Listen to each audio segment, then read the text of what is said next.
Enjoy, people. I recommend some 80s synth, some LSD, and as always, stay away from Rob. Edit note, original version spoilered, the edited and slightly altered, about 100 word difference, version below. The major change is to shift one aspect of CYOA's past slightly different. I realized after discussion with Psychosoma, that was not where I wanted to go, nor did it help with where the story needed to go. With a lever big enough I can move the world. A Battletech fanfiction. By Andrew MageOhki Norris. All properties not owned by the current right holders to Battletech, in MediaRes and Microsoft, depending on specifics, and other properties, at this time, not determined, are the property of the writer. However, given this is a derived work, no intent to profit or otherwise infringe on the IP owner's rights are meant, and this is a work of fiction meant to entertain for free.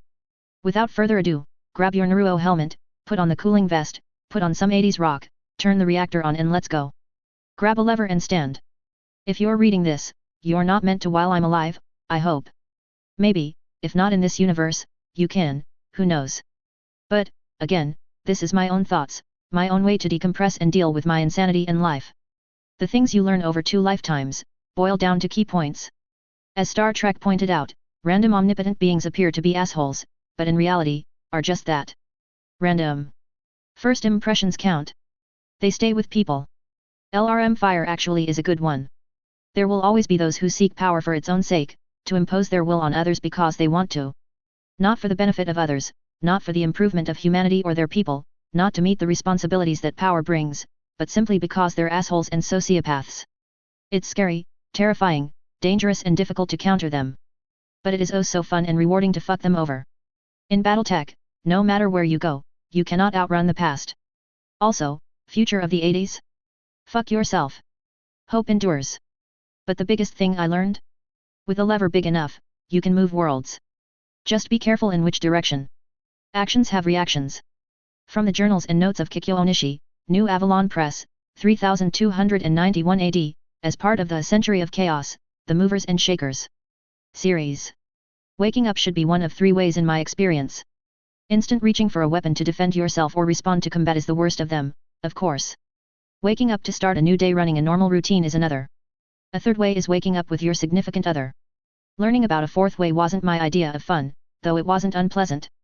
Where, on the other hand, you'll do. I heard muzzily. You'll do quite well to see what this recent spate of CYOA is all about. I rarely remember dreams, mind you, and on hearing this, I thought to myself I'd forget it. Silly me. Some things will stick with you forever. Considering I never heard that voice again to date, I wonder, I really do. I'm giving you levers, which way will you move the worlds, young humans? I'll be watching. I drifted back out, feeling a flash, a sense of difference, a view of a laughing face, then drifting back into awareness, seeing a mirror in front of me. Looking into the mirror in this haze, I saw a pretty Japanese face, about 18 to 24, I'd guess, with jade green eyes, dark wine red hair, staring back at me. Memories flashed behind both eyes, feelings swept through the vision. Knowledge was exchanged. A sense of sadness from the jade green eyes, into my blue-green was exchanged.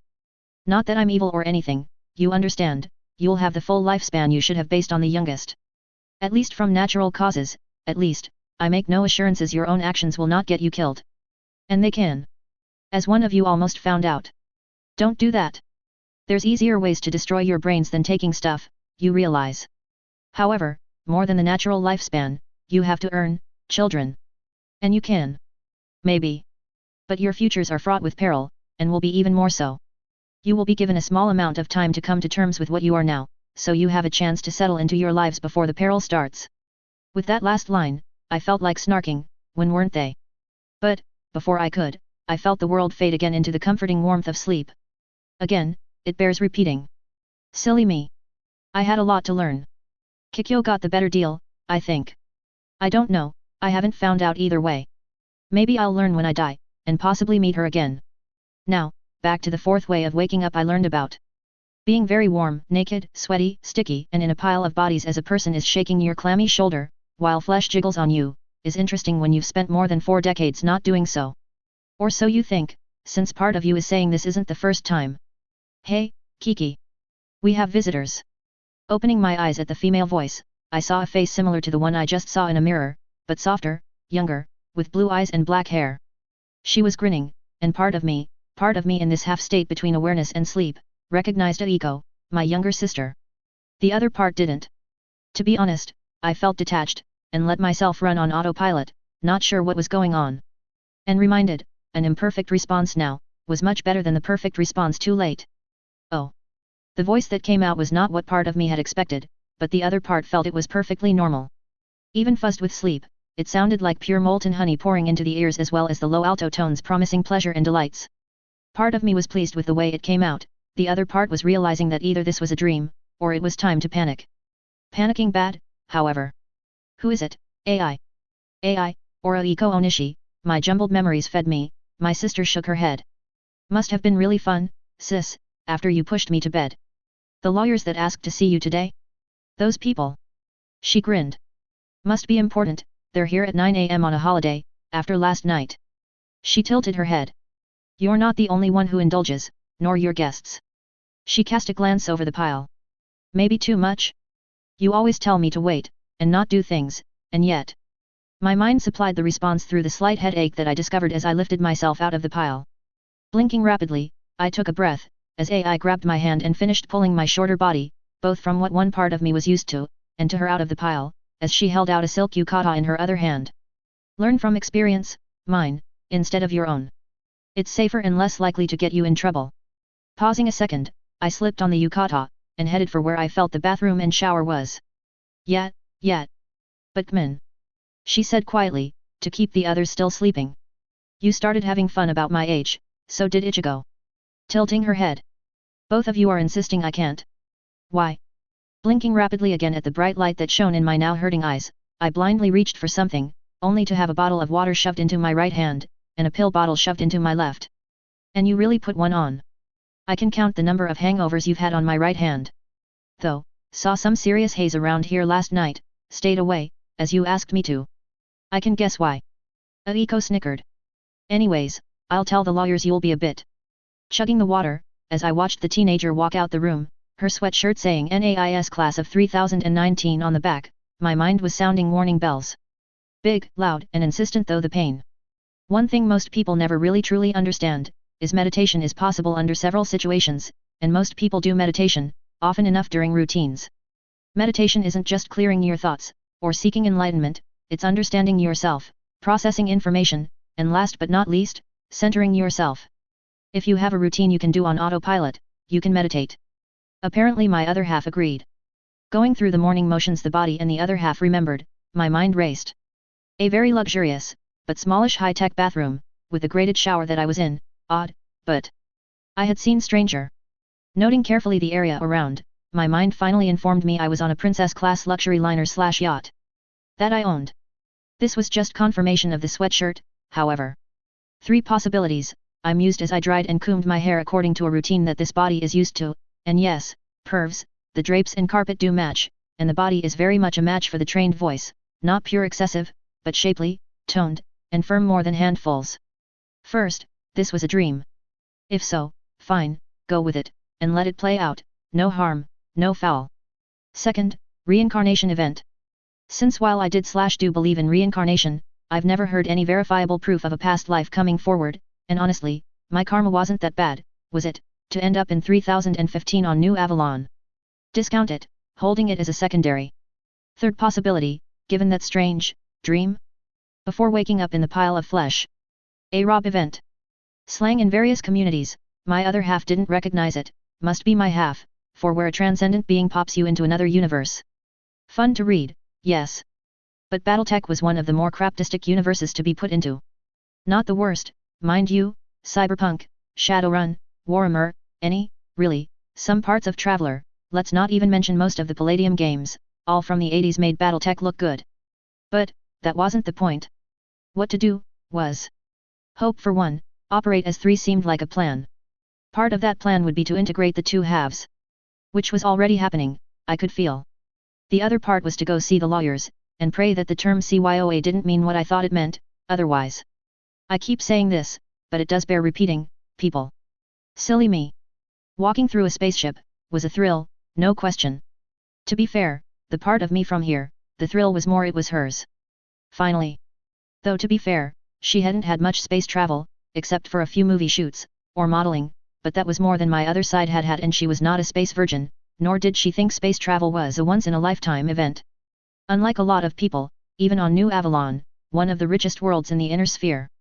It helps to be rich, doesn't it? Or a popular actress? Or both? A brief discussion of BattletechCYOA's travel wouldn't be amiss, I suppose. As an interstellar civilization, Battletech like most had FTL travel and easy interplanetary travel in a sense. More on this later. Space and starships could be broken down into three basic types: jump ships, the part that is FTL, dropships, and small craft. Jump ships were pretty much the drive, reactor, batteries, and a control module. And docking rings. They stayed in deep space, often 10 plus so from the planet people wanted to get to. So, a solution for reasonable cargo and passenger shipping had to be developed, since small craft just couldn't carry the load. Which lead to the next major ship type, and the one I was on. Dropship. Build a jump ship with docking rings, and big ships that could attach to them, and detach after FTL travel. Small craft carried by previous designs of jump ships rarely reached 1,000 tons, while dropships that could land on a planet hit 52,000 tons. Big difference in load. And given that dropships at the least had 15 mph² acceleration, they could get to and from the jump ship and planet in a reasonable amount of time. And I, well, my other half, owned one of these massive things. My 20th century self. Squee.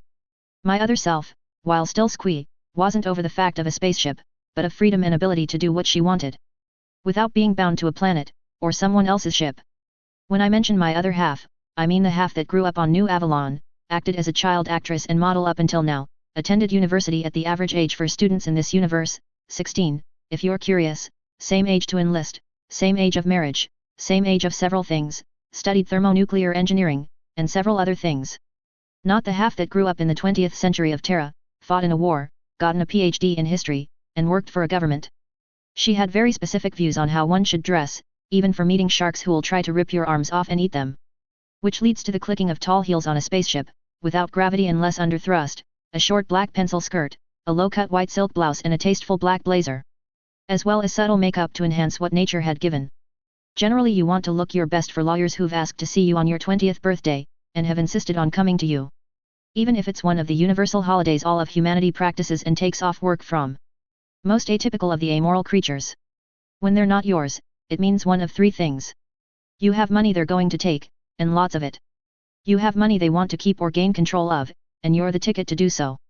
Last, but not least, they've been paid a lot of money. That apparently hasn't changed in 1,000 years. Good to know. 3 lawyers, 2 male, 1 female rose as I entered the stateroom that Aiko had put them in, and she had thoughtfully seen to their needs, as well as making sure a carafe of coffee was waiting for me. Aiko and I, well local me, had had too much experience with lawyers, me more than her, but in the last 4 years, way too much experience. Generally, it could be put into 3 parts. Lawyers telling local me, I couldn't have what was mine by earnings, lawyers telling me to sign contracts for work or endorsements, or lawyers delivering threatening statements, or hints that cooperation in certain issues would be appreciated.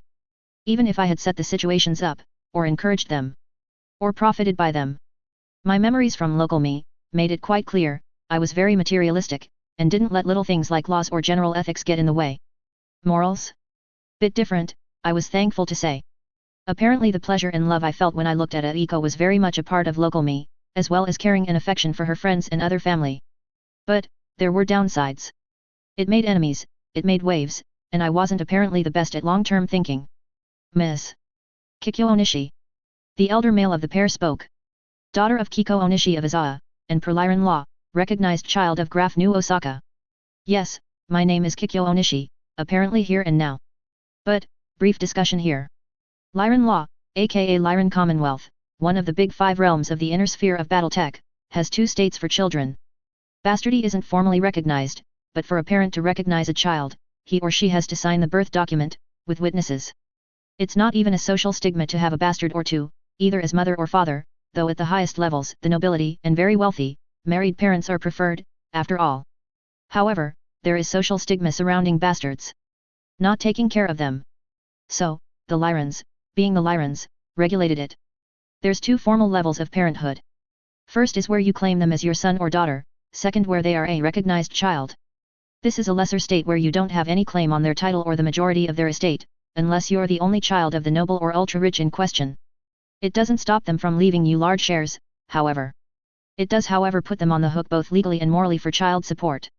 Yes, by 20th century standards, I was a bastard of Graf Nu Osaka's. And he honored his responsibilities, at least financially. But, back to the lawyers who were waiting for me to sit down. I nodded in response, and sat down, after pouring myself a cup of coffee, cut with fresh cream and a teaspoon of sugar. Apparently local me didn't understand the joys of black coffee. Crossing my legs, I put the saucer and cup on my knee. You were most insistent on seeing me this day, but wouldn't say why? Mr. I trailed off, and before we actually handle the affairs that brought you here, my solicitor, a Miss Darwin will be arriving shortly.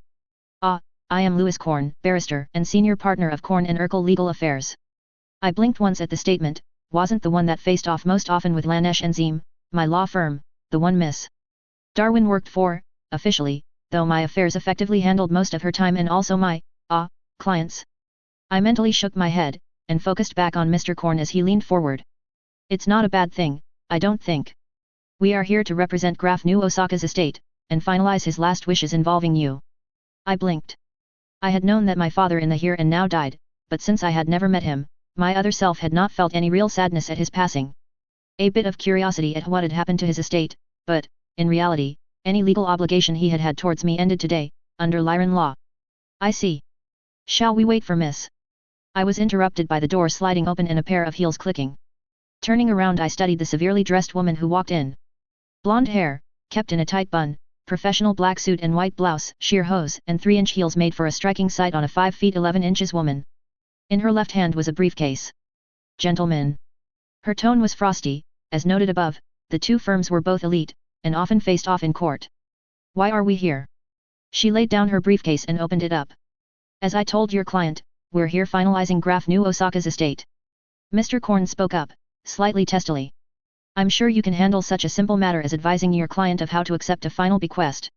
I carefully kept my face blank, as the two lawyers glared at each other. Finally, Riane, Miss Darwin, spoke up, amusedly. Couldn't handle losing the stone accounts to us, could you? The woman with Mr. Korn put her hand on his shoulder before he could fire back. Gathering himself for a moment, he nodded once. We're here to see to the estate, and we are only paid so much. So, let's be about it. His assistant, the woman, brought out a hollow projector, and put it on the table.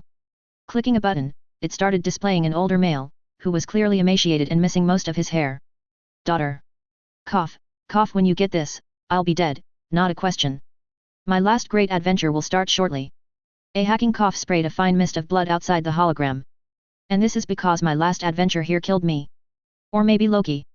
If Loki gets me before the polonium I managed to ingest, along with far too many of my people as we explored an area. Either way. If it is Loki, do please try to kill a few of them for me, those maniacs. I blinked, and shuddered. Polonium poisoning was not a way to go. If Loki did kill him, I might thank them.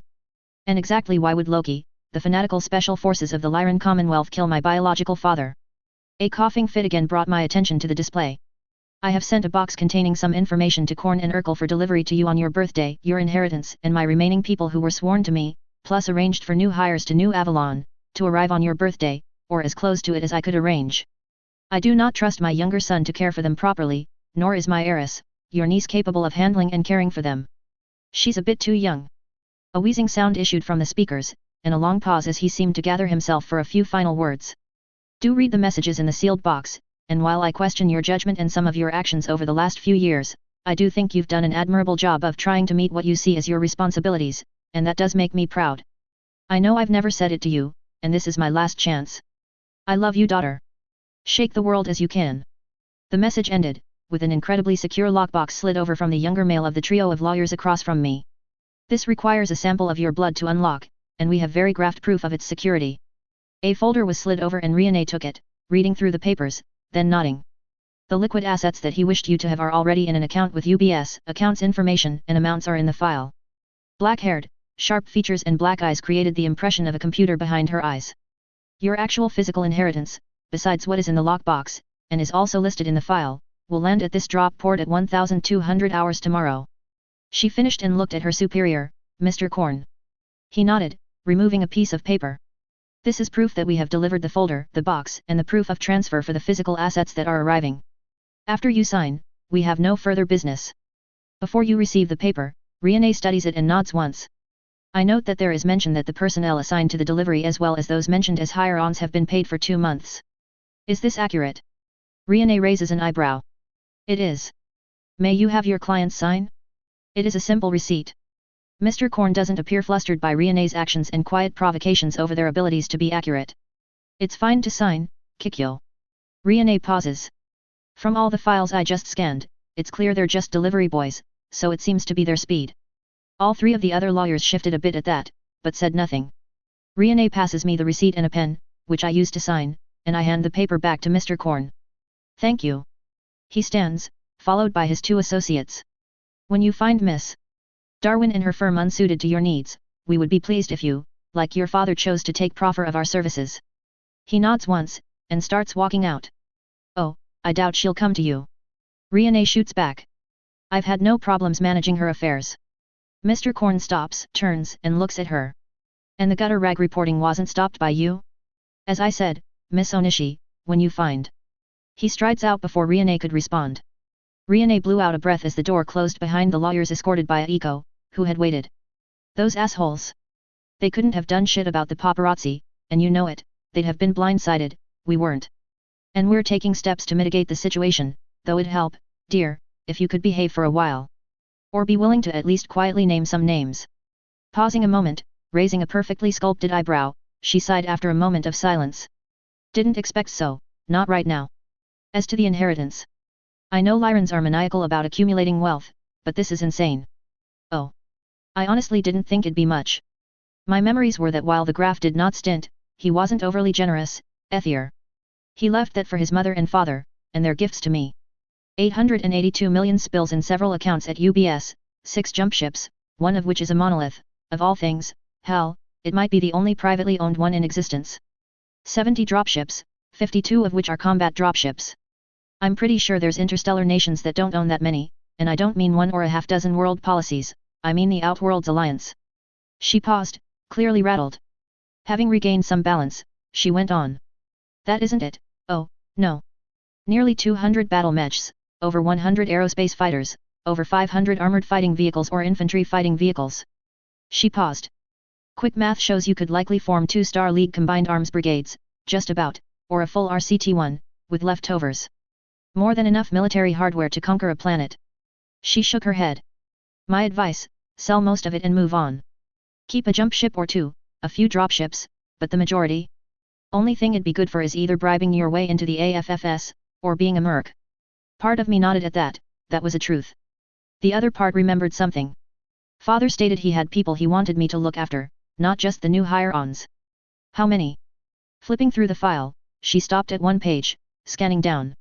Counting ship crews, it looks to be about 2,200 people. Give or take. She paused, checking something else, and nodding once. Add in the new hires, and you're looking at north of 3,100 people. Mostly ship crews, but a fair number of technicians of military nature, and combat personnel. I thought about it for a moment. Do try to explore possible buyers, focusing on Davian interests, don't want to have any Isama shot by my stuff, after all, but don't make any firm commitments. I need to think on this, and meet the people involved. Your choice. It'll do well to lessen some issues, if you've provided at fair rates an RCT's worth of heavy combat equipment, at least to the AFFS, and they have pull. They could make a lot of problems go away, Kiki. Riane sighed. While we both know, you're providing your friends and classmates ways to make money via those with money, wasn't illegal, nor your activities with our firm, I'm quite aware that we have kept a criminal lawyer for your people ready if needs be. And I've been careful not to ask is there anything you've done, or people working for you have done that'd require such. I don't want to know the answer, but with what we've been hearing from Avalon City Police, I can guess. I thought to myself that I really needed to spend some time sorting through my memories of here, to find out exactly what was going on. This did not sound good. And I'll be sure not to tell you unless I have to. And I understand. Look. You need to think about this. Riane leaned forward to look me in the eyes. Even if you can skate criminally, and get all your friends out, it'll hurt, and cost money to fix your reputation. It'll also hurt you with the nobility and those who finance your films, though I'll admit, with all your other assets, and what you just received, that's not a problem. She paused. But even then, the powers that be, can shit-can the films, and your other projects. You don't want that. Or so you told me. Her pleading voice sunk in. And I doubt you really understand what's involved in running a mercenary command. Not a good idea, Kiki, not with your age, nor experience. If you really feel the need to take care of your absentee father's people, set them up, find them new units, if that's their wish, hire them on in your other ventures of a legal nature if not. There's options, and you're looking at well towards, maybe over 10 billion spills, you don't have to do anything you don't want or aren't qualified to do. I paused for a moment. She was passionate about this, but... As I said, Riane. I nodded once. Let me think on it. I can see some edges in having a unit of mercenaries at my disposal. I also understand how bad an idea for me this would be. I paused for a second, mind worrying. Not quite true, but a lie wouldn't hurt, would it? But, and I understand your point about my father, they're now my people. Riane sighed. As expected. At least think about what I said, Kiki. I need to get back to the firm to finish up some paperwork on all your assets being finally returned to your full control, plus now, adding this to it. She shook her head. Tomorrow, when you inspect the cargo and ships, I need a full list of what they are. Full. She stood and raised an eyebrow. I do agree with at least thinking, now. At times, I wonder if you really think about the long-term or even medium-term effects of your actions. I blushed slightly, but nodded at her. Good. With that, Riane walked out. Be well and stay out of sight, Kiki. We don't need, nor want the press to badger you. At all. Yes. I answered. I'll stay here till tomorrow. The door closed behind Riane. Intentionally. So I didn't have to listen to her reply. As I went to what my mind had labeled my stateroom, it was empty. Apparently the room I had woken up in was something called a playroom. I could guess. Hey, Oni-sama. Aiko stopped me before I could enter, and continued in Japanese. Your guests are gone, both the lawyers and those who partied with you last night. Why were they here, and why was Riane here? I paused, and thought about what to say. I'll tell you later, but it was about my absentee father. He's dead, and he left me some things. I carefully slanted it to seem minor. Aiko leaned against a bulkhead, arms crossed. Lawyers don't come on New Year's Day, just to deliver bequests of a minor nature. Try again. Aiko was not stupid, just young, my mind supplied, not that I needed further proof of that. Looking her in the eye, I finally responded. As I said, I'll tell you later. I need to think on it. A tilt of the head was my response, for a long minute of time. Finally Aiko sighed. Must be some heavy stuff. You gloated about getting Xanadu the moment you got the title. I nodded at that. Xanadu was the name of the princess we were in. A gift from a fan, Duchess Numerar, she who was the first to have a tame Numerar wolf, called Fluffy. Of all things, Xanadu had been found in a valley on some world she didn't mention, semi-crashed from the early First Succession War. The Duchess had the damage repaired, and all systems restored, then realized she didn't want the dropship. So. Give it to her favorite young actress. At least she was talked out of sending one of Fluffy's cubs with Xanadu. It is. I paused. It means, lots of things. Father didn't just leave me money, stocks, bonds, even physical assets. He left me people. Aiko face-palmed. And you're already thinking on how to put them into your little network and keep them, take care of them, see to them. Because that's how you are. She shook her head. I'll let you think on this, but sis. These aren't your people. You owe Graf New Osaka nothing. If Mom wasn't the way she was, she'd have been alive, and we'd have shared the same father. But no, you're striving to be just like her. That got her in a bad place and killed. Aiko paused for a moment. No, you're not striving to be her, you're striving to surpass her. Not only that, but you keep taking on responsibilities that aren't yours. Doing whatever it takes, to your mind to meet those. And damn what it costs or could cost you. Aiko's eyes glittered. If you don't slow down and think about things, and not take everything on, you'll kill yourself. She pushed off the bulkhead, and stormed past me. I honestly didn't know what to say about that. I really needed to meditate and work my way through the memories that I had from Kikyo. I hoped she was working through my memories, but I had no idea. Putting that thought to action, I went into the stateroom, and locked the door behind me. Folding into Caesar, I closed my eyes, and put myself into a position to figure out exactly what was going on. I had a feeling that it was worse than I feared. Now, at least this time, I wasn't being silly. Yay, me. Improvement. Even if I wanted to be silly. To understand where I found myself, a brief, well, not so brief story has to be told for those who don't know where I was. At this point, and this location, as far as I could guess, I was in what my 20th century self would call a Battletech universe. Renamed from the FASA game Battle Droids, Battletech could and should be considered the Stompy Robot tabletop game, which spawned several video games, role-playing games, novels, and lots more. FASA pretty much wrote a game to have 10+ meter, 30 feet or better for those using Imperial, tall robots piloted by mech warriors, from the fact in universe said robots are called battle mechs, shooting the ever-loving shit out of each other. The setting was to justify this combat. Therefore, Battletech is a crapsack world, it doesn't sell product if it's all sweetness and light, Not the worst, not by far, but on a scale of 1, met, you have a high chance as a player character to live out your life and do well, all a traveler/mega traveler, to 10, oh gods, we is all gonna die, and not leave a good looking corpse, and nothing will change. Hi, Warhammer 40k, Battletech by the time I entered it had over 30 years of in-universe lore, development, and rules. The setting was a solid 6 to 7 on the crapsack scale. To be fair, this was due to all the lore, and there were periods of time that to in-universe characters, the crapsack scale barely rated a 2. A brief history is really needed to understand the time I'm in, so I'm summarizing for quick comprehension. Late 20th century, wars happen. Earth unifies. 2108 AD, first interstellar travel. Late 23rd century, Terran colonies both revolt and are abandoned by the one species, human, government. Shortly afterwards, Terra replaces that government with a new one, as the abandoned colonies form their own interstellar governments. Wars happen. Bigger and bigger states form. Until mid-25th century, the battle mech is developed. Due to its weight to firepower to crew ratio, and its ability to fight somewhat on almost all terrains, it becomes the premier combat asset to take and hold planets. During all this lead-up, humanity in effect reverts back, some would say never left, to in primis, a feudalistic society to greater and lesser extent, given the limitations of the star drive and the stresses of colonization. It doesn't help that until the 27th century, there is no FTL communications in widespread use.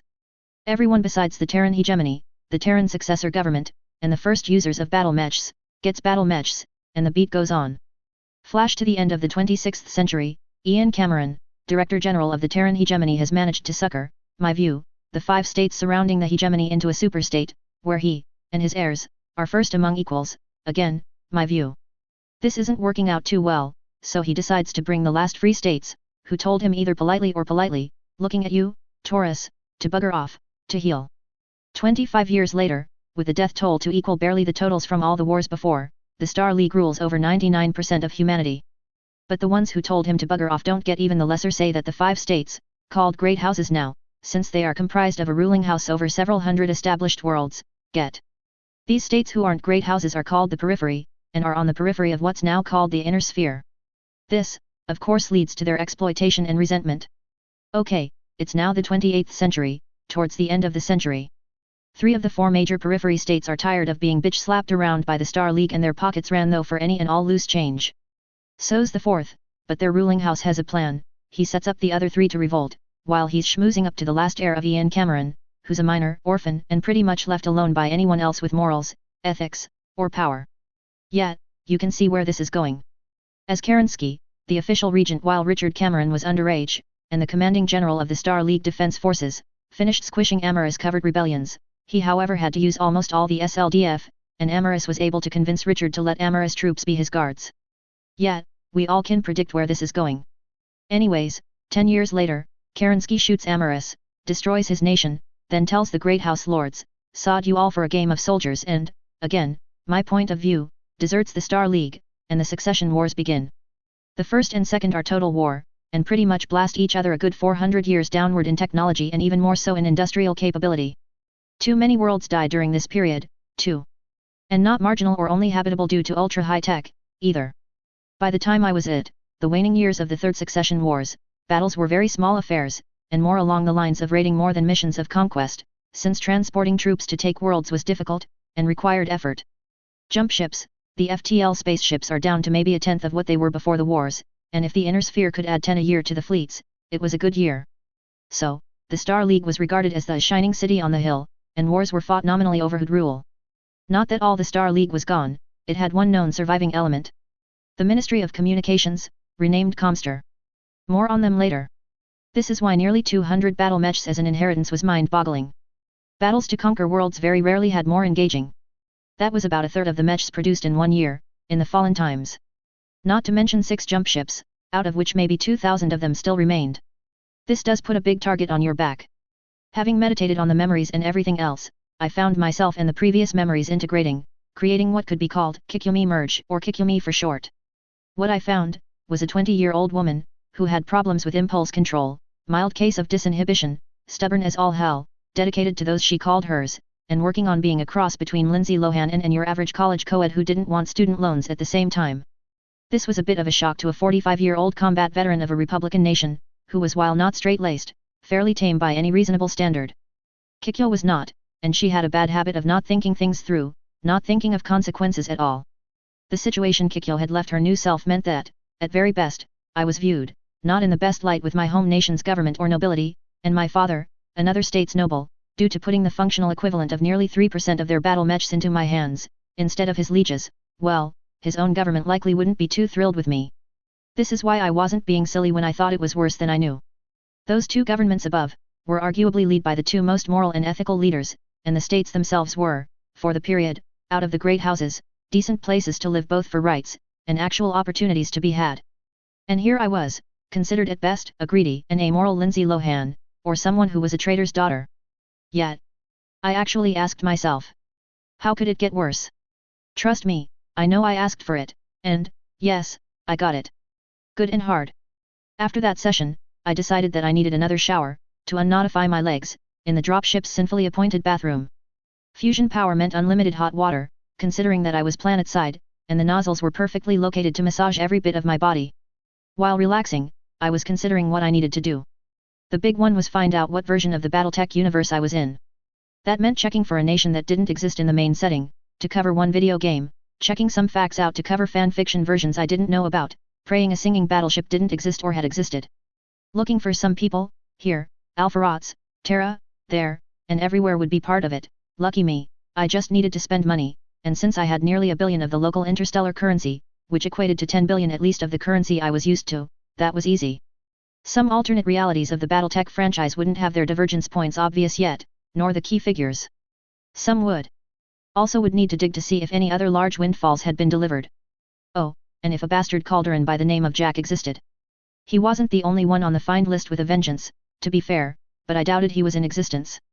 Or that I could find him.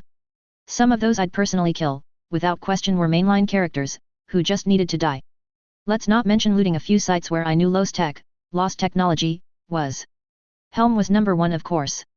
Before I could ponder more, Aiko stuck her head into the shower, eating a mouthful of water. After coughing for a few moments, as I turned the water off and grabbed a towel, she gulped air down. Kiki. Pausing to make sure she wasn't going to cough again, she continued. Ichigo's here. He's back. And? She looked a bit unsure of herself, but plowed on. And he doesn't look happy, not at all. Drying off, and putting my wet hair into a towel that I wound on my head, I pondered this event, as Aiko waited. Ichigo had joined the military of our birth nation, the Federated Sons, ruled by one of the 5 great houses, House Davian. The armed forces of the Federated Sons, AFFS for short, served the realm quite well over the last 150 years, though before that, their record was much more muddled. Ichigo, being an honor graduate of one of the 3 premier military academies, was able to pick his assignment, and qualified on loyalty not just to the Sons, but to House Davian. Get it? The Davian Brigade of Guards, aka House Davian's personal household troops, was what he picked. Not only for the most loyal to House Davian, they also had to be the best that the Federated Sons had. Quite a feather in his cap, to get in straight from an academy. For the first 2 years, he had served with the Light Guards, one of their subunits, fighting. Since his first 2-year tour, and until now, he had been with the Heavy Guards, Hansa Davians, the current incarnation of House Davian, and the ruler of the Federated Sons, favorite unit. I had known he'd be back from the front lines of the Third Succession War soon, just didn't realize it was today. I see. I paused, grabbing a robe and slipping on the sinfully soft terry cloth. I belted it, and nodded at Aiko. I don't think we should keep him waiting, then. Aiko nodded, and led the way. Shortly, we were in the area where he was waiting, Xanadu's park deck, a carefully constructed luxury for a dropship.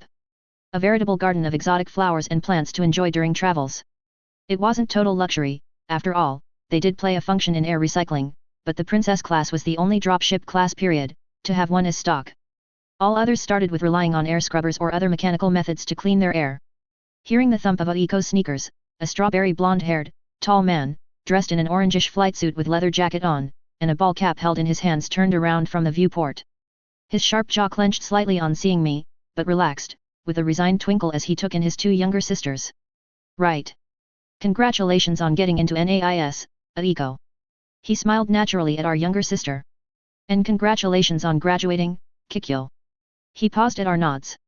Sorry I couldn't be there, but... We know. Aiko shot me a look. The demands of the war.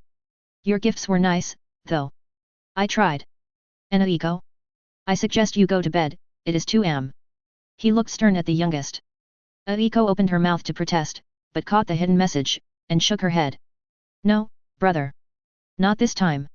I'm pretty sure you two will need a referee to keep from wrecking the deck. We're not that bad. I protested before Ichigo could open his mouth. Aiko just looked at the two of us. Strawberry blonde hair tilted in its buzz cut. Eyes narrowed, and Ichigo sighed. Fine, you're old enough to fight, old enough to at least listen to this. Turning back to the older of the two young women.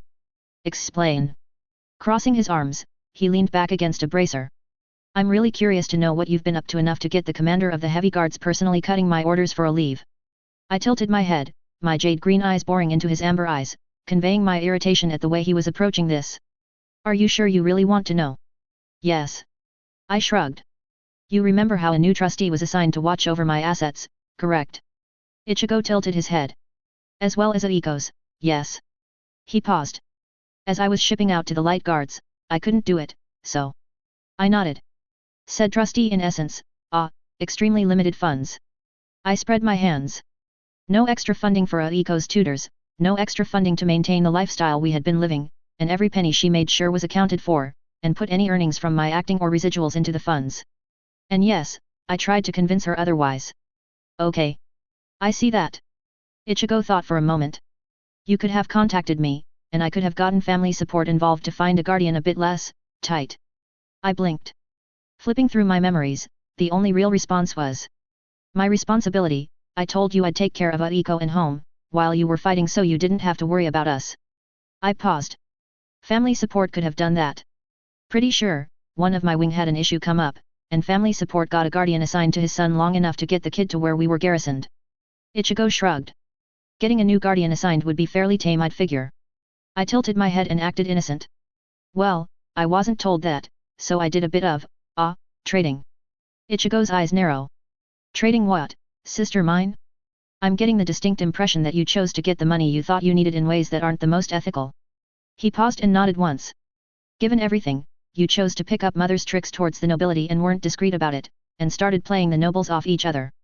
Aiko winced, but I buelled on, not impressed with his growing anger. It's not illegal. And well, if they were going to. Taking a deep breath, he finally held up a hand. I'm not going to debate the legalities of it. Nor the ethics, nor what it could do to all our situations, politically. That's an argument for later. He nodded once. Now, to be really honest, that's not enough for the marshal to call me in personally. All of it. Now. The last line came out hammered and brooking no disobedience. Well, some of my classmates and friends were feeling even more pinched. I trailed off, not wanting to admit exactly what I did. Introduced them on how to play nobles against each other for favors. Sugar daddying. That could be considered corruption. That came out flat and hammered. Before he could continue, or I threw a nasty comment at him, Aiko interrupted. Let's not forget throwing parties, with party favors, or getting nobles and the very rich stuff they shouldn't be getting, such as those party favors or items that are on a heavy tariff or restricted list. I shot Aiko a betrayed look, only to have my head snap back to Ichigo. What? He responded in a strangled tone, pushing himself off the brace. Drugs and illegal goods trafficking. I thought how to explain this, derailed from being irritated with him. Not quite. Not quite. Running his hand through his hair, he took a deep breath. Exactly what do you mean by quite? And did you get caught? I hurried on. Well, the nobles just wanted this or that, I made a few connections and delivered on both sides, not an actual organization to do so. Or directly selling. And all my friends were of age, so. Not illegal. I paused, nodded once. And no, I didn't get arrested or even brought in for questioning. Ichigo took a step forward, then gathered himself. But that is something that would attract the attention of an AFFS senior officer, and have him send a junior officer to squish. Rubbing his chin for a moment, he nodded once. Which means, the police don't have enough to act on, or all things being considered, want to handle it very quietly. Which we are going to do. I stopped. I had no idea what Ichigo was referring to, how to handle the situation. Finally, I looked at him.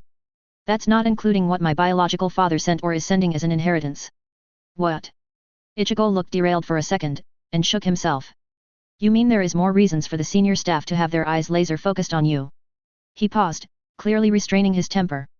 You realize that Aiko's attending NAIS can be hammered flat by them at will? And if they feel she's a security risk, and they would, given just the above, they will. I paused. No, I hadn't realized that, nor even really thought about it. Nor what it'd do to Ichigo's clearances.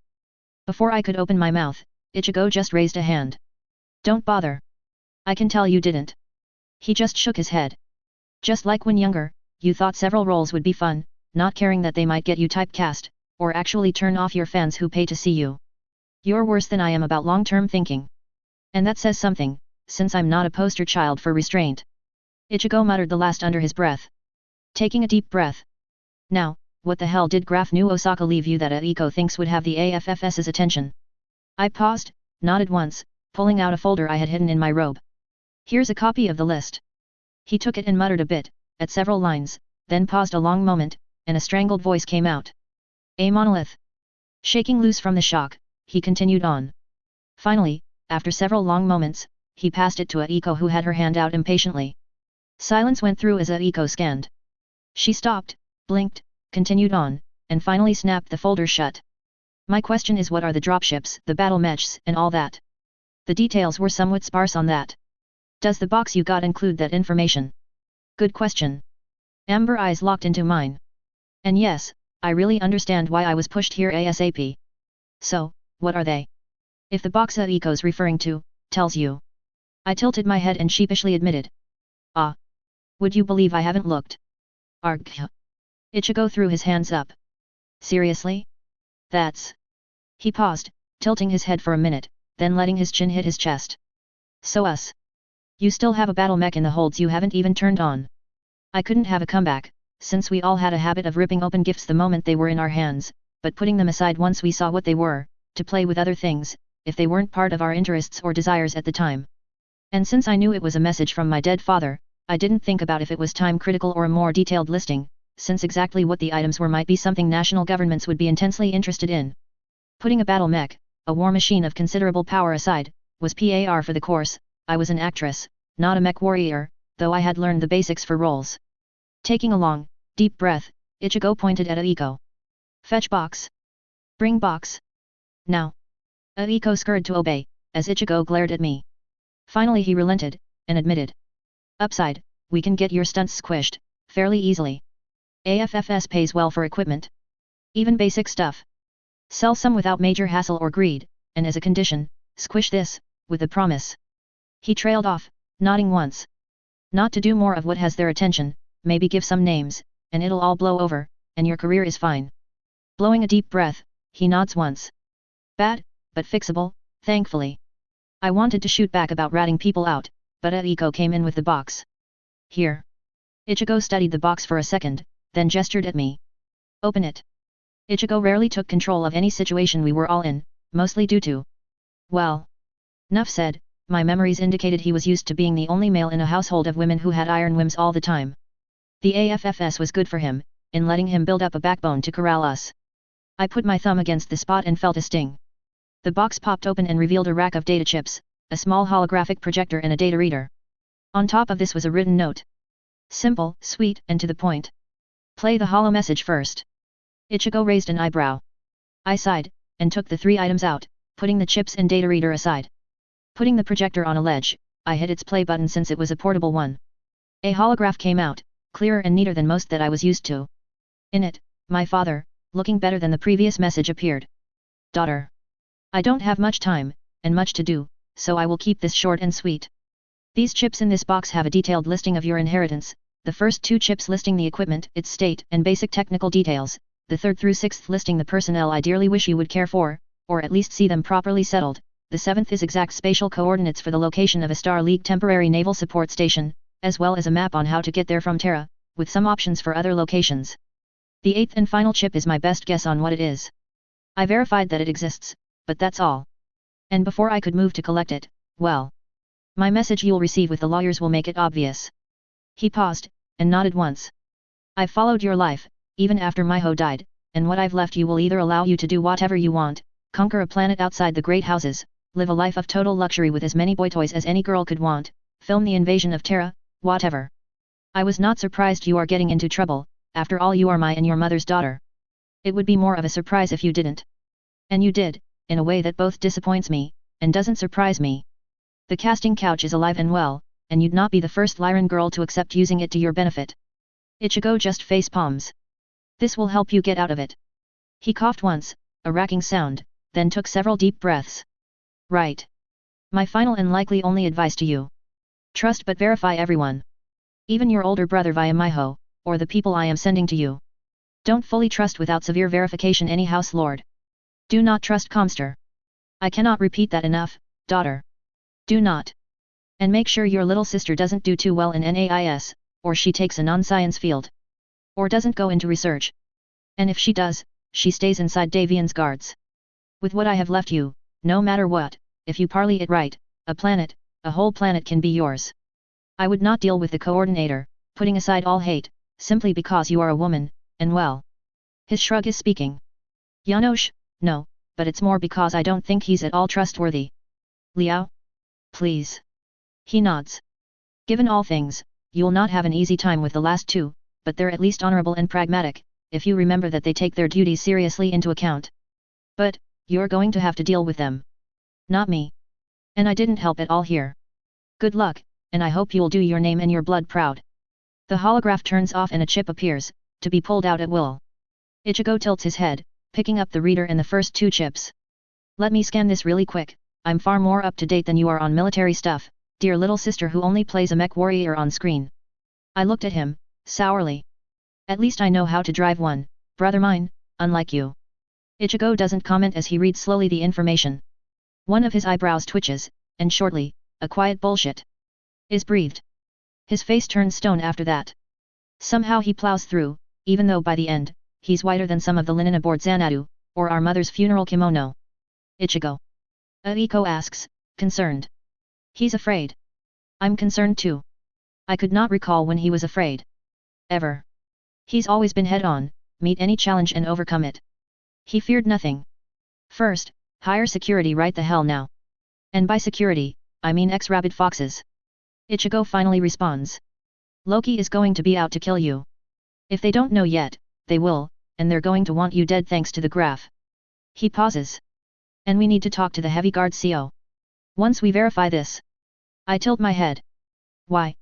Because this is the biggest trove of Lestek this side of what C***s hiding on Terra.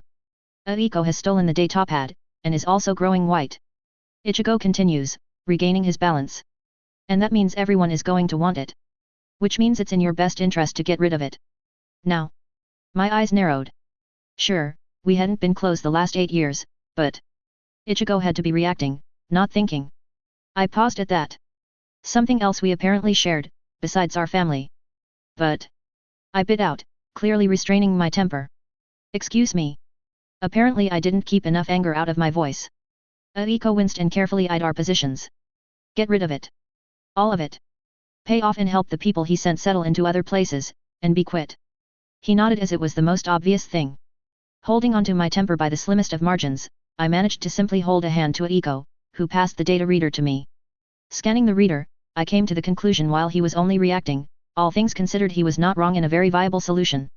In fact, I suspected he was even more right than he thought. Putting aside every nation in the sphere, Comster was a threat too, and I knew from being not all just Kikyo, they had warships. But... Dear brother. I purred, you are making some serious assumptions. I paused for effect. First, it's impolite to make others' decisions for them. Second, they may want to stay together, and may have verbal promises from my father on what they get. Third, I'm thinking this might be a good way to get away from New Avalon for a bit. Maybe run a reality show focusing on a merc unit. Real mercs? Before I could continue, Ichigo made a strangled sound and reached for me. Ingrained training and instinct honed by both my mother and a sensei that had taken a shine to us siblings, snapped into action. Wham! My hand snapped out, spreading Ichigo's out, as I dimly recognized the sound of Aiko running off, but I was more focused on leaping back after kneeing him in the abdomen. Ichigo spent a moment bent over, then straightened. He stepped back and eyed me. So. That's how we're going to have to play this. Nodding once, he started to move forward, as I positioned myself to break his set jaw with my foot. Splash. Completely derailed, we both heard an annoyed voice. Both of you. Stop that. Feeling my towel unravel, and staring at my brother's hair with pieces of balloon in it, I realized Aiko had hit us both with water balloons left over from last night's fun. Cold water balloons. Without realizing it, we both mirrored each other, and looked at Aiko who was bouncing more water balloons in her hand. Are you going to act as adults, and do nothing that'll have to send either of you to the hospital? Or never talk to each other again? Her arch tone at the last matched the raised eyebrow. Trying to show how irritated she was with the supposed adults in the room, she misjudged one toss, pushing it higher and slightly backwards, and her head tracked the balloon, as it arched down. Straight on her nose. Spash. Ichigo was the first to lose it, joined by my giggling. Aiko pouted at the two of us, though that just made us laugh harder, at her drowned kitten look. Ichigo sobered up first, but I finally wound down the giggling. Right. Right. Ichigo ran his hands through his hair, removing the bits of balloon. Look. Let's all just sleep on this. We can decide when we have more information. Let's try to not scream and leap for once. I nodded, and Aiko relaxed inside. Right. Kikyo, where's a bed for me so I can at least get some sleep? I've been up for nearly 30 hours now. Ichigo let the tiredness show. I tend to forget, that while he was always AFFS mad, when I got talent scouted, he too had picked up some roles. So, yeah. Let's just all sleep on it. I nodded. This way. I paused, debating with myself, then giving in. And I'll even get you a bed warmer, too. I pause. I am bitten by a bug that can't be resisted. Never mind, brother, just get some rest. I smile innocently. His eyes narrow at me as we walk through the hall. Why don't I completely believe that? We stop at a door which I palm open. Your room with what you left with me. I smile. And I don't know what you're talking about. He yawns. Too tired to try to indulge or otherwise derail your whims right now. He puts actions to his words by tossing his two bags next to the bed he then falls into. Love you, little minx. He mutters tiredly. Love you too, annoyance. I smile. One thing I remembered was that he had a crush on an actress who had played an older sister to me in a movie. And said actress, Keelia Harper, was still acting, was still a good friend, and more importantly, because she hadn't made the transfer to adult roles as well, someone who'd be counted on for discreet entertaining. Plus Keelia thought my brother was a dear. And had a thing for flyboys. Putting actions to thoughts, I moved to contact her and invite her here. Should be a great, though late Christmas present. I paused at the door of my own stateroom. I needed to also start some investigations. I remembered this possible recruit on Alpharots. She'd either be getting an inheritance herself, useful information to have, or she'd not have the personality download, and be a very useful recruit. As I waited for my family and guest to arrive, I looked over the list I had made on a separate, non-networked datapad. Besides setting in motion finding a possible phantom mech pilot, I had started checks on names I had remembered from various forums for quests and stories that had self-inserts or similar concepts executed. Some would seriously hinder plans, some would require running away as fast as possible to a hole no one could find us, some would be useful allies, even if they weren't actual self-inserts. It could also be that none of the existed. I had also called a technician I knew, one Deborah Hickey, to inspect and fire up the mech I actually did own in my own name. I had hopes I could recruit her to be Bunbun's permanent tech, as she had just gotten her certification and out of the AFFS. Hey, sis. A head plopped on my shoulder and a cheerfully sweet voice was in my ear. What are you studying so carefully? Aiko's breath blew into my ear, being extremely distracting. One downside to our family, was that we were all morning people and generally operated on less sleep than most. And we were smart. I shook her head off, to her grumble as I clicked off the screen. A list of things to do. I saw names, and a few notes about books or maps you wanted to get. Aiko's blue eyes looked into mine. You have a plan. And I want to know. More importantly, who are those people, and why various locations? How'd you know someone in Samantha, of all places, the Corden Cat's capital world? Much less that boondock of a capital for the outworlds. I did mention that my family was smart. Ichigo often joked he was the dummy of the family, yet he managed to breeze through one of the 3 best military academies in the Federated Suns, dual tracking branches, and officer training, while still making the top 10 at the same time he was picking up most of a serious science degree. I was smarter, of course, though that wasn't really meant as a boast. Ichigo was far more physically inclined than me or Aiko, and was better than average in those areas, as I blew the grave curve. This was on top of more and better tutoring. However, I had gotten in trouble because Aiko's brains put mine to shame, and I spent like water to have her tutoring and schooling put mine and Ichigo's to shame. She got the best I could get, no matter the cost or risk. Pausing a moment, I thought and then shrugged. Would you believe before you woke me up I had a very detailed dream? I shrugged. What did you take at the party? Aiko's blue eyes bored into my jade green, clearly worried. A bit of brace, a sniff of can-do. I trailed off ticking my fingers, realizing that my previous partying could be lethal, given the drugs involved. Also a good explanation of everything, so maybe I was crazy. And a sniff of melange. Oh, and of course the usual drinks and some. Before I could finish, my head was driven into my plate by a hard slap. Idiot. A female tired voice accompanied the slap. Didn't what happened to me teach you anything? Keelia Harper, she of the slap and the hiss, a dusky-skinned young woman with a near match to my hair color, met my eyes with her forest green ones as I looked up at her. At 5 feet 8 inches, she'd tower over me, and she was angry. For good reason, though. But, no, you had to mix psychoactives, to boot. One of which is frigging unpredictable. Space sand, really. She had overdone can-do, a sensory enhancement drug at a party, and the crash was epic even for the drug, which triggered depression after the high. She hung herself, barely being undone in time to save her life, but the drugs used to keep her breathing and from brain damage, threw her into even more of a loop. 18 months later she could finally resume her life, but it had hammered her career, and even though she had been drug-free since then, making the hustlings of parties, bars and all that kept her previous party ways invisible, meaning she had problems getting any serious project or roles. Ah. I responded, debating on how pissed she was. Her tired but satisfied body language contrasted with her clear anger about the party, and Ichigo behind her, looking well rested, was making strangling gestures behind her back at my neck. I didn't buy it. Aiko hissed. No, you just arranged for it. Sister. Ichigo took the other side of the table. She's right. Ichigo's expression was stern. We'll talk later. I wiped my breakfast, which I had made, off my face. Aiko had grabbed a box of cereal, while Ichigo looked around. We'll see. No, we will. Ichigo's voice was unyielding. And on this, don't push it. We both know what can happen. Look, Minx. I want to be driven nuts by your stunts for a long time. I couldn't respond to that, while Ichigo kept looking around. Okay, Minx. Where's breakfast? Staff. Ichigo finally broke down and asked. I gave them the day off, so they could figure out if they wanted to move on to the dropship. I shrugged. Keelia just rolled her eyes, and moved to the galley. I got it. I have a feeling that I don't want to hear the screaming match. She sashayed out, still looking tired, but satisfied, and even more relaxed now that she wasn't part of yet another family spat. Ichigo sipped from a coffee cup put in front of him by Aiko. A long moment as my two siblings simply stared at me. Finally, Ichigo spoke. We have too much to do, but I'm beginning to think getting you, and Aiko. He turned to look at Aiko who shook her head no at the implied question. Off-planet for a while might be smart. Seriously. Melange. He paused. I could actually understand brace. Even can do. Maybe. Booze. Some stims, sure. But mixing melange on top of those others. He paused, nodded once. I know I can't say much about drug use or drinking, but I do the first under orders, and only when there is serious need. A brief on melange reads, unpredictable, especially when mixed with others. Oddly enough brace had a tendency, if you kept both drugs small doses to mellow out can-do's crash. But Ichigo was absolutely right to be pissed about melange.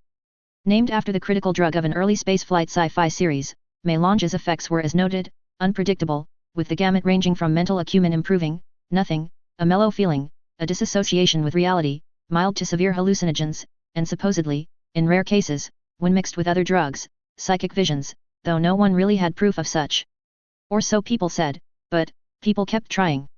The effects got more dangerous and random when you mixed it with other drugs, with the LD50 dropping severely. Brace was just a relaxant, reducing tensions and stress, and can-do was a sensory enhancement drug, both semi-legal, and fairly safe in moderation. I thought for a moment.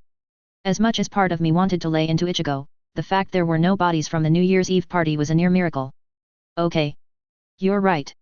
In my defense, when Sasha, a director we all knew, Sasha from was someone who always couldn't quite make it big, but had constantly worked, doing just enough to keep in studios books by low profit, but still profitable films and shows, overall. It also helped that he threw awesome parties and got talent, aka actresses and actors to help hustle the money men. Recently though, he had started to lose his touch in directing, as he grew older, simply because his charming routine combined with his looks no longer worked on young women. Price of partying too often. Brought it out, we were all 2/3 of the way to blast it out of our minds on fire wine. Ichigo's eyes narrowed. Aiko groaned. Sasha's slime. She threw up her hands, barely keeping the spoon she had from flying off. Seriously, why invite him? You don't need him, you don't have to deal with him. I swear, every time I see him, I want to take a shower. Slimy. Ichigo sighed. He's useful. He's got all the ears. Shrugging. Though I agree. He's not to be at parties, and given that Brace and Melange are on several lists, I'll see if I can get him busted. Melange especially. That one will get him 20 years on Jessup, if nothing else. And you better not have been touching or arranging for it, sister. I shook my head no, rapidly. He was right, too, about the legal consequences of the drug. Melange remained trafficked, even with its high unpredictability, and high risks, because while as noted above, there was no proof of contacting the universe, there was enough hearsay, to make desperate people or those already on the other side of sane take it, for a change in lifestyle, or answers to questions they had. Or the lure of powers. Whichever. Given that resulted in an agonizing death a day from the drug as parts of brains rewrote themselves, the Avalon City Police were zero tolerance on it. No, I won't deal it, and I can't honestly remember why I thought it was a good idea. Really? I shuddered. Ichigo sighed. First, and I will personally make sure of this, Sasha is a dead man. Or at the very least, doing 20 as a minor. Second, I'm seriously considering monitoring you closely. I started to rise, heated words coming to my lips, then I sat back down. As much as I wanted to, oh, how I wanted to, one thing we all agreed on was to look after each other as much as we could, and protect each other. I didn't need a minder, but Melange? Mixing that with all the others? Fine. I bit.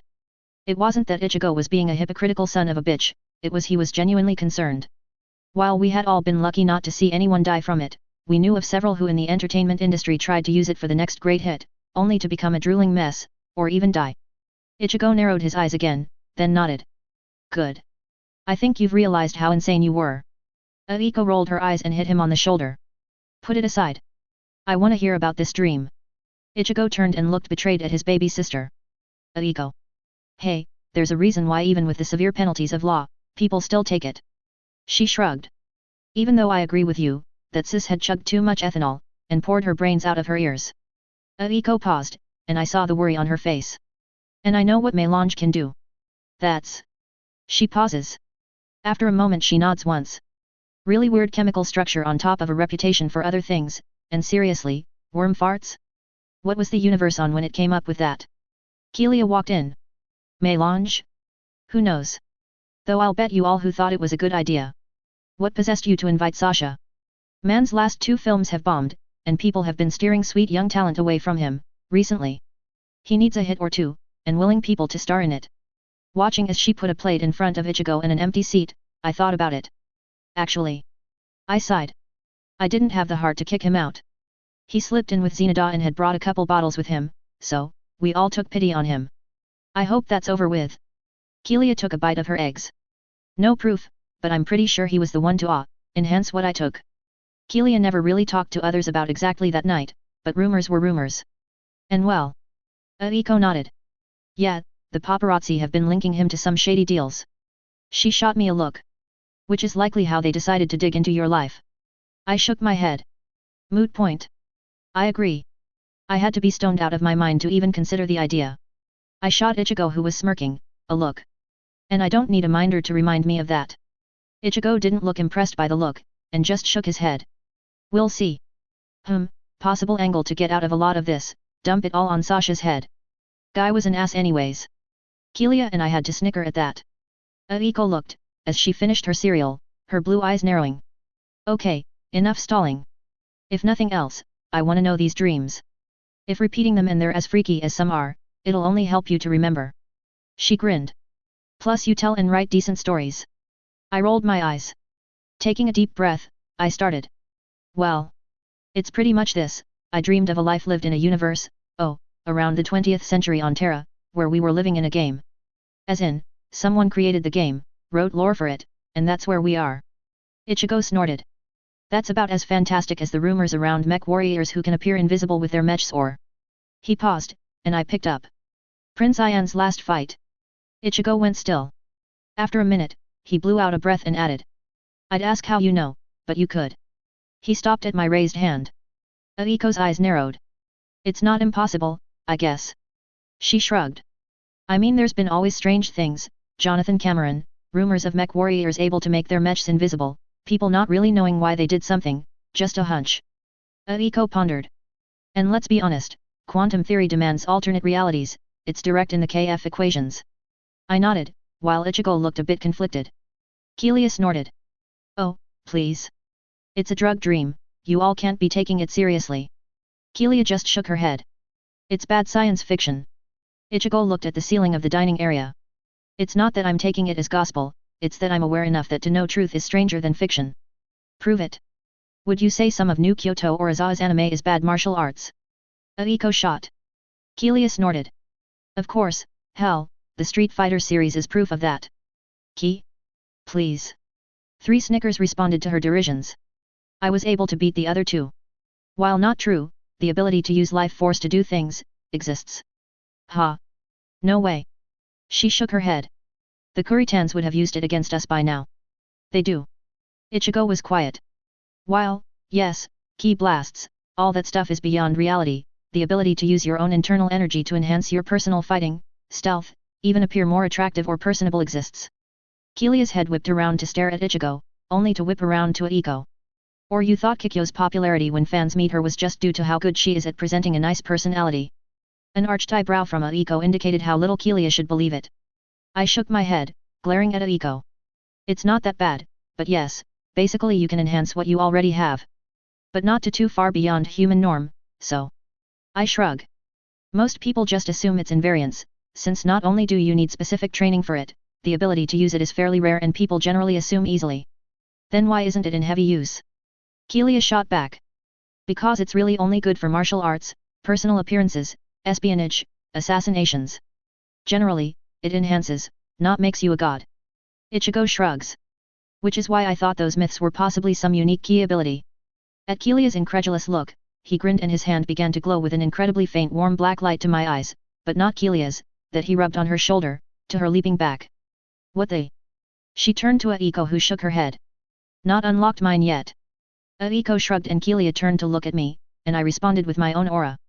Normally a soft red and gold, hints of blue are now visible to those sensitive to ki. If Kelia wasn't explicitly looking for what the aura did, she'd have missed it. Blowing out a breath, I let the tiredness show. Doing that takes energy. Kelia simply looked at us. You felt more here. She paused. More attractive, more friendly, and that thing with Ichigo's hand? Yo. I thought I was going to be burned. Ichigo nodded shortly. Yab. It's almost always subtle. Which is why I'm only thinking the ghost stories are a possibility. Quite possibly some stealthless deck, too, never discount the easiest explanation. I narrowed my eyes, and then shook my head. I doubt ki, annoyance. I'd dread the amount of training or ability needed to make a mech invisible, much less an archer. Kelia blew out a breath. So, basically, you 3 aren't discounting the possibility. Anything's possible. Ichigo shrugged. It'd help if there was some easy-to-prove factoids you got from this lore, but there's enough undreamed of under the heavens. He trailed off. Nodding once. And your ki color is off, too. You shouldn't have blue. And your gold tints are stronger. What color? Kelia looked lost. Battle aura. Aiko snorted. Ki potentials and adepts can see it, those without, can't. Answers that question about you. I snickered. That it does, you don't have it. I shrugged. Think of it if it help as an extra muscle or knack, nothing more. Just like you're very good at projecting a role, or Aiko with anything scientific. Kelia blew out a breath.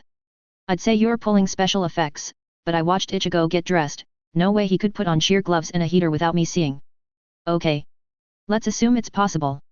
Melange is weird anyways, and has really weird effects on occasion. She took a deep breath. Is there anything as Ichigo said that is easy to prove or disprove? I mean, only reason even with your little stunts, I'm taking this seriously, is myths and legends have some truths. We all nodded at that. I shook my head. Said person was a decent fan of the game, though rants about our technology were amusing. I tapped my chin. And haunting bulletin boards where fanworks were performed. Ichigo nodded. Aiko grounded, and banged her head. Oh, gods, so many interpretations. Kelia joined her in wincing. So, you have to sort though. Any easy ones? Ichigo raised an eyebrow. Epsilon Eridani. 3 blank stares. I grinned at their look. Supposedly, when one of the cities was leveled during the First Succession War, I narrowed my eyes, thinking. Trying to pull a memory and was successful. Madison, their capital before and after the coup, not only had a Star League mint, but a depot for the defense force. And there's another one in the Shamus Mountains with a Colossus, that's the only hard detail that's easy to prove and from official canon of the game. I shrugged. Names, and rest from fanworks I've already started. Apparently the dream guy had a habit of making basic plans for every situation. Aiko snorted. Sounds like an officer of a competent military. Ichigo nodded. He was. Kelia's head titled. He, as in a guy? Ouch. That must have been fun. Past lives. Kelia shook her head. You Buddhists. Tisk. She grinned to remove the sting. But nothing on the depot in Madison. I shook my head. No specific details, but implications of a semi or fully automated repair/refurbishment center. Ichigo narrowed his eyes. That's your easy. He looked up. I sighed. It's proof at least in concept, if not there, then the lore was just that, fiction. If there, or some of the names I started searches on are here. Ichigo nodded. Then it's worth investigating more. Otherwise. Aiko opened her mouth, then closed it for a moment. And you have a shake and bake, add people merc unit. This is sounding like bad fiction. I snickered, but Kelia blinked. Yes, that does actually make things interesting. God. Or to you heathens, the universe does not do kinetosens. Several nods with that. Ichigo shrugged. Then you give everything you know or dream to MIIO, and we're golden. He grinned. Hell, you might get a planet of your very own to turn into a sin palace, to compete with hardcore. His smile took the sting out of it. No, before that, and even before the Colossus recovery, there's some things we can do. Any expert on Combine culture, has to know Helm's got the cash. I looked at Ichigo, who nodded softly. Yes, the coordinator himself wouldn't have gone himself, unless he reasonably expected it to be there, and it explains the temper tantrum he threw. Face. He rolled his eyes and his tone came out disgusted. The Imperial Japanese wannabes of the Draconis Combine had been some of the worst offenders of the Conga train of planetary destruction that took part in the First and Second Succession Wars over the empty throne of the Star League. While Kentaurus, a world where they replicated the Imperial Japanese Army's rape of Nanking, but on a planetary scale to the tune of 85 million bayoneted, beheaded, tortured to death, and all that, was a high point of their genocidal activities, Helm got the Draconis Combine's touch as well, just from orbital fire, nukes, and impersonal slaughter. My face was impassive, at his last words. However, I didn't let the disgust I felt, stronger than normal at genocidal snakes, show in my voice. What the memories did show is the cache would be found in 3028, and how it was found. I paused, and grinned. And where, and how to get in. Which if we can verify the geology that the novel described, fairly unique. Ichigo blinked. Kelia blinked. Aiko grinned. Not proof, but... Ichigo interrupted her. Details. Underground river, dammed up, near Freeport, I'd have to fully write it down, and do some sketches, plus ask a planetary surveyor or geologist. And we know some. Aiko cheered. Anything else? Yab. And you can help, Ichigo. His eyebrows rose. Oh. A wealth of meaning there. Ask MIIO for some trivia on Helm, like what the senior nobility for the planet got as regalia, as part of Castle Helm Fast. Ichigo's eyebrow rose at that, and I answered his question. Key item is a data chip. It's not only important as some info is on it, maps, precisely, but acts as a key to the hidden depot. Don't use it and try to force the doors, boom. No idea why the belt and pistol are part of it. I shrugged. Ichigo nodded. I don't recall those specifics on the Helm landhold, so I doubt you'd have any reason to know them. MIIO should, and shouldn't be that classified. As for confirming that the SLDF used an underground cavern system carved out by a river, we'd just need some maps, and a surveyor who's good at that type of analysis to look at it. Doesn't solve the problem of getting it. Kelia shrugged. I mean, rating. I grinned. And that we won't be doing. Hey. What?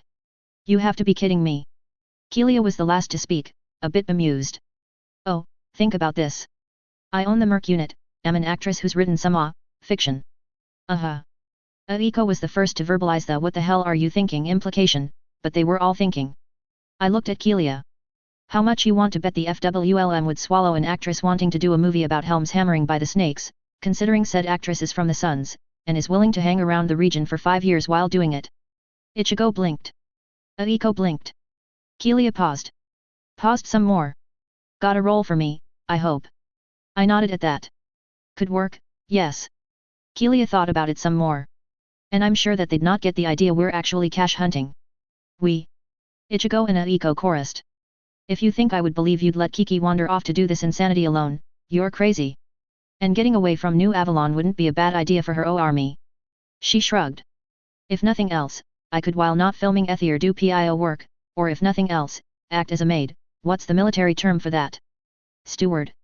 Ichigo stated. Yeah, that'd work. Though Aiko has NAIS, I have the guards. He looked at the room.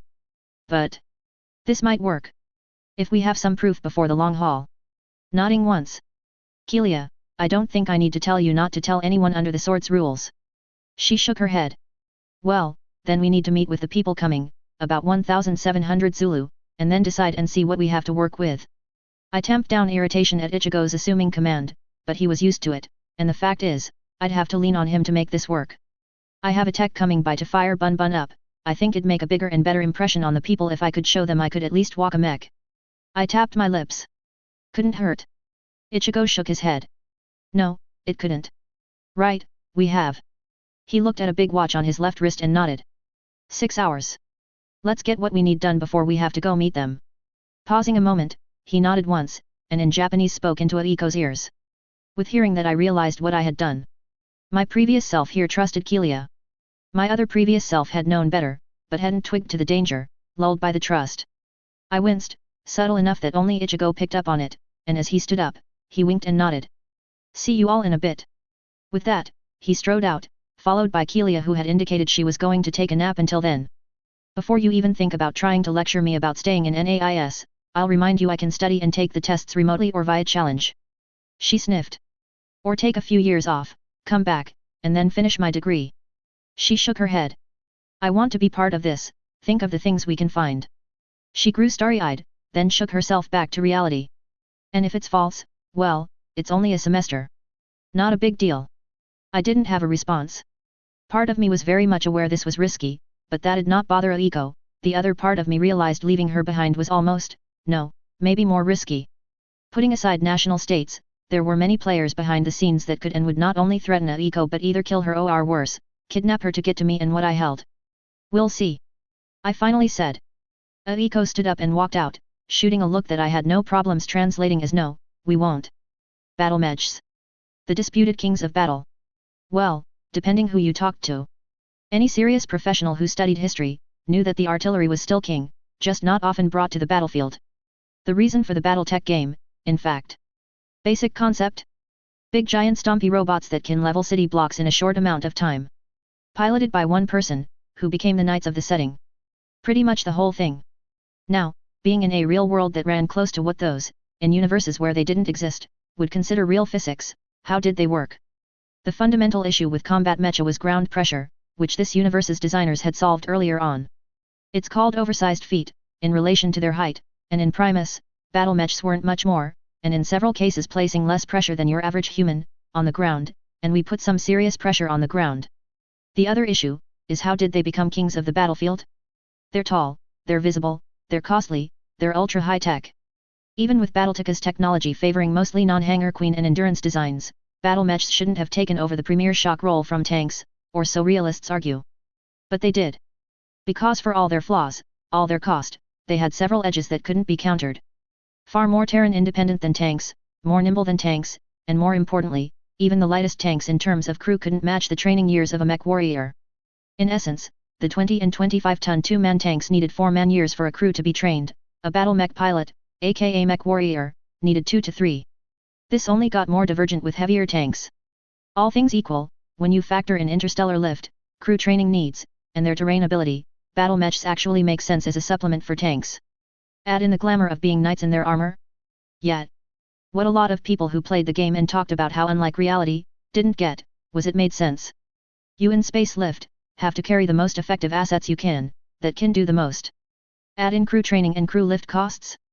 Battlemech's superiority on the battlefield was more the nature of war. The Hollywood effect was just bonus. I'll admit in universe people took the Hollywood effect too far, at times, but in reality, there were sound reasons. And I lived in a realm where they weren't completely worshipped. All this flashed through my head as I stared at the white and grey battlemech with long shoulders, forward cockpit and armored fists in front of me.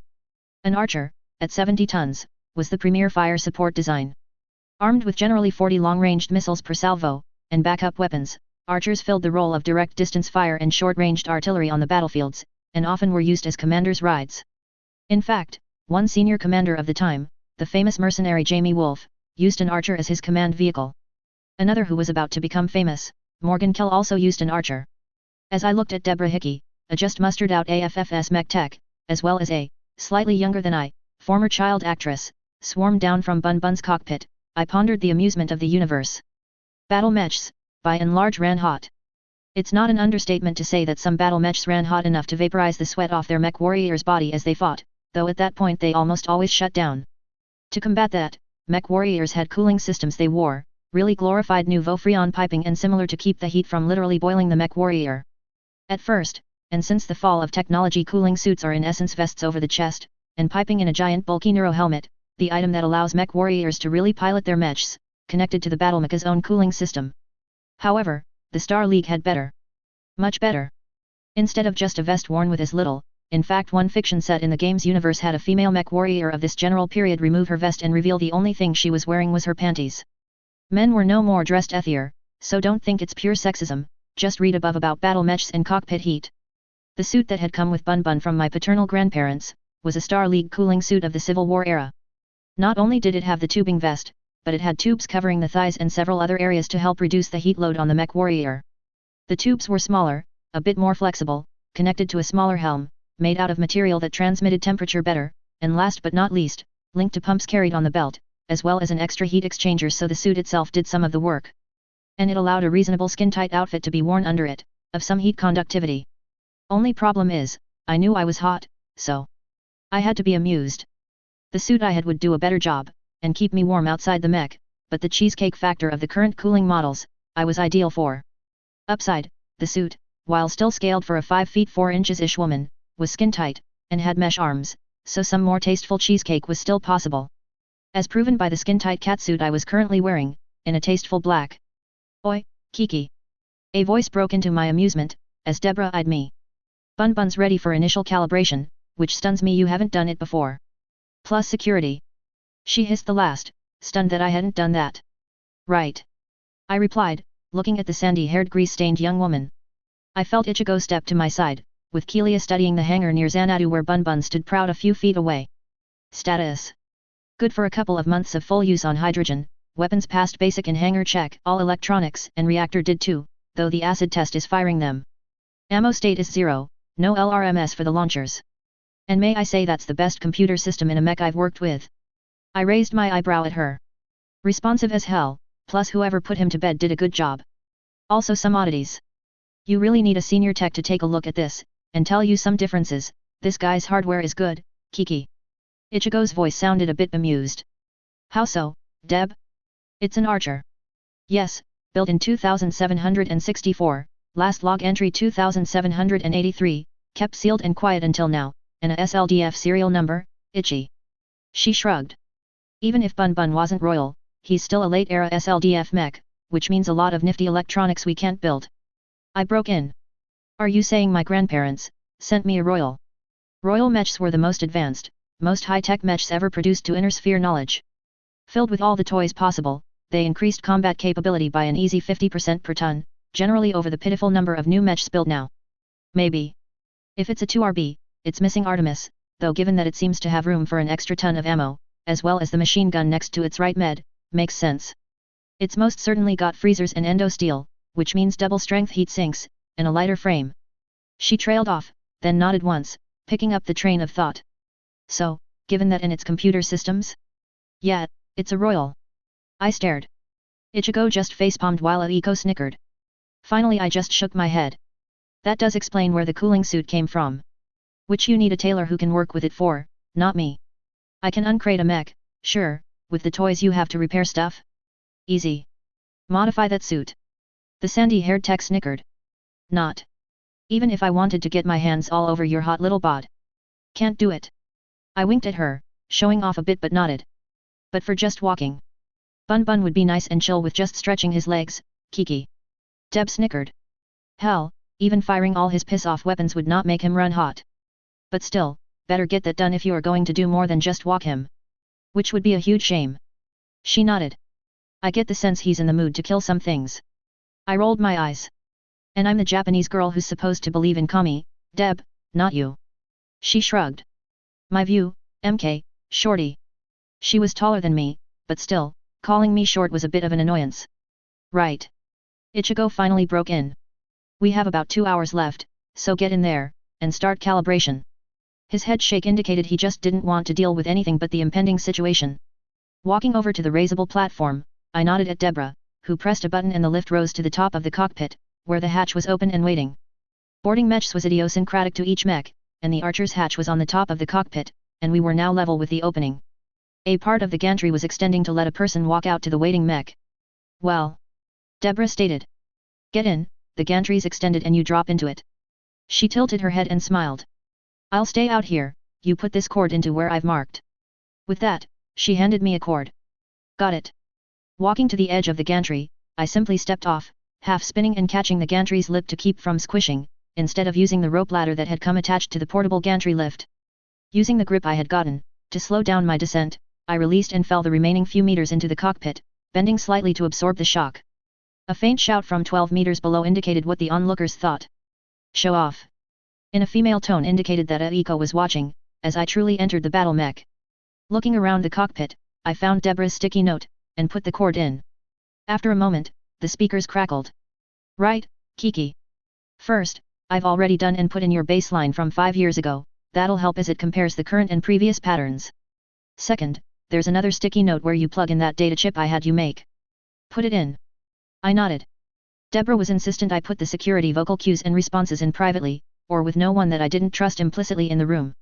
I had done so, with Aiko helping, and now, Deborah was uploading the ones I had done. 2. 1 for powering up and sensors on, 1 for weapons free and movement free. Nice. Good check. Pausing a moment, then her voice, satisfied, continued. Right, go ahead and fire up. I can't hear you since I disabled the mech, and once it's verified to work, the chip will be erased. Flipping the master start switch, a contralto voice spoke. What is required for evil to triumph? For good men to stand by. Master start activated. Reactor online, systems check. Warning, machine gun is out of ammunition. Warning, no LRM ammunition in magazine 1. Warning, no LRM ammunition in magazine 2. Lights began to turn from red to yellow to green in various spots, though a selection of lights remained red, the gyro and limb actuator status lights as well as the weapon status lights. I do not stand idly by.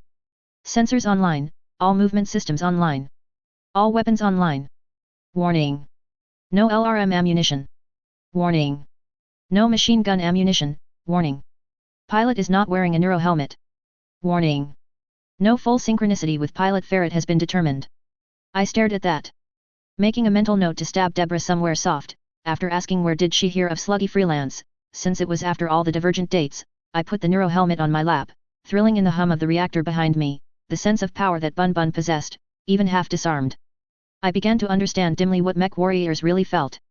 Shaking the thought loose, I started to go through the mental checklist I had memorized, but before I could even finish a tenth of it, a voice broke in. Deborah again. Right, now that almost all's green, I can hear you. First, we're going to put on the neuro helmet. You know it's the most important bit. I gathered my hair, and took off a hairband from my wrist. Putting it into a ponytail, I let my hands expertly wind it into a bun, which I used to pin out of my vest pocket to secure. Having done that, I put on what made battle mechs truly possible as weapons of war. The neuro helmet. This, over the programming and sensors and automation built into battle mechs, made the war machines possible. At its basic, it was a EKG reader, able to translate the neurons firing into something the computer understood. This allowed for various activities, such as the computers knowing the pilot really wanted to step just a little bit, when the controls couldn't parse it, how much to grip with hands or when to override the very conservative movement programs, so a battle mech could actually dance, if the pilot was good enough. I wasn't. Current versions were the size of giant buckets, and rested on people's shoulders, and could only do the most basic, while smaller versions, more oversized motorcycle-like, or even more compact had existed, none were being made. As with my cooling suit, Bun Bun came with one of the best ever made. Not only could it read more types of thoughts, it did it better, and could allow computers not set to track multiple targets track them. Even better, both compact versions could transmit information to the pilot. Very basic information, usually where you were hit, but the more advanced could give nudges on what the pilot should be paying attention. The downside, of course, was a fairly complex process of calibration to the neuro helmet as well as to the battle mech. Baselines could be done, and I had one, but even then a fair bit of time was needed to make the battle mech and its pilot understand each other. Right. Beginning comparison map. Think of walking. A pair of lights had gone red, as well as several other lights have gone yellow, indicating a helm mismatch. Doing so. I responded. Think of swinging your arms. Deborah ran through several dozen more matches, then finished sourly. Good news, you're fine to go with neuro helmets. Bad news is, whoever did your calibration before fucked it. Barely 75% match on baseline. I wasn't going to tell her what happened, I realized how insane that'd be, but I had a better guess on what caused the conflict. Putting that aside. So. Now we spend the next hour and a half getting some of the stuff out of the way. Let's have you take your hands off the controls, if not already, and I'm going to run you through a checklist of what you need to think. It's going to take a while, sadly, then you're going to have to do more. The tech answered with a bit of sadism. Let's get this started. Sighing, I spent the next hour and a half doing what she said, which involved mostly answering questions, thinking about certain movements, twitching certain body parts and on and on. As Deborah stopped, I sourly spoke, a bit sweaty, already having unzipped my front to my waistline. I thought you said Bun Bun would be cool. For a battle mech he is. You're the idiot who thought putting on a skin-tight non-mesh bodysuit was a good idea. Deborah's voice shot back. I'm going to stab you somewhere soft. And where did you learn about Sluggy Freelance? Dad. He's a fan of late 20th century newspaper comic strips. She replied. So, ferret girl, with these reads, Bun Bun won't stab you if you move him, though I'd avoid fighting him yet. And don't try anything too fancy. Walking at most. She paused. And we need to get this done, so, block time. But given the glare below, I want the cable back, and I'll let Ichigo get up here. Punching the release for the cable, I sat back and waited. Her face shortly appeared at the cockpit canopy, as the gantry lowered down. She was cheerfully waving pixie sticks at me. I will get her, somehow. I muttered. Pulling out the booklet I had put in my valley, I opened it to the pages of cockpit lights, and started double-checking what each light meant. While battle mechs had vocal systems to inform pilots, and some, like Bun Bun, tried to tell their pilots things via the neuro helmet, backups such as display lights, HUDs, and other MFD existed for helping the pilot keep an eye on various aspects of his or her mech. Managing these systems was nearly half the training involved with piloting a mech. Shortly a thump was heard, and I turned around to look behind me. The rope ladder I had earlier saw, was in the cockpit, and Aiko was scrambling down it, and as she stepped aside, Ichigo and then Kelia followed. I felt very crowded, even as the three got very well acquainted as they squished together. Given the size of cockpits for battle mechs, one additional person besides the pilot could fit in, two more were pushing it, and three over the pilot was a very tight fit, even after adjusting the seat and pedals to fit my very small size, at least for battle mech pilots. It warms my heart to see my friends and family growing closer. I remarked a bit sardonically. But I do have to wonder why you all are here. Ichigo rolled his eyes. I'm here to get you to the dropship pads where your fleet is landing, Aiko because she's curious, and Kelia, not sure. Better than being tied up by Aiko and kept in Xanadu. The named woman shot back. I gathered you don't quite trust me. Aiko shot back from where she was squished, a bit out of breath. Wood, off, get elbow out of my chest, Kelia. You, in our shoes. She finally got settled where she would not be squished and having sharp joints put into her body. Seriously? Kelia just smiled. Of course not, I could write that script myself. Ha, ha. Ichigo snorted. And where did you learn to tie up people, Aiko? Hojojutsu, got into mom's books. I suspect Ichigo and Kelia felt Aiko's shrug. I shot back. And who did you practice with? I said quietly, full of menace. I felt a grin on my back. No one, which is why I'm not happy with Kelia. Aiko chirped at me. Okay, you three. Kelia interrupted a bit bemused. Hojojutsu. Ichigo rolled his eyes. Art of tying prisoners up, basically. Uh-huh. And Kiki didn't get a bit lethal when she asked who Aiko practiced with. Full story. Kilia's tone was amused. I shot back as I watched the gantry roll away, and Deborah hop out to a waiting truck, where a flag had been taped to the roll bar. Ichigo isn't telling the whole story. It has a devolved art, called shibari. Oh. Kilia's tone indicated she understood. Did Ichigo study that book? And does he need a sparring partner? A moment of quiet was in the cockpit, finally broken by Aiko. Do not want to know. Do not want to hear. Do not need to know. Ichigo's voice was amused. I'll be buying you dinner tonight. Justice is served. Why thank you. I cut in. We're about to move. Hold on. I put my feet into the pedals, and my hands on the joysticks. As Deborah pulled the truck to a lead position, I waved the left hand of Bun Bun, which she understood as ready. With that, she puttered the truck forward, guiding Bun Bun out into the open. I grinned as I hit the pedals, and Bun Bun's onboard autopilots took over. Let's go. I sang softly, thrilling to Bun Bun's barely restrained power as he strode into the sunlight, smooth as silk. End Chapter 1. 1. RCT, aka Regimental Combat Team. 9 to 10 regiments of combat units, one of which was almost always a battle mech regiment, 120 or so battle mechs, or equivalent in unit size to a Star League division. Fills the same basic role as a corps did in previous wars. Rione isn't kidding in this period of Battletech history, an RCT can and often did take a planet. With a lever big enough I can move the world. Chapter 2. A Battletech Fanfiction. By Andrew MageOhki Norris. See Chapter 1 for disclaimers and other information. Find your footing. When dealing with those who are powerful, sly, and cunning, much less rulers of interstellar policies of great size, be bold, is not always a good strategy. But the timid don't win. Bluffing and lying work, but sooner or later, your bluffs will be called, and your lies will be exposed. Be prepared to cover them. Better yet, only do it when you have to, and still have a plan B. There are 3 things you can always trust to screw you over. A person's greed, a mule's stubbornness, and your own inability to recognize when you're over your head. Be careful with trusting people, even family. Even if they have loyalty to you, a question you must ask is, who else are they loyal to? Letting anyone into your heart is a risk, you might get it broken. But being alone is so much worse. From the Journals and Notes of Kikyo Onishi, New Avalon Press, 3291 AD, as part of the Century of Chaos, The Movers and Shakers series. As we strode out of the warehouse that was an impromptu hangar, I listened to the chatter of my passengers. Hey! Much better than the last time I rode with you. Kilia muttered. These mechs are something else. Ichigo was paying attention to what I was doing. She's using mostly automated programs, and pretty much letting Bun Bun's computers do the work. Smart. I rolled my eyes, as we stepped out into the sunlight, and Deborah quickly veered to the side. Where are we going? Loaded with a local waypoint map. Ichigo asked, and got my nod, as I pulled up the map he was referring to. Waypoint Bravo 3, Waypoint Bravo 5, Delta -3, then Echo 7. Let the computers do the work. Punching those in, I took my feet off the pedals, and kept light hands on the joysticks, as autopilot engaged. Even current mechs could do this safely, given the nature of a dropship spaceport. Bun Bun just did it as if he had a veteran at the controls. I had already transmitted our course to the Ground Traffic Control Center. Didn't want to get vaporized by a dropship, after all. A dropship port is a fairly big place, so going to where we were supposed to go took a fair bit of time.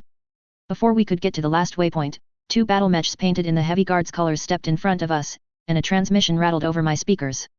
Halt and state your business. The male voice was professional and to the point. I halted Bun Bun, and before I could reach my radio's frequency settings, Bun Bun had already set the radio to transmit on the correct frequency. Kikyo Onishi, to watch arrival of several dropships which are now mine. I would have added more, but Ichigo's hand cut me off. Captain Onishi here, why has the heavy guards been deployed? Ichigo's tone was curious. The dropships were expected, after all. Wait 1. Within a moment, a third mech, another archer had stepped around the buildings, and stopped in front of us. The archer then proceeded to lean down and let a pair of uniformed soldiers climb aboard a hand, which was then raised, and the archer stepped forward, bringing the hand to where the soldiers could look into the cockpit, as I opened the hatch. The female of the pair was holding a video camera, and Ichigo waved at it. Kuniachi, why are there 3 women in the cockpit, besides you? I spun my head to look at Ichigo, while Aiko did the same, mouthing Kunoichi. One is the owner of this mech, and the dropship's arriving, my sister. The youngest is my youngest sister, Aiko, and the other is a friend, Kelia Harper. Ichigo's tone was a bit frosty. AAA, see you didn't tell them your call sign, then. I wonder why. The voice sounded amused. Must be a good friend, considering. Virgin, respectfully, shut up. Ichigo shot back. Kikyo has a right to see her property, does she not? The mech warrior call-signed Virgin responded, still amused. Ibe. What's the loadout status? No ammo. Save the lasers, and you're good to proceed. The voice was now more serious.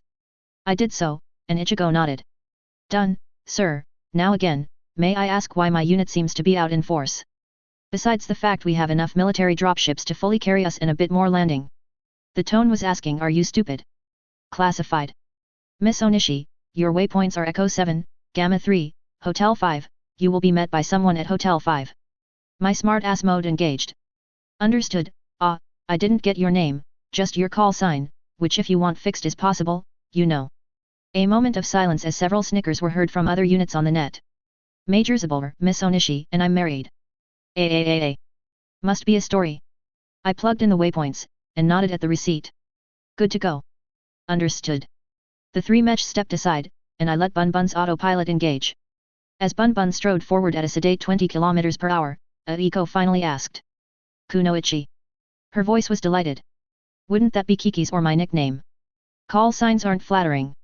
Keelia responded, still amused. Though I'll admit those two were epic. Ichigo's jaw was a bit tense. I shot back, amused as well. Could be worse, Ichigo could be virgin instead. That one I've got to hear. Keelia nodded. Ichigo sighed. Can we drop it? Three feminine eyes looked at each other. For now. Only until I want you to do something. Oh, I'll be kind. Ichigo just shook his head. Yuck it up. At least I'm not Zabulver. And how did he get that? Keelia responded. Idiot on his first night partying at Albion stated he would only have sex on his wedding night. A friend of his shot back. So forever a virgin you will remain. It stuck. Ichigo grinned. Aiko snickered. And Kunoichi. Ichigo rolled his eyes. Was given that because mom was a single mother, and I'm pretty decent at being stealthy. He paused, and nodded once. So, Subaltern Onishi, what you're saying is your family is a Kunoichi family. I sighed. Aiko signed and nodded. Not so bad, then, I guess. Ichigo settled back a bit. Before any of us could continue harassing the poor man, we saw a Battlemaster, with a collection of other mechs turn and look at us. Along its left side were two stripes running height-wise, one red, one white, while the rest of the mech's metal was in Davian blue, with sunbursts and swords on the shoulders. All the mechs except my white and grey Bun Bun were in variants of that pattern, which confirmed they were the heavy guards. Ichigo had stiffened, then sighed. Well, that explains why the heavy's here. I didn't turn to look, but I know he felt my question, and he answered it. I'd be very unsurprised, Kiki, if that's not the first prince himself. Oh. I concentrated on being very inoffensive. Oh. You think he's? Ichigo's shrug was felt by all of us.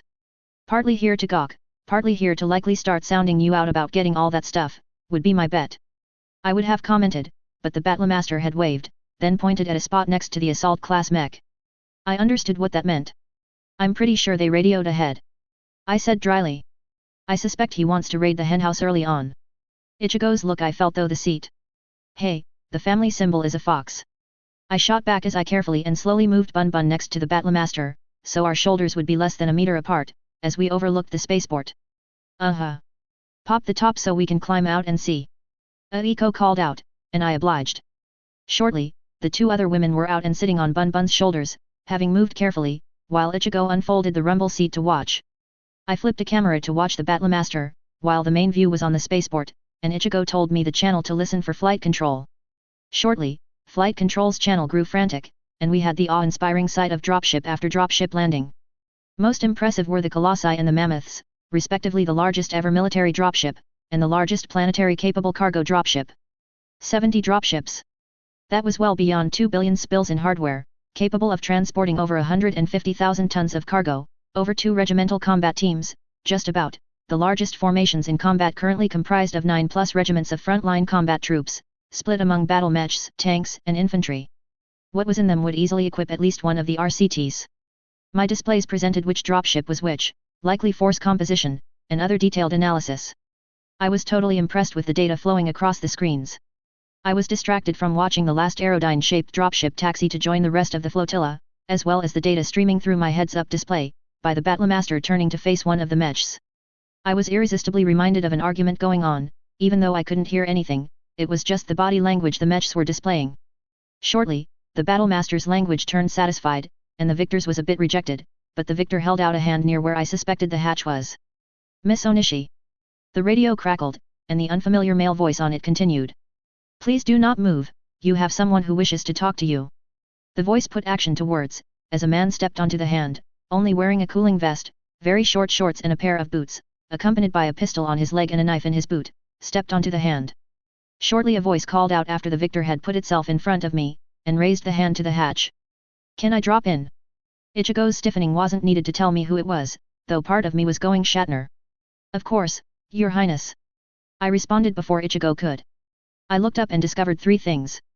A. Hansa Davian really was a James Kirk XP. B. He also had the same bare chest thing going Kirk did. C. Kikyo really liked the look and vibe, who knew she was fond of older and more powerful males. With a thump Hansa Davian arrived into Bun Bun's cockpit. Captain, Miss Onishi. Sir. Your Highness. He waved off our attempts to stand, and respectively salute or bow, and looked around. This is not a standard archer, a 2R, I believe, that's in its documentation. He didn't sound accusing or threatening, just amused. I thought for a moment, and shrugged. Nope. Didn't really know about it, till I fired it up. Pausing for a moment, I grinned at the look on his face. Complete incomprehension. Couldn't, the conservator was being restrictive on more than just liquid assets. Excuse me. Hansa's tone wasn't just the polite inquiry of a gentleman, he was honestly curious to what I was implying, instead of not using a battle mech, as his mind couldn't wrap around anyone with one not learning all about it or using it. When Ichigo was assigned to the guards, and assigned off-planet, while I was emancipated, I still needed by law and conservator. Hansa nodded, understanding, and I continued. She was quite strict on the limitations, and I quote, what does an actress need with a battle mech, but no judge would sign off on selling property, so. I see. He turned to look at Ichigo. And pray tell, Captain, why was this not handled? Ichigo shot me a look. Sire, I was not informed, for my sister tends to believe she can do anything. Ah. Hansa leaned against the cockpit wall. Then this should be at least less unpleasant than I hoped. I do intend to try to gain what you inherited. He paused looking at me. For fair value, of course, of course. While there are legal means to rent it from you, mind you, considering some of the dropships. I much rather not have to go through the process. Not only would it be dimly looked upon, it likely would be more expensive. I nodded. Squishing an internal voice that demanded certain considerations of a more intimate nature in lieu of cash, I instead asked. Exactly what do you want? The jump ship and military dropships to start, honestly. Would you like a duchy? Hansa smiled roguishly. All things considered, I'm going to try very hard to make sure that Monolith doesn't leave New Avalon without being in AFF's colors. And I am prepared to make strenuous efforts and legal at that to keep the Colossi in the same state. I'm stunned they got here, in fact. I nodded at that. I'm afraid some of your goals will be difficult to attain. But first I have to see what the people with them, my father's people, now my people, want. I shrugged. I'm responsible for them, so. I see. Hansa leaned back and looked at me, his eyes piercing. I do see indeed. I'm quite prepared to sweeten the deal-making, you realize. Perhaps. But, I'm not going to make any decisions till I know exactly what the people want, and what I have to work with. I spread my hands, taking a deep breath, noting the quick flicker of Hansa's eyes to my valley. Even then, I do have a few plans of my own. Hassan's eyes bored in. Elaborate. His tone brooked no disobedience. Well, I've been given a few places that might be interesting to visit. I trailed off, letting him fill in the blanks. Your father was a bit of a treasure hunter, I believe, as so proven, in fact. Ah, he sent a list of places he couldn't visit. His question was more of a statement. I simply smiled, letting him draw the conclusions. His eyes narrowed, finally he spoke. I'm inclined to slightly disbelieve that, but reports did say a courier with a secure box arrived to his lawyers here, and all things considered. But details? Well, some information has come to light that the Star League depots and repair centers in Epsilon Eridani aren't as gone as we thought. I shrugged slightly. From what I've been given, there's two worth investigating. One that might have a dropship in it, another that seems to be a major repair and refit center for the ground forces. No idea what's in there, though I suspect a lot of automated tooling and repair bays, from what I can gather. Or at least bits of them. And Hansa wasn't satisfied. Let's say this. I'm pretty sure that Minoru's decision to personally lead the looting of Helm wasn't based on bad intel. I have some suspicions, but there's some easily verifiable facts that'll make it fairly easy to prove if I'm on the right track. Plus, I figured out the perfect cover to loot it, and get away clean. I smiled at that. Hansa's raised eyebrow was matched by Ichigo's face palm, but I obliged his question. Well, I am a Federate, and wouldn't it be natural to make a movie about yet another weeaboo actroity? Hansa's expression was a prize. You could see him just blanking for a moment, then going weeaboo. Wannabe Imperial Japanese maniac. Ichigo's voice dryly answered the question. Hansa for a long moment was quiet. Weeaboo. Weeaboo. I like that. He smiles. Almost as much as I like the idea of stealing Helm from underneath Yanosh, without a clue on his part. Pausing. But is it worth it to me to risk a serious bird in the hand? I paused for a moment. Information on exactly what Major Keeler hid away is iffy, anywhere from a regiment to at least 6 regiments of mechs, plus equivalents in other areas, and spare parts, of course. Plus possibly special weapons. Hansa's eyebrow was still cocked slightly indicating he wasn't convinced. I sighed, finally agreeing to reveal my trump card. Some information has come to light that indicates he saw where we, as in the successor states were going, and the likely result. And he took steps to at least prevent the loss of knowledge. Not saying that he got his hands on Prometheus, but some hints are that he did his best to recreate it. But not verifiable, and it's just a likely suspicion. Hansa went still. Finally, after a long moment, he thought about it. I'll want to see your logic on the possibility of the cash being there. I'm almost tempted to say damn the cost, and get to the cash now. Just the possibility of a put-together Prometheus. He paused again. No, I am tempted. Explain your logic on why you think Major Keeler did so. He's an engineer. He fought the Liberation Wars, and saw what happened to the Terrans, and the SLDF. He also likely studied history, and well, doesn't take much to draw conclusions. I paused, and if you're already in a pessimistic mood, I would say that's a thin read. Hansa pondered. A thin read indeed. I nodded. And our relations as I understand it with the Free World League are fairly profitable and not worth disturbing over a slim possibility. And considering that we have a decent shot at getting away with the cash cleanly, without. There is that. Hansa shrugged. While our relations are generally good, as you pointed out with the Free World League, we, as in the Federated Sons have occasionally undertaken raids, some recently against them, and if I was even halfway convinced that the information you say was there, I'd go myself with your brother covering my troops. He carefully studied me. As it stands, I'm not sure I believe you at all. I will think on this. I do think you are not telling me everything, and I know you are trying to convince me of what you want to do. The question I have, is it what you are telling me, or is it a cover-up? I thought for a moment. True to the first. I paused. On the second, I can say it's my goal, but again. Quite. He thought for a moment, then nodded. I can see the idea you got about Helm, given your brother's article on it. I will want to see some more data on the location. He paused again. As for allowing you to acquire it in the method, I'm of two minds of it. Epsilon Eridani can be collected by my people, if you give the information. While part of me, truly wishes to be about this as fast and as powerfully as possible, your brother's loyalty, and your mother's service to the realm, has also earned you a fair bit of leeway. My confusion at the last showed clearly. His raised eyebrow at Ichigo and a shake of the head that answered the question. He then turned to me, and nodded once. Your mother was Order of 5 Pillars. The Order of the 5 Pillars was one of the 2 security services of the Draconis Combine, the most hated rival of the Federated Sons, and tied for the worst successor state, in my view. She defected, blowing open a century-long spy ring, plus several others, and secrets. I thought you knew. He shrugged. Ian offered her a barony, she turned it down. He turned to Ichigo who wasn't looking happy. She has every right to know. Considering what the Order was doing, and your family line, Capitan, she has to know, as it's DMI's view she was killed by an ISF agent. Ichigo's expression was stone. Sire. I was trying to think on how to. Hansa's raised hand cut him off. Understandable. He turned back to me.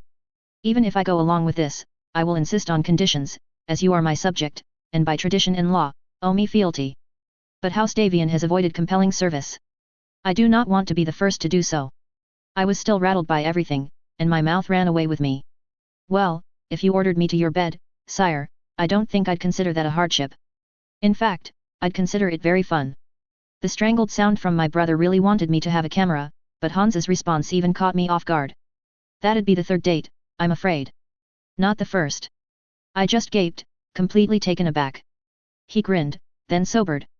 I assume your mouth ran away with you, of course, mind you, as that was quite gauche of you. And unlike your usual behavior, from what I understand. I'll chalk it up to the revelation I just laid on you. He turned to my gaping brother who was choking. Breathe, man, breathe. It's not the first, nor the last offer I've received, though to be fair, it's one of the most direct.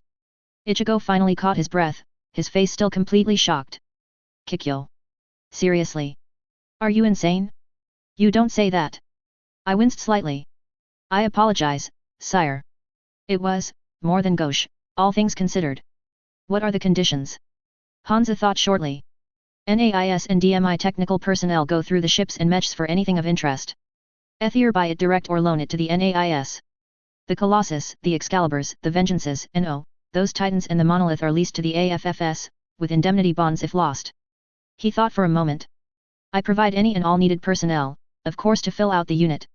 Though I'd like to know exactly what are you thinking unit-wise. He held up his hand. Your youngest sister remains. Not only is the NAIS the best place to grow such a mind, NAIS itself would benefit. And of course, one of you will accept the barony that your mother refused. Ichigo broke in. Sire, I'd not recommend the majority of the unit being AFFS or former AFFS, that'll make it obvious that we're a cover to anyone with a brain. Hansa paused, nodded. At least a fair amount, mind you. Your sister. I understand and agree, sire. Menders are a good idea. Ichigo smiles at me. I open my mouth, but before I could say anything Hansa smiles as well. And you'll be one of them, Captain, who better? Ichigo nods. Can I assume this won't affect my career? Hansa nods. Personal detailing by the first prince always looks good on a young officer's resume. Hansa nodded for a moment, then added. While I'd suggest that you don't command the unit direct, Kikyo, it's also a tradition the owner does. I'll look around for a very competent XO, in that case. I thought for a moment. Right now, unit-wise, I'm eyeing a brigade-type formation, though in reality it'd be a alliance wing. 1 regiment of ASF, 1 of mechs, 1 of armor, 1 of infantry, supported by a battalion of ADA, RD, MP, engineers and logistical support elements. With the amount of mechs supposedly there, I might have 2. Always wondered why the first CAV wasn't that, it fit so nicely with the DLC doctrine. Hansa paused, and thought about it.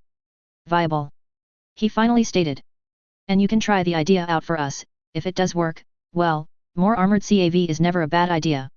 I nodded. As for the ships, no. Stripping them of royal technology? Yes. But if this is to work, more transport is better. It also makes us less tied visibility to you, though if a eco remains, that's your assurance we'll come back, at least for a while. Any mech or vehicle that is SLDF late regular or royal, unless it's already a personal ride, I have no problem selling, or more precisely exchanging for other mechs. I tapped my chin. It's going to be difficult enough convincing Merrick to agree to at least headquarter a full brigade, much less 2 on helm, without them thinking we're Davian pet mercs. This isn't to say I intend to keep all the dropships, putting aside from what information I had, they had to skeleton crew a fair chunk of them to get them here. Hansa pondered. And for dropships you don't intend to keep. Sell them, though my initial thinking is trade them to either the Lyrans or Merrick for an additional jump ship or 2.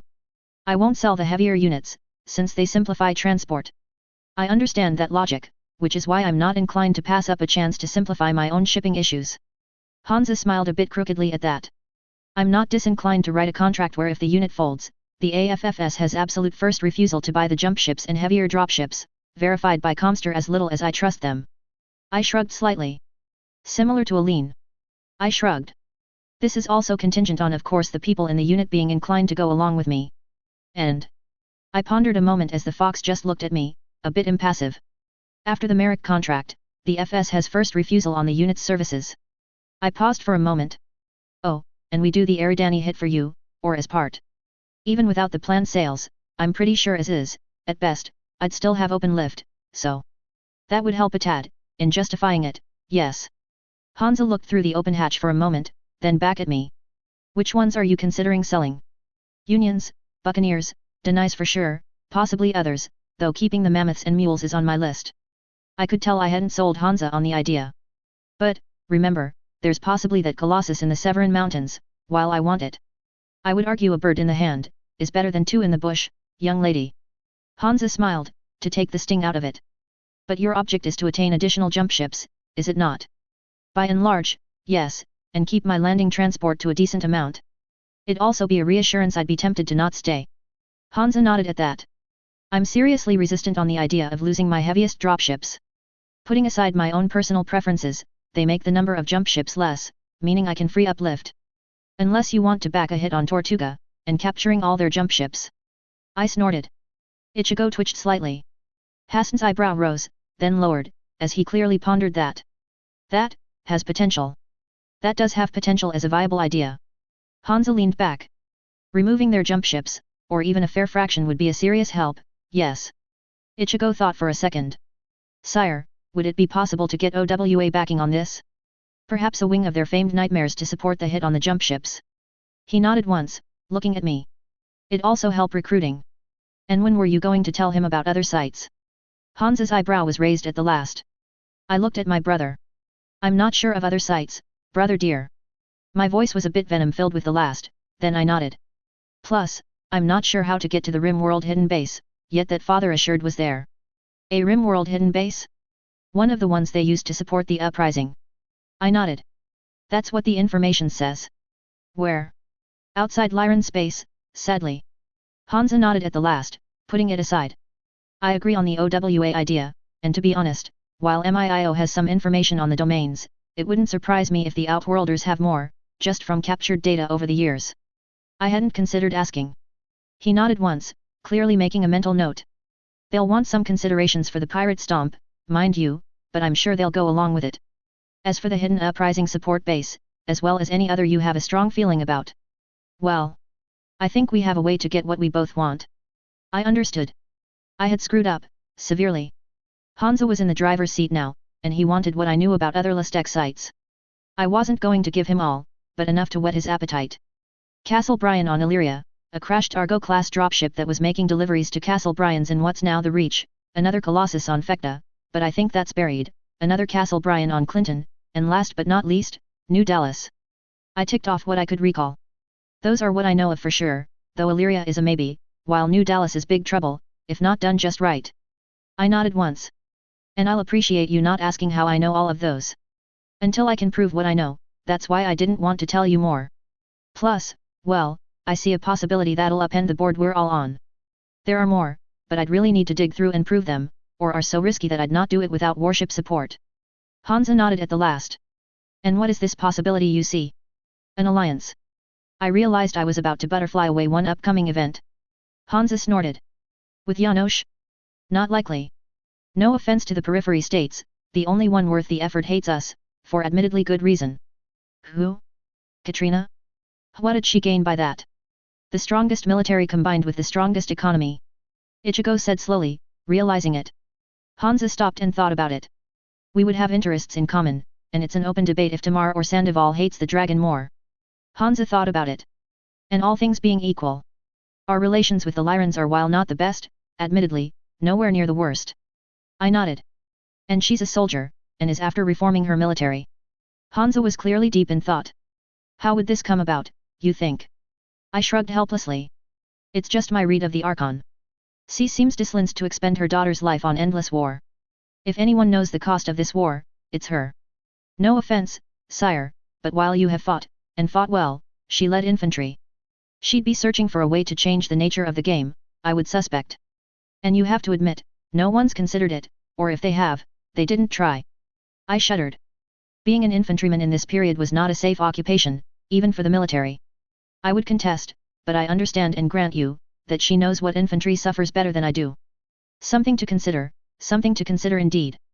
And you're right, it at least has the virtue of something different. Hansa was clearly intrigued by the proposal. And as your brother points out, we have what she lacks, and she has what we lack. He had been derailed by the vistas that opened up. After a long moment he shook his head and returned to reality. As much as I would consider it, I'd need more than just your view of her, to even remotely consider it, Kikyo. But I can at the least look into it. He nodded. And well, let's say this. Bring me Helm, and it's even half of what you think it is, and I'll have room to approach her, without her approaching me. Togruta is a prize to help, admittedly, though I'd prefer if we squish the den. Taking its jump ships though would help for a while. I shook my head. Not without my unit being at full strength, sire, and in a way, we'd need to put boots on the ground long term to hold it. Otherwise? Hansa nodded. Well, even removing a clutch of jump ships from their custody would be enough, I think. I nodded. It won't be fast, I'll need to recruit up to at least some strength. I think we should also try as hard as hell to take as many dropships as we can. Hansa nodded at that. Unless we can find an occupation force for a long time, we're out of very many good options. He nodded. I'll think on that. He pauses. However, he flashed a rogue's grin. You need to see if you can even put together the unit, and have my people go over the equipment. He nods once, unclasping his vest as Ichigo had just stuck his head out to look around, and leans slightly forward. How about this, we seriously conduct negotiations at dinner, say, tomorrow evening. I nodded, swallowing to get moisture back in my mouth. Hansa kept in shape during this period. Outstanding. He straightened, and nodded once. I'll have my guards collect you, say around 5? For a private dinner? Do bring a preliminary too for Onishi's armored cavalry.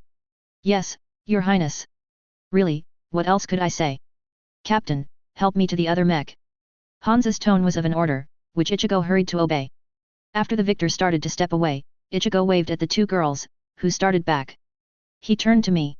And you, what were you thinking agreeing to a private dinner? He's going to try to seduce you into signing everything away to him, even with the information, or to giving him specific details. I glared back at Ichigo. My life, my choices. And I'm not that foolish. Hey. We need to meet your people. Ichigo made it clear he wasn't happy and that future discussions would happen. However, as Aiko and Kelia dropped in, I started moving Bun towards the dropships, reaching for the responsibility, and my mind thinking though the unit. The nature of space travel and the size of the interstellar economy at its peak, not what it has fallen to, was brought home, as I walked through the grounded dropships of the dropship port. All of mine were put at the farthest possible location from Avalon City, which meant from where I watched them land was a good 40-kilometer hike, and I hadn't watched them land from the other edge. Given traffic rules and laws for the port, it took slightly more than an hour before I could get to the dropships, and I had to shake my head. By the time Bun had reached the first of my ships, my father's people had managed to set up a basic security cordon. Said security cordon included several mechs which made it quite clear that I'd have to stop, and I found a perfect place to do so, as I saw Rione plus the film crew I had arranged. Shrugging, I turned to my passengers. Looks like it's time to dismount, and do things. Ichigo leaned forward to look out the cockpit, and nodded. Yab. Aiko and Kelia had already unduged the hatch and tossed out the rope ladder that was in a locker. Fun. Kelia commented as Aiko was already out of the cockpit, as she tested the ladder. I'm beginning to see why mech warriors are fit. Before I could shoot back a response, she was already climbing out, and Ichigo was watching her do so. Enjoying the view, brother? I snarked as I noticed where his eyes were. Ichigo's tone was amused. Oh, of course. I am a fighter pilot. He grabbed the rope and begun to haul himself out, and as a parting shot stated. So, let's see if you're still in shape, bet you can't beat my time down. I watched as he scurried down, and grinned. One thing about a movie I had done, was the Count Slants, actual mech warriors, had not only taught me the basics of driving a mech, but explained a few tricks. Fishing out a pair of gloves from my jumpsuit, I put them on, and waited till Ichigo had hit the ground. As I looked down from the lip of the cockpit, I grinned, and shouted down at Ichigo. Let's see about that time. With that, I grabbed the rope ladder, and proceed to rappel down, bouncing all the way, while I treated the rope ladder as straight rope. Okay Ichigo paused as I grinned at him. I should have known you were saving that trick. Learned it on a set. I nodded, noting Aiko's face palm. Kelia had just smiled at Ichigo, as she patted him on his arm. Before I could ask Aiko, Rione had stomped over. Can you tell these Neanderthals, I'm your lawyer, and that they're to let me in? Why the film crew? I nodded at her, and smiled. Well, might as well get started with the real lives of mercenaries, no? Even if it doesn't go anywhere, introducing myself and explaining things to them, would be a good idea to have on film, anyways. Rione nodded. Fine, let's get this going. Before either of us could move, a towering blonde mustached man, with a single lock of blonde hair to keep him from being totally bald walked over. I glanced over his muscular frame, clearly shown by no shirt, metal gauntlets, and baggy pants, and an errant mental thought crossed my mind, clearly Kikyo, Originals thinking, wondering about if his stamina matched up. Are you really Kikyo Onishi? The star of Freedom's Price. I didn't win CE, but mentioning that B-movie I had starred in, simply for the money, though I had to admit, the on-site consultants were good and we had tried to make more of it than the script had planned, but there was only so much that could be done. I am not my personal best, I'll admit, but I trailed off. Oh, wow, I loved you in that film. You were so good as an insurgent stealing mechs from the Kurdians. My mind reminded myself of how some were acquired, and a impish part of me suggested I reenact those scenes with the good man in front of me.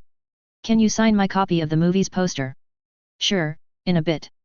I smiled impishly. Why are you on New Avalon? We're here to meet the new owner of Fuji's mercenaries. The man nodded. Though I don't know who it is, every time I ask, I just get laughed at. He paused, face-palming. Removing his hand, he continued on. Forgive me, Miss Onishi, I'm Alexander Armstrong, one of the platoon sergeants for the infantry. Can I ask why you're here? My impish side couldn't resist the opening father's people had given me. I'm Fuji's recognized daughter, Sergeant. I waited as he blinked. Blinked again. Oh. Air. I could see the thoughts running through his head. After a quiet minute, he stopped, and then nodded once. Of course, ma'am. I'm sorry for delaying. I held up a hand, smiling at him. You didn't, and I'll be by your quarters to sign the poster anyways. Always nice to meet a fan. My smile shifted to an impish grin, at the slight look of worry that crossed his eyes. Don't worry, I'm not going to inspect quarters today, I believe. And I'm quite aware that posters of me sell well. Not ashamed of it. His relief was visible, as he started to lead us to the guards. And who is this lovely blonde next to you, and the people behind them? Alexander's inquiry wasn't pro forma, but honestly curious. My lawyer, Riane Darwin, and a film crew to record my introductory address to the unit. I paused. Fuji's mercenaries? Really? Father couldn't have thought a better name. Armstrong shrugged. It is a holding name, to get us here, I was told. The new owner. He trailed off, and blushed slightly. Sorry, you are to actually give us our official name. Any ideas? I would swear the sparkles as he puppy-eyed me would blind anyone. But, I indulged his curiosity. I'm thinking Kiki's Heavy Cavalry. You Sonishi, I'd suggest. Sounds more professional. Darwin interrupted. That is if you've lost your mind. I shot her a look. I still need to address the unit and find what they want to do. I nodded at Alexander. It's only proper. Alexander was spared answering, as we reached the gate, where a older, weather-beaten man was waiting. Colonel Saved, I present to you Miss Kikyo Onishi, her guests, her lawyer, Riane Darwin, and a film crew. His bass voice matched his body, a very Viking warrior look, though his accent made Ichigo's eyes narrow. I accept the responsibility, Sergeant. Return to your post. He turned to look at me, scanning up and down my body, eyes narrowing slightly at something, then looking over the rest of the group. Ma'am, what are your intentions for our people? I nodded at him.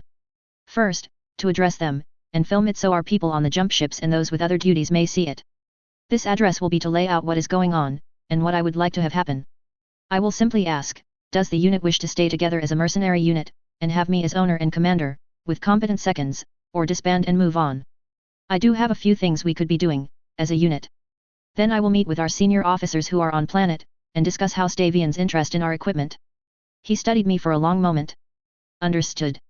I should warn you a few of the mechs and ASF have been earmarked for people in the unit. Only a few, 4 mechs and 1 tank.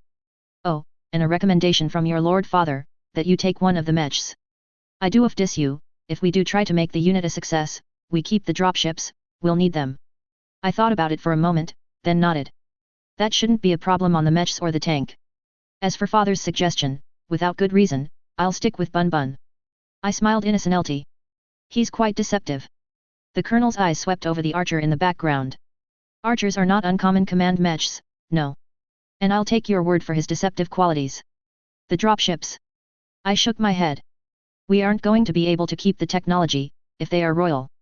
How Stavian would be arguably criminally negligent not to get their hands on that many samples to reverse engineer. The actual dropships, on the other hand, oh, you better believe I'll do my best to keep them. I counted how many we have, versus how many rings we have. I did not like that math. My voice had dropped slightly on that last. A grim chuckle rumbled out of his chest. Turning, he led us slightly deeper into the landing zone. That's sadly the way the universe is, ma'am. We're lucky to have as many jump ships as we do now. I think only the Dragoons have enough interstellar lift to completely transport themselves. I understand that. Doesn't mean I have to like it. I shook my head. Corporal. Saved pointed at one man. Spread the word, unit assembly at the first Colossus in a half hour. With that, the pointed out young man rabbited away to spread the word. Apologies, I believe it's best to get the address done as soon as possible. I nodded at that, and he continued. And no, you don't. Just deal with it. Which is why keeping our colossi and others is important, ma'am, as I see you understand. I didn't respond to that, as we kept walking towards a towering dropship, the aforementioned Colossus. Are the ships named yet, Colonel? I idly asked. Not names that we gave them, ma'am. He shook his head. Your Lord Father had made it clear that we were to wait till we were ready, or you were in charge to do so. Ah. I paused. I take it you've been with him a while. Before you were even a lustful thought in his head. Saved smiled a bit at that, clearly testing the waters of my reaction. I can believe that. I thought for a second. So, he's been assembling this for a while, then. The last few years, yes. He wasn't the most fond of Alessandro, shall we say? Not that anyone could blame him, but, it led to some rash choices, which he decided to undo. His eyebrow rose slightly to question did I understand what wasn't being said. No one can blame him for not trusting Alessandro's abilities, no, given all things. And well, who wouldn't want to make a fresh start with a new, and more competent Archon, considering the climate in Sky? Not sure he picked the right way to do it, but... I trailed off. Quite so. It is where we're at. As we walked closer to the ship, he quietly asked. I take it you are taking responsibility for us? As your Lord Father wished. If you'll have me, that is, and we can come to agreements. I looked at the people gathering. I didn't quite expect this level of responsibility, but... needs must. The Colonel didn't say a word for a long moment. They do. And calling Summer a devil is APT. He has his claws into your older brother by Lord Fuji. All I can say about that situation on New Kyoto, is at least your niece, the Lord's heir, isn't against you, but, she couldn't be responsible for us, and we would have drawn too much attention to her at this critical time. Oh. My tone indicated idle curiosity, nothing more. His tone answered the question in the same way. She's 17, lady. And has a regent assigned by Katrina. Though she has seen some of your movies, and wants to meet you herself, I was led to understand. Ah. My response indicated I understood all the messages that the Colonel, who just smiled at the answer, was trying to pass. Well, that won't be immediately, I'm afraid to say. He just nodded, as we boarded the dropship, my family and friends following a minute later. Ichigo had been silent during our discussion. The Colonel turned to face me fully, and nodded once. I'll go to seeing that the unit is ready for your speech and send Armstrong to get you when it's time. With your permission, of course. I knew the question he asked wasn't a question. Of course. I watched as he left, then turned to Ichigo. You're quiet. I quirked an eyebrow at my more military-inclined brother. Was studying the people and the equipment. Ichigo hadn't turned to face me, but was looking at a battle mech. Finally, he turned to face me. I'm getting the impression the Colonel expected you to keep the unit together. I know you found out yesterday, but did you? I cut him off. No. I paused. I noted that myself, itty. For a moment I thought on how to put it as we both watched Aiko and Kelia look at the various mechs in the bay. The filming crew had already gone out to set up to tape the address. After a moment I nodded. My suspicion is that the Colonel knows about the find outside the Lyran Commonwealth. And well. I raised an eyebrow. A merc unit with some loyalty would be a smart play, and you'd want to have a security force once that stuff was brought home. Ichigo nodded. It's also helpful he's from Rasselhog, meaning no love for the DC, and wouldn't mind a stronger FS, leaning as proof that the find is factory-related, as your father stated. I tilted my head at Ichigo. And why you didn't go MIIO is clear. It's likely you're right about his loyalties. But, please, O5P, much less ISF would be more than willing to insert Lee centers into a merc unit. Ichigo simply rolled his eyes. While still possible, Kiki, unlikely, as handing this over to the weebos would set him up for life. That's why I don't think so. Trust, but verify, and agreed. I tapped my hip slightly. As well as something we need to remember. Ichigo got the point as he nodded. But... yet. Decided what you'll say. The raised eyebrow was clearly questioning my sanity at this, but not denying the benefits. The truth has the novelty of being rarely done. As for more, ad lib it. I shrugged. It's not like I haven't watched speeches of military personnel before. Who hasn't? Ichigo agreed. Not a bad plan, but keep it short and simple. Aiko had wandered up and snorted at that. She couldn't keep it simple if she tried. Nor short. Aiko's innocent smile wasn't believed by either of us as Ichigo and I looked at her. Ha. Ha. Ha. I paused, and nodded once. And we need to plot some ideas. Did you bring A's map? I had asked Ichigo if he could get an 2760 or so ARM map listing systems, planets, and moons. Yab. Standard reader format. Why? Ichigo's eyebrow rose. Plotting how we do this. Aiko grinned. What path, time, the works. I turned to my little sister and shook my head. Not we. It's highly unlikely Prince Davian is going to let you off planet until he's sure of our loyalty. And by sure, I mean sure, which means bringing home prizes he can't deny. Aiko opened her mouth, only to have Ichigo's stare shut it. After a moment, she sighed. I'll figure. A snort from the soul male in the bay ended her thought. Good luck outfoxing the fox, Aiko. Kiki hasn't done it yet, he's reserving judgment. Ichigo shook his head. And we're not even sure the prince is going to agree. And to be honest, I'm torn about the ideas. Part of me wants to do it, simply for the good we'd do for the sons, the other part of me wants to just give all the info to the prince, and keep both of you out of the line of fire. So expecting me to disagree with my liege, on something that keeps you safe. And means I'm a hostage. Aiko shot back. And what do you mean that the prince hasn't agreed? Yes. But since we don't plan to betray our birth nation. I trailed off. Low risk, and you can get the best education that the sons can buy. If, as Ichigo Prince Davian agrees to let us go. Aiko, even if we give him all the advanced technology, or enough of it, these are Colossus-class dropships, Excalibur-class too. Not to mention the Vengeances and Titans. Ichigo picked up my statement. To be deadly blunt, the 3 Excaliburs can carry a third of an RCT into battle, the Colossus, assuming stock, could, with say. His pause was clearly to do a bit of math, 1 Vengeance and, call it 3 Triumphs. He nodded, sassified, and continued. Carry an entire RCT into battle, Aki. He'd be a fool to pass it up. The FSN is desperately short of transport. Just the Colossuses and Excaliburs alone represents roughly an 1% increase in the FSN's combat dropship lift. That's not mentioning the monolith, the 6 overlords, or the rest. I picked up from Ichigo's pause. And 180 mechs, 120 ASF, 500 plus combat AFV, means he could build at least 1 more RCT, or 2, with some add-ons. At a very cheap price. Ichigo knows more, but I'm pretty sure we're barely keeping up with losses. Pretty much. Ichigo nods. It'd be more likely used to bring other units up to strength, most units are lucky if they're at 90% of mechs, ASF, and combat Vs. Aiko looked at both of us. We're Federated Sun citizens, he can't just take it. Ichigo nodded. Not quite true, but politically, you're correct. Ichigo sighed. He's an absolute monarch, Aiko. The High Council really doesn't exist. I interrupted. And while the nobles and other wealthy members of the Suns would throw 3 types of bitch fits if he just seized it, if he paid fair value, or went through the courts, using some previous laws, he'd get away with it. The Suns seized jump ships in the First Succession War, Aiko. And while yes, they paid rental and eventually compensation for losses. We're still paying a bit, from the military's budget. Ichigo responded. And as a unit with maybe 10% of our strength in personnel compared to equipment. The courts would side. Aiko looked at both of us. Why? Why would he do theft it? Because it's good for the Suns. It means a stronger military. If one actress gets cash instead of hardware, no one would care, figuring a 20-year-old wild party girl couldn't use the equipment anywhere near as good as the AFFS could.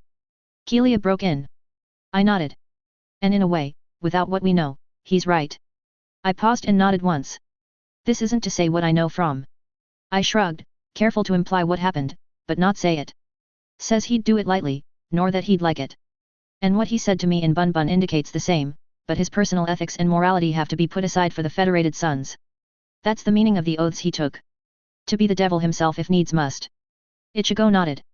Doesn't mean he's not a good man, just. He sighed. The truth is, the higher up you get, the more honor and integrity, and morality have to be put aside for duty. I'm not saying I won't work with him. I was born here, my other memories indicate that he'd be one of the better first princes, and he's about as good as a man can be in his position, but he's in the same boat as Katrina, who would dearly love to burn Loki to the ground, but can't. Because she needs them, as amoral, reckless, and frankly disgusting they are, they're a tool she needs to keep normal Lyrans safe. I nodded once, and Ichigo picked up for me. House Davian does a decent job, generally. House Steiner, not too bad either, but that's about it in this period. Well, not counting the periphery states, but... He shrugged. I'm loyal to him, but I'm not blind to his faults, nor that he can't live up to the ideal we have of him and his house. That he tries to do the best he can, is enough, in this flawed universe. I looked her in the eyes, and tried to convey how deadly serious this was. This does not mean we can't make it better. I've been given a big enough lever, and I will find the fulcrum to move worlds. I smiled. For the better. But that means we have to work with what we have now. Ichigo nodded at me. And that means recognizing flaws and the facts as they are. And that at times, levers get stepped on. Which we don't want for you. Aiko looked at us both, trying to think of some argument that would counter what we had said and implied. Finally she sighed. I guess. She blew out a breath. You'll get this done fast, right? And safely. Ichigo looked at me and I looked back at him, and we both turned. We're not leaving yet, Aki. Ichigo smiled. And well. I'm pretty good, so I'll make sure Ferret here doesn't get over her head. I hit him for the ferret crack, but before I could respond to his crack Aiko commented sourly. And who'll keep you from getting over his head, Kunoichi? Me. Kelia grinned. I've been there, so I have a good idea on how to get out. She tapped her lips. And these two maniacs need a minder, older, wiser, more cynical. Hey, wait a second. I'm the same age as you, Kelia. I and Ichigo responded. Ma'am? We're ready. Armstrong stomped up, interrupting and being clear that he hadn't listened in. Saved by the bell, I do believe. Kelia grinned as I shot her a dirty look. With a lever big enough I can move the world. Chapter 2. A Battletech Fanfiction. By Andrew MageOhki Norris. See Chapter 1 for disclaimers and other information. Find your footing. When dealing with those who are powerful, sly, and cunning, much less rulers of interstellar policies of great size, be bold, is not always a good strategy. But the timid don't win. Bluffing and lying work, but sooner or later, your bluffs will be called, and your lies will be exposed. Be prepared to cover them. Better yet, only do it when you have to, and still have a plan B. There are 3 things you can always trust to screw you over.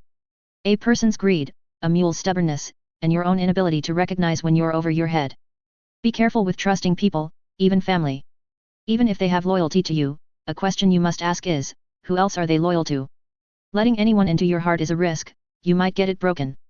But being alone is so much worse. From the Journals and Notes of Kikyo Onishi, New Avalon Press, 3291 AD, as part of the Century of Chaos, The Movers and Shakers series. New Avalon Capital Spaceport, morning, January 2, 3015. As we strode out of the warehouse that was an impromptu hangar, I listened to the chatter of my passengers. Hey! Much better than the last time I rode with you. Kelia muttered. These mechs are something else. Ichigo was paying attention to what I was doing. She's using mostly automated programs, and pretty much letting Bun's computers do the work. Smart? I rolled my eyes, as we stepped out into the sunlight, and Deborah quickly veered to the side. Where are we going? Loaded with a local waypoint map. Ichigo asked, and got my nod, as I pulled up the map he was referring to. Waypoint Bravo 3, Waypoint Bravo 5, Delta -3, then Echo 7. Let the computers do the work. Punching those in, I took my feet off the pedals, and kept light hands on the joysticks, as autopilot engaged. Even current mechs could do this safely, given the nature of a dropship spaceport. Bun just did it as if he had a veteran at the controls. I had already transmitted our course to the Ground Traffic Control Center. Didn't want to get vaporized by a dropship, after all. A dropship port is a fairly big place, so going to where we were supposed to go took a fair bit of time. Before we could get to the last waypoint, 2 battle mechs painted in the heavy guards colors stepped in front of us, and a transmission rattled over my speakers. Halt and state your business. The male voice was professional and to the point. I halted Bun, and before I could reach my radio's frequency settings, Bun had already set the radio to transmit on the correct frequency. Kikyo Onishi, to watch arrival of several dropships which are now mine. I would have added more, but Ichigo's hand cut me off. Captain Onishi here, why has the heavy guards been deployed? Ichigo's tone was curious. The dropships were expected, after all. Wait 1. Within a moment, a third mech, another archer had stepped around the buildings, and stopped in front of us. The archer then proceeded to lean down and let a pair of uniformed soldiers climb aboard a hand, which was then raised, and the archer stepped forward, bringing the hand to where the soldiers could look into the cockpit, as I opened the hatch. The female of the pair was holding a video camera, and Ichigo waved at it. Kunoichi, why are there 3 women in the cockpit, besides you? I spun my head to look at Ichigo, while Aiko did the same, mouthing Kunoichi. One is the owner of this mech, and the dropship's arriving, my sister. The youngest is my youngest sister, Aiko, and the other is a friend, Kelia Harper. Ichigo's tone was a bit frosty. AAA, see you didn't tell them your call sign, then. I wonder why. The voice sounded amused. Must be a good friend, considering. Virgin, respectfully, shut up. Ichigo shot back. Kikyo has a right to see her property, does she not? The mech warrior call signed Virgin responded, still amused. Ibe. What's the loadout status? No ammo. Save the lasers, and you're good to proceed. The voice was now more serious. I did so, and Ichigo nodded. Done, sir. Now again, may I ask why my unit seems to be out in force? Besides the fact we have enough military dropships to fully carry us and a bit more landing. The tone was asking, are you stupid? Classified. Miss Onishi, your waypoints are Echo 7, Gamma 3, Hotel 5, you will be met by someone at Hotel 5. My smart ass mode engaged. Understood. I didn't get your name, just your call sign, which if you want fixed is possible, you know. A moment of silence as several snickers were heard from other units on the net. Major Zabulver, Miss Onishi, and I'm married. Must be a story. I plugged in the waypoints, and nodded at the receipt. Good to go. Understood. The three mechs stepped aside, and I let Bun Bun's autopilot engage. As Bun Bun strode forward at a sedate 20 km per hour, Aiko finally asked. Kunoichi. Her voice was delighted. Wouldn't that be Kiki's or my nickname? Call signs aren't flattering. Keelia responded, still amused. Though I'll admit those two were epic. Ichigo's jaw was a bit tense. I shot back, amused as well. Could be worse, Ichigo could be virgin instead. That one I've got to hear. Keelia nodded. Ichigo sighed. Can we drop it? Three feminine eyes looked at each other. For now. Only until I want you to do something. Oh, I'll be kind. Ichigo just shook his head. Yuck it up. At least I'm not Zabulver. And how did he get that? Keelia responded. Idiot on his first night partying at Albion stated he would only have sex on his wedding night. A friend of his shot back. So forever a virgin you will remain. It stuck. Ichigo grinned. Aiko snickered. And Kunoichi. Ichigo rolled his eyes. Was given that because mom was a single mother, and I'm pretty decent at being stealthy. He paused, and nodded once. So, Subaltern Onishi, what you're saying is your family is a Kunoichi family. I sighed. Aiko signed and nodded. Not so bad, then, I guess. Ichigo settled back a bit. Before any of us could continue harassing the poor man, we saw a Battlemaster, with a collection of other mechs turn and look at us. Along its left side were two stripes running heightwise, one red, one white, while the rest of the mech's metal was in Davian blue, with sunbursts and swords on the shoulders. All the mechs except my white and grey Bun Bun were in variants of that pattern, which confirmed they were the heavy guards. Ichigo had stiffened, then sighed. Well, that explains why the heavy's here. I didn't turn to look, but I know he felt my question, and he answered it. I'd be very unsurprised, Kiki, if that's not the first prince himself. Oh. I concentrated on being very inoffensive. Oh. You think he's? Ichigo's shrug was felt by all of us. Partly here to gawk, partly here to likely start sounding you out about getting all that stuff, would be my bet. I would have commented, but the Battlemaster had waved, then pointed at a spot next to the assault class mech. I understood what that meant. I'm pretty sure they radioed ahead. I said dryly. I suspect he wants to raid the henhouse early on. Ichigo's look I felt though the seat. Hey, the family symbol is a fox. I shot back as I carefully and slowly moved Bun Bun next to the Battlemaster, so our shoulders would be less than a meter apart, as we overlooked the spaceport. Pop the top so we can climb out and see.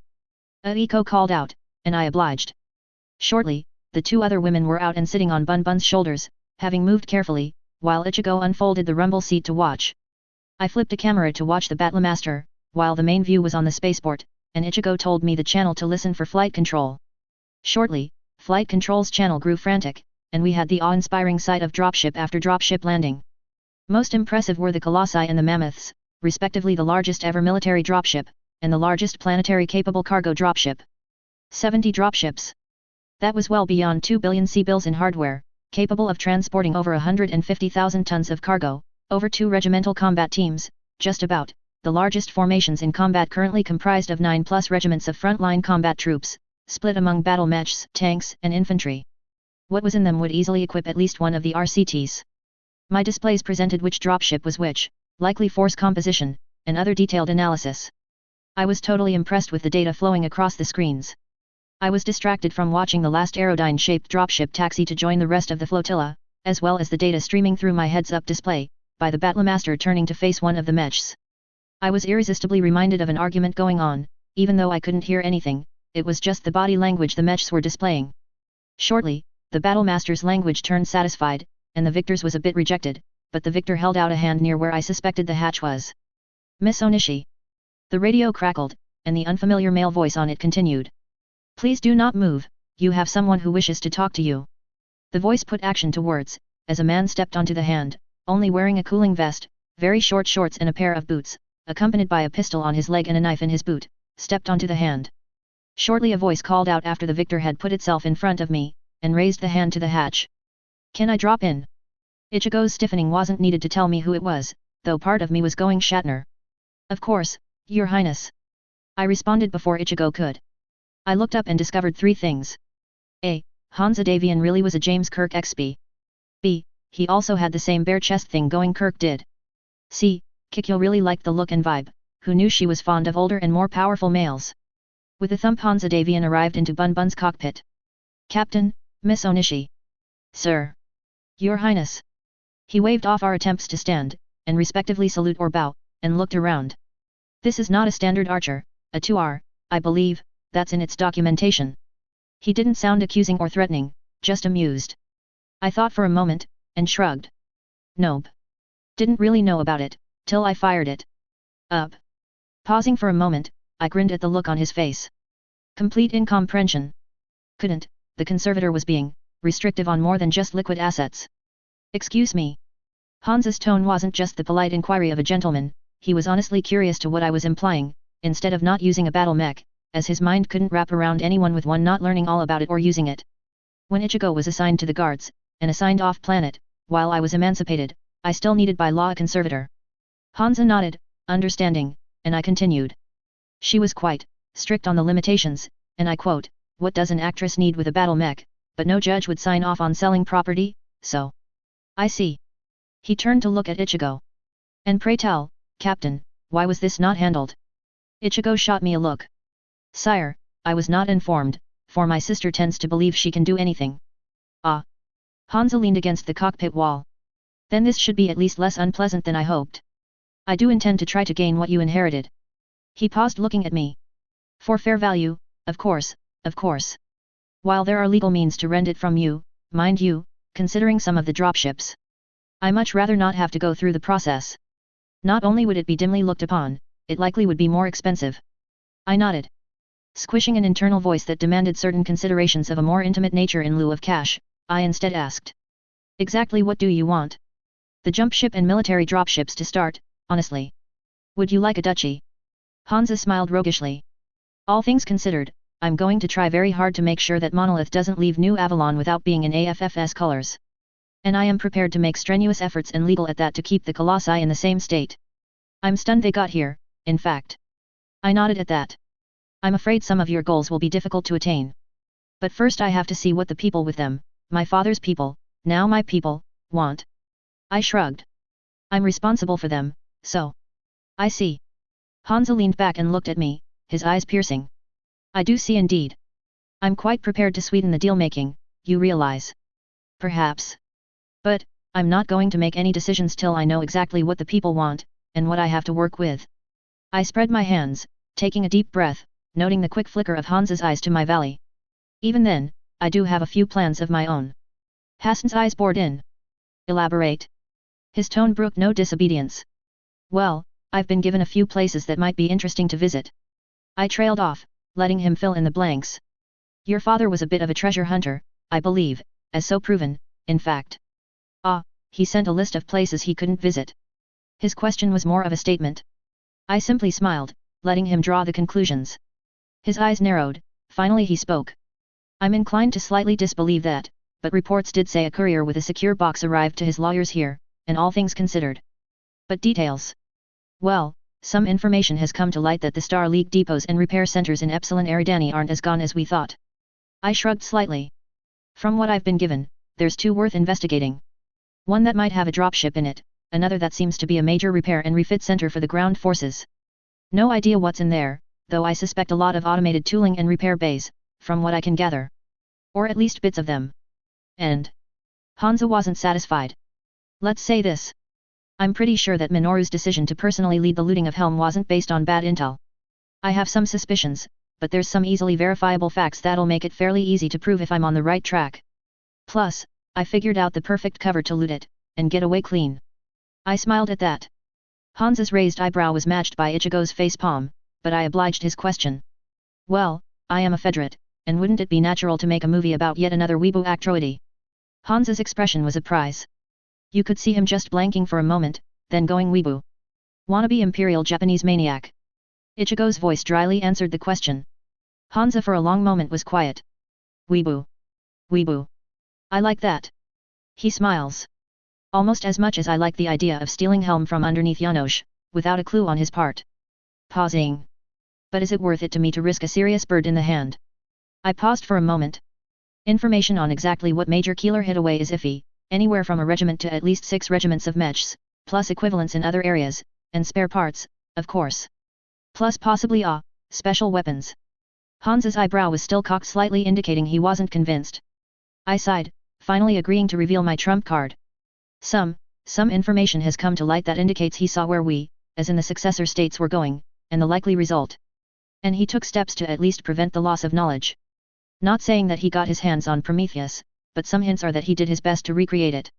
But not verifiable, and it's just a likely suspicion. Hansa went still. Finally, after a long moment, he thought about it. I'll want to see your logic on the possibility of the cash being there. I'm almost tempted to say damn the cost, and get to the cash now.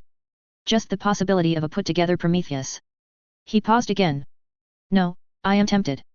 Explain your logic on why you think Major Keeler did so. He's an engineer. He fought the Liberation Wars, and saw what happened to the Terrans, and the SLDF. He also likely studied history, and well, doesn't take much to draw conclusions. I paused, and if you're already in a pessimistic mood, I would say that's a thin read. Hansa pondered. A thin read indeed. I nodded. And our relations as I understand it with the Free World League are fairly profitable and not worth disturbing over a slim possibility. And considering that we have a decent shot at getting away with the cash cleanly, without. There is that. Hansa shrugged. While our relations are generally good, as you pointed out with the Free World League, we, as in the Federated Sons have occasionally undertaken raids, some recently against them, and if I was even halfway convinced that the information you say was there, I'd go myself with your brother covering my troops. He carefully studied me. As it stands, I'm not sure I believe you at all. I will think on this. I do think you are not telling me everything, and I know you are trying to convince me of what you want to do. The question I have, is it what you are telling me, or is it a cover-up? I thought for a moment. True to the first. I paused. On the second, I can say it's my goal, but again. Quite. He thought for a moment, then nodded. I can see the idea you got about Helm, given your brother's article on it. I will want to see some more data on the location. He paused again. As for allowing you to acquire it in the method, I'm of two minds of it. Epsilon Eridani can be collected by my people, if you give the information. While part of me, truly wishes to be about this as fast and as powerfully as possible, your brother's loyalty, and your mother's service to the realm, has also earned you a fair bit of leeway. My confusion at the last showed clearly. His raised eyebrow at Ichigo and a shake of the head that answered the question. He then turned to me, and nodded once. Your mother was Order of 5 Pillars. The Order of the 5 Pillars was one of the 2 security services of the Draconis Combine, the most hated rival of the Federated Sons, and tied for the worst successor state, in my view. She defected, blowing open a century-long spy ring, plus several others, and secrets. I thought you knew. He shrugged. Ian offered her a barony, she turned it down. He turned to Ichigo who wasn't looking happy. She has every right to know. Considering what the Order was doing, and your family line, Captain, she has to know, as it's DMI's view she was killed by an ISF agent. Ichigo's expression was stone. Sire. I was trying to think on how to. Hansa's raised hand cut him off. Understandable. He turned back to me. Even if I go along with this, I will insist on conditions, as you are my subject, and by tradition and law, owe me fealty. But House Davian has avoided compelling service. I do not want to be the first to do so. I was still rattled by everything, and my mouth ran away with me. Well, if you ordered me to your bed, sire, I don't think I'd consider that a hardship. In fact, I'd consider it very fun. The strangled sound from my brother really wanted me to have a camera, but Hansa's response even caught me off guard. That'd be the third date, I'm afraid. Not the first. I just gaped, completely taken aback. He grinned, then sobered. I assume your mouth ran away with you, of course, mind you, as that was quite gauche of you. And unlike your usual behavior, from what I understand. I'll chalk it up to the revelation I just laid on you. He turned to my gaping brother who was choking. Breathe, man, breathe. It's not the first, nor the last offer I've received, though to be fair, it's one of the most direct. Ichigo finally caught his breath, his face still completely shocked. Kikyo. Seriously? Are you insane? You don't say that. I winced slightly. I apologize, sire. It was, more than gauche, all things considered. What are the conditions? Hansa thought shortly. NAIS and DMI technical personnel go through the ship's end. Mechs for anything of interest. Ethier buy it direct or loan it to the NAIS. The Colossus, the Excaliburs, the Vengeances, and those Titans and the Monolith are leased to the AFFS, with indemnity bonds if lost. He thought for a moment. I provide any and all needed personnel, of course to fill out the unit. Though I'd like to know exactly what are you thinking unit-wise. He held up his hand. Your youngest sister remains. Not only is the NAIS the best place to grow such a mind, NAIS itself would benefit. And of course, one of you will accept the barony that your mother refused. Ichigo broke in. Sire, I'd not recommend the majority of the unit being AFFS or former AFFS, that'll make it obvious that we're a cover to anyone with a brain. Hansa paused, nodded. At least a fair amount, mind you. Your sister. I understand and agree, sire. Minders are a good idea. Ichigo smiles at me. I opened my mouth, but before I could say anything Hansa smiles as well. And you'll be one of them, Captain, who better? Ichigo nods. Can I assume this won't affect my career? Hansa nods. Personal detailing by the first prince always looks good on a young officer resume. Hansa nodded for a moment, then added. While I'd suggest that you don't command the unit direct, Kikyo, it's also a tradition the owner does. I'll look around for a very competent XO, in that case. I thought for a moment. Right now, unit-wise, I'm eyeing a brigade-type formation, though in reality it'd be an alliance wing. 1 regiment of ASF, 1 of mechs, 1 of armor, 1 of infantry, supported by a battalion of ADA, RD, MP, engineers and logistical support elements. With the amount of mechs supposedly there, I might have 2. Always wondered why the first CAV wasn't that, it fit so nicely with the DLC doctrine. Hansa paused, and thought about it. Viable. He finally stated. And you can try the idea out for us, if it does work, well, more armored CAV is never a bad idea. I nodded. As for the ships, no. Stripping them of royal technology? Yes. But if this is to work, more transport is better. It also makes us less tied visibility to you, though if a eco remains, that's your assurance we'll come back, at least for a while. Any mech or vehicle that is SLDF late regular or royal, unless it's already a personal ride, I have no problem selling, or more precisely exchanging for other mechs. I tapped my chin. It's going to be difficult enough convincing Merrick to agree to at least headquarter a full brigade, much less 2 on Helm, without them thinking we're Davian pet mercs. This isn't to say I intend to keep all the dropships, putting aside from what information I had, they had to skeleton crew a fair chunk of them to get them here. Hansa pondered. And for dropships you don't intend to keep. Sell them, though my initial thinking is trade them to either the Lyrans or Merrick for an additional jump ship or 2. I won't sell the heavier units, since they simplify transport. I understand that logic, which is why I'm not inclined to pass up a chance to simplify my own shipping issues. Hansa smiled a bit crookedly at that.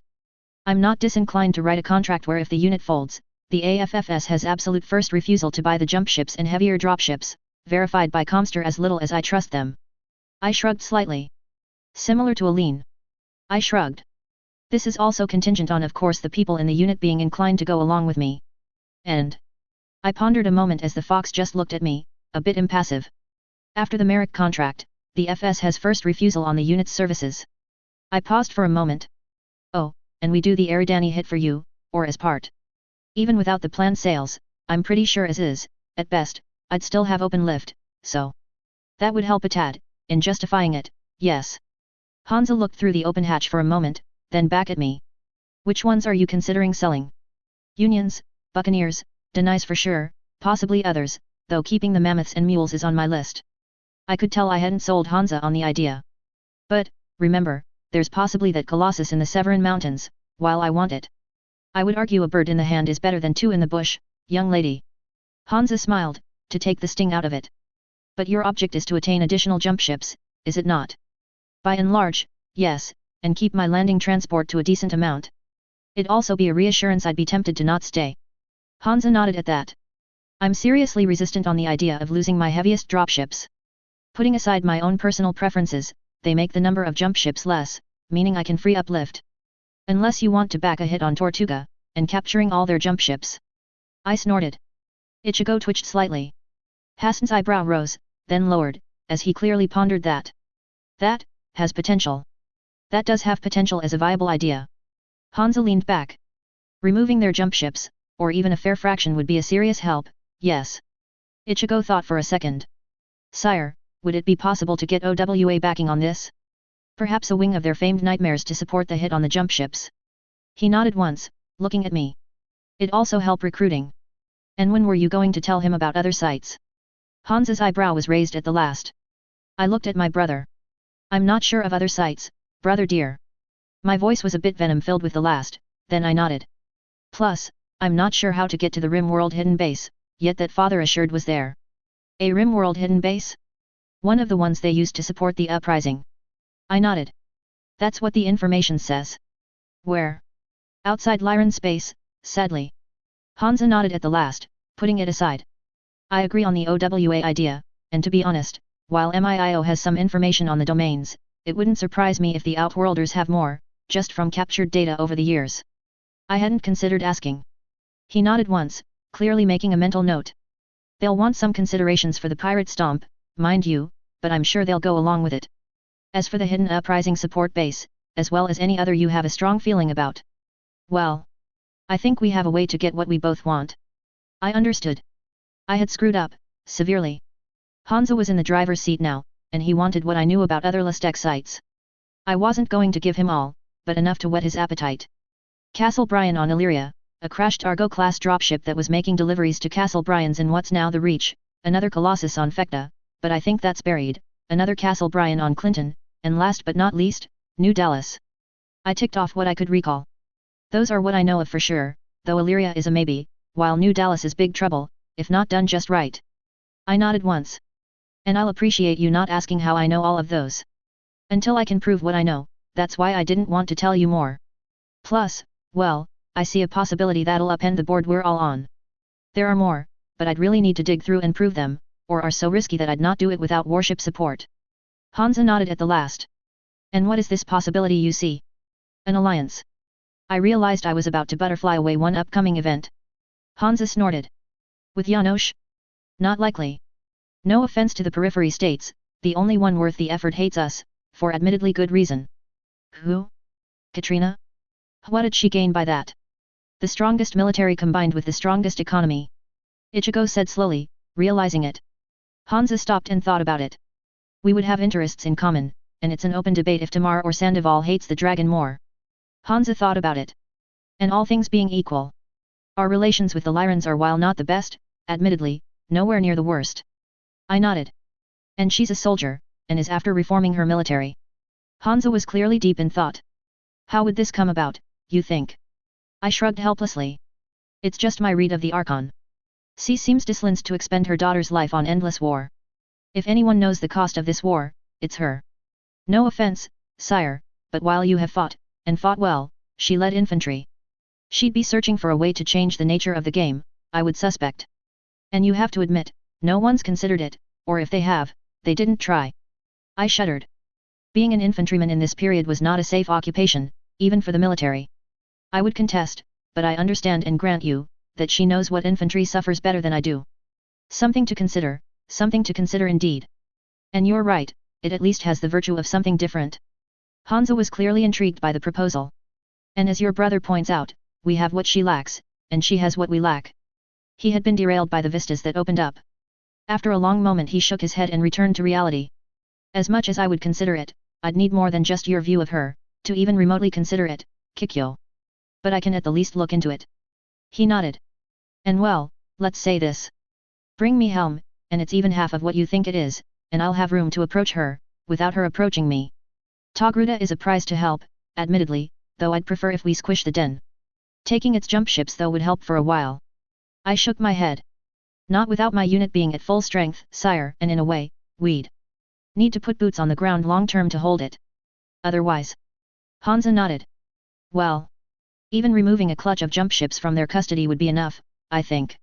I nodded. It won't be fast, I'll need to recruit up to at least some strength. I think we should also try as hard as hell to take as many dropships as we can. Hansa nodded at that. Unless we can find an occupation force for a long time, we're out of very many good options. He nodded. I'll think on that. He pauses. However, he flashed a rogue's grin. You need to see if you can even put together the unit, and have my people go over the equipment. He nods once, unclasping his vest as Ichigo had just stuck his head out to look around, and leans slightly forward. How about this, we seriously conduct negotiations at dinner, say, tomorrow evening? I nodded, swallowing to get moisture back in my mouth. Hansa kept in shape during this period. Outstanding. He straightened, and nodded once. I'll have my guards collect you, say around 5? For a private dinner? Do bring a preliminary too for Onishi's armored cavalry. Yes, your highness. Really, what else could I say? Captain, help me to the other mech. Hansa's tone was of an order, which Ichigo hurried to obey. After the victor started to step away, Ichigo waved at the two girls, who started back. He turned to me. And you, what were you thinking agreeing to a private dinner? He's going to try to seduce you into signing everything away to him, even with the information, or to giving him specific details. I glared back at Ichigo. My life, my choices. And I'm not that foolish. Hey. We need to meet your people. Ichigo made it clear he wasn't happy and that future discussions would happen. However, as Aiko and Kelia dropped in, I started moving Bun towards the dropships, reaching for the responsibility, and my mind thinking though the unit. The nature of space travel and the size of the interstellar economy at its peak, not what it has fallen to, was brought home, as I walked through the grounded dropships of the dropship port. All of mine were put at the farthest possible location from Avalon City, which meant from where I watched them land was a good 40-kilometer hike, and I hadn't watched them land from the other edge.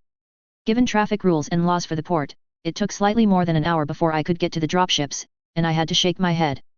By the time Bun had reached the first of my ships, my father's people had managed to set up a basic security cordon. Said security cordon included several mechs which made it quite clear that I'd have to stop, and I found a perfect place to do so, as I saw Rione plus the film crew I had arranged. Shrugging, I turned to my passengers. Looks like it's time to dismount, and do things. Ichigo leaned forward to look out the cockpit, and nodded. Yab. Aiko and Kelia had already unduged the hatch and tossed out the rope ladder that was in a locker. Fun. Kelia commented as Aiko was already out of the cockpit, as she tested the ladder. I'm beginning to see why mech warriors are fit. Before I could shoot back a response, she was already climbing out, and Ichigo was watching her do so. Enjoying the view, brother? I snarked as I noticed where his eyes were. Ichigo's tone was amused. Oh, of course. I am a fighter pilot. He grabbed the rope and began to haul himself out, and as a parting shot stated. So, let's see if you're still in shape, bet you can't beat my time down.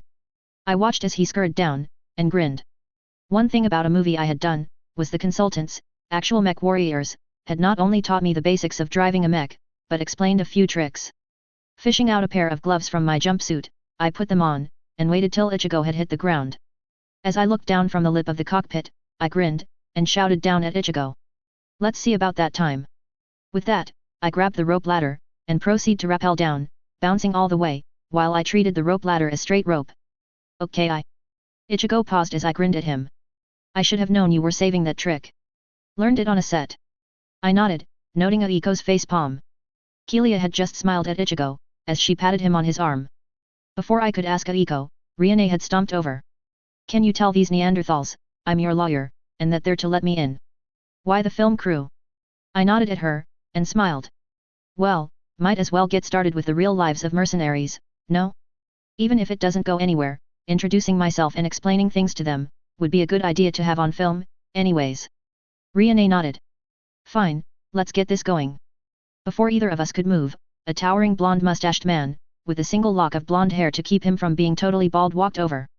I glanced over his muscular frame, clearly shown by no shirt, metal gauntlets, and baggy pants, and an errant mental thought crossed my mind, clearly Kikyo, Originals thinking, wondering about if his stamina matched up. Are you really Kikyo Onishi? The star of Freedom's Price. I didn't win CE, but mentioning that B-movie I had starred in, simply for the money, though I had to admit, the on-site consultants were good and we had tried to make more of it than the script had planned, but there was only so much that could be done. I am not my personal best, I'll admit, But I trailed off. Oh, wow, I loved you in that film. You were so good as an insurgent stealing mechs from the Kuritans. My mind reminded myself of how some were acquired, and an impish part of me suggested I reenact those scenes with the good man in front of me. Can you sign my copy of the movie's poster? Sure, in a bit. I smiled impishly. Why are you on New Avalon? We're here to meet the new owner of Fuji's mercenaries. The man nodded. Though I don't know who it is, every time I ask, I just get laughed at. He paused, face-palming. Removing his hand, he continued on. Forgive me, Miss Onishi, I'm Alexander Armstrong, one of the platoon sergeants for the infantry. Can I ask why you're here? My impish side couldn't resist the opening father's people had given me. I'm Fuji's recognized daughter, Sergeant. I waited as he blinked. Blinked again. Oh. Air. I could see the thoughts running through his head. After a quiet minute, he stopped, and then nodded once. Of course, ma'am. I'm sorry for delaying. I held up a hand, smiling at him. You didn't, and I'll be by your quarters to sign the poster anyways. Always nice to meet a fan. My smile shifted to an impish grin, at the slight look of worry that crossed his eyes. Don't worry, I'm not going to inspect quarters today, I believe. And I'm quite aware that posters of me sell well. Not ashamed of it. His relief was visible, as he started to lead us to the guards. And who is this lovely blonde next to you, and the people behind them? Alexander's inquiry wasn't pro forma, but honestly curious. My lawyer, Riane Darwin, and a film crew to record my introductory address to the unit. I paused. Fuji's mercenaries? Really? Father couldn't have thought of a better name. Armstrong shrugged. It is a holding name, to get us here, I was told. The new owner. He trailed off, and blushed slightly. Sorry, you are to actually give us our official name. Any ideas? I would swear the sparkles as he puppy-eyed me would blind anyone. But, I indulged his curiosity. I'm thinking Kiki's Heavy Cavalry. You Sonishi, I'd suggest. Sounds more professional. Darwin interrupted. That is if you've lost your mind. I shot her a look. I still need to address the unit and find what they want to do. I nodded at Alexander. It's only proper. Alexander was spared answering, as we reached the gate, where an older, weather-beaten man was waiting. Colonel Saved, I present to you Miss Kikyo Onishi, her guests, her lawyer, a Riane Darwin, and a film crew. His bass voice matched his body, a very Viking warrior look, though his accent made Ichigo's eyes narrow. I accept the responsibility, Sergeant. Return to your post. He turned to look at me, scanning up and down my body, eyes narrowing slightly at something, then looking over the rest of the group. Ma'am, what are your intentions for our people? I nodded at him. First, to address them, and film it so our people on the jump ships and those with other duties may see it. This address will be to lay out what is going on, and what I would like to have happen. I will simply ask, does the unit wish to stay together as a mercenary unit, and have me as owner and commander, with competent seconds, or disband and move on? I do have a few things we could be doing, as a unit. Then I will meet with our senior officers who are on planet, and discuss House Davian's interest in our equipment. He studied me for a long moment.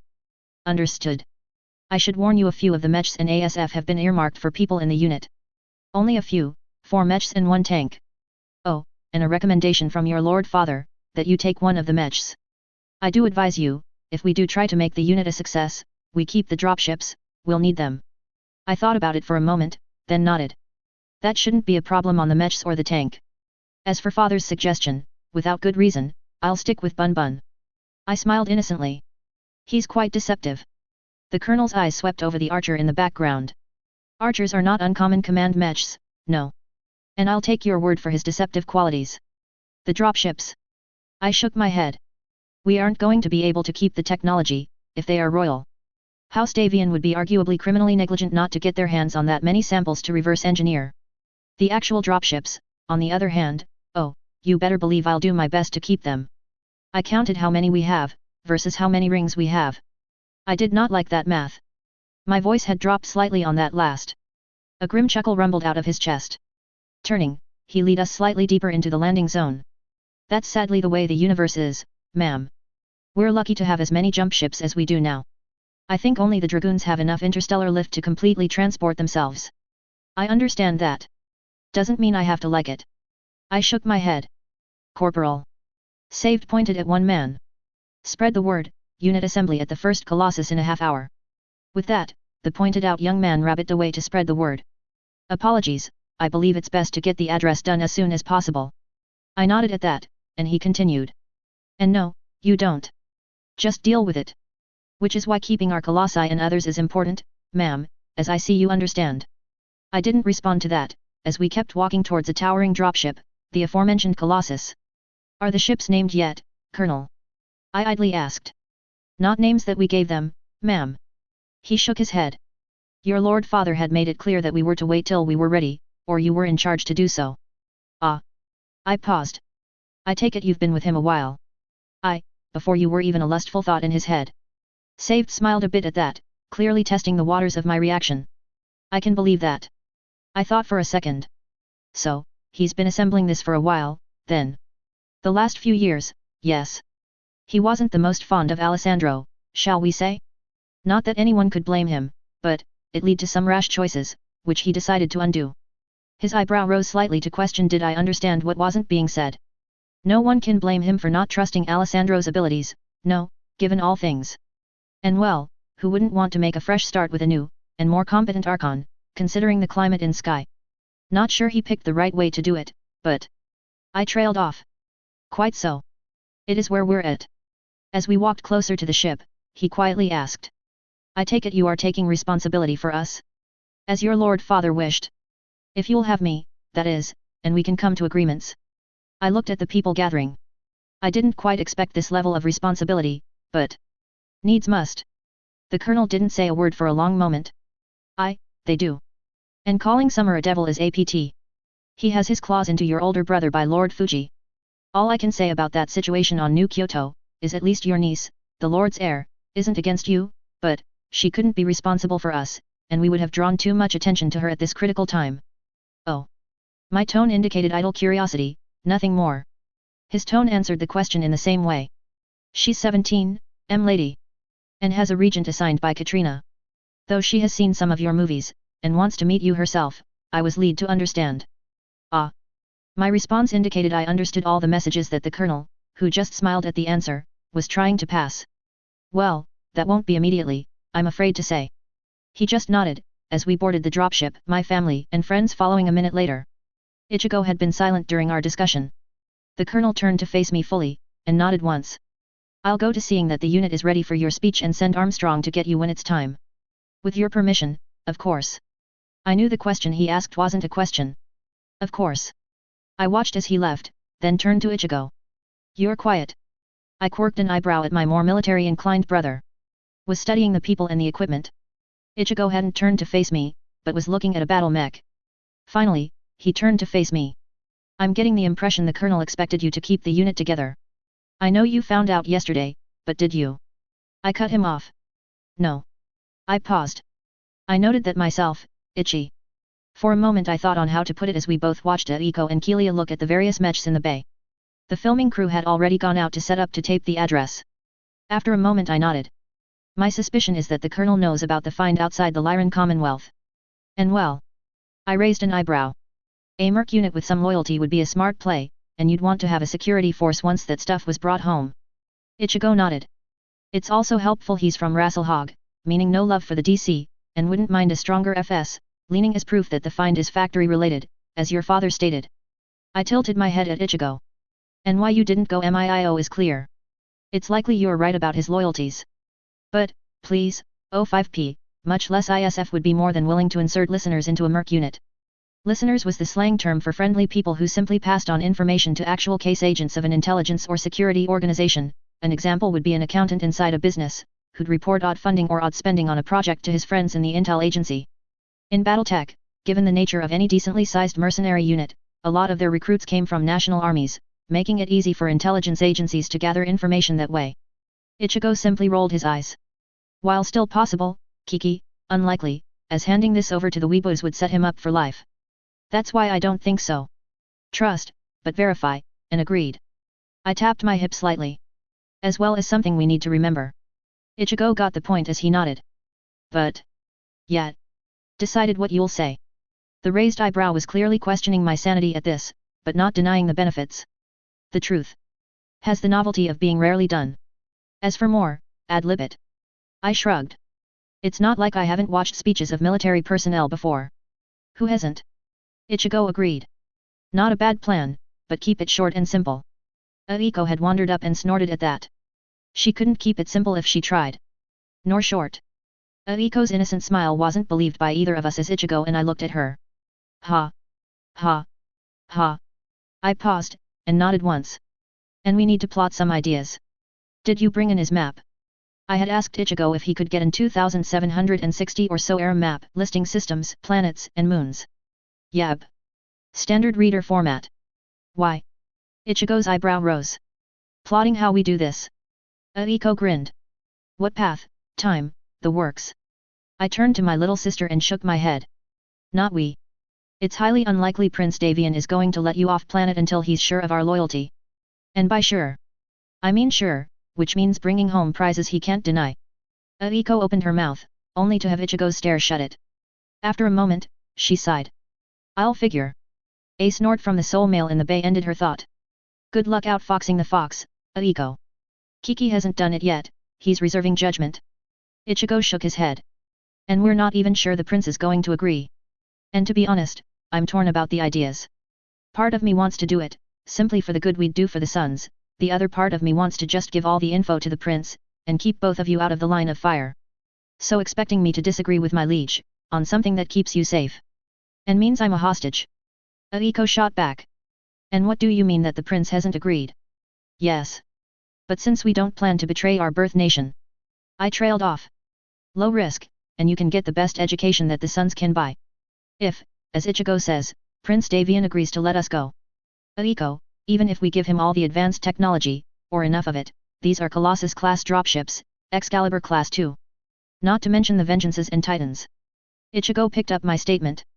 To be deadly blunt, the 3 Excaliburs can carry a third of an RCT into battle, the Colossus, assuming stock, could, with say. His pause was clearly to do a bit of math, 1 Vengeance and, call it 3 Triumphs. He nodded, sassified, and continued. Carry an entire RCT into battle, Aki. He'd be a fool to pass it up. The FSN is desperately short of transport. Just the Colossuses and Excaliburs alone represents roughly a 1% increase in the FSN's combat dropship lift. That's not mentioning the monolith, the 6 overlords, or the rest. I picked up from Ichigo's pause. And 180 mechs, 120 ASF, 500 plus combat AFV, means he could build at least 1 more RCT, or 2, with some add-ons. At a very cheap price. Ichigo knows more, but I'm pretty sure we're barely keeping up with losses. Pretty much. Ichigo nods. It'd be more likely used to bring other units up to strength. Most units are lucky if they're at 90% of mechs, ASF, and combat Vs. Aiko looked at both of us. We're Federated Sun citizens, he can't just take it. Ichigo nodded. Not quite true, but politically, you're correct. Ichigo sighed. He's an absolute monarch, Aiko. The High Council really doesn't exist. I interrupted. And while the nobles and other wealthy members of the Suns would throw 3 types of bitch fits if he just seized it, if he paid fair value, or went through the courts, using some previous laws, he'd get away with it. The Suns seized jump ships in the First Succession War, Aiko. And while yes, they paid rental and eventually compensation for losses. We're still paying a bit, from the military's budget. Ichigo responded. And as a unit with maybe 10% of our strength in personnel compared to equipment. The courts would side. Aiko looked at both of us. Why? Why would he do theft it? Because it's good for the Suns. It means a stronger military. If one actress gets cash instead of hardware, no one would care, figuring a 20-year-old wild party girl couldn't use the equipment anywhere near as good as the AFFS could. Kelia broke in. I nodded. And in a way, without what we know, he's right. I paused and nodded once. This isn't to say what I know from. I shrugged, careful to imply what happened, but not say it. Says he'd do it lightly, nor that he'd like it. And what he said to me in Bun Bun indicates the same, but his personal ethics and morality have to be put aside for the Federated Suns. That's the meaning of the oaths he took. To be the devil himself if needs must. Ichigo nodded. Doesn't mean he's not a good man, just. He sighed. The truth is, the higher up you get, the more honor and integrity, and morality have to be put aside for duty. I'm not saying I won't work with him. I was born here, my other memories indicate that he'd be one of the better first princes, and he's about as good as a man can be in his position, but he's in the same boat as Katrina, who would dearly love to burn Loki to the ground, but can't. Because she needs them, as amoral, reckless, and frankly disgusting they are, they're a tool she needs to keep normal Lyrans safe. I nodded once, and Ichigo picked up for me. House Davian does a decent job, generally. House Steiner, not too bad either, but that's about it in this period. Well, not counting the periphery states, but... He shrugged. I'm loyal to him, but I'm not blind to his faults, nor that he can't live up to the ideal we have of him and his house. That he tries to do the best he can, is enough, in this flawed universe. I looked her in the eyes, and tried to convey how deadly serious this was. This does not mean we can't make it better. I've been given a big enough lever, and I will find the fulcrum to move worlds. I smiled. For the better. But that means we have to work with what we have now. Ichigo nodded at me. And that means recognizing flaws and the facts as they are. And that at times, levers get stepped on. Which we don't want for you. Aiko looked at us both, trying to think of some argument that would counter what we had said and implied. Finally she sighed. I guess. She blew out a breath. You'll get this done fast, right? And safely. Ichigo looked at me and I looked back at him, and we both turned. We're not leaving yet, Aiki. Ichigo smiled. And well. I'm pretty good, so I'll make sure Ferret here doesn't get over her head. I hit him for the ferret crack, but before I could respond to his crack Aiko commented sourly. And who'll keep you from getting over his head, Kunoichi? Me. Keelia grinned. I've been there, so I have a good idea on how to get out. She tapped her lips. And these two maniacs need a minder, older, wiser, more cynical. Hey, wait a second. I'm the same age as you, Keelia. I and Ichigo responded. Ma'am? We're ready. Armstrong stomped up, interrupting and being clear that he hadn't listened in. Saved by the bell, I do believe. Keelia grinned as I shot her a dirty look. Keep it simple, keep it easy. Ichigo advised again as we walked out, which triggered something in me. I paused for a moment, and turned to look at him with a sweet smile. Dear brother, my unit, my people, and I do believe I have more experience in public speaking than you do. I paused again, stomping on the panic at not having a script to work off of, and continued smiling. I do think you believe you are in charge. My smile dropped. Correct that belief. These are my people, my responsibility, not yours. I have to inform them of who am I, what I intend, and convince them that they should stay under a 20-year-old whose rep is party girl actress, not a halfway decent battlefield commander or one with the potential to be such. I resumed walking, and threw over my shoulder. Me. Not you. You might be assigned to join me, or be part of this unit, yes, but you will never be the one who the buck stops for here. You made your choices, live with them. I did. I threw my hair back and strode to the podium, leaving dead silence behind me, and feeling a bit lighter. Apparently I had some anger towards Ichigo's choices in life. Something to work on, but... Time to give a speech. Stepping up to the mic, seeing the cameras zooming in on me behind the gathered personnel, which a quick count showed well over 500 people, I knew it was showtime. Time to convince people who had no good reason to trust my abilities. Drawing a deep breath, I started and leaned slightly into the microphone. An impish thought took me, and for a brief second, I examined it. And then ran with it. Hello, everyone. I'm Kiko Onishi. I'm not an actress portraying your new commander, I am the owner and commander today. This wasn't what I planned on. This wasn't what you planned on, this wasn't what my father planned on, clearly. But that's the universe for you. Looking around at the reactions, I nodded once and continued on. I didn't know much about my father, except he was competent and did his best to meet his responsibilities. I didn't know that he was putting together a mercenary regiment. I didn't know he was going to leave it to me, or I'd have studied a few other areas than the engineering program I just finished, magna cum laude, I might add. Sipping at a glass of water, I took the moment to gather my thoughts. What I do know is he was an excellent leader, an excellent judge of character, and someone who had the ability to pick those who'd be best for the jobs he had in mind. He was also an explorer, both of space and history. The proof is literally in front of me and behind me. I waved at the colossus that was behind me, then at the senior people of the unit. I also know that the primary purpose of a mercenary unit can be summed up as make the other sorry son of a bitch die for his nation or contract. I also know that I can learn to truly command a unit, and do well. Otherwise, father would not have sent you to me, he had other children, and of course his heir to his title. I know I can fight a battle mech, and even have some training to do so. I know, given time, I can do what my father wanted. Which is to command you. Lead you. Fight with you. He sent you to me, because he could no longer meet his responsibility towards you. He entrusted me with that, and I will not let you down. I will not break up what he started. I will not fail in the trust he left me. Leaning forward even more, I grew more intense. What I need from you, is your decision. Do you want me to lead you? Do you want to stay in the unit? Do you trust me to rise to what you need me to be? And I need that answer by tomorrow afternoon. Time waits for no one, and as always, vultures gather. Again, I am Kikyo Onishi, your new commander and leader. And I will lead us well. Which means I will listen, I will learn, and I will care. Which means I have a lot of learning to do, and a lot of work to do, to get up to speed. I stepped back and nodded once. Dismissed. Murmurs rose as the people clumped together to talk to each other, and I turned to the closer group. Father's senior people who survived, and of course my family and friends. Nice speech. Saved spoke in a soft rumble as I approached. I've told the senior officers to assemble, but this is Evie Cook, our chief technician. A weathered dirty blonde looked over my clothing, thisking. No cooling suit, even walking on a tarmac. Bun Bun runs very cool. I smiled. He's an archer, that'd have to be a modified one.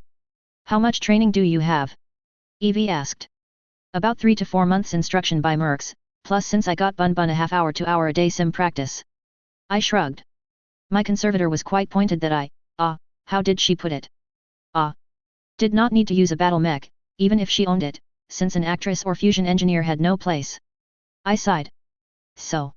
Evie thought for a moment. I see. I'll get several techs to look her over. She's not standard, that's for sure. Too smooth for a rookie. I shook my head. The tech shrugged. No matter.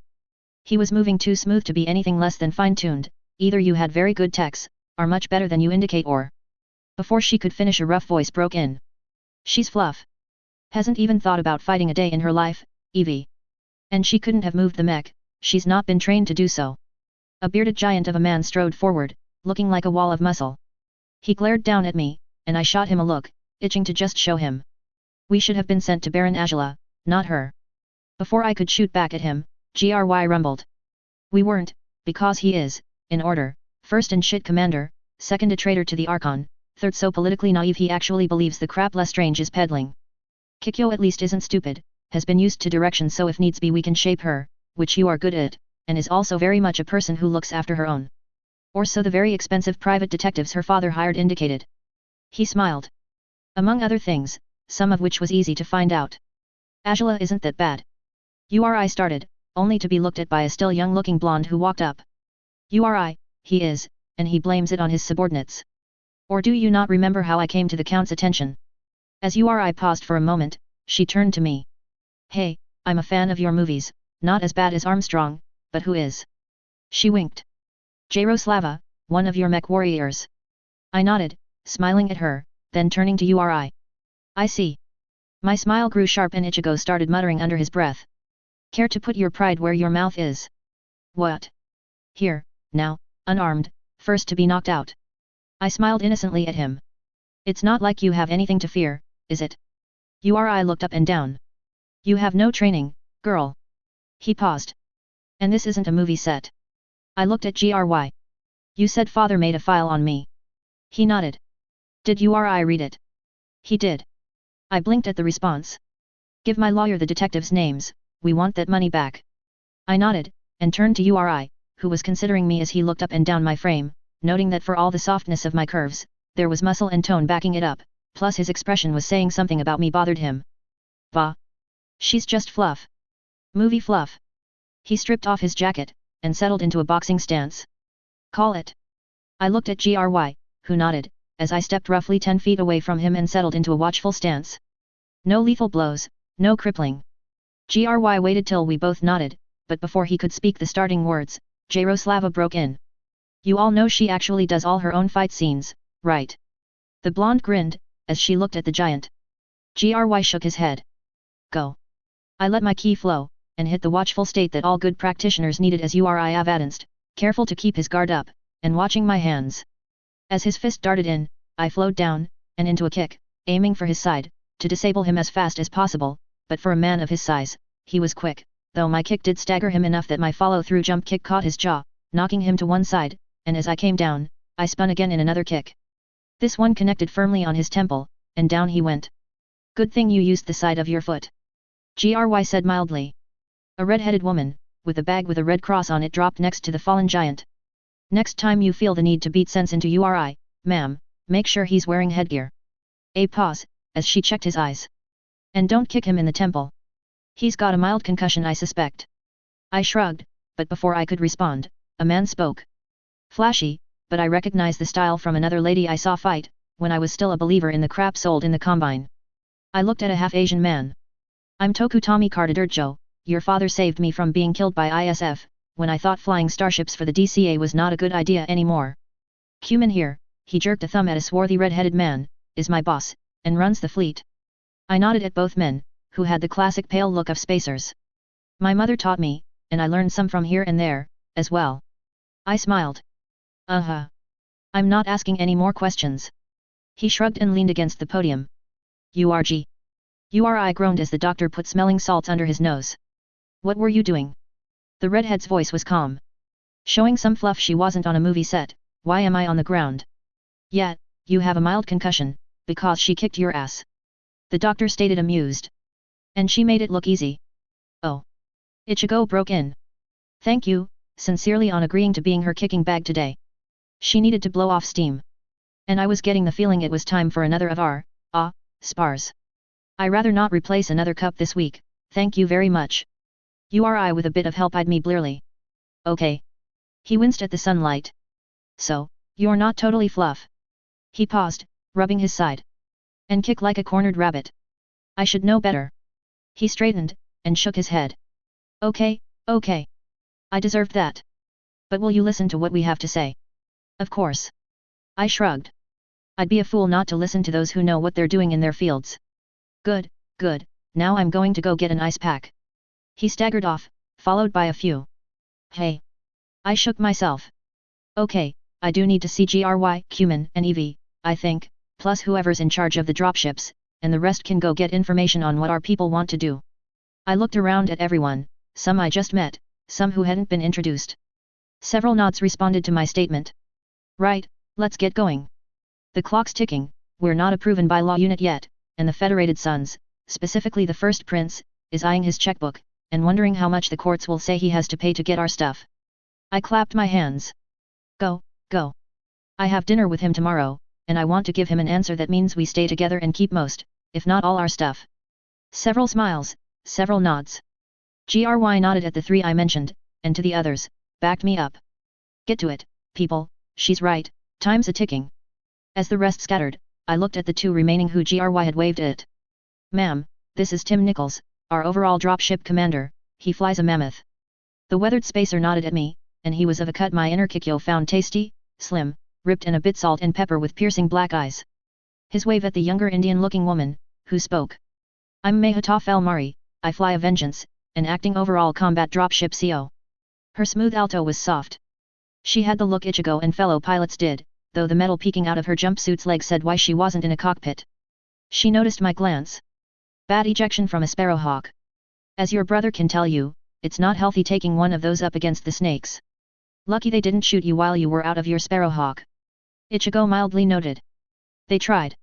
Is why I have a new leg. Nowhere good as the older model, alas. She shrugged. Was bumming around for a bit, your sister's father picked me up to run the ships, since I had some experience in covering assault ops, both from a command deck and a fighter. Ichigo's eyebrow rose a bit, but he nodded. Right. Clapping my hands together, I drew the five's attention to me. Issues. Evie, as chief technician, you're also handling supplies. She nodded. What's the major issue we have to solve right now? Evie raised her eyebrow as to ask where did I figure there was one. Food, well, coffee and food, plus diesel. We're virtually out of the former two, except the jump ships having 2 months worth each, and we're out of gas for our ice. Which do I prioritize, and do you have any good sources? Coffee, then food. Don't worry about fuel for the ice, hydrogen though. And, I turned to look at Rayan who nodded. Rayan can help there. No fuel? Not for our tanks. GRY asked mildly, a clear question, as if he was questioning my thinking. I grinned, looking at Aiko who was bouncing in glee, based off one of our discussions on how stupid logistics were in the 31st century. Nope. Well, low priority, as with a bit of luck, we'll replace all engines with fuel cells. Evie's eyebrows drew together as she narrowed her eyes, while GRY and URI who had walked back in were about to speak. It was Mari who spoke up first. Aren't those just for civilian use? Not reliable enough? Cranky? Short-ranged? I shook my head, a few loose bangs flying around. Don't our industrial mechs have them? As for reliability, they're pretty solid. I'm thinking of not having to tote around two types of fuel. She's right. They're as reliable as the ICEs we got, and I'll admit, not having to tote diesel, just water or hydrogen around would simplify things a bit, and water's easy to get. Yet, we'd take a range hit, but the cells, offhand, are lighter, so we might be able to make up the range by bigger tanks. She paused, then nodded. Risk of explosions due to the hydrogen instead of diesel, but realistically, tanks burn easy anyways. GRY's eyes narrowed, and a slight smile crossed his face. And the fact no one uses them for military. Evie shrugged slightly. NIH? Laziness? Annoyance at having to re-equip? Scarborough tried with the J. Edgar, DCMS wasn't buying, which also likely threw off people. Of course, since you had to add heatsinks to the poor hover, in that case, to keep its weapon load, it did suck. URI snorted. And the others? Evie shrugged. Don't ballistics and missiles not need cooling on tanks? I raised an eyebrow at Evie. And well. I shrugged. Less fuel types, and one that requires processing our reactors can do. I paused, and nodded once. I figure since the SLDF didn't use them at all for military use, most people missed the boat, and well. If the SLDF didn't do it. A snort there was shared. I grinned. Exactly. Evie, is it possible? Sure. She looked at the others. It'd require people, and money to buy the cells, and time, of course. Several more people walked up. Hey. I'm MetaJinx. I run your infantry. The short and weathered black woman waved a hand at the man that stepped next to her. Albert here, Albert Shelton, a classic English-looking man nodded. Is your tanker boss? A half-Japanese woman eyed me, her grey hair speaking to her age, though the small number of wrinkles indicated she wasn't too old. I'm Mcmasana, your fighter boss. Hydrogen? Why? I'd be curious, myself. Albert spoke up in a new Avalon accent himself. Evie raised her eyebrows at me. I nodded. Replace all our ICEs with fuel cells. I saw a bit of puzzlement finally breaking through on my words, so I expanded. Hydrogen burning engines, not fusion reactors. I sighed. Okay, simple. You take hydrogen gas, oxygen, run it through an electrical setup, out comes water and electricity. And as any person who has studied fusion engineering or worked on reactors, or had emergency fueling 101 of your mech knows, crackers, or the device used to break hydrogen and oxygen apart from water, is built into every fusion reactor just about. I grinned. Or Fusion Design 101 lied to me. Albert narrowed his eyes. That'd help, but hydrogen is explosive, but... He shrugged. I doubt it's much more of a risk than diesel, in some cases. Why hasn't more people done this? Evie answered him in an aside, quietly. Any other pressing issues tech or supply-wise that has to be handled now? I raised an eyebrow as Evie finished. Yes. Evie raised an eyebrow. Fusion Design 101 lying to you. Magna cum laude, Capital City University, Fusion Engineering. I smiled sweetly. I shrugged at the slight looks of amusement and questions. I figured it'd be cheaper to maintain Bun, if I could do a lot of the work myself. And acting degrees are for posers. If I'm going to spend money on a degree, I'm getting a degree that pays well in a career that I can have as backup. Evie grinned. Smart? Several nods ran around at that. I looked at her. Anything else? She shook her head and waved at Cumin. Fuel for the jump and dropships, and all fusion reactors are done, ma'am, and while I'd want to set up a rotation for Liberty, I can handle that, though would like to know how long we'll be here. The swarthy jump ship officer nodded. I expect a bit while recruiting. I nodded at that. Okay. I'll get you that info as fast as possible. I nodded and turned to look at the others. GRY pointed at Albert. I'd appreciate some range time and exercise time for my crews, considering you're going to sideline their vehicles, but it's not critical. And I'll add to GRY's request for more people, as I expect he'll do. I nodded at the officer that Ichigo was staring at. I understand, and in fact, if at all possible, schedule and field exercises for all units. I'll see about renting some training grounds. I looked at everyone who nodded. Give me and Rayanne, the named woman sighed, put upon, though I didn't miss the cash register sounds in her mind. 2 days. I looked at everyone, who nodded again. GRY looked around at everyone else who shook their head, leaving it to him. I raised an eyebrow. He smiled. As you can guess, we need to register our new name with the MRB. The Mercenary Review Board, aka Comster's attempt to control the mercs, was the rating and bonding agency for the mercenary units and the houses. And of course, get you registered with the Mercenary Guild. The guild was for the mercenaries themselves. It did what the MRB did for units, but for individual mercenaries. I nodded. And start recruiting as fast as possible. I smiled innocently. He grinned back. You understand. As you, yourself pointed out, the first prince knows, and well, why make it easy for him? Gry's slight smile was shared by most, though Albert and Ichigo looked a bit bothered. Can't say that's a bad idea. I paused. Right, I have dinner with him scheduled tomorrow, do we have a uniform yet? Gry shook his head, and I grinned. That I can take care of shortly. Gry's eyebrow rose at that statement. Professionalism. Not only should we have a uniform, it helps with recruiting and with morale, so our people know we're a unit. Not a cast-together bunch headed mostly in one direction. A&D. I smiled at Ichigo. Prince Davian will understand the message of me in a uniform that's registered with the guild and MRB means. Uri relaxed slightly at that, and several more nods. I looked around, and noted that no one seemed to want to press the issue, though Jinx and Uri were trading looks. Finally Uri himself spoke. No insult to the first prince intended, but you need a security detail. Putting aside the threat that Loki provides, your half-brother was very angry, and well, can't argue he's capable of doing some dumb things. Ichigo interrupted. Gotta call into a person who owes me a favor, for a good detail, or at least a solid line on one. Uri looked stubborn till Jinx herself spoke up. I'll detail Armstrong's squad for short term, until your line comes though I'd want to verify their skills. She shook her head. It's not just Loki, or an idiot. She mildly glared at Uri, who raised his hand in a manner indicating between the two to drop it. Or even other national actors I'm concerned about. Let's say Lestek finders have had a bad habit of ending up dead. By unknown actors. Her voice dripped sarcasm. Ichigo nodded. Works for me. I looked around, a bit annoyed. If you're all finished making decisions for me. Gry interrupted. Ma'am, Meta's in charge of security. Let her do her job, and Uri is the person I had slated to actually act as somewhat of a mentor. I blushed slightly. Oh. I paused and nodded once. Good leaders find people and let them do their jobs. I shook my head. Exactly. He looked around and nodded. I'll go with you to see the uniform idea, and then we can go deal with the board and guild. He raised an eyebrow at that, seeing if I'd challenge him. Since I agreed with him, I simply nodded. Rest of you, get to work. Bed down the people in the warehouses, so they can spread out, and start uncrating the equipment. Everyone nodded and with various salutes, departed.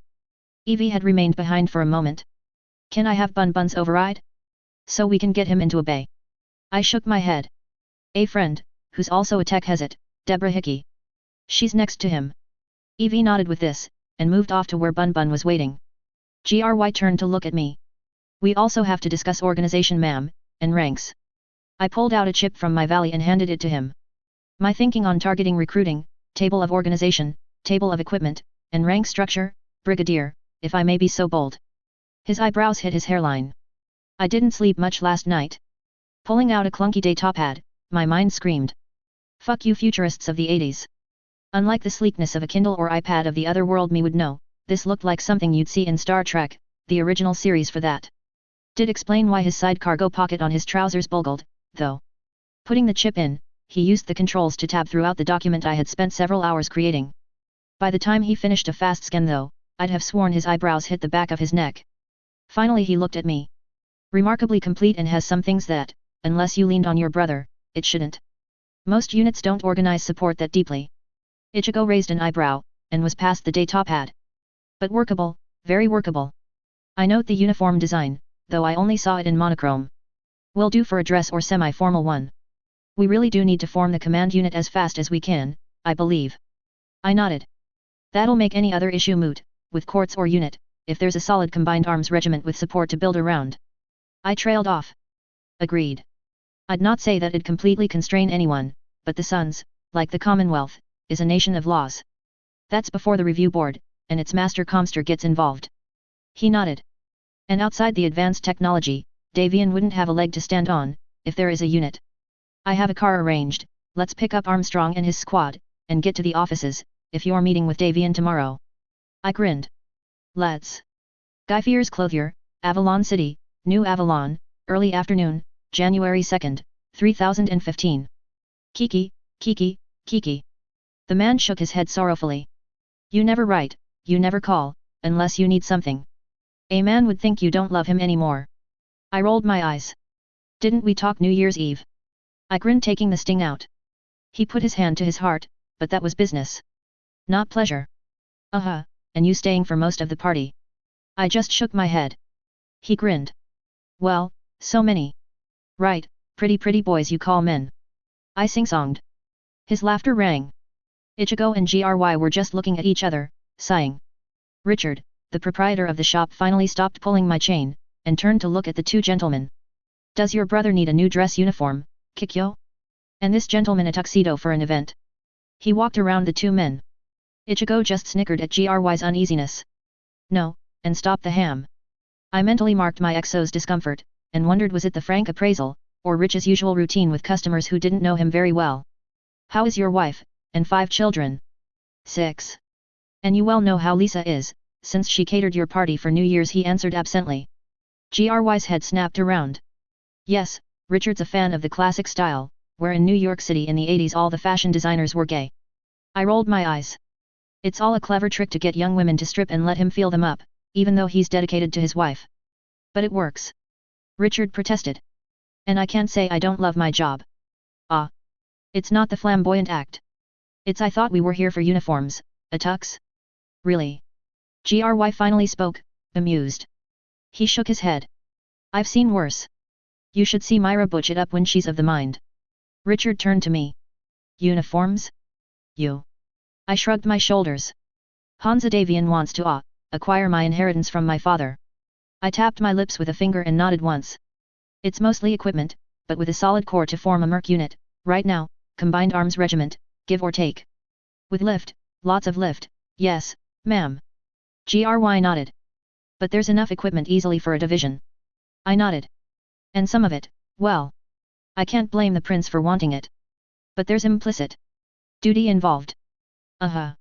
Richard looked long and hard for a moment. I'm not quite sure I buy that. You spent too much getting that gift from his parents, fitted right. He shrugged a bit though. However, do you have sketches of the uniform? He accepted a chip from me, and put it into a reader on his counter. The hollow fuzzed a bit, till Richard thumped the display, then it steadied. I grinned. So. Kikyo, dear. He shook his head as he pulled up a display and went to work, adjusting, redrawing some lines, checking layers. Do you have preference for color? I see. Delineated by branch of service, nice touch. Oh, Kiki. You didn't talk to Ichigo, did you? Oh. I tilted my head. Turtleneck pullover of a soft wool blend for summer? And this fabric choice? Gah. You've driven mechs before, Kikyo, you know how hot they get. Richard looked at me slightly amused. GRY's win CE could be heard. Oh. I wasn't thinking summer. Richard and Ichigo both shot me a look that said clearly. GRY snickered a bit. Richard returned to the display and nodded once. But workable. Very much so. While I don't get many commissions for merc units, I'm aware the better ones do, the fly-by-nights or small ones, don't. He paused. With these modifications, it'll present the image you want, yes. More breathable fabric, and a light pullover with a turtleneck collar for summer will generally do, though you have a notation, this is duty, not combat or work uniform. For a dress variant, may I suggest adding a cape? He sketched one on, and let it show, with 4 images in the hollow. 2 male, 2 female, 1 without, 1 with cape, and the caped one's wearing a slim rapier next to it. GRY leaned forward, and Richard looked at me. My exo. Richard leaned back to let GRY study the images. First, starting from the bottom were cavalry, or shin-high boots, female version having a 2 to 3 inch heel, then for males, baggy black trousers, tucked into the boots, the female uniform with a straight A-line skirt with its hemline at just below the knee. A single-breasted space jacket with a black stripe along a ceiling strip, which attached to a over the right shoulder strap which held the rank of the wearer, covered the torso and waist, clinched by a belt with a How My Family crest or cayman as I thought of it. Silver piping for enlisted along the ceiling, rank bars the same for enlisted, gold for officer, their pips in gold as well. Richard commented Sato voice. Branch color is the turtleneck, strap, and nameplate, except for mech warriors, where the name's in white, since their branch color is black. Space personnel use a red color for the jacket, not black. I removed the cuff band, no need for it, not really. Cycle the colors, show the work uniform. GRY commanded mildly, and Richard put it into words. No taste for the work uniforms, none at all, Kikyo. Richard shook his head sorrowfully. The technician and medical jumpsuits had their shoulders and to their breast line in their branch color, with rank pins at the same place they'd be on the duty uniform, while the rest tended to have fatigues of the late 20th century US Army, also called BDUs, with branch color for their name, and rank in dull white or yellow depending on enlisted or officer at their right collar. To the self from the 20th century, I recognized the Star Trek uniform, modified of course. The capes on the dress versions only went to the waist, and were the same color of the jacket. They attached to the uniform at carefully hidden clasps at the collarbone points, and had a braided rope in branch color connecting the two clasps. I have to admit, I like the touch of the leather jacket, Richard for flight crew Ichigo spoke up after that image had shown, a soft leather jacket in the style called bomber, with a strap for rank and rank. That was Kikyo's idea, I just adjusted it slightly. Richard looked at Ichigo's jacket pointedly. I wonder where she got the idea. Yab. Ichigo's amusement could be heard in his word. It'll do. It'll do very well. Gry pronounced. It's professional, yet conveys a image, and works to unify the unit. And the shoulder patches are a nice touch, left shoulder for the overall flash, right for the regimental flash, if we end up being multi-regimental, that is. Dear Kikyo forgot one thing. Richard returned to his keyboard, and typed in a few commands. May I suggest a beret of this style? It's called American, with the regimental flash on it, except for senior officers, who wear the overall crest. I paused, grinning. My inner old self demanded this. I really wanted now the black beret back. In branch color. Gry tilted his head one way, then the other. And rank pins on it, as well, over the flash, and we're good. Perfect. At least outside actual field work, then we'd want helmets, but for garrison or day uniforms, much less formals, yes. How long for one for the boss, one for me? Do provide the capes. And I gather providing full pattern for mass production is a non-issue. Oh, yes. He grinned. I don't do mass production, boy. But patterns for your shops that do? Yes. There's been several times, studios needed uniforms of a design, and came to me for the pattern. Gry nodded at Richard. As for how long? I'd have to fit you, that'd take, call it an hour for that. Berets, trousers, the pullover? Half hour per person, I have those or can quickly put one together, it's a stock pattern. Patches. I can send the design to a shop that'll have them here in 2 hours. Jackets the pain and Kikyo's skirt. He pulled the hollow up and looked closer. Bomber jacket, I'd have to order, at least the dye job on it, that'll take time, I don't do that. Capes trivial. It's the jacket. Call it, hour at most to sketch it, say 2 to make it at most. He paused. A skirt for Kikyo isn't a real problem, it's putting in the mag strip at the stripe so she can move if needs be. I see. Gry turned to me and nodded. Okay, 3 hours, then. I sighed. Your normal account? Oh, yes, invoice will be delivered, with the pattern. He grinned knowing why I sighed. He was the best on planet, but charged as such. Richard turned to Gry. And as for you, I'll let Melissa put her hands all over you. Not my thing, you understand.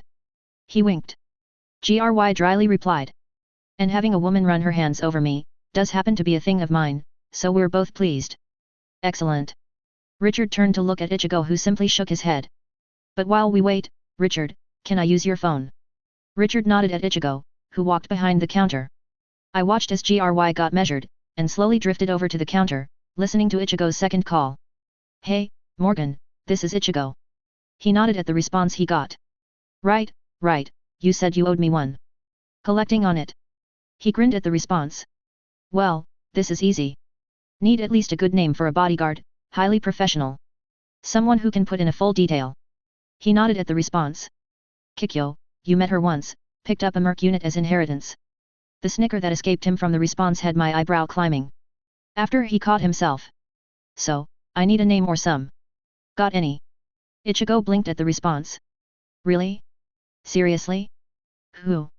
His expression went blank on the response. I got to hear this. When? He tilted his head. Well, you know of Guy Fawkes. He nodded at the response. So. Cheerful hopes, half hour. He grinned.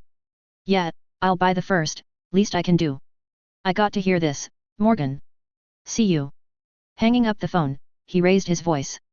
We lucked out, it appears the guy I was owed a major favor not only is at loose ends right now, but is willing to personally consider the detail role. Who? Gry's voice raised. Major Morgan Blackhand. Ichigo grinned. Kiki met him, what, 5 years ago. I nodded, a cigar-smoking stubble-faced man appearing in my memories, who had said he owed Ichi big. What does he do? Gry didn't move an inch, but was curious. Can't say, though he wears DMI patches. Ichigo's voice rose in a challenge. Gry's silence said he understood. I tilted my head. Okay, why would he be willing to do it himself? I tilted my head the other way. And he's a rabid fox, I'd bet. Ichigo's Win-Ce confirmed what I said. Again, why? He'll tell you, when he tells me, but apparently. Well, black ops stink for a reason. Gry's voice dryly responded. You'd be shocked at how many mercs have done them before becoming a merc, and been covered with the after effects. Ichigo and I paused. Finally I sighed. It's likely less than I expect, Gry. Much less. Gry paused at that. That's a story there, ma'am, that's a story on how you are that cynical. And one you might never know. Ichigo responded before I could, only to grimace as my fist impacted his waist. Don't answer for me.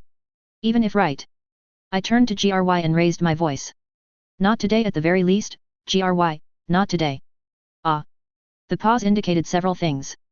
Everyone has secrets, ma'am, mercs more than most, and a past. As long as it doesn't come back to bite, in the end, no one cares. I grinned. That's the plan. That's the plan. To have the past stay the past. Cheerful hopes, capital city, New Avalon, mid-afternoon. Stepping through the doors, my eyes casually swept the bar, comparing it to several other times I had been in it.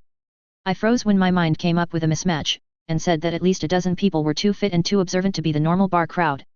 Gry had stopped when I did, only to follow me as I had recognized the man we were to meet, who had a quirked eyebrow as Ichigo hadn't broken stride. Shortly we were at his table. Major Blackhand, I presume. I said dryly. And your friends? He smirked, looking at Ichigo who blinked and scanned the room, with Gry nodding behind me, understanding why I had frozen slightly. Good instincts. His gravelly voice was approving. More than your brother. He waved at a chair, and I dropped my silver ice weasel fur coat in the chair next to him. I'm wondering at times how he survived on the Kuridan front, yes. I dryly commented, shooting him a glare. Or other times. Ichigo didn't say a word, knowing that he was in trouble for several things though he wasn't sure what. I'm surprised. When did Cheerful Hopes become? Frothy Fox, I think it is. Morgan grinned around his cigar. You're right there. Got a few drinks on order, hope your XO doesn't mind, but got him a Timbuktu dark. Gry nodded his thanks. So. I looked at Gry who raised an eyebrow, indicating this was my job. Turning back to Morgan, I steepled my fingers together. Why are you willing to quit MI6? MI6, or Military Intelligence, Section 6 of the Department of Military Intelligence, was the Davians' version of the SAS or Delta, the best of the best, the most qualified operators for direct action missions, and used in the most critical situations. They had earned the name Rabid Foxes and it wasn't a compliment, not when first used for them. Morgan snorted at that. Willing? No. But I'm not accepting a return to leading a troop, instead of my company, or being kicked out of MI6, for some asshole not telling me the details, and expecting me to slaughter an orphanage. My eyebrows rose at that. We're the Federated Sons. We're not supposed to do that. I paused, nodding once. Though I'm realistic enough to know you might have to, but... Morgan sipped his beer and before he could speak, the somewhat rattled waitress had arrived. He waited till she was again out of earshot, and I had sipped at the Cuba Libre that was placed in front of me. Well. Good to see you're not total fluff. He paused, and shrugged. Let's say this. I wasn't given the information needed to make the on-site call I had to, and I made one that was not acceptable to command, however, I made it based on the information I had. He shrugged. I'll say if I had the information I was supposed to have, or at least more, I'd likely have made a different choice, or at the very least, be more sanguine about the situation, but, in this case, someone's covering their ass and I don't like it. Fuck him. His look at me was challenging. Ichigo was about to speak only to have my eyes boring into his. Hush, brother. Turning back to Morgan, I smiled sweetly. Why didn't you bring your case to Yvonne or the First Prince? Neither would be, unsympathetic to the situation. Nor would they blame you for following policy without reason to override that you knew. I wouldn't. Morgan blew out a breath. Because, in a way, it's not worth it. He shook his head. What, you think all our ops are real tales of? He snorted, mentioning an off and on again Holovid supposedly drumazing the rabid foxes. I shook my head in them. I act, yes, but unlike enough of my fellows in that field, I'm quite aware that if any television show including news is even 25% accurate, much less dramatizations, I'd be honestly shocked. I twirled a finger. Even if I do plan to shoot a reality show using the heavy CAV, I'm not going to try that hard to make it realistic. Morgan laughed out loud at that. I like your sense. He leaned forward. I don't have a problem with at least a short-term gig till shit hits the fan again, and I get my company back. Let's talk numbers. I don't want you for just a bodyguard. I nodded. Internally squealing, I was gloating. Gloating. An elite operator? Who was an officer and at least 10-year veteran of such? Oh, yes. Morgan took a puff and blew out the smoke. Oh. Having you, just as a bodyguard, or leader of such, or hell, just leading the recon elements for a multi-regimental force, is a waste. I nodded seriously. So, how'd you feel about putting together and leading a direct action unit? At least company, though I'd prefer at least a battalion. I heard GRY's sharp intake of breath. He was right to be shocked. Very few mercenary commands could boast of operators, and maybe only a dozen could boast of a company. Battalion? Maybe 3 or 4 at best. You think big. Times scale. Morgan's grin was infectious. Depends. I figure at worst you could put together a company ready for operations of a limited nature in 6 months, no less. Full battalion, with a bit of luck, and this does require you recruiting only no longer working operators, and those still mostly qualified. I'd expect nothing less than a year. 3 if we had to train them. I leaned back at him. Morgan's eyes narrowed. Good and mostly accurate thinking there. Costly though. I smiled innocently. I asked around and thought about it. If anything, your people have to be, are better trained before they step on the field than anyone else. So, first your people have to be proven, then go through training as intense as flight school, SEER, and space operations, then add in more training on top of that. At the least. That takes time. I tilted my head at him. Am I wrong? He blew the cigar smoke and I sniffed appreciatively. No, you're not, though I think you're underestimating how hard the training is. And the cost. If we have to train operators, if 1 in 4 make it, and you don't kill or cripple for life 1 in 10, during the training, I'd be pleasantly surprised. I answered coldly, and hiding the pleasure of the shocked expression crossing Morgan's face. And it's worth every penny afterwards. I paused, face tight as I bit out the next. And it'd save countless of not just of your operators, but the line personnel. Worth it in the long run. Well. Hey. He took a long drag of his cigar, finally stubbing it out. You've got a clear idea at least on what it'd take. He looked thoughtful. Well. I can see some potential here. Still, numbers.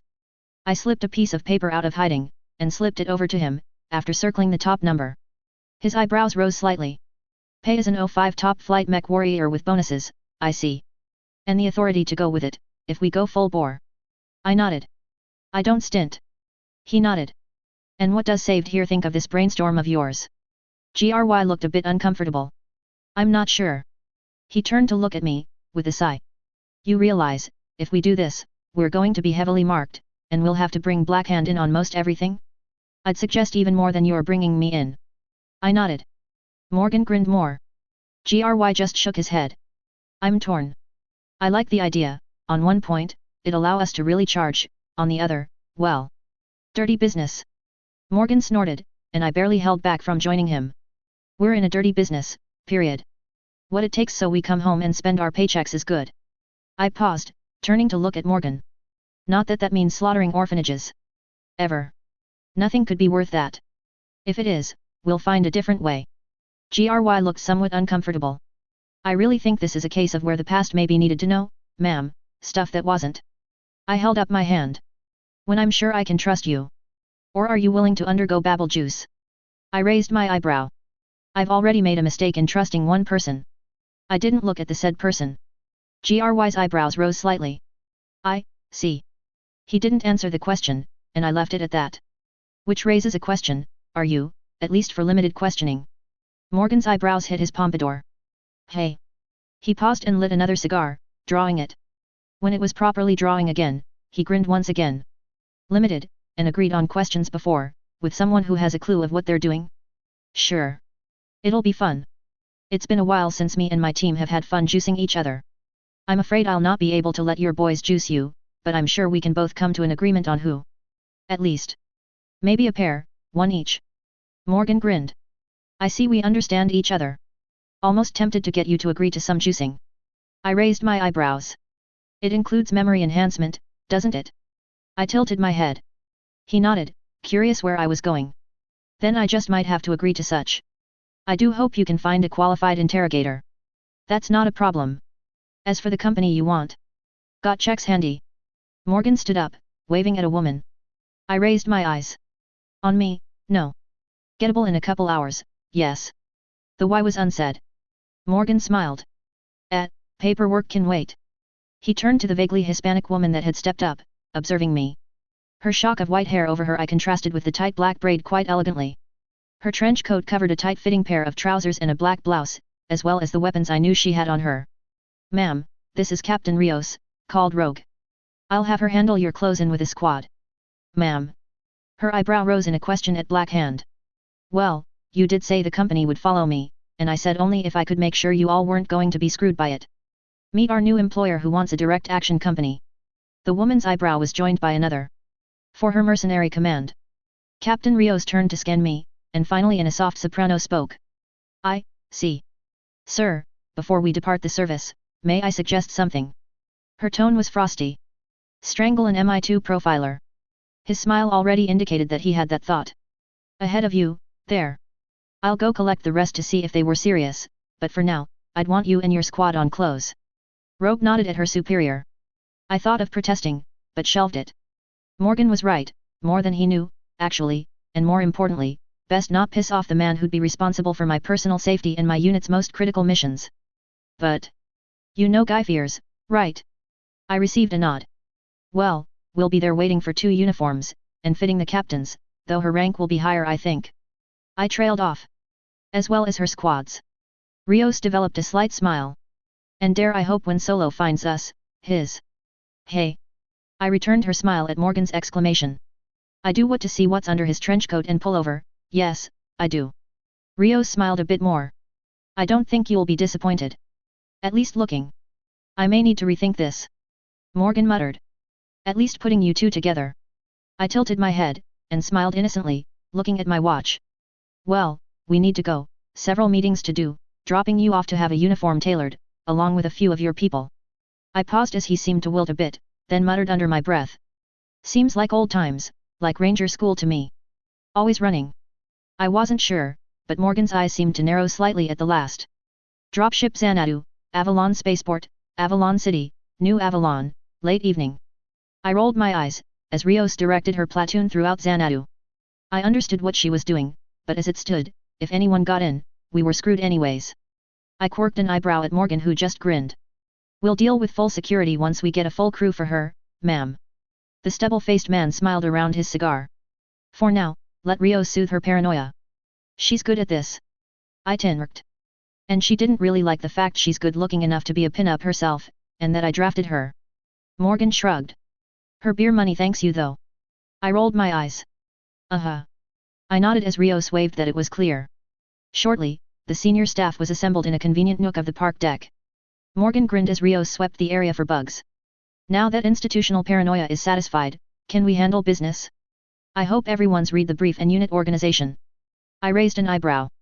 GRY nodded, but looked around, finally ending up on Morgan, after sorting though Cumin, Evie, Mari, Tim, Mikt, Albert and Erwan.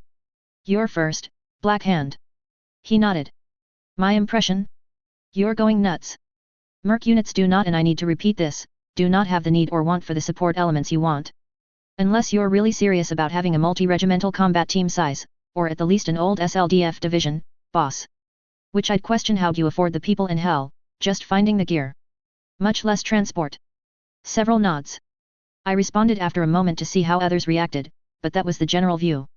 For the money, I don't intend to give Hans a Davian, one damned thing. He'll pay. I grinned. As for acquiring the equipment, I sighed. Look again at deep support. Evie. It's, oh, hell. She nodded. We can't buy the equipment finished. We buy the frames, the parts, and do it ourselves.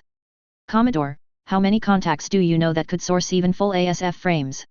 Or. That's workable. Cumin nodded at Evie. Very much so. Time consuming, so unless you get a favorable contract from Davian, we're going to have to scrounge our asses off to make it viable. But it is. I nodded. And once up and running, well, I'm sure the Dragoons or Light Horse make money providing that to smaller units. GRY nodded. As well as their host nation units. Clever, very clever. That just leaves transport. Assuming we can get money out of Davian. I nodded.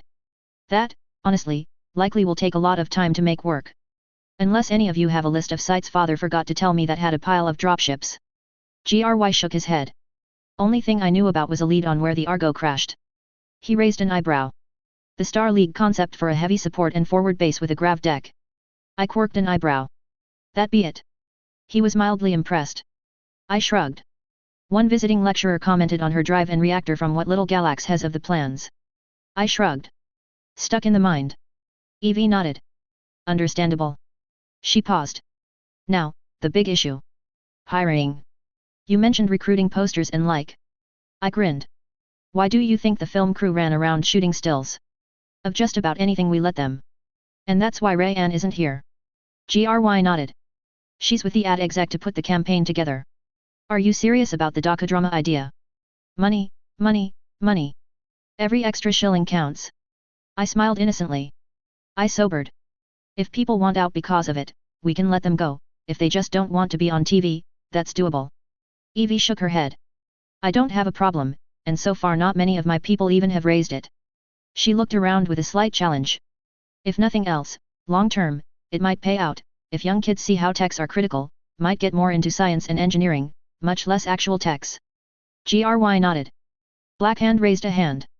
My only issue is operational security, and keeping our operators, outside, well, maybe your bodyguard platoon, say. He raised an eyebrow at me. I nodded understanding. Outside the camera lens, or at the very least we get to edit shit and shop it so our people aren't marked. Understood, agreed, and I'm mildly surprised to see you letting any on camera. I shot back. Rouge abuse. Several snickers were done in response. Evie stopped the laughing for a moment, and nodded once. Only other issue I have, honestly, is how and why you want that many medics. One medically, at least paramedic level trained per squad. She shot me a look. That's beyond excessive. Only Canopus does that. And I held up my head, reinforcing the command with a look. Our people will have the best treatment and care we can get them. Putting aside having more people in a unit able to do medical duties, basic, at least, is a good thing for morale and internal capabilities. Here's a question for you. I looked at Morgan with a smile. How likely will people be to start shit with us on planet, if we're treating their kids' fevers or broken bones? Fixing their teeth? Helping their parents with heart issues? I raised a sculpted eyebrow. I turned to look at Mari and GRY. Same with our engineers. If we build roads, repair buildings, string power lines. I trailed off. GRY nodded. That helps, as I'm sure Blackhand would agree hearts and minds is an important bit. But it also leads to garrison work of recently conquered worlds, which, well. I didn't do it as a merc, but there's times, and that's Merrick space, not Draconic held. I nodded. We'll just have to be careful till we're sure we can handle it. Though.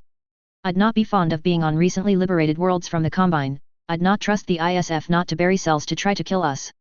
Morgan snorted. I'd trust them. He paused and shifted his cigar. To do exactly that, and try to set it up to blame us for other things. Various nods at that. I continued and added. But between those two reasons, that's my thinking. Evie thought about it. Canopians have high retention rates in their units, maybe that's a reason. Worth a try at least. GRY shrugged. It'll help with infantry and armor recruiting, they're always a pain, since a lot of people consider them unimportant. As for the specialist combat arms, make that part of the deal with Hansa. Getting them otherwise, difficult. Before I could respond, a knock, and hatch opening interrupted us. Kalia stepped in with Rayanne following her. Hey! Trailing behind her was a man I had met several times before. Darth Breton. Handsome in a sleek way, and with a great sense of humor, he had done a lot of work on various ad campaigns for my movies and other activities. He had an eye to targeting military as well, but had never really gotten noticed by the executives of various firms for bigger and better things. A tad just into middle age, he had taken his failure to go beyond mid-level manager with grace. Yo, Kikyo. The man smiled. Got some test pictures and text to try out for the posters you wanted. Wasn't too difficult. He laid out the posters he had in mind, and put pages on the table. GRY scanned through the papers, and put one aside. This will work for pros. Morgan looked at it, quirked an eyebrow and nodded. Should do, now let's see the bait. He grinned. It was hilarious, I mean come on. I know I look damn good, better than most in fact, and I know that my personal presence and ability to command attention was why I was so successful as an actress. But here, my athletic figure hinted at a more obvious hourglass, breasts emphasized to look bigger than they actually were, an airbrushing to make my hair look redder, my eyes more emerald and my skin more porcelain. It was a fantasy, but this fantasy would make money, and send people into the unit. GRY snorted. Uniform in front of the troops, cooling suit with Rios next to her holding the rifle up, and the one where she leans forward at the table. Tasteful, but still not unprofessional. I tilted my head. Keep some of the others, might run them as limited prints. The shot of Rios and Morgan working out is nice, Scythe boy. Evie grinned.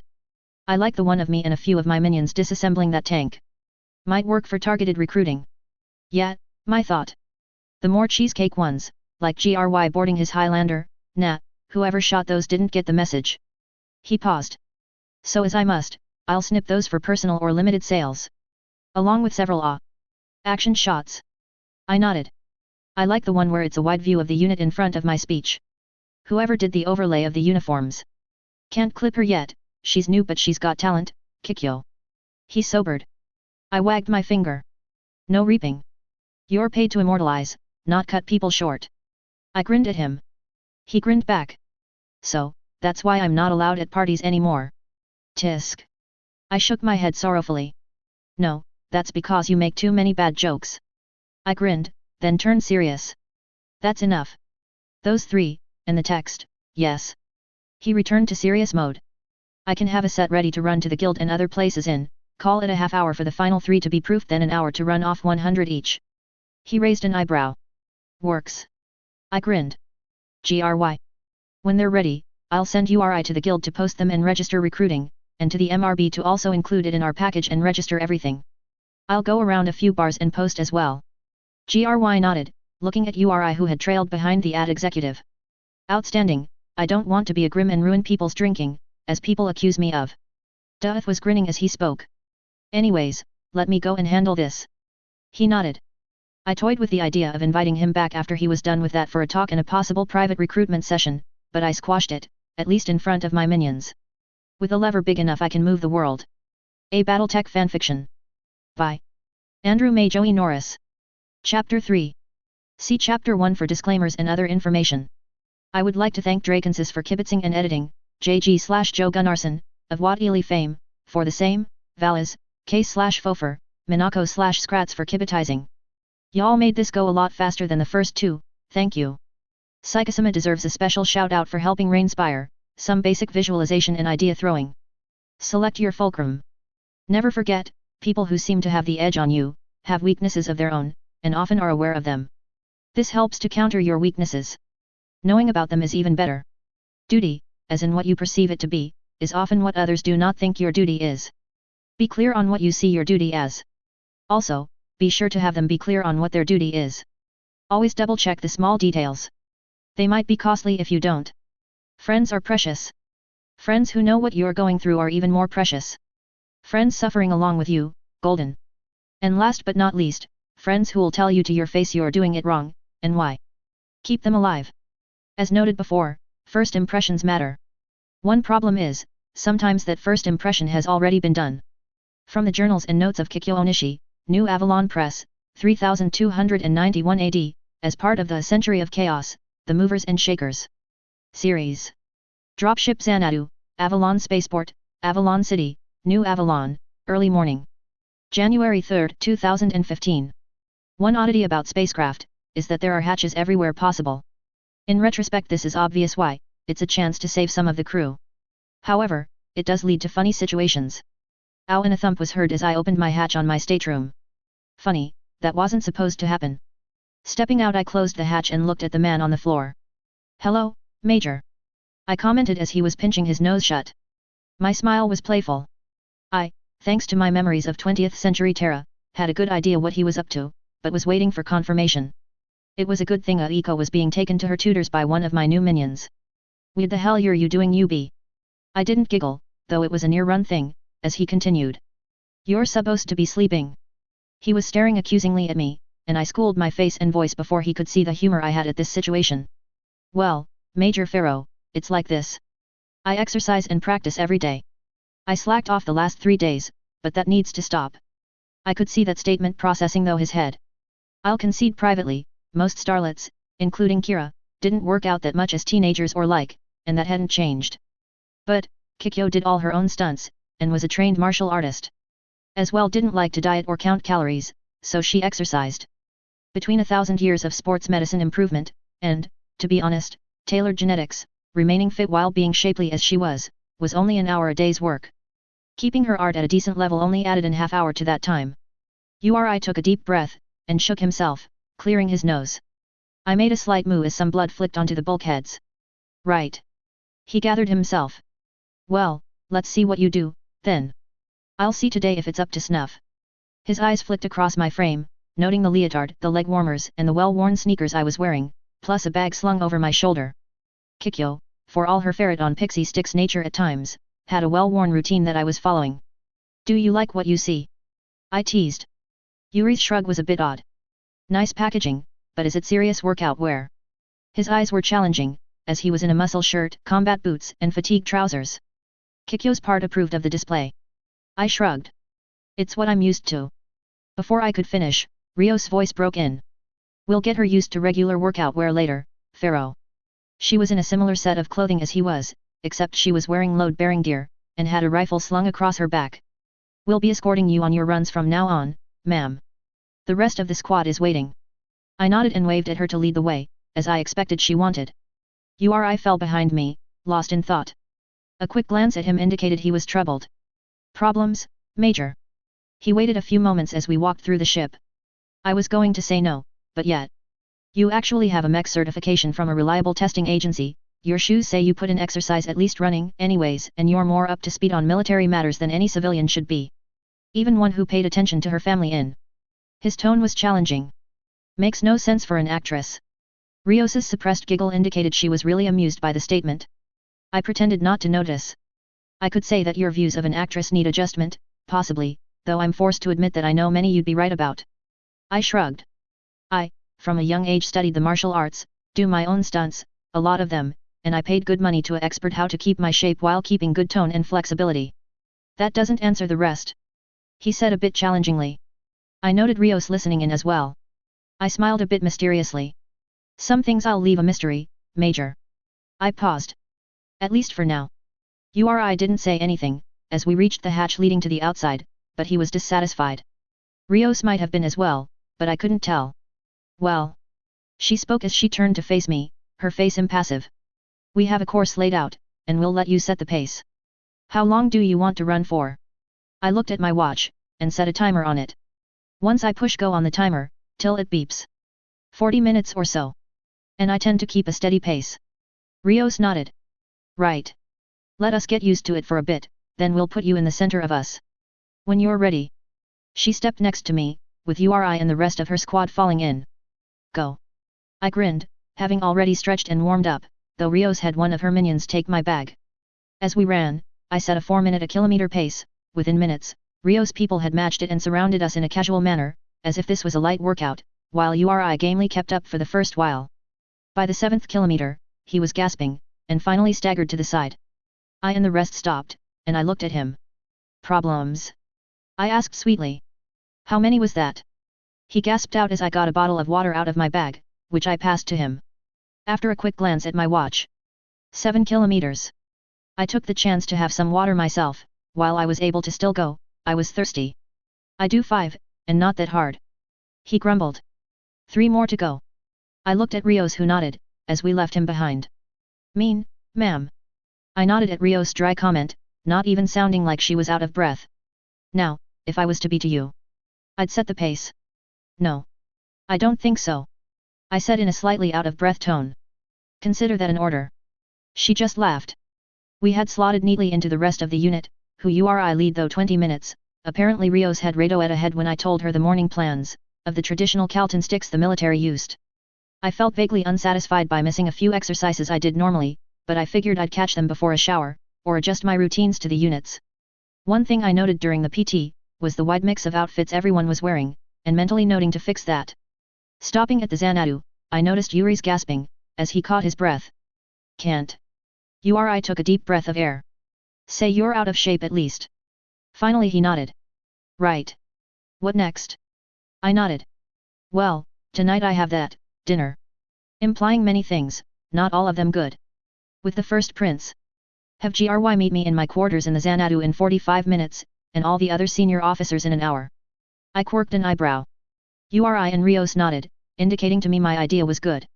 I really wanted to know why the unit wasn't set up to have GRY commanding. His record outside one blemish, which was as much a political disaster as a military one, was outstanding. The rest weren't quite as good, but any would be competent to command the multi-regimental force I had inherited, while I learned the trade if I was so inclined. While you're all doing that, I'll go get cleaned up. I put actions to words, Rio's squad following me, as I heard a snicker and a muttered comment from Uri. Won't be able to do that in the field, and battle stinks, might as well get used to it. His comment I well knew, but I didn't want him to know that yet. Kikyo's cabin, dropship Xanadu, New Avalon spaceport, New Avalon, morning. I noticed GRY helping himself to a cup of admittedly fine coffee from my carafe on my desk, as I stepped out of the bathing area. Hope you don't mind if I got started a bit early. His rumbling voice implied a bit of a challenge as he continued. I have a feeling you want to ask a few very off-the-record questions. First, no, I don't, I invited you, and yes, I wanted you to be at least at ease. Second, only one. Why not a more realistic arrangement? You're very competent, at least the guild says so, Evie could run the unit, mech'd easily, even Albert. Meta could, if infantry ran commands anyways, still would be less of a problem than me. I'm a starlet, ran for a long time by the mouse, a true mouse-getter, and once free, started the usual path, though I got a few good movies in. The price of glory was very good, I'll agree. Very realistic. What did you do, get Mercs and ex-Davian boys to write the script as you directed it? GRY was referring to the only movie I directed, one that was while not the smash everyone hoped for, oddly popular with Mercs and AFFS personnel. I had some help in writing the script, yes. I shrugged. Now, the question. I poured myself a cup of coffee, sipping, then adding a bit of creamer and sugar. I better get used to black coffee. Some do, some don't. Meta can't, as you pointed out, infantry. Evie's attack, at heart, doesn't want the paperwork and the number of times I had to stop her from personally picking up a wrench. Well. Not viable. Albert, agreed, except the man has no head for finance beyond his paycheck. Mech'd. He smiled a bit twisted. She'd be taken for a ride by any sob story, without someone checking her. GRY shrugged. As for me, well, I suspect you read about my Dale. I nodded. And? That was nearly 35 years ago. And all things being equal, the guild had nice comments. I quirked my eyebrow. A raid on a Davian world hired by a Lord Warden of the Taurian Concordat, GRY's Combined Arms Battalion, had gotten off the planet with 4 working mechs and a platoon of various personnel, and their fortress. It was exceptionally bad intelligence, and a setup by the local warden, to raise more paranoia about the Davians, who were actually rotating a unit for rest and refit. I could say several things. He shrugged, and looked me in the eye. I know I'm good. I'll even admit, I'm not that young headstrong man anymore, but I thought I knew the score, even suspected we were being used as a political chip. But looking a man in the eye, and trusting him? And then losing my family because of his backstabbing ways. He shook his head. I can't do that again. You're a bit more apt with people, I believe. And I can warn you. I did for your father for many years, I even warned him about the trap we were walking into. He didn't believe it, and the Blackhearts' last deal caught him. I furrowed my eyebrows. The Blackhearts were the nickname of the Star League Defense Force Special Operations Units. Explain. He rolled his eyes. Your father confirmed as we left the base we had found, there was a message from an SLDF officer. He shrugged. Gloating how we took the bait and how those who would steal the League secrets got what they deserved. Or so your father said. Ah. I understood and knew it was quite likely true, all things equal. Okay. I can't realistically command this unit, not at this size. I can be the face, I can learn the trade under you, but I need an actual field commander, who knows his way. You do. GRY nodded. I did it for your father, it's not a problem to do it for you, though I won't last forever, and would like to retire sooner or later. He smiled a bit crookedly, the salt and pepper in his beard seeming more salt than pepper. So, what you're saying is learn fast. I smiled crookedly myself. I do. Good. With that he stood. I'll just excuse myself for a few minutes. I prepared to get ready for the meeting, by pulling out the new uniform I had gotten, while gathering up copies of a proposed reorganization for the unit's personnel and what I thought we could reasonably shoot for from Hansa Davian. As well as informing them that until GRY thought I was ready, the same situation as under my father would continue. Outside dropship Xanadu, early evening. I walked up as GRY looked at the recovery vehicle carrying a mech and another couple of trucks arrived. GRY. Morgan said a friend called, asking if he knew of a merc unit they could drop a teenager with his own mech off it, that would be good for the kid. Grew up in one, the unit got wiped on Mallory's world. Kid's a bit shell-shocked, but made it off, and well, eventually got here on the AFFS's dime, and with spare parts in his mech. Morgan. He watched as the skeleton of a mech was unloaded, with missing armor plates, weapons, and some missing Myanmar bundles. That would explain the massive crates being unloaded next to the putative mech. Looks like a hunchback. We can use him. I nodded. It's some added weight to us being a going concern, I suppose. Should we go meet him? I received a nod, and shortly we were in front of a gawking teenager who finally noticed us. Zach White, where's the boss? The kid looked around the dropships. Niusi, are we going to keep it? I am the boss. I paused. Zach, as in Zachary. I asked a bit bemused.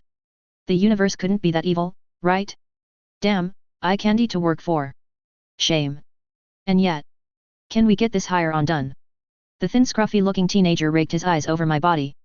I didn't preen, because, if I was right. Are you ever going to write more Yum? I mean Niji has to have blue balls now. I smirk. GRY twicked in confusion at that statement. Of course you're the prettiest goddamn tart around. How is that I build my mech with hard work, sweat, and tears and you just get a mercenary company again? 1 out of 10, would not peruse this ice guy again. Zach face-palmed. I grinned. You're hired, Case. We'll get your mech repaired. I pause and sober. By any chance, did you run across a grumpy Texan? Zach's stormy grey eyes went cold as he responded. And since when is universe this kind to me? No, I didn't. I'm also not doing your fucking paperwork. I nodded sadly at him. On the first, no universe is that kind to either of us. And you know the laws here pretty well, right? I sighed, hoping since he was here, another friend was, but that was foolish. Count myself lucky. I could recite laws as dealing with mercenary activity in my sleep. Neural plasticity of a child is a wonderful thing when you have overbearingly pacifistic parents and a lot of time to read. Zach rolled his eyes. Why? I have dinner with the first prince tonight, he wants everything here. I smile. Perhaps that's why I'm the rich tart. Zach just sighed. He wants your stuff, doesn't he? Yes. I tilt my head. You are registered, right? Zach looked around. Otherwise, you have a huge problem. I turned to GRY, who's smiling. What does he mean by registered, GRY? GRY nodded. Registered with the MRB. The MRB, or Mercenary Review Board, was in a lot of way the Merc Company's trade union against the great houses. Comster ran it, and therefore it shouldn't be trusted fully, but it usually worked to protect the Merc commands from great house greed and stupidity. If you were fee-paying, of course. Zach looked at the Viking next to me with an intent look. How long, any contracts? He inquired. Have paid the fees for a year. No contracts? Kikyo took over effective yesterday.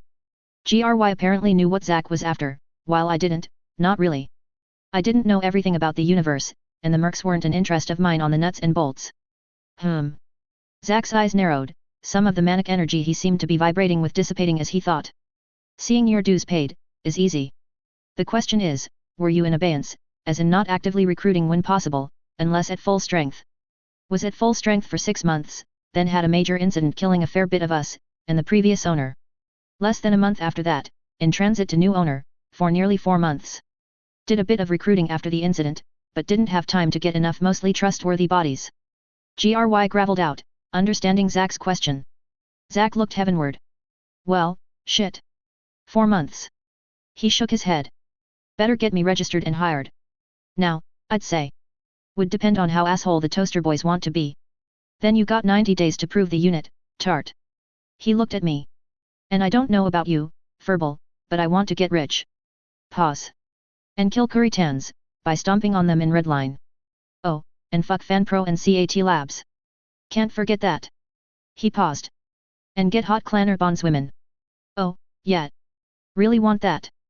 GRY froze at the last line, and I just face-palmed. God damn it, Case.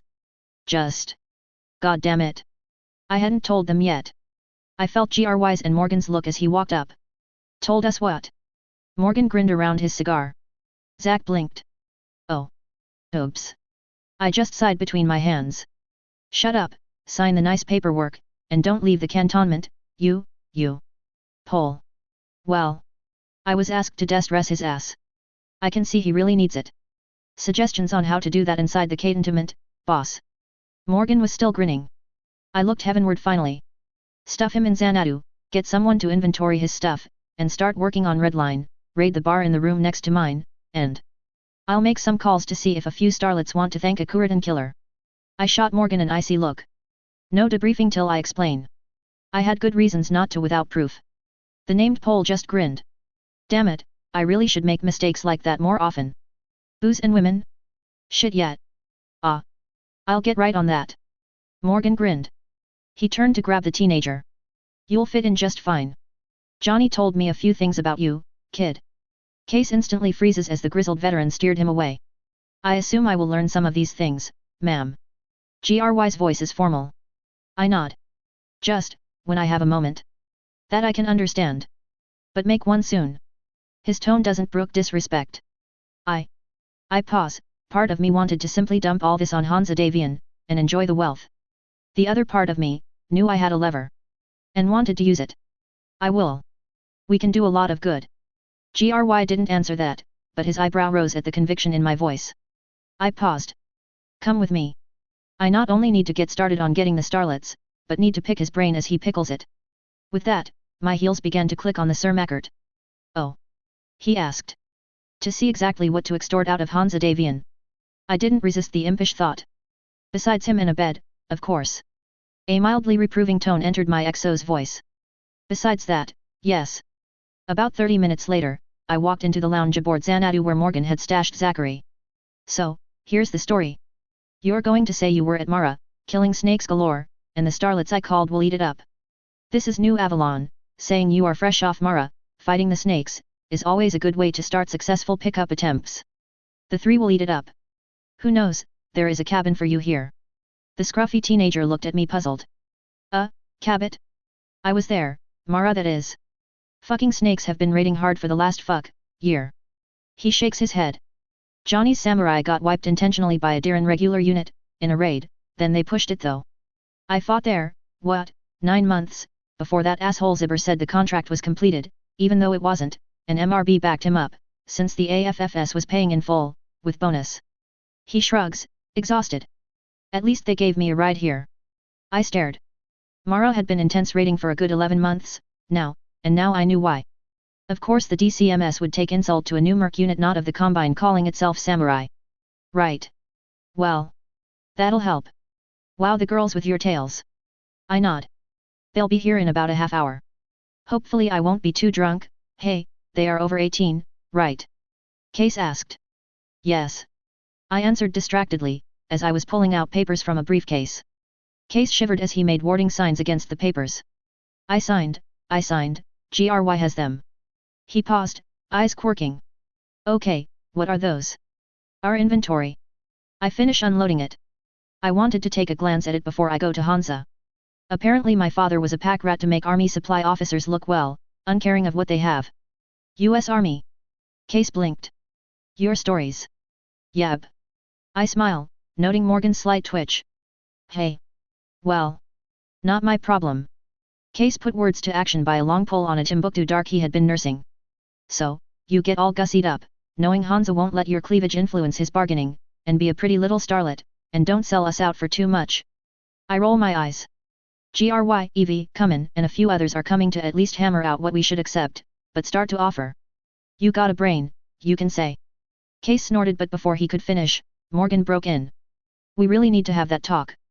There is no way an Outwarders MageOhki should hear stories about the United States Army supply officers from a New Avalon mouse product.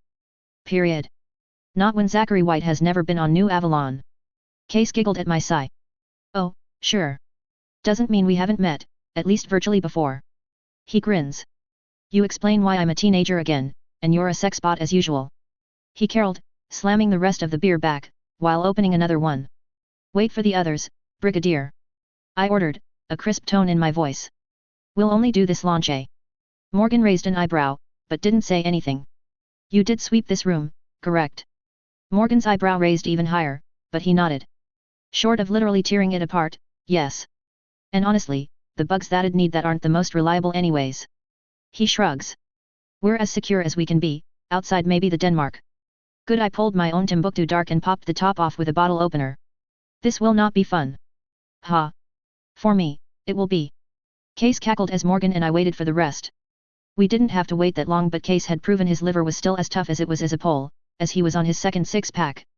The others filed in, and took seats, as well as beers themselves. Case looked around, grinning. Your show apparently. Case could sing very well, as he caroled that line, and I sighed. Thank you. I didn't manage to keep the venom out of my voice, but sighed again, and continued on. This is going to sound crazy. But, I'll concede that I didn't intend to tell you at all, at least for a bit, until I could get proof. Asshole there. Case grinned wider as he toasted me, on the other hand. Well, is proof. Damned fine snake killing, future clan killing, and general badass intending to get rich and have my own Canopus pleasure caravan. Proof. Get it right, carrot eater. He opened his 9th bottle, only to have Morgan shove a pita in his mouth. Eat, kid. You can't chug like that without food, and not get wrecked. He tsked, then turned to me as Case grumbled but ate. I took a deep breath, noting Yuri's and Albert's reactions to such, and Morgan's grin, and Case's disinterest, and started. You see, it's like this. I gave an explanation, similar to the one I gave Ichigo and Aiko, leaving out certain things, such as melange. I know it's a lot to believe, but... Case shrugged. It's all true. Hell, 15 years ago, I woke up a squalling brat, after being hit by a truck. By the time I was able to figure out where the hell I was 3, and cursing at the top of my lungs. Why not Solaris, damn it? I stared. Seriously. I skyed, for real. I couldn't keep the giggles out of my voice. Ha. Ha. Case responded deadpan. The rest, including Rogue, aka Rios, my newest shadow, were quiet for a long moment. Finally Morgan looked at her and nodded. Welp. He lit a cigar. That actually, mind you, explains some things. Not saying you're right, but, hey, what's his name? Cameron, John, Honthan. He gets a nod at the last from a rolling eye Rios, and continues on. Thanks, Rogue, for confirming his name. Anyways, the guy did have visions of what happened. Might not be what you say, but... He holds out his hands widely.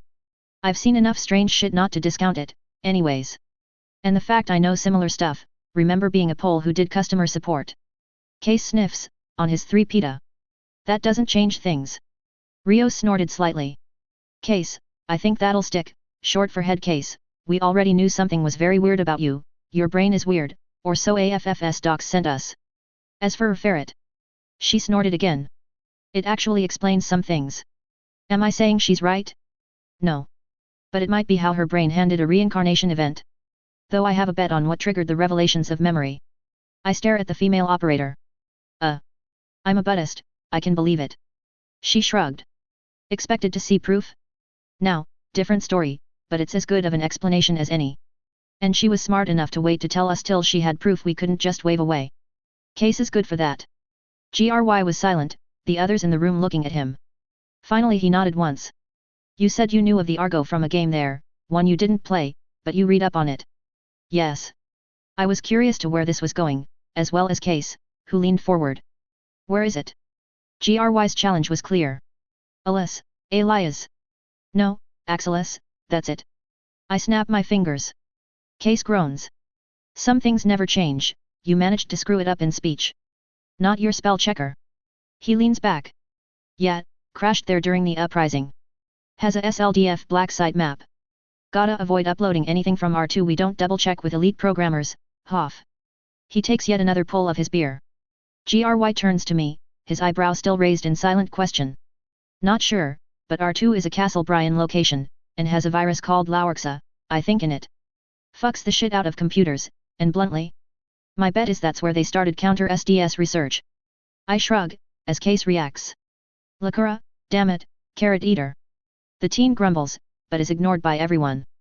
Gry thinks for a long moment. There is no way you could know that. Only the Aranos and your father did. He told me to use it as a test, to see if you had the same lust for change he did. I raise an eyebrow. The Argo itself is nice, it's the SLDF black map, I want. And we're gonna get it. That will change things, if we're good about it. Shame Hansa got told about it, thanks to my brother. I sigh. But as house lords go, he's the best around in this period. Albert shrugged. If GRY's willing to accept this, I'm game still. And I happen to think the Archon isn't that bad. I shake my head. Let's say this, she is fit for her office, both good and bad. But being willing to sell your daughter for Davian troops? Case laughed evilly. Germans, what can you do? He shrugged and looked at GRY. Good enough. Good enough to go with. He turns to Morgan. Babble juice. Morgan sighs. I got a source on some, yes, but what we need is a solid team of debriefers and interrogators to plumb their memory. Which means DMI. Case groans, and I win CE. I rather not give Hansa Davian everything, Morgan, I'd like something to use with him. Morgan raises an eyebrow. You implied the universe would get better, then go to shit as bad or worse and stay that way. And you implied it hit the FS hard. I might be out, but I'm still a rabid fox. Not going to let my future brothers get fucked. I nodded at that. I'll think about it. We might be able to work around it. But I have to ask. Anyone not in, or at least willing to consider this? While Evie's face was a study, the rest all pointed to GRY, who simply nodded. Ma'am, how it happened? I don't know, don't want to know, maybe it was what Rogue said. Maybe it's what you saw. Souls are the same, though, and you're clearly out to move the worlds. Let's see what the levers are. While this didn't completely set Evie at ease, the rest shrugged and made it clear they were going along with GRY, for now. Evie just looked around, finally resting her eyes on GRY. This isn't science. No one's proven shit. John then could have just been a good analysis of trends, and no one knows what the hell happened on Mallory's world.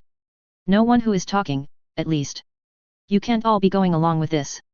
Mick shrugged, her new leather bomber jacket creaking. It's more we're going along with GRY, Evie. And the Count wasn't all tightly wrapped either, as you well know. But Evie tried again to be cut off by Albert. GRY supports her. GRY always had the right clue. Far as I'm concerned, unless she proves unfit, she can be as crazy as she wants. The Tankor shrugged. Bouncing around in cans tends to make you focus on immediate things, you know. Rouge breaks in before Evie can try to rally more support. 2. No 3 things. GRY basically confirmed he had a test for ferret, and she passed when she should not have been able to. Second, I had a little talk with Deborah, the tech who reactivated Bun Bun. Kikyo's presets and what Bun Bun read were way off. You're a mech tech. You tell me. Third, I have a feeling the fact Zack Winter was deadhead here under a different name was to protect him from the AFFS medical. Case raised an eyebrow. Oh? Why would they want me? Hot nurses. Your brain is, and I quote, weird. As in none of the neurologists have seen anything quite like it. Rogue shrugged. I think they wanted you as a lab rat. No thank you, I'll take the trifecta, please. Case grins. Rogue doesn't roll her eyes at Morgan's snicker, but finishes speaking to Evie. 1. Agreed. I'd support you. 2. With other information? I've gone up against Dest, Morgan has. I'm still trying to figure out how a platoon of rabbits missed seeing a Dest commando walk past them. When it was on film. Evie turned to look at me. She ran her right hand through her hair, and finally asked. Right. Before I even consider it, I did see in Bun Bun's logs the mismatch. But, I want some more proof. GRY gets that much at least, me waiting for the proof. Most competent techs keep a copy of initial scans. Who did yours? Case snickers. I shrug. Catherine Steiner of the Dragoons. I pause, turn to look at Case. Wait a. Motherfucker. Case leaps up. Motherfucking trash-born scum-sucking. Case. I shot. He turns and looks at me. She isn't canon. Case blinks. I remember that name from somewhere, though. Not sure, I think I do. Besides the fact she and Tasha were the consultants on a movie I did where I first learned how to pilot. I shrug. Can't recall where. Case grumbles, then has an idea. Why don't you send her a letter, inviting her to join us? I tilt my head, vaguely recalling a blonde woman's joking comment. I smile. You know, that might work. That just might. Turning to Evie. Would that help? It would. Evie sighed. Damn it. The Count was crazy, but he never claimed to be reborn, just had a knack of knowing where to go. She shakes her head. I'll give you some time. Or another way to prove it. Case stands up, scruffiness on display as his battered leather jacket creaks, and I idly note the word samurai on the back. How about this? We get the Argo. We get the map. We get R2, you see the crazy killer program, and know for a fact there's no way we could have known about both? That good enough? His face was in Evie's, cold grey eyes boring into hers. Ah. She was a bit flustered as she stepped back. It would more than be enough, I'd say. Gry rumbles, looking at Evie. Wouldn't you? She looks at everyone else, and drops her head. The one sane woman again, you guys. Meta smirks at her. Someone's got to do it. None of us qualify. She pauses, nods once. Canon. You did hear me say that. I started. Meta rolled her eyes. That this is a fictional universe, yes. I'm more curious about that isn't canon. Case broke in, after sitting back down. Canon means from official published materials or similar. He shrugs. Miss Steiner isn't. URI shoots back, then wouldn't that mean some of the knowledge you claim to have is wrong? Could be. The big stuff? No. I doubt it, most of the fan-made stuff generally followed the canon for background, at least until the change of the non-canon character. Case started on his 11th beer, and another plate of nachos. Some? Sure. Depends what is what. From our memories, of here, it doesn't seem that there's much change, though. Meta nodded at that and waved the rest of us on, silencing the others. I sigh. Standing up, I turned to Gry, nodding at him. Right, time to set up the fulcrum for the first lever we need to grab. To see what additional levers we have. Gry blinks, then starts to slowly smile.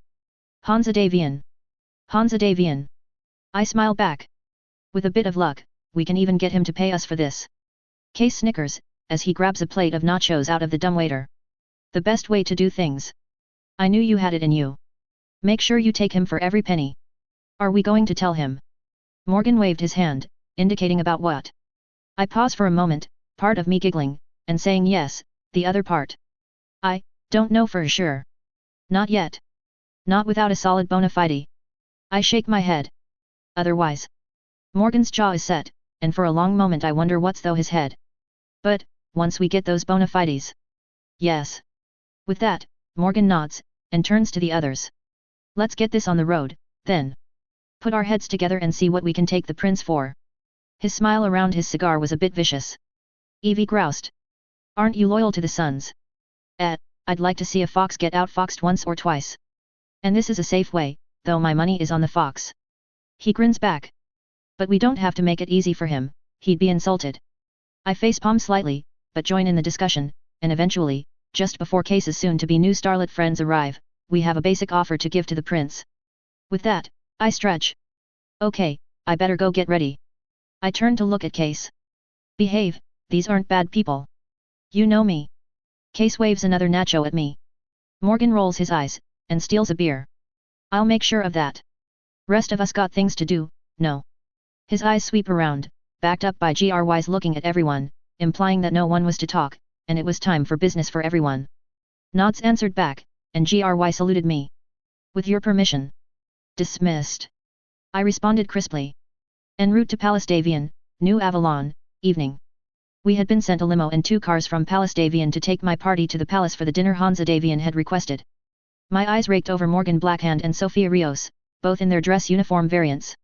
Both wore the single-breasted wrap-around jacket tunic, black, piped in gold, with their names on their left breast, their belts buckled by a HOOU in a circle.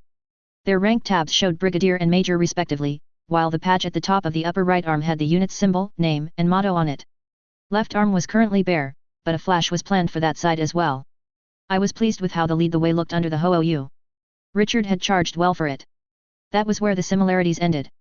Rios had the mid-shin high cavalry boots with 3-inch heels, while Morgan had flat-heeled male versions of those, and Rios was wearing an A-line, just above the knee, skirt, while Morgan's baggy trousers hid his legs. The other major difference was the color of their pullover under the jacket matching the rank stripe color. Morgan's was in white, while Rios was in dark green, symbolizing command and special operations respectively. Both of them had their black berets tucked into their belt. Finally finishing this off was a half cape to the waist, with a rapier at their hips. I was wearing the same as Rios, just with command white instead, and I winced at the money it had cost to get all this ready on time. I looked over Rayanne in her professional suit skirt outfit, as well as Mari in the midnight blue variant meant for the naval personnel which included the ASF pilots, but with command white accents. In the second vehicle, was URI, in mech warrior gold, and Cumin, making up the last of my party, besides the half-platoon strong security detail, which was why Morgan was here, he'd get them through, or so he had claimed. Rayanne looked at me. Remember, don't give up this door. Hans is reputed to be charming and able to use the same tricks you do to twist a young noble around. I rolled my eyes. I still think you should sell out, but in the end.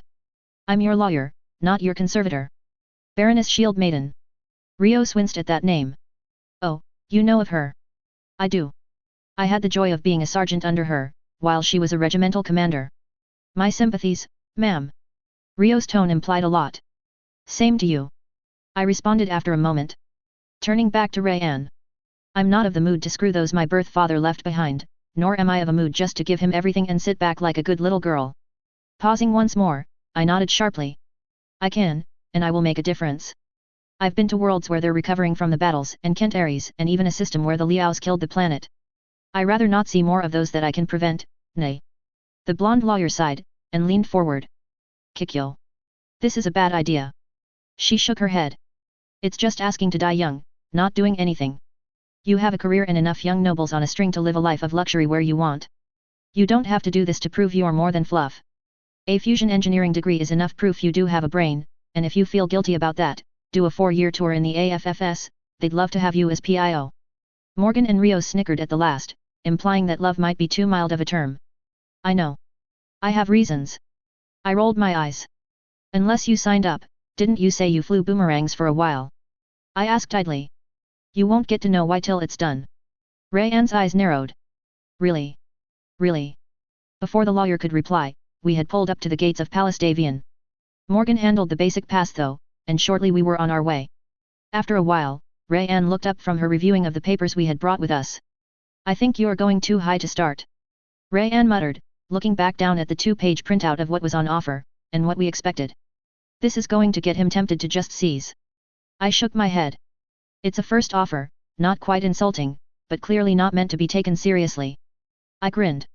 The inclusion of an option to shift the tonnage to drop or jump ships makes that clear, after all. I shrug again. With you helping Evie to sell the stuff that we both agreed that Hansa wouldn't want to dicker over, and that we had absolutely no good use for? Money isn't an issue I'm worried about. My late father was a packrat to end packrats. What the hell he was thinking I'd not know. Let's hope he sees it the same. Rayanne would have said more, but we were at the gates to the Fairyland Palace countless generations of Davians had called home. Rios held us all back, till one squad had squared off against their first Davian counterparts, who were clearly unsettled. Oh, good, they did get the message. The red-headed woman mentioned. Okay, let's go, fair at last. I stepped out last, as Rios had instructed only to see Morgan and a LT. Colonel of Infantry argue. Look, I'm still on the books as safe, so is the rest of the detail. The paperwork hasn't fully gone through, but it's all Ricky-tick. Morgan sighed. If you think I'm letting my principal go around unarmed and uncovered, you don't remember me. Oh, I do solo. The officer looked back. And while technically, you're right. This is the palace. The prince is in residence. You no longer work for him. Try that again. I put my hand on Morgan's arm. Let me try. I looked the colonel up and down. Colonel. Fenton. He nodded. Why don't you split the knot? I'm sure it's regulations and rules you are following, that you can't just discard. He nodded a slight smile at my reasonableness. But there should be someone who could, no? I am invited, and I can assure you the first prince would be most dismayed if I chose to leave because reasonable security concerns couldn't be managed for both sides. Morgan twitched slightly, but stayed silent. Fenton nodded reluctantly. He stepped back, and used his radio to contact someone, but I couldn't hear who, or what he got in response. After a minute, almost to the second, he blinked, and nodded once, sharply, and then stepped forward. It has been authorized. Morgan shot the colonel a look. Against several people's better judgment, but it has been. However, no armed guards or weapons inside the dining room. He paused. Well, your rapiers aren't considered weapons, for this purpose, at least. That's just gauche. And it ruins the taste of food. I nod seriously. How do you deal with the taste of gunpowder in the caviar after all? The colonel and Morgan both choked off laughs at my whimsical tone. But in more seriousness, thank you, Colonel. You are welcome. He stepped aside and the 2 guards at the large doors opened them for us to troop though. A majordomo in Davian colors awaited us. This way, General, guests. The first prince and his companions are expecting you. I didn't rubberneck as we walked through the palace, I had been there once or twice before, once recently, for a pre-Christmas party, nor did Morgan or Rios, or even Rayan. Gry did flick his eyes a bit, but was clearly not unused to seeing this level of display. The others kept admirable composure, but clearly wanted to do a bit of rubbernecking. The Davians had spared no effort in making the palace both a display of tasteful wealth and class, as well as a centerpiece for the sun's artistic expression. I watched, slightly amused by the reluctance of the two rabid foxes that were going in with me, to unclip their pistols, but they did, and handed them to various members of the squad we brought with us, who peeled off to join their equals from the first Davian providing guards for the first prince. When done, the major domo opened the door, and began to announce us, in order of rank. General Onishi of the Onishi Heavy Cavalry. I walked in with that, and the rest followed as their names and ranks were called out, though I barely managed to keep moving without interruption when Rios of all people was called honorable, meaning from a noble family. I'd have to get that from her. Hansa stood up, also in AFFS dress uniform, his eyes raking my uniform, with a slight quirk to his lips. He got the message. Well, just in time, to make introductions. Of course Hansa would not be so gauche as to imply we were late. I've heard your people's names, though two are familiar to me from elsewhere. I'd congratulate you on your poaching, but that'd imply I approve. His tone turned a bit serious at the last, but a slight smile countered it. He went around the table, introducing people, starting with a grandmotherly lady, his champion, Yvonne Davian, then moving on to a cousin of his, and his minster for the Crucis March, Melinda Davian, the Minister for Ways and Means, Joan Davian, his Field Marshal for Logistics, Nalitha Green Davian, Marshal Rand Felsner, Commander of the Heavy Guards, and finally a Dr. Colonel B. Bonsai. I, somehow kept from staring as a clone of Peter Weller bowed his head in greetings. The sheer amount of Davian red hair on display, on the other hand didn't faze me. I stomped on a very bad thought. Asking Dr. Bonsai to wear powered armor would be very inappropriate at this dinner, but I couldn't and didn't try to resist a play on an old joke. The number of redheads at this table now must make people wondering if a Soul Stealer convention is happening. Blank faces crossed most except Nalitha, who snickered drawing all the other redheads' attention. Oh, an old press-pace joke. British, actually, I believe, about the Irish who supposedly had no soul, and each freckle represented a soul they had stolen. Something about them being Catholic, or so I believe. She waved her hand amused. Pretty much what I learned, yes. I took the seat the staff held out for me. And well, I suppose according to Liao or Kuritan propaganda. Hansa grins. Oh, yes. He shakes his head as the rest are settled. While I'm sure that the Kuritans at least don't know the root of the joke, the Liaos might actually. He shrugs, as the first course is brought out. I'd like to just have a free-flowing discussion of various things, then after dinner is finished, we can truly discuss what we're here for. I hope no one minds. To no one's surprise, I do believe, no one had any disagreements, or at least didn't voice any. After all, it's rude to go against your host's wishes for a pleasant meal, and that goes double when he is a prince. I do have one question I'd like answered first, Hansa. Yvonne's tone was slightly reproving. Brigadier, I believe, Black Hand? Why have you put in your papers and accepted a position with the young lady? I'm most curious to know, as you took your entire company with you. Morgan waved his hand. Your Grace. He was cut off by Hansa. Regimental mess rules, I'm afraid, or we'd be here all night calling each other by long-winded titles or ranks. He shook his head. Doesn't aid in the digestion, I've found. As you say. Morgan inclined his head. Turning back to Yvonne he grinned roughly. As with Hansa's clear desire, I'll tell you later, Yvonne. It isn't quite pleasant dinner conversation. Yvonne's eyes narrowed, then she nodded sharply once. I will hold you to that, Morgan. With that, conversation flowed. Hansa was interested on how long Gry and the others had been with my father, and some details that they were willing to share of his more fun treasure hunts, while Yvonne and Joan picked everyone's mind, including mine, of worlds we had seen. They were very interested in the off-planet shoots I had done. Others had a free-flowing discussion as well. It was amazingly pleasant, and showed Hansa at his most disarming. I was quite aware of what he was up to, but knew the original Kikyo wouldn't be. As coffee and wine was served after a dessert that both sets of memories agreed was as sinful and decadent as any ever tasted, Hansa grinned a bit. As we all know, you've done what's commonly called mechploitation movies. He snickered. I'm sure that it wouldn't surprise any of us here that the genre is a guilty pleasure of many a mech warrior, and I'd dare say most of the males. Yvonne broke in, slightly reproving. Especially when they are the ones that feature young female mech warriors, no. I shrugged modestly. It pays the bills, yes. And far be it from me to deny that at least one set of posters makes the rounds of barracks. Hansa and Ran laughed, admitting the truth. Young men hadn't changed in eons, after all, and a symbol of what they were fighting for, would always be in the barracks. Well, most of them, at least. True, true. I'm sure if I did a snap inspection of the first guards, I'd find one at least. Hansa tilted his coffee cup at me, while I returned the gesture with my wine glass. I smiled inwardly. I had taken wine, mostly to keep Hansa off balance. Kikyo's tolerance was high, and so was mine, but it might play into what Hansa expected, so, worth the effort. Ran had leaned forward, his eyes intense. What impressed me about your latest one, The Price of Glory, wasn't how typical of the genre it is. I'll admit, as a young and not so young mech warrior, one of the reasons for the pleasure is poking fun at the mistakes in the movies. He smiles, at my smile to that. I'm sure you're quite aware of how accurate the vast majority are. As in not. I grinned. What I think you're asking, is why are the reviews and what I suspect you noticed, The Price of Glory, different from the typical one? He nodded with a slight smile, as well as Hansa's smile, who had asked that same question at the last party I had attended here, to my sudden recollection. Oh, my. I managed to keep that thought out of my head, but paused for a second, setting myself to answer without indicating I've done this before to at least one person here. Rand's eyes locked onto my face, as I spoke, with a slight smile. Roger Coleman, Baron of New Vancouver on Macintosh, agreed with my ranting about yet another badly directed one. He challenged me to personally direct it, and I called in a few favors with a few small merc commands. I spread my hands. This doesn't count the fact that the first time I did a mech warrior movie, I had instruction from Natasha Kerensky and Catherine Steiner of the Dragoons, after all. And as of course, while it didn't get much critical acclaim, it's done very well financially, to no one's surprise. The Baron has a knack for never losing money, after all.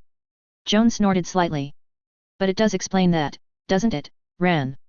The Marshal nodded. Before we could pick up other topics, Hansa tapped his water glass, a clear chime. I'm afraid as pleasant as the discussions have been, it's time for the distasteful parts of this evening, where I try to loot as much as I can, while I suspect Rayan and Kikyo attempt to do the same to me. He grinned, taking the sting out. I don't suppose you have a list of what you are willing to sell outright, with your initial offer handy, do you? By chance, I do, actually. I smiled, and pulled out a set of folded papers from my jacket's flap and passed it to him. He opened it and read both pages carefully, his eyebrows raising higher than they did at the list on the first page, at the second page, where the actual initial bid was. He passed it to Yvonne, who snorted after reading it, then it went to Joan, who didn't even twitch. I see. Hansa leaned forward slightly, smiling with a hint of mischief. I do hope that's an opening offer, not a hard and fast line. I'd be disappointed, since it lacked the opening for vigorous negotiations. I smiled back. Nothing is absolute, at this point, of course. I spread my hands. I'd be curious to see what you intend. Well then. Shall we get to it? With his question, I and Rayan prepared an opened battle, figuratively speaking. He wasn't joking about vigorous, with all but Ran of his guests piping in to adjust the terms, while I and Rayan carried most of the work on our side. GRY and even URI made pointed comments about already privately owned equipment, and several other points. We even covered some details about the hunt for the Argo and other possible Lestec sites, except for the explicit one that my father had left, but in several hours we came to a at least acceptable agreement in principle. I'd want to verify this list, and several other things, but I do believe we have an initial agreement, at least. Hansa leaned back, sipping a glass of wine. A bit pricey, but not quite extreme. Stocks, cash, replacement tonnage, or like for what we acquire now, and a split in principle for the rest, to be finalized when the mission for the Argo goes. He looks around, and notes the disappointed look on Joan's face. Now, the tax-free bit, to the second-order disturbment, is fair. He grinned. At least I talked her out of jump ships, now. That wasn't a serious bid, Hansa. Joan groused. She knows as well as we do how short the AFFS is. She used that as leverage. She was busy neatly writing a finalized agreement, as she spoke. Out of my people, only GRY seemed anything but a bit stunned. They knew what we had, and the Davian side didn't fully, so they knew the amount of money, stocks, and equipment that'd be changing hands shortly. So did I, and I somehow managed to keep my glee out of my expression, tripling my value in one day? Yes, please. Though I'd lose a fair chunk as my people would get paid. As Joan finished the agreement, and passed it to Hansa and me, for initial signing, and notarization, Hansa was quiet. As Rayan verified it was what we agreed on, I initialed, and signed, with GRY Wintessying. Hansa signed, Ran witnessing, and Joan notarizing. Hansa nodded once, and tilted his now full wine glass at me. This was actually harder than I thought, and I didn't get everything I wanted. He grins. I'm not too disappointed, mind you, and I thought the offer of marriage was a nice touch, too. You weren't serious. I crinkled my nose. Plus, Davians tend to marry for love, I'd not want you to break that streak. I see, I see. He sipped his wine. I will say this, I came out far better than my worst case, and to be even more honest, better than my middle case. I do want the jumpers, but I can accept just hiring the unit, to get use of them. The AFFS has done similar before. He smiled. And you? I didn't get my ultimate goals, admittedly. I shrug. Having been told that Hansa thought he got away cheaply, even though he didn't have to find a planet for me, or heavy equipment, stung. I thought asking for major stocks in the companies he'd be fixing up was a good thing. Then again, I don't think he really realized how much he would be looking over. Though I got more than I thought I would. Then, honestly, I think we have a good deal. If both sides think they came off well. He spread his hand. I know you weren't raised Lyran, but you are I, isn't that the definition of a good deal? The Major, who had been quiet, nodded once. Yes, sir. Excellent. He grinned. I think we should all take our retirement for the night and meet bright and early at Xanadu, to begin this process, don't you? He received several nods. Normally, I'd not attend, but the sheer range? Certainly. At least internally. He smiled. I think. Nathlia, Yvonne, and myself, initially. He looked at the two who nodded. Joan, I assume you can send an accountant who soared one. He received a nod. Now, Mendlina, you have research to do. So. He clapped his hands. I bid you all a good night, and a pleasant morning tomorrow. He grinned. I still haven't decided if I am going to ennoble you, yet, Kikyo, I'll sleep on it. I almost protested, but his smile stopped me.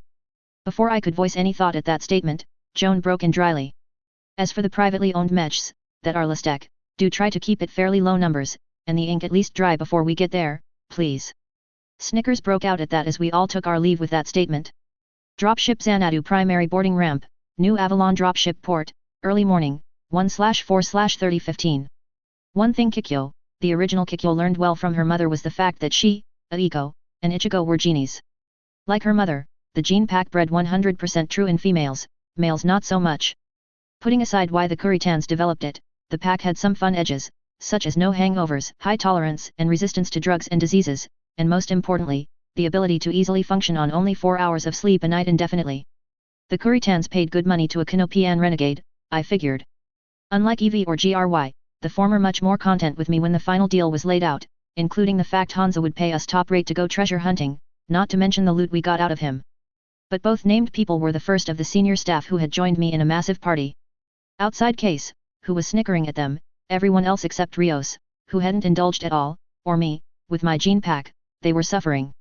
I had mastered my immense annoyance at waking up alone, and while the rest dealt with the morning, I had taken care of one of the gene pack's design flaws, at least in my eyes. Toys were useful, since everyone at the party was my employee or bodyguard, after all. Not to mention I was more choosy and less likely to indulge than the original Kikyo was, after all. You know, I did try to tell you to go to bed, Evie. I commented cheerfully. Not to mention to drink plenty of water. Evie's sharp retort of a raised finger as she winced at my voice and the dawn, told me all I needed to know. A soft, slightly pained rumbled responded for both of them. You did but go easy on her. We haven't had much to celebrate after all, and you announcing that a fair amount would be split among us, helped. I don't recommend too much, mind you, we need the funds, as reserve if nothing else. GRY's rumble trailed off, as the first Davian guards and their prince arrived. I wasn't planning on too much, first let's see if he recovers from the shock. We didn't show him amounts. I smiled. It's always fun springing an ambush on someone. While Hansa believed, and with Case's bitching, during the party, that he had scored a great deal, I had mentioned I tripled our net worth without giving up a single jump ship. There was a reason for that. As I noted earlier, my father was a pack rat to end pack rats. If it was working, and technological? He picked it up. Even items no one sane could use or even parts no one, period could use. That's a good point. Case smiles. Ever see a first prince choke on his coffee? We're going to, I think. He started cackling as two Davian guardsmen walked up, looking at him. He's just imagining the fun to be had this morning. Has the first prince had breakfast yet? I inquired. We haven't. I noticed GRY turning slightly green and Evie grey at the thought of breakfast, and so did Hansa Davian, walking up. Did they celebrate? He tilted his head. I know the deal was decent, but I didn't think that they would consider it that good. I grinned. May I offer you breakfast? And a complete inventory. The red-headed prince paused. His tilted head froze for a second, then he face-palmed. I didn't ask how many items, did I? Noob. I popped the pea, as Rios showed the guards. Come, look at the complete inventory over a meal. Hansa watched as the cackling teenager was led off by a hungover Morgan, while his people nodded that Xanadu was secure enough for them. I'm not sure I should, but what's the harm? Gry was very careful to cover his rumble as Nathlia and Yvonne Davian walked up accompanied by Ran Feltzer and Arden Sortak. Famous last words, Your Highness, famous last words. Hansa spoke once a passing dropship was by. I decided to get a start on the Argo mission by inviting Ran and Arden Sortak, a friend. I paused. Out of all the men in the Federated Suns, Arden Sortak was that rare person. Loyal, moral, ethical, honest, and unafraid. It's hard to say if any one man could be the moral conscience of an entire interstellar realm, but he acted as such later on for Hansa. Before, thankfully, I could gush at him, I saw someone. It is a high pleasure to meet you, Colonel, but I need to talk to my brother. Please excuse me. I bowed slightly, as Hansa just nodded. We'll just take advantage of your cooks, then, shall we? The last was directed at the four with him. And I suppose that my guards are included, are they not? Of course. I responded as I hurried off. Kikyo. Ichigo stopped as I hurried up to him. Not too bad in the uniform, but it's the wrong one. I held up my hand. You will do 3 things today, some of which will continue until I release it. Period. My jade green eyes bored into his. You will not give Hansa Davian or any information I gave you. You will not discuss what we discussed earlier about the memories. Last but not least, you will not undercut me. Do you understand? My tone brooked no disobedience. I didn't lay out what I'd do, because I wanted him to think about it. Having a regiment of trained killers at your back did give one options, though killing my brother in blood, this universe was never on the table. Ichigo's jaw clenched, but his tone was moderate. I do hope you intend to not make me a traitor to my oaths, and that you will give them to the Suns. That was always the plan, it's how to use it for humanity's benefit, that I want to control. I have no doubt that Hansa is the best of the House Lords currently, but even he is still a House Lord, and still prone to vendetta and missing the tree for the forest. I paused. And to a Davian, often everything looks like it needs a dose of autocannon fire. He's not that. Ichigo paused. Okay, he has a temper, but he controls it. I shook my head. We discussed Operation Rat, and I pointed out the failings. You agreed to them. Ichigo winced at my elegantly upraised eyebrow.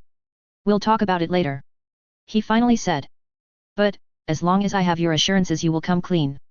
I'll hold my tongue easily for today, and if you show me a decent plan, until you want. He ran his hand through his hair. I don't like it, and I don't think it's a good idea considering my oaths, but you're not asking me to break them, precisely. Just, let you handle the information, correct? I nodded. That's the plan. His eyebrow rose, then lowered. Right. I'll go keep a eco company. Maybe see what her tutors are up to. Ichigo strode off, stiff from our conversation.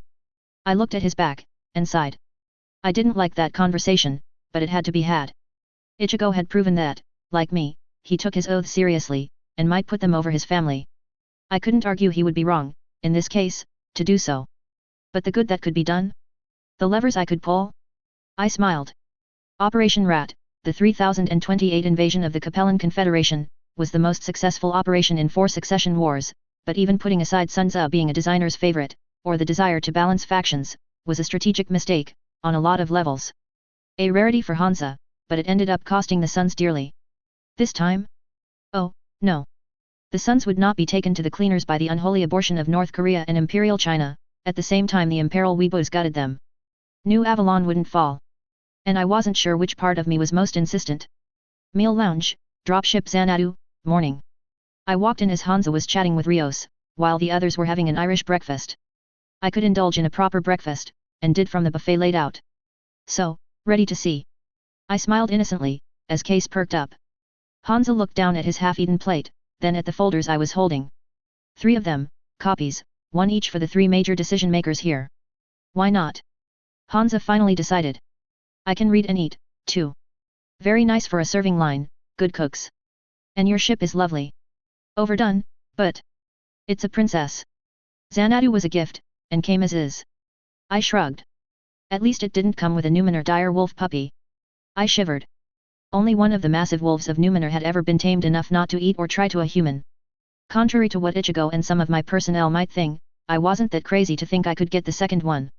Duchess Numenor was an interesting person. Hansa smiled. He held his hand out. Let's see how badly you tricked me. He took the sting out of the words with a roguish grin. 2 other folders went to the head of AFFS Logistics, and of course, the Prince's Champion. Hansa flipped though, stopping at one page as he took a sip of coffee, only to be still drinking as he hit the bottom line. The spray of coffee onto my face caused Case to cackle madly, while I couldn't help but snicker. Was that page 3, or page 7? Yvonne and Nathlia had done the smart thing apparently, and let Hansa read and eat. They managed to master their curiosity long enough for Hansa to recover his breath, and just shake his head. Page 3. He finally responded, taking a sip of water to finish clearing his throat. Gry rumbled amused. The XLFE engines. Yes. Well into enough to reverse engineer them, maybe even figure out how to make them. He smiles coolly. Well worth it. I and Case shared a look, and the teenager of us looked at it. Oh, just wait. Kikyo. 20 pounds on him having a heart attack. I won't take that bet. Not this year.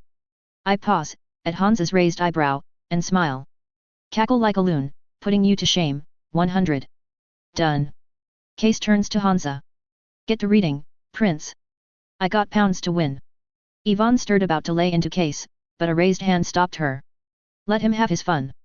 I would too in his shoes, I do believe. Everyone waited, as Hansa carefully worked his way through his meal and second cup of coffee, slowly going though, stopping before he hit page 7.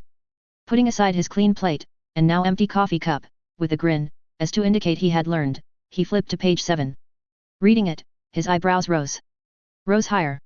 Rose to where I would have sworn they had gone past his hairline, but that was impossible. Wahahahahahahahahaha. Hansa's cackling was awesome. Told you. I walked over to Case. My pounds, please. Hansa's eyes indicated to at least me and Yvonne he was partly playing this up, as well as using it to cover his shock. Yvonne stared, flipping to the page in question and reading it in question. She simply stared at it, trying to comprehend what it was saying. Finally, she spoke loud enough to be heard over Hansa's maniacal laughter.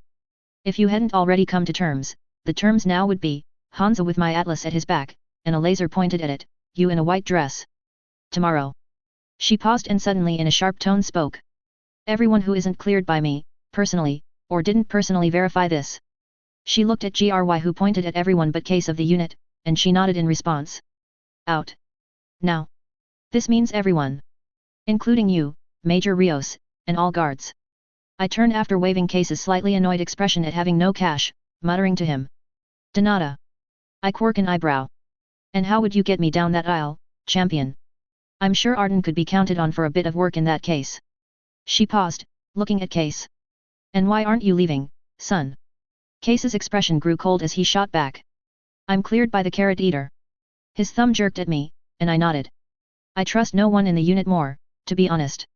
I shrugged, but Arden spoke before Yvonne could speak.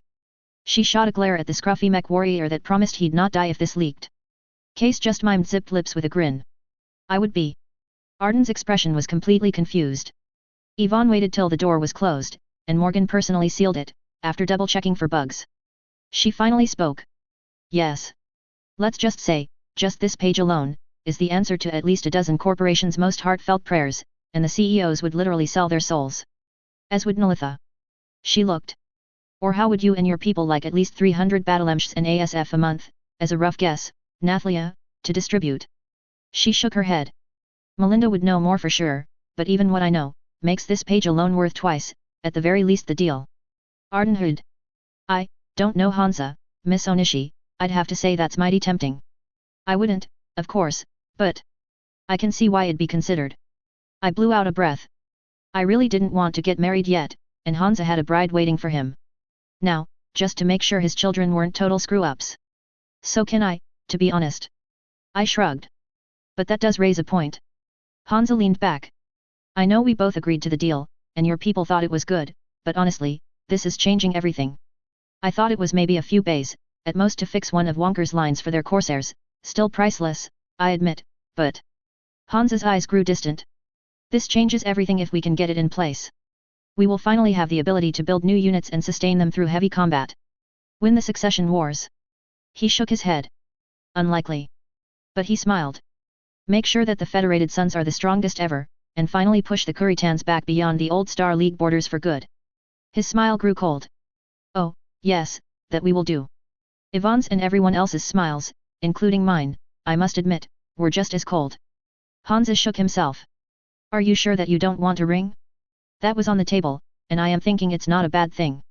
I paused, part of me, the original Kikyo, leaping up and down going yes yes yes. The other part of me, and the merged shook her head.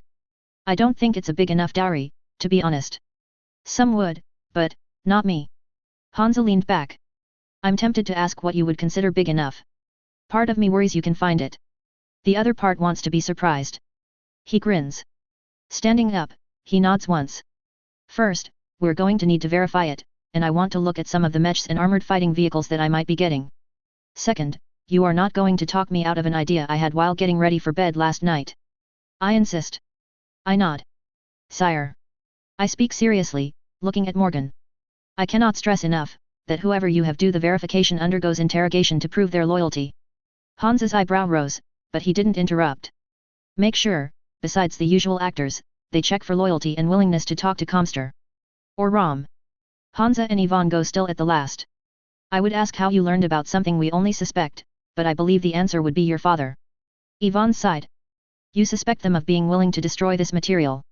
My eyes became harder than the stone they so resembled. Suspect? No. No? Yes. I paused. Please don't ask how.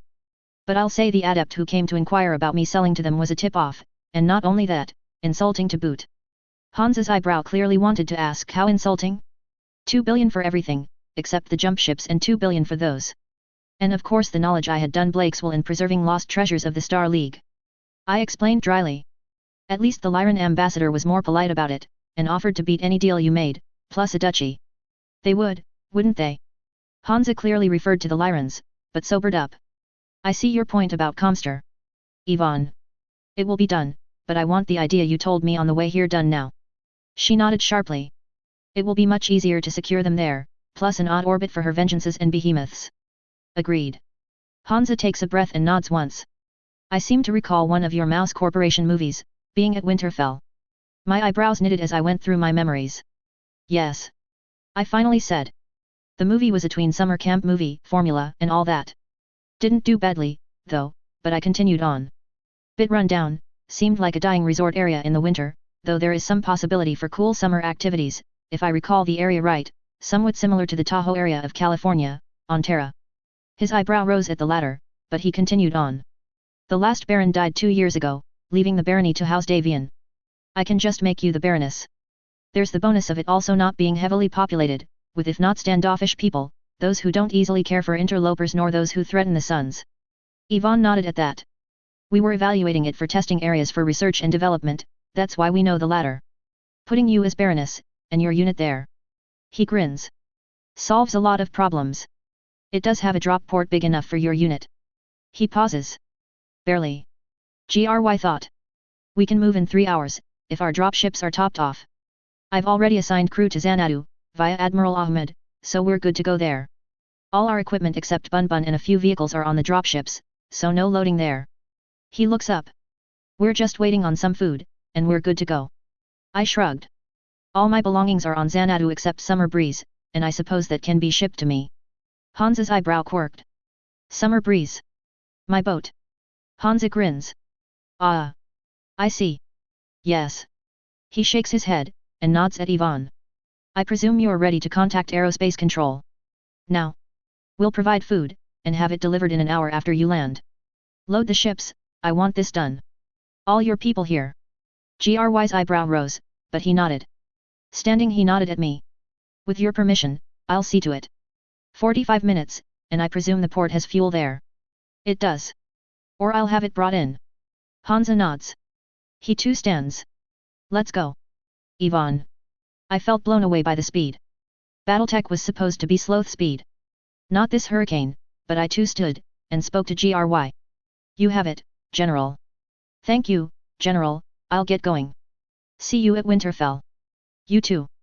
Dropship Xanadu, Bridge, Winterfell Dropship Port, Barony of Winterfell, New Avalon, evening. Hansa winced as we walked. Though what was the baronial estate? I don't recall it being this bad. According to the records you gave me, it's been 10 years. At least the tram from Lake Fell is still in great shape as well as the docks. It looks like Summerbreeze has a nice home. I smiled. Kikyo Original adored that ship. Not only was it a fun way to entertain those who wanted a bit more discreet location, it was a way to get away and not be bothered. Also useful for some filming, but not often. Xanadu was actually rigged to lift a yacht slightly bigger and store it, and then return it to water, but Hansa and Yvonne were having MIO tear the ship apart, making sure it was clean of anything, and in good working order. Don't worry, it'll only be a week. He grins. And it's not boating weather here. I nod, shivering slightly in my fur coat. I was a city girl, and while New Avalon, the city, wasn't located on the equator, it was fairly temperate, even in winter. New Scotland, even on the southeast shore of Loch Arthur, wasn't. This was when the locals made the majority of their money, bringing in the silver ice weasel fur that adorned noble women's bodies during winter. Like my coat. Which was helping, but the manor had clearly not been maintained at all, and while built well, a few bad blizzards had damaged areas while trees and branches had done in many windows, allowing snow here and there. Most of the manor had been stripped of belongings, though some furnishings still remained here and there. Finally we came across a room with a fireplace, and drop-covered couches. Even better, Hans's eyes alight on a stack of firewood. My eye could tell it was likely there from before the manor was shut down, but it was still good. I watched amused as he tried to build a fire, finally commenting. You might want to check the flue before you light it, otherwise. I couldn't help but grin. Hansa blinked, and face-palmed, but one of his guardsmen snickered, and moved to actually both clear the flue, and build a good fire. Hansa looked a bit bemused at it, but let the guard do so. Thank you, Sergeant. I am at no risk, but the rest of the manor should be checked out. Sire. The sergeant saluted, and closed the doors behind him and his squad, though I was certain that at least a pair stayed to guard the door. He clapped his hands, and moved to pull off several covers, and sat down in a lounge. Sinfully comfortable. You should try one. I paused, and shook my head. Anyone tell you you are a tease? That and a troll, yes. He grinned. I'm not oblivious, I recognize the natural setup, a scriptwriter couldn't write it better. He dropped into what was an expression of exaggerated lust, and said in a cheesy tone. You're shivering, why don't you sit with me and we'll find a way to warm up? He held the expression for a second, and burst out laughing at my bemused expression. I did say not until the third date, and I dare say we haven't had 3 of those. I thought about arguing, but he was the prince, and in fiction he won far more than he lost, though when he lost hard. As you say. I sat in the chair across from him. I suppose you have something you want to discuss. I do. First, how long do you think you could have an all-up combined arms regiment ready to go? As well as at least a company of Marines, and one of Morgan's platoons. Hansa quirked an eyebrow. To my satisfaction. I thought. 3 to 6 months. Major holes were blown in my father's people. Even at 6 months I'd be leery of taking them into pitched sustained battle. I shrugged. That's of course if I left a serious cadre behind to keep expanding. Interesting. From what my people say, you have enough to put together the size I asked now. You deny this? His eyebrows rose in channel. The people? Yes. And a bit more, though I did point out leaving behind a cadre, did I not? He nodded. It's not the numbers, it's the time to shake a unit down. You know this. And you shouldn't. His eyes bored into me. I asked Ichigo, and he stated you showed little interest in military matters to him. I didn't win CE at a slip-up I had just made, but I had a cover. At the time LT. Steiner was more than just an instructor on how to pilot a mech, she gave bits and pieces on other things, and I'm sure you can ask Marie, your sister, how much she wanted to learn from her brothers. He paused and nodded at the last. Or us from her, I suppose. Fair enough. But. He leaned back, the fires casting shadows on his face, and making his eyes entrancingly alight. You have secrets and aren't as you should be. This intrigues me. All women have secrets, Your Highness. I couldn't bring myself to call him sire. That was nobility and royalty, and I still was part American. Sometimes we share them, sometimes we don't. Only time will tell if I will, with you.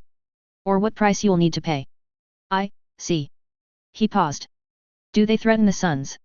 In the wrong hands, they could, admittedly. I shrugged. Being honest was something that was worth its weight in gold, and in this case, the only way to go. Hansa wasn't the fox for nothing, after all, and I couldn't put past lie detection as one of his many talents.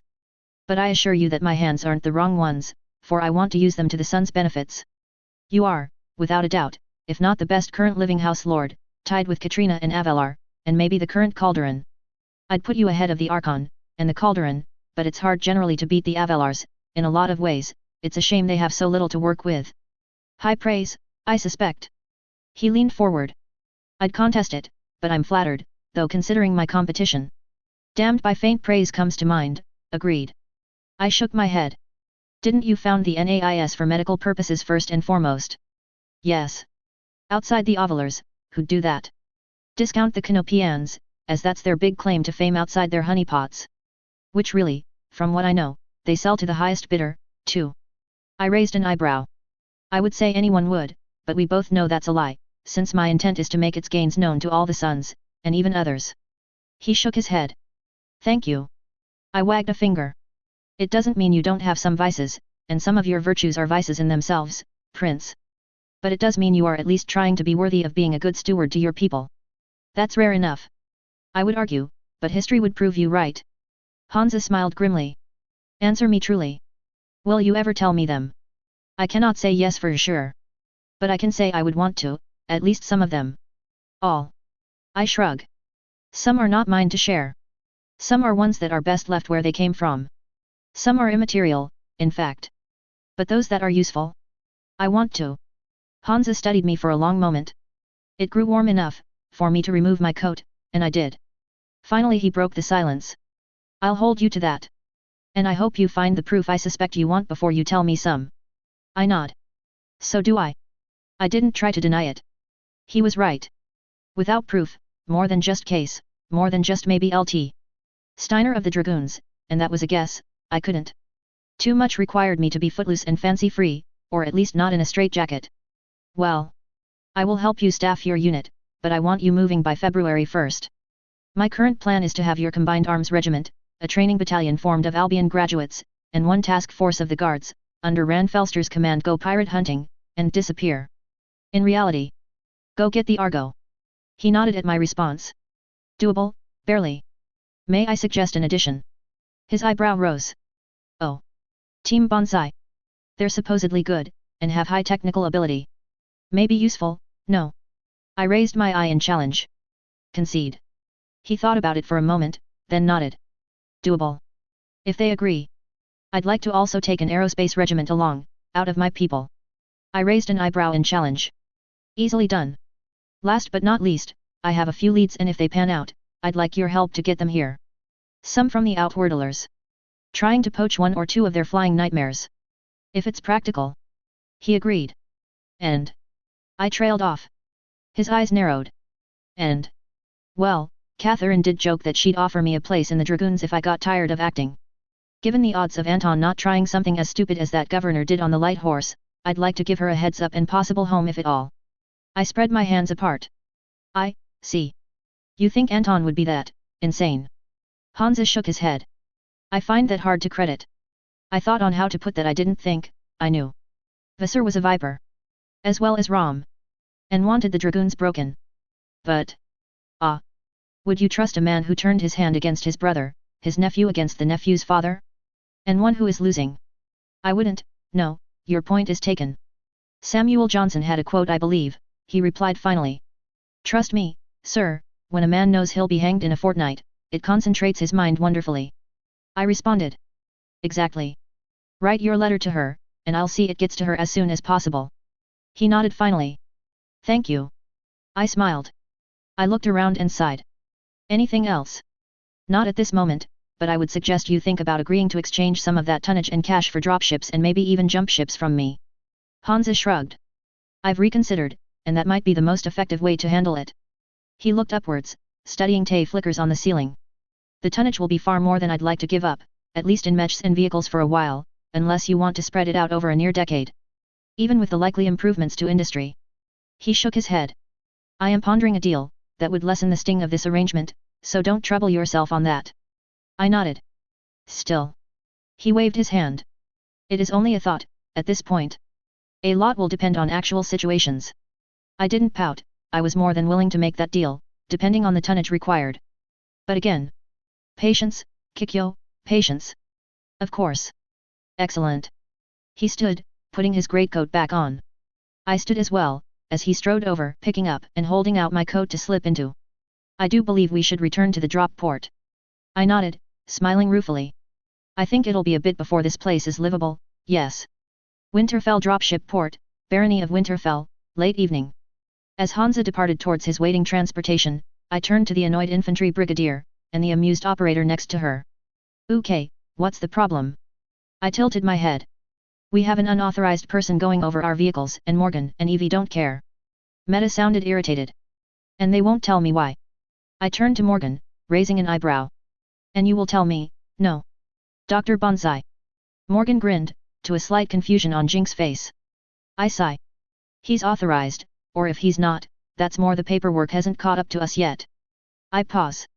Or been done, to be fair. But it will be. He's arguably the best man to look at the medical gear, mind you, outside of Terra and the Belt. Morgan nodded. That's a fact. I might have been called the best rabid fox, able to solo companies, but he's on another level when it comes to tech, and isn't far behind when you talk about neuroscience. Meta sighed. Okay, can you talk to him, and remind that man it's impolite to go onto another's cantonment without being invited? Not done. I nod, and look at Morgan, who pulls a radio. This is Solo. Where is Bonsai? Colossus 3, sir, at Bunbun's Bay. The reply was immediate. He'd also like to see Winter. Morgan tilts his head at me, and I nod at the question. Boss says get him. Make it happen. With that, he waves me onto a waiting car. One thing to understand about dropship ports. They're big. Winterfell's was always a small one, and more auxiliary for the other ports on New Avalon, and given the current traffic, only saw 1 or 2 dropships a day normally, at best. Still, it could park all my landable dropships, with a bit of juggling, and still have room for a few more. That made the port huge by any 21st century person's view. To someone like Morgan, who was used to New Avalon's main port or other major worlds, Winterfell's port was easily the clone of Missoula's International Airport, compared to New Avalon's JFK. Which neatly explained his next comment as the sedan we were in parked next to a Colossus-class dropship. That was faster than I thought. Morgan got out, sweeping the area, and waving me out. Small port. I agreed, though thinking that it seemed long to the merged me. Ah. And there's Zack. Morgan grinned as the teenager walked up, and shivered. It's cold. He was grinning. I love it. You're shivering. Morgan's deadpan was evident. Case tilted his head. I fought mostly in the tropics for a year, then spent time on a dropship on top of that. And where I grew up wasn't that cold either. I'll get used to it. He grinned. And Bonsai wants to meet me. He punched the air. Yes. I rolled my eyes. Let's not keep the good doctor waiting. We were led up by a spacer named Nada, who was quiet, and studying us 3 as if we were chicks about to starve or freeze. As she finished leading us, and pointed at Bun, where I saw someone looking into his cockpit, she commented softly. Young people should dress for the weather, and you, boy, need to eat more. Before either of us could comment, she had disappeared. I strode over to the lift next to Bun, and Redline, Case's half-disassembled hunchback was in the bay next to him. Before Morgan or Case could get in, I punched it up, and if this wasn't Evie or Deb, or a tech they personally authorized from my unit, I was going to kill a bitch. As I reached the platform to get to Bun's cockpit, I pulled out a pistol I had kept, and cocked it. Stepping out, the pistol was in a 2-handed grip and pointed down, but ready to bring into battery. You have 3 seconds to explain who you are and why you are in my mech's cockpit. 1. The head snapped up and Peter Weller's clone looked at me. I was just seeing if there was anything unexpected about Bun's neurological interface. That didn't get the pistol taken away from him, and he raised an eyebrow as he continued. Cook asked me to. My reputation, you see. And why did she? I saved the pistol, and put it back in its hostler. And going around poking in my battle mech, without being authorized by me, Colonel Bonsai, makes me a bit paranoid. While I concede you're unlikely to do harm to Bun, not all I can say the same about. He paused for a second and then nodded. I'd say properly cautious, and I apologize. His relaxed expression hadn't changed at all, and he leaned back against the railing of the platform. She told me about your original baseline being different radically according to Bun, and she wanted to see if Bun's SLDF electronics could explain it. Or your neurohelmet. While I haven't seen either in such excellent condition before, I have seen and examined similar before, and I can say that they're not at fault. I raised an eyebrow, since I got the sense he was curious. And as well, her comment about Mr. Winter's unusual neurology, or so she'd was told. His eyebrow went up. You do know neurological damage can cause change in brain patterns. I rolled my eyes. I do, yes. I paused. I take it you'd like to examine me in case, then, using one of the mashes we have. You are correct, and since a quick look shows it's a full-up royal setup, I'll be able to do a lot. We are setting up one at NAIS, but it's half broken, and barely able to do about half what that one can do. His eagerness to see what the setup could do, was obvious in a restrained and relaxed way. And I tilted my head. I don't know why Miss Cook wants to see, but if you're having issues, and cases as well, it's better to know now, so treatment if needed can be arranged. He spreads his hands. It's something to get ahead of. And if there's no treatment? My eyes narrowed. He paused, his face still neutral. He looked up, and nodded once. Then you'll know, and can make decisions. I would, and we both have major responsibilities, don't we? I paused. While I was sure I was fine, he didn't know that, and who knew what Case's brain was like. Okay. Excellent. He strode over to the lift, expecting me to follow, and I did. Shortly we were at the ground, and Case was clearly annoyed with Evie, who was glaring back at him. Cabot. She wants me to get a brain scan. His rant was building and I could guess how it could go, so I cut it off. It's done by Dr. Bonsai. I was amused on how fast Case's head snapped to the doctor, and a manic light entered his head. Oh. For science. Then. Morgan and Evie stared at him. How did he manage to make his statement sound like that? Proper attitude, young man, let's be about this. Dr. Bonsai had a faint smile, as he ushered us along. I believe Miss Cook has prepared one of your MASH units for this. Evie nodded. She's ready, yes. Bet you've never had a full medical workup done with the best hardware the Terrys ever built. She grinned. Might as well get that out of the way, too, no. Case started to protest, only to be cut off by Evie. It's in your contract, and the general's getting it too. Case's head tilted for a moment. Hot nurses. Evie's facepalm was joined by my and Morgan's snickers and Bonsai's amused curling of his lips. Sorry, no, just me and Dr. Kirkup. Case's head turned to me and I nodded. That was the red-headed doctor who treated URI after I put him on the ground. CMO of the outfit, Case. She's at least a redhead. With needles. Case shivered. I better get candy. Evie snorted and responded to that, as we stepped outside the dropship. Are you sure you're a decorated and honored marksman of marksmen?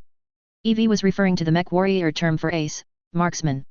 Just like ace of aces, marksman of marksmen meant Case had attained 25 kills or more in battle. I reconsidered the scruffy mech warrior in front of me.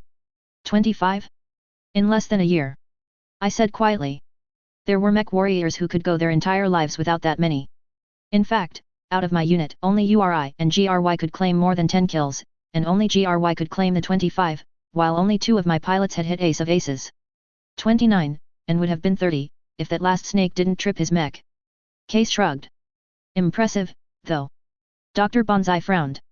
Have you talked to a psychiatrist? You may be suffering from battle stress, you realize. Day. Case snorted. I'm not stupid, and I'm pretty sure I need some serious downtime. You don't go through what I went through without having the shakes. Evie and Dr. Bonsai's eyes narrowed jointly, while Morgan nodded as we arrived at the MASH. For those of you expecting a tent, or a prefab building, the Star League had that beat. They had a tractor-trailer type arrangement that collapsed into a convenient driving unit, and could expand into a full-function, small, mind you, but still full-function trauma center able to handle nearly a dozen patients in surgery at a time. It also only took a few hours to set up, or break down for transport. And the SLDF didn't stint. It was accurate to say that this was the best trauma center, at least equipment-wise, off Terra. Even New Avalon's new one at the new university that Hansa was founding, wasn't as good, simply because some of the electronics just didn't exist anymore. At least outside the Sol system. Dr. Bonsai finally responded as we reached the door of the expanded MASH. That's a remarkably mature attitude to have, Mr. Winter. I honestly didn't expect it. Case just grinned. I'm full of surprises. Dr. Bonsai nodded at that, and shortly we were undressing in the heated MASH, to be fully examined. Case went first, while I waited in a gown. It took longer than I reasonably expected to get through each step, and my memories of even New Avalon treatment indicated it was. Partly because of the sheer amount of tests that were being run, some of which I had never heard of, partly because of. Hey! This is awesome! A voice shot out. I get to see my brain in 3D. Awesome! How in hell does this work? I can see DNA in the cells. Case. He had pestered Bonsai with hordes of questions, since Bonsai chose to run him through the routine tests first, while patiently answering his questions with me and Dr. Kirkup following, then handing the nervous system on me himself. Finally it was my turn in the tube that in a lot of ways reminded me of a Star Trek medical bed. Dr. Banzai hadn't even twitched at my nude body, after he stated it was required for the tube.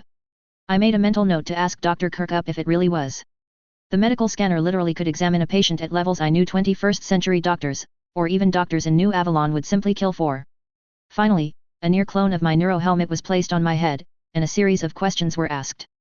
I answered as best as I could, and a basic neuro helm test was run finally, with me moving a little toy robot around with my mind. I didn't keep the glee fully off my face, but Dr. Banzai and Dr. Kirkup didn't say a word. Finally, a good hour past midnight, that was 2 hours of waiting, and Case semi-nodding off, but snapping awake, Dr. Banzai hummed, walking into the waiting room, as he had 2 sheafs of paper with him. I and Case shook our heads about being told separately. Case was half dead on his feet, as I found out he hadn't slept yet. First. Basic medical status, patient Zachary Winter. Slightly malnourished, otherwise outside the brain, in remarkably good health outside that. All indicators of physical capability high, reflexes, flexibility, hand-eye coordination, responsiveness, all well into the 99th percentile range. Neurological activity consistent with similar level of ability in intelligence and other areas which the brain has dominance over. Above human normals in all but vision, which is near to human ideal. High likelihood of genetic alterations done in biological ancestors past. He paused and nodded. Patient Kikyo Onishi. Good health consistent with decent diet and exercise. Physical ability outside pure lifting capability also in the 99th percentile range, lifting capability above average but within general human maximums. As with patient Winters, high mental capability, also within the 99th percentile. Sensory response on hearing, taste, and smell also within that percentile. He paused. Unusual flexibility in all joints and tongue, unusual shape and function of certain sweat organs, unusual chemical makeup of bodily fluids testable. Unusual shape of exocrine glands in general. Abnormal hormonal levels, though they appear to be normal for patient Onishi. Finally, clear signs of genetic modification, in biological past on biological ancestors. Believed associated with several of the above conditions. Case's tired laughter answered that line. Of course. Not like most people back in the Star League didn't play that way. Dr. Banzai nodded. And of course, the cabot is a genie meant to be a sex bot, I bet. Kuritans. I shrugged. I knew I was a genie, but the precise specifics of what I was supposed to be was not told to me. I now had some guesses, though, and I'd put money on Case's snark being right. Possibly. Dr. Banzai's neutral and deadpan tone squished the tired scruffy teenager's words, as he continued. Finally, neurological. He paused for a moment and clearly thought on how to say what he wanted. Finally, he just did. Patient Winters shows very abnormal neurological development, one that would be expected in a person 3 times his age. Further, his brain retains a beyond human maximum plasticity for his age, as well as several abnormal structures, which at this time, the function of which are unknown. Last but not least, he shows abnormalities consistent with post-traumatic stress as well as extreme feedback from neurohelm use in combat when his mech was damaged. However, both conditions are well below what would be expected with his reported history of combat, and there are indications that they are recovering. His neural connectivity is above recorded records, his ability to pass the neurohelm capability test is also beyond reasonable expectations. However, the patient is showing clear signs of sleep deprivation. Case snickered. I'm still alive, I'll get better. I got a mech to fix, and no time to do it, while I deal with the cabot's insanity. And you'll see for science. A nod at Dr. Kirkup had an injector at Case's neck before he could react, and an indignant hey was the last thing Case said as he passed out. Now, patient Onishi shows similar abnormal neurological development, with signs that the majority of the development was very recent. She shows abnormal development in areas unusual to humans previously examined, but not similar to patient Winters. Indications of short-term neurological trauma associated with psychoactive use present, though fading. Neural plasticity extremely high, but not above recorded human capability at patient's biological age, but close. As with patient Winters, neural connectivity is high, though not quite beyond known human maximum capability. Neurohelm capability is similar. Indications both conditions are a recent affect. My eyebrows had risen and risen during this. Finally, I asked. Summarize. Patient Winter is an exceptional mech warrior or pilot. Quite possibly the best ever, with some oddities to his brain to possibly explain it. He'll learn excessively fast, has the knowledge and personality of someone 3 times his biological age, and while has growths that are abnormal, are not a health risk nor seem to be doing him any harm. I've seen hints of similar in another patient. Dr. Banzai nodded. He looked at me. As for you, you learn exceptionally fast as well, have the ability to easily function on half the normal sleep requirements, are also an exceptional mech warrior or pilot, though you won't be the most extreme example, unlike Patient Winter, but well into the top 1% when fully trained. I have seen your abnormal structures and development before in Captured and Dead Dest Commandos, which leads me to consider I might discuss with you some more supposedly mystical rumors about Dest. His eyes bore into mine. You're biologically prone to having mental issues relating to sociality, impulse and inhibition control. And all your bodily excretions seem to have a psychoactive effect, that you aren't immune to, but mild. I would have to do more study to see if it's addictive. He flipped through the printouts, and nodded once. While I would write Patient Winter's development off as an unusuality, yours confirms his, and again, shows biological and mental age differences of an extreme nature. I am very curious to ask why. As he put down the paperwork, he looked at Dr. Kirkup. This is of course, medically privileged, and will be treated as such. I do not see any long-term mental issues, outside the ones discussed above for either patient, and in a physical sense, they at this time are healthy, though follow-up is recommended. I couldn't help but ask.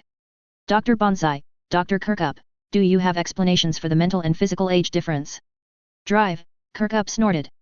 The few I could come up with, the other markers aren't there. Moving your brain into a new body? Yeah, no.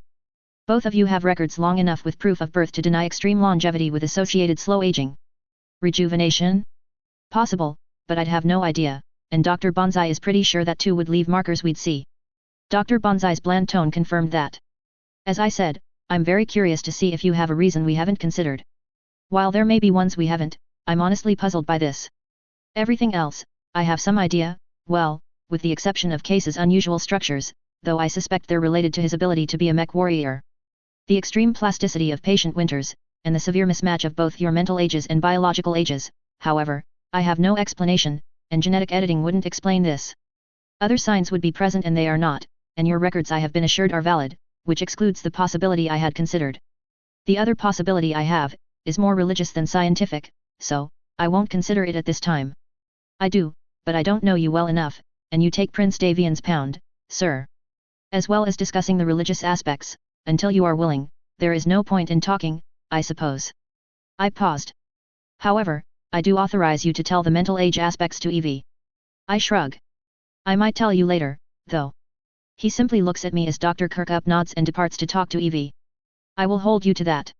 He puts the papers back into a pair of folders, and places them in a briefcase.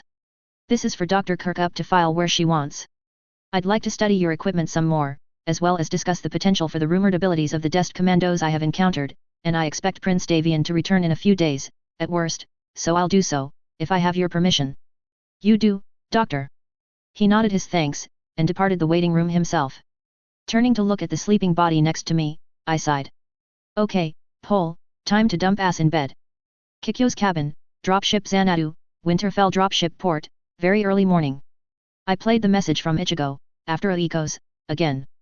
Ichigo's voice sounded clear and unpressured, but what it said severely irritated me. Aiki?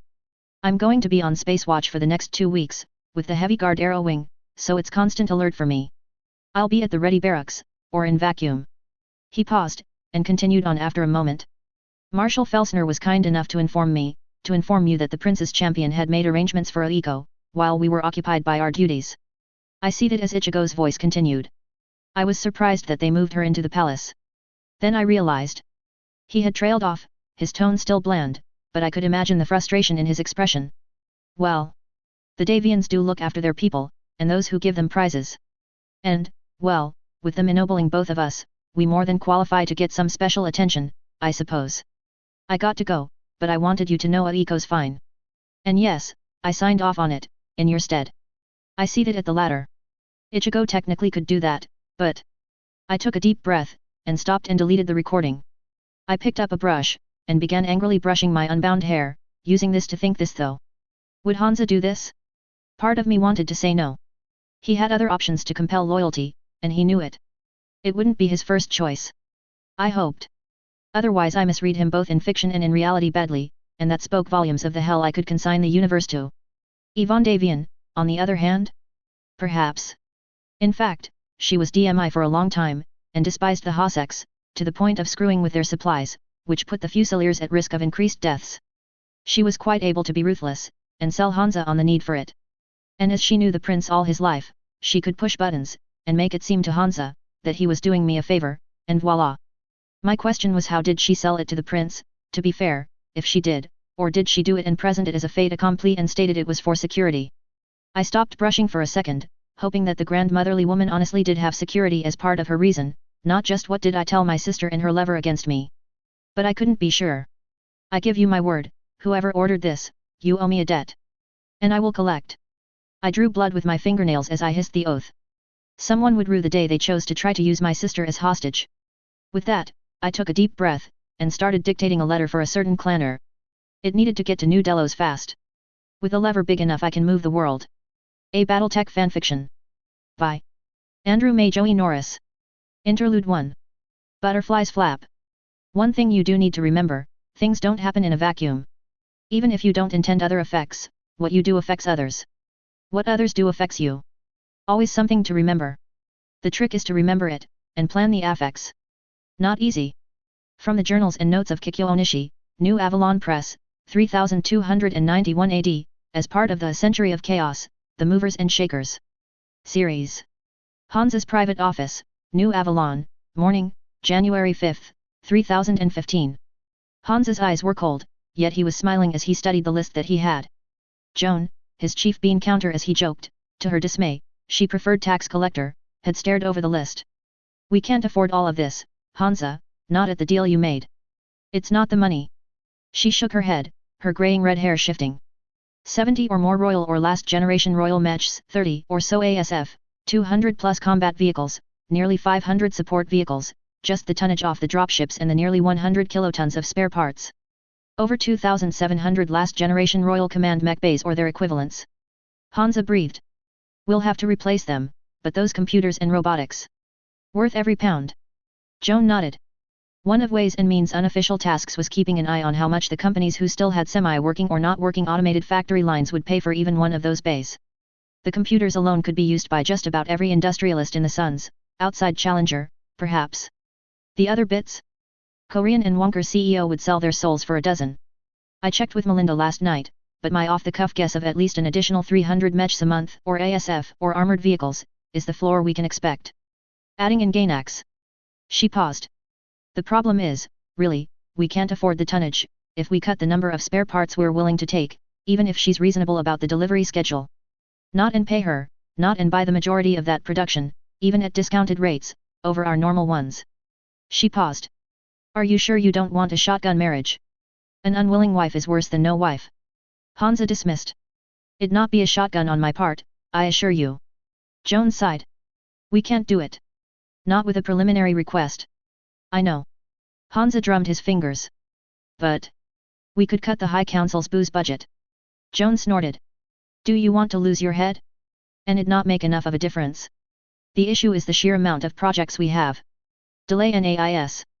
Hansa shook his head. Not acceptable, not with those MASH units, those are last generation SLDF Royal MASHs, with basically a complete Terran trauma ward and small hospital in each one, fit to treat the First Lord. With the books from Halstead Station, Dana's legacy is secure. We need more money, is what you're saying. Can we raise bonds? I really rather not. It'd leak. Why? She shook her head. Not until we're ready. Hansa paused. She did say she's willing to take jump ships, right? Joan winced. Robbing Peter to pay Paul? The FSN will whine at losing their budget to her. He waved his hand. Not only will they get over it, I think when Galax starts producing more dropships, they'll be happy. And run this through your head.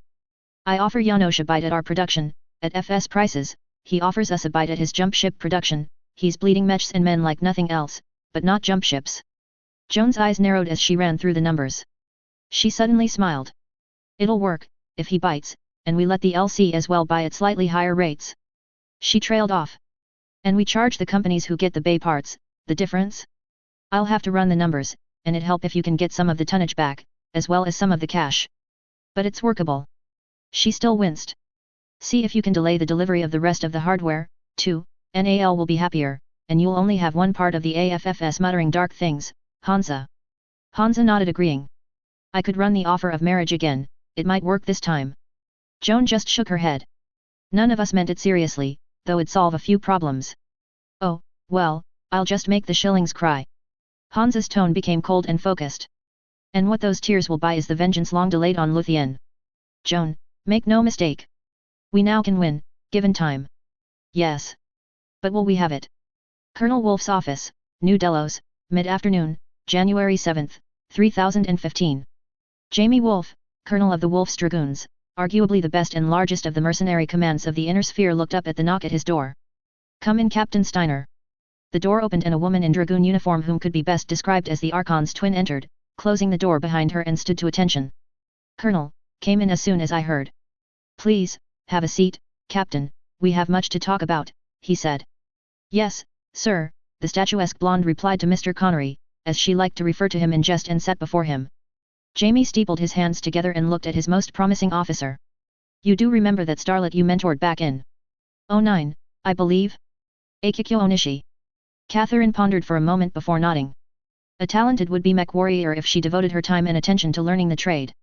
Yes, I recall, me and Tasha had a lot of fun consulting for her movie. Did she take my offer and apply for a position in the Dragoons? Jamie smiled a bit crookedly. Yes, I remember Tasha's comments about her. His smile dimmed a bit, but was still present. Alas, no, and if yours and Tasha's praise was even half accurate, and not saying it wasn't accurate, Captain. He grinned at that last. It is a true shame. We can use talent like that. He shook his head. Continuing on, he nodded once. Did you happen to catch yesterday's Around the Sphere? The entertainment section. Catherine's mind flashed back to what she'd done the day before, helping cover Natasha's paperwork as the CO of Red Black Battalion so she could go on a date with Joshua without worrying about late work, and she knew she'd completely missed that show. Not that she really cared all that much about it, but sometimes it was nice to decompress by laughing at mindless fun. I'm afraid not, sir. I was busy shuffling papers around. Jamie smiled. And not your own, or the Dragoons' logistics, or Blackwell's reports and requests, I suspect. He raised a hand and shook his head. No, don't answer that. I'm quite aware of what Joshua and Tasha were up to yesterday. He sobered.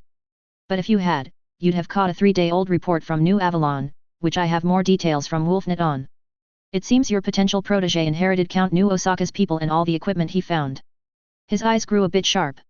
And Wolfnet has some explaining to do on exactly how did they miss the amount of equipment the good Count acquired.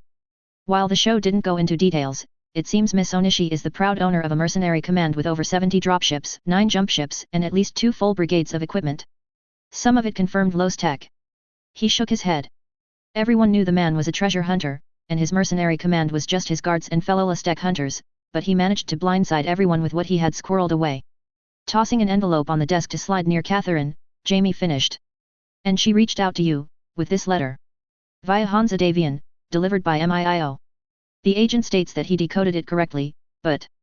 Catherine stared at Connery for a moment, processing what he'd just said. That level of firepower was unheard of in the Inner Sphere for a mere treasure hunter, all right. Hell, even Snord hadn't found a tenth of that haul, and he'd been given several coordinates to check out based on what data they had in the Wolf Corps. She took the letter and read it, wondering just what else was going to drop on her lap now. She could already imagine the headaches coming her way. To Captain Steiner of the Wolf Dragoons. I hope this letter finds you in good health in your dangerous profession, and with your even for your profession, risky contract. I was amiss in not sending you congratulations on your promotion, and I apologize, and congratulate you on your abilities being recognized by the foremost commander of mercenaries in the Inner Sphere. However, as you may have learned in this time, I have come into a not-so-small inheritance from my biological father, and while his parents, my grandparents' 16th birthday gift would be quite apropos to taking you up on your offer, I think you'd like Bun Bun, he loves carrots, though I've gained an appreciation for them recently, myself. Ahem, I digress. My father's last gift to me is very unsuited for taking you up on your offer you made at the end of the filming of Saving Sherwood, but I find myself in need of a trusted elder voice in yours, now our profession. I cannot imagine that you are at all content in your service with the Dragoons, considering all things. Then again, perhaps you are. Mayhap you could explain how, to me, since it is unlikely I will be able to avoid similar situations, but how can you trust a man who betrayed kin, who caused a son to betray his father, who betrayed his oaths to his liege and nation, and who is losing, and must be growing desperate?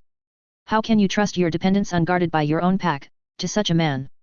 I would not, for I would easily foresee him taking my dependents hostage, and given what you told me about Colonel Wolf, I do not see them surviving such an outcome. If I am wrong, and you do worry about this, perhaps you would feel happier in a unit that would listen to such worries, and that the commander in name, at least, for now, will listen and learn, and has many questions to ask of an elder. However, time grows short if I wish this to get to you in a timely manner. I'd ask Tasha, since we all know Scarlets have to stick together, but I've always felt your blonde hair was hiding something, and that must be the real red roots you have. With fond memories. Kikyo. I've read it myself. Someone else fully agrees with you about Anton. Jamie's voice rumbled. Are you discontent? She had no idea what to think of the letter as she read it. Some pieces of it tickled in the back of her head, some long ago memories that she should never have had but for the grace of God, but the whole letter? What in the hell was she looking at? Sir. Jamie, I'm trying to figure out what this is.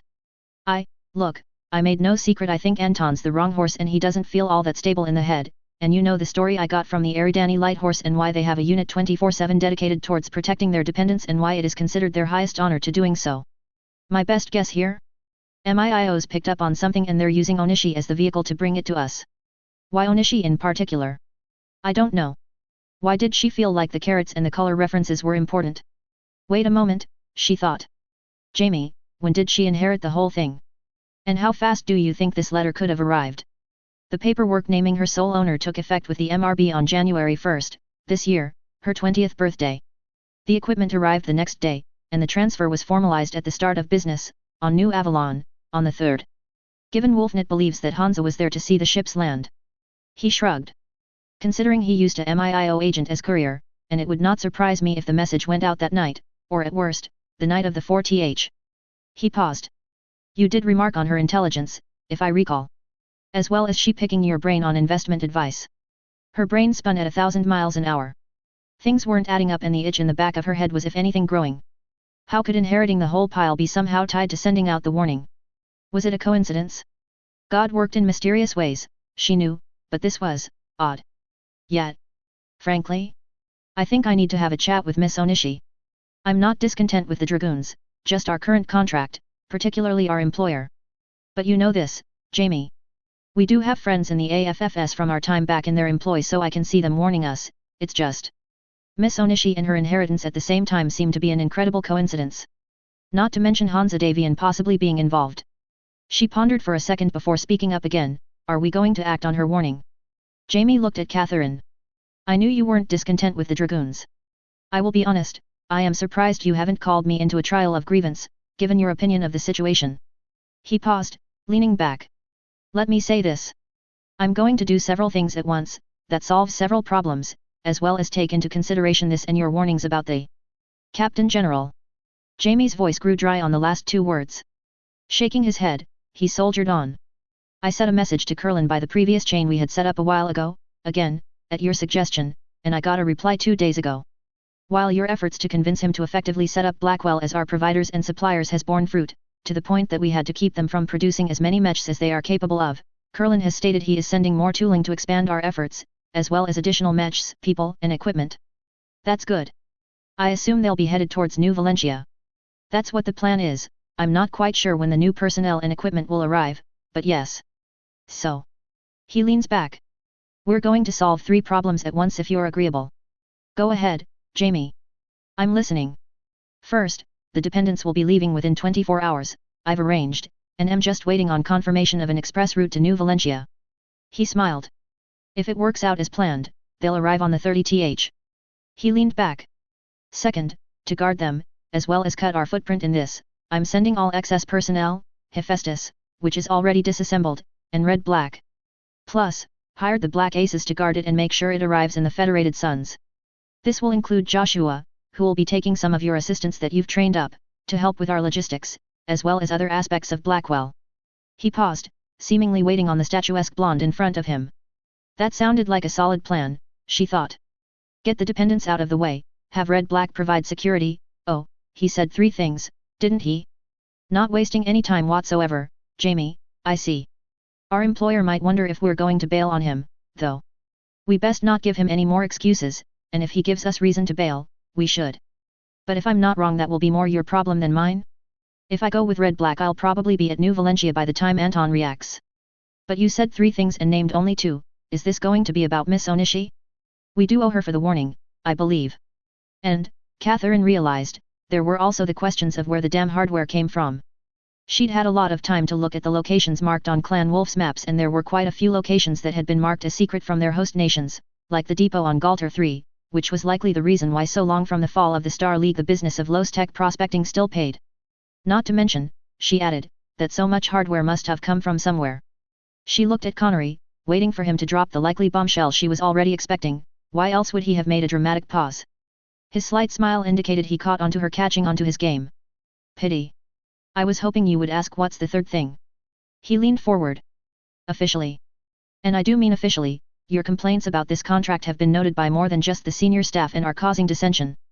This will not go on your record with the guild, and it pains me to lose one of my most critical officers, and the Dragoons will always have a place for you. Isn't it fortunate that a prospective slot for an officer of your talents opened up in a new and upcoming unit of a large size? He paused, quirking an eyebrow. I see, Catherine noted as her mind looked over what Connery was saying. Officially, an honorable discharge from the Dragoons due to irreconcilable differences in opinion regarding the current contract. Unofficially, I'm being spun out to join Onishi's and find out if there's anything nefarious about her and discharge the debt the Dragoons owe her by handing her one of our best officers? Am I summing it up correctly?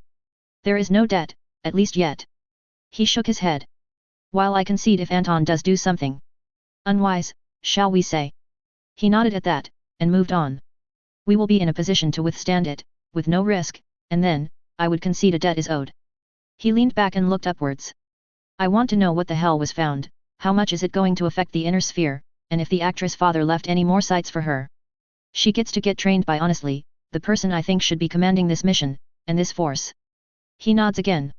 Finally, your mustering out bonus will including a fair bit of Blackwell's stock, as we, as in the Dragoons, officially own it. That will give you a reason to keep in close contact with Blackwell, and though them, us. This also gives you the ability to keep an eye on them that I can't, and as well, if needed, order spare parts for your mech. Point, he hasn't stabbed us in the back yet, Catherine conceded. I understand what you're aiming for and I thank you for your high praise, Jamie.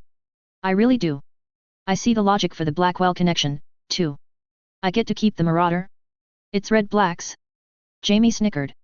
Actually, I filed the paperwork years ago for all officers, at the least, to have ownership of their mech of the time, with specific caveats. This is the inner sphere, for one, and not unusual. Even the Great Father owned his own mech, after all. I also thought in a worst-case situation, the officers could at least find their own way, via their mechs back to clan space if so inclined. He shook his head. Otherwise, those who hold technical liens on the Dragoons, such as our contract holders, could seize the mechs. Catherine face-palmed. And I missed that, somehow. Help me, I'm buried in paperwork, the blonde said melodramatically before straightening up again. No downgrading, then? Not like we have the time to do that before shipping out if we're doing it this rushed. He shook his head. 2 reasons, 1, it's an edge that'll keep you alive at least once. 2nd, it's known we have bits of Lestek, and you're one of the senior officers, therefore it'd be odd if yours did not have any. He paused. Before you go, can you answer a question I've been noodling, since I saw the equipment Curlin's sending? Always, Jamie, Catherine responded. What's he sending that you have questions about? 2 more stations, one a modified alliance like ours, but more configured to machine tooling, and second, a Hughes-class mobile station. At least a half-dozen behemoths filled with factory tooling. I have a complete list here or there. Your replacement in logistics is going to have kittens reading this, if he's half as twitchy about stuff as you are. The blonde almost choked and took several seconds to compose herself. Subtlety is the fist of an atlas, it seems. I can only guess that Curlin's decided to go all in on ensuring we can produce anything we might ever need now or in the future, up to and including clan-grade hardware or jump ships, although I doubt he intends us to produce anything that the inner sphere isn't capable of producing, naturally. There's also the added benefit that, depending on what we're getting, we may actually be entirely able to sustain the Dragoons merely from the profits of Blackwell bolstered by what Curlin's sending. Certainly, if we're getting a station capable of building jump ships, the premium we could get for those alone. Boy, we might need to keep half the Dragoons at New Valentia just to ensure it's a hard target against anyone aiming to remove that capability from us and, by proxy, House Davian. The Steiner paused for a moment before adding, if he's got more in mind than that it belongs to the sphere of speculation and I would have to start guessing at Archon's motivations at that point, which I am rather loath to do right now. I don't blame you. But in this case, start guessing. I hate surprises, and without at least a thought of what he's thinking from someone else, I have to speculate on my own, and I don't like what I'm thinking. Catherine pondered for a moment, debating whether she should voice some of her thoughts or not, but it seemed that Jamie was already coming around to the same conclusion she had been getting to. The size of the dragoons by themselves, for a mere recon mission, was already on the, shall we say, large size? Including the stuff we left behind, there was no way it wasn't going to make waves no matter how much or how little damage the inner sphere had taken. Given some of the lack of forethought about what kind of units were actually knowingly available here, it's a good question where some of the mistakes made were actually mistakes. I don't like saying this, but I think we've always been intended to be a backhanded warning. And now Kurlan may be doubling down on it and wants us to prepare. If the Grand Council isn't letting go of the issue of whether to invade the inner sphere or not, we may not have the time to spare. The question here is, thus, whether we go along exclusively with the intent of the mission handed to us by the Grand Council or whether we align with what seems to be the implicit intent of our Khan. She paused for effect for a moment before adding, it's not like we have to report back to the Grand Council that we've likely got the biggest industrial complex in the inner sphere working for us. And considering our reports go though Kurlan, I doubt he'd tell them even if we did send the information. He pondered for a long moment.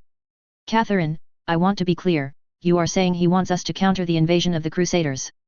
By not only fighting them, but by building the inner sphere up. What the inner sphere lacks isn't competent soldiers or leadership. We've had fights like New Aragon that proved this. They lack the material to fight with. We produce more Timberwolves in Strana than the entire Federated Sun's combined mech output. If we build up their production capacity and close the technological gap to, say, late SLDF Royal Technology level, they won't even need us to beat back the Crusaders. Frankly, I find it rather abhorrent that the Crusaders want to come here and attack everyone. Isn't that what the Great Father wanted our ancestors not to do? What was the point of the Exodus if we come back and use the very weapons the Great Father took away to burn everything to the ground? Jamie closed his eyes for a long moment. Tasha can't know about this, not yet.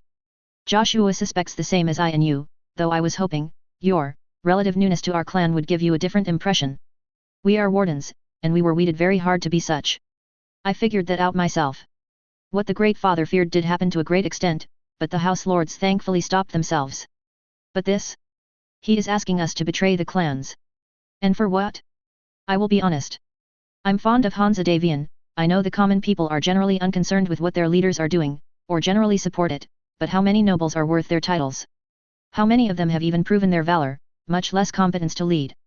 How many of them are held back from the madness of the First and Second Succession Wars, by fear that if they don't hold back, there won't be anything to gloat over? And I will be honest, several of the more ardent crusaders would unleash the horrors that the inner sphere fears, from experience, because they'd say the inner sphere deserves it for betrayal or simply in truth, pique that they don't fight the same way. Catherine began speaking shortly after Jamie stopped.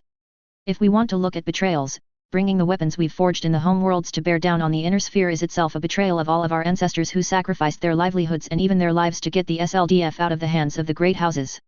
The clans have no understanding of what the people of the inner sphere are like, nor the great houses themselves. They ate the propaganda all of us are given from the creche onwards, not knowing better. I won't pretend all the great houses are nice and good or even most. I won't pretend all the people of the inner sphere are saints. But in the end, people are people. I can name half a dozen cons who aren't worth a damn. And God help me, far too many warriors, even blood named, are such utter assholes I wouldn't want to help them up if they slipped on a banana peel short of being ordered to doing so. And I might still call a trial of refusal over that in regards to some. Catherine paused for a moment, breathing in, before resuming. People are people, but the clans will destroy the social fabric of the inner sphere and then wreck everything far more thoroughly than the Great Father was afraid might happen. Civilians resisting occupation? Burn it all down, kill them all. Jesus Christ, Jamie. It's nightmare fuel. There's stories from the Tanites enough and I know a lot of misinformation around, but there was a resistance movement and some excesses were made. That alone gave Clan Cloud Cobra an inkling of what might be required, or at least I think it did. I recall there were arguments over the significance of the events there vis-a-vis the Crusader movement and it did chill them somewhat. I'd expect Cloud Cobra to at least not be in any delusions about the bidding towards a potential invasion of the inner sphere. Of course, they're just one of 17 and for good reasons the cons didn't want to make it all public. Airing dirty laundry and all that and the people involved were duly punished so. She sighed. Frankly, even my best guesses are only guesses. My suggestion would be to build up Blackwell with what our cons sent us, avoid any obvious low tech and make a profit while possibly even expanding the Dragoons. Hire out to continue the mission while keeping a beefed up garrison on New Valentia. And if supplying the AFFS breaks the balance of the powers in the inner sphere, at whose cost does it come? The Confederation we've seen from the inside and I'm far from impressed. The Combine? They started the succession wars, Jamie. They deserve the punishment of losing badly. Give Hansa all his toys and he'll mete out justice that is long overdue. In the end, though, whatever we do it is best we do while giving Kurlin as much plausible deniability as possible in order to protect Clan Wolf. Any building up of factories and such we do should be limited to Blackwell for the time being, and if he later on gives us an overt order to prepare the inner sphere for an invasion that we all know is only a matter of time at this rate, well, we'd have the springboard ready for that moment. The blonde then stopped, waiting to see Jaime's reaction, fully knowing that she'd just voiced things that would have gotten her most likely executed in the home worlds. But this was the inner sphere and they were all wardens here. He smiled. I know Hansa. The Davians have had a track record of if not being the best family, at least the least assholic of them. And they don't take families prisoners. He nodded once. Star Captain Catherine Steiner. Attend to your Galaxy Commander's orders and desires. Her reaction was near instant and picture perfect as she stood up to attention. Yes, Galaxy Commander. As the SLDF was the protectors of the Star League, and of humanity, so are the clans. I have found that the Crusaders are the same rot, as the House Lords were, and they too will allow in an usurper. The SLDF was a brotherhood of warriors and soldiers meant to defend, not destroy. We are their heirs. You will report on what the Grand Council specifically asked for, while embedded in Onishi's unit. If I recall correctly, that is the political state, the military state, and the industrial state as we arrived, and their ability to affect the clans, or defy the clans in restoring the Star League. We were given those orders as of 3005. I note a glaring exception. Don't you? His tone was grave, but a fire was in his eyes as he thundered on. As for what you will do besides that in Onishi's unit. You will shape her to fight the rotten ones. To inspire others to do so. To do what the SLDF has always meant to do. Defend humanity. From itself, it needs be. As I will shape the Dragoons. And if I fall, you shall bring Onishi to the Dragoons, and take her and her unit under the Dragoons' banner, as it shall be yours. Do you accept this mission? She couldn't help but feel her heart fluttering in joy as she understood the order. Sir, yes sir. She couldn't quite keep the grin off her face, either. Dismissed. Jaime stood and saluted with that word. Saluting back, Catherine soon found herself heading back to her quarters with a skip, happy that things were headed in a much better direction than they'd been going less than 24 hours earlier. Despite her annoyance of the predictability of the timeline being thrown out of the airlock, the very fact that the Dragoon dependents were being removed from the line of fire, combined with her new assignment, were worth far more than any predictability she could have kept. Which, truth be told, her very presence and subtle influence in the Dragoons had been eroding in any case. Her mind couldn't help but come back to that little itch in the back of her head, though. Why did her mind keep going back to the carrots? She'd gotten the impression Onishi was fishing for something if it was not a mere fanciful rambling, and damned if she wasn't feeling like she should be picking up on it. So, what was she missing? Carrots, Bun Bun, no, Bun Bun wasn't it. Carrots. Inheritance. Scarlet, she mentioned the color as well.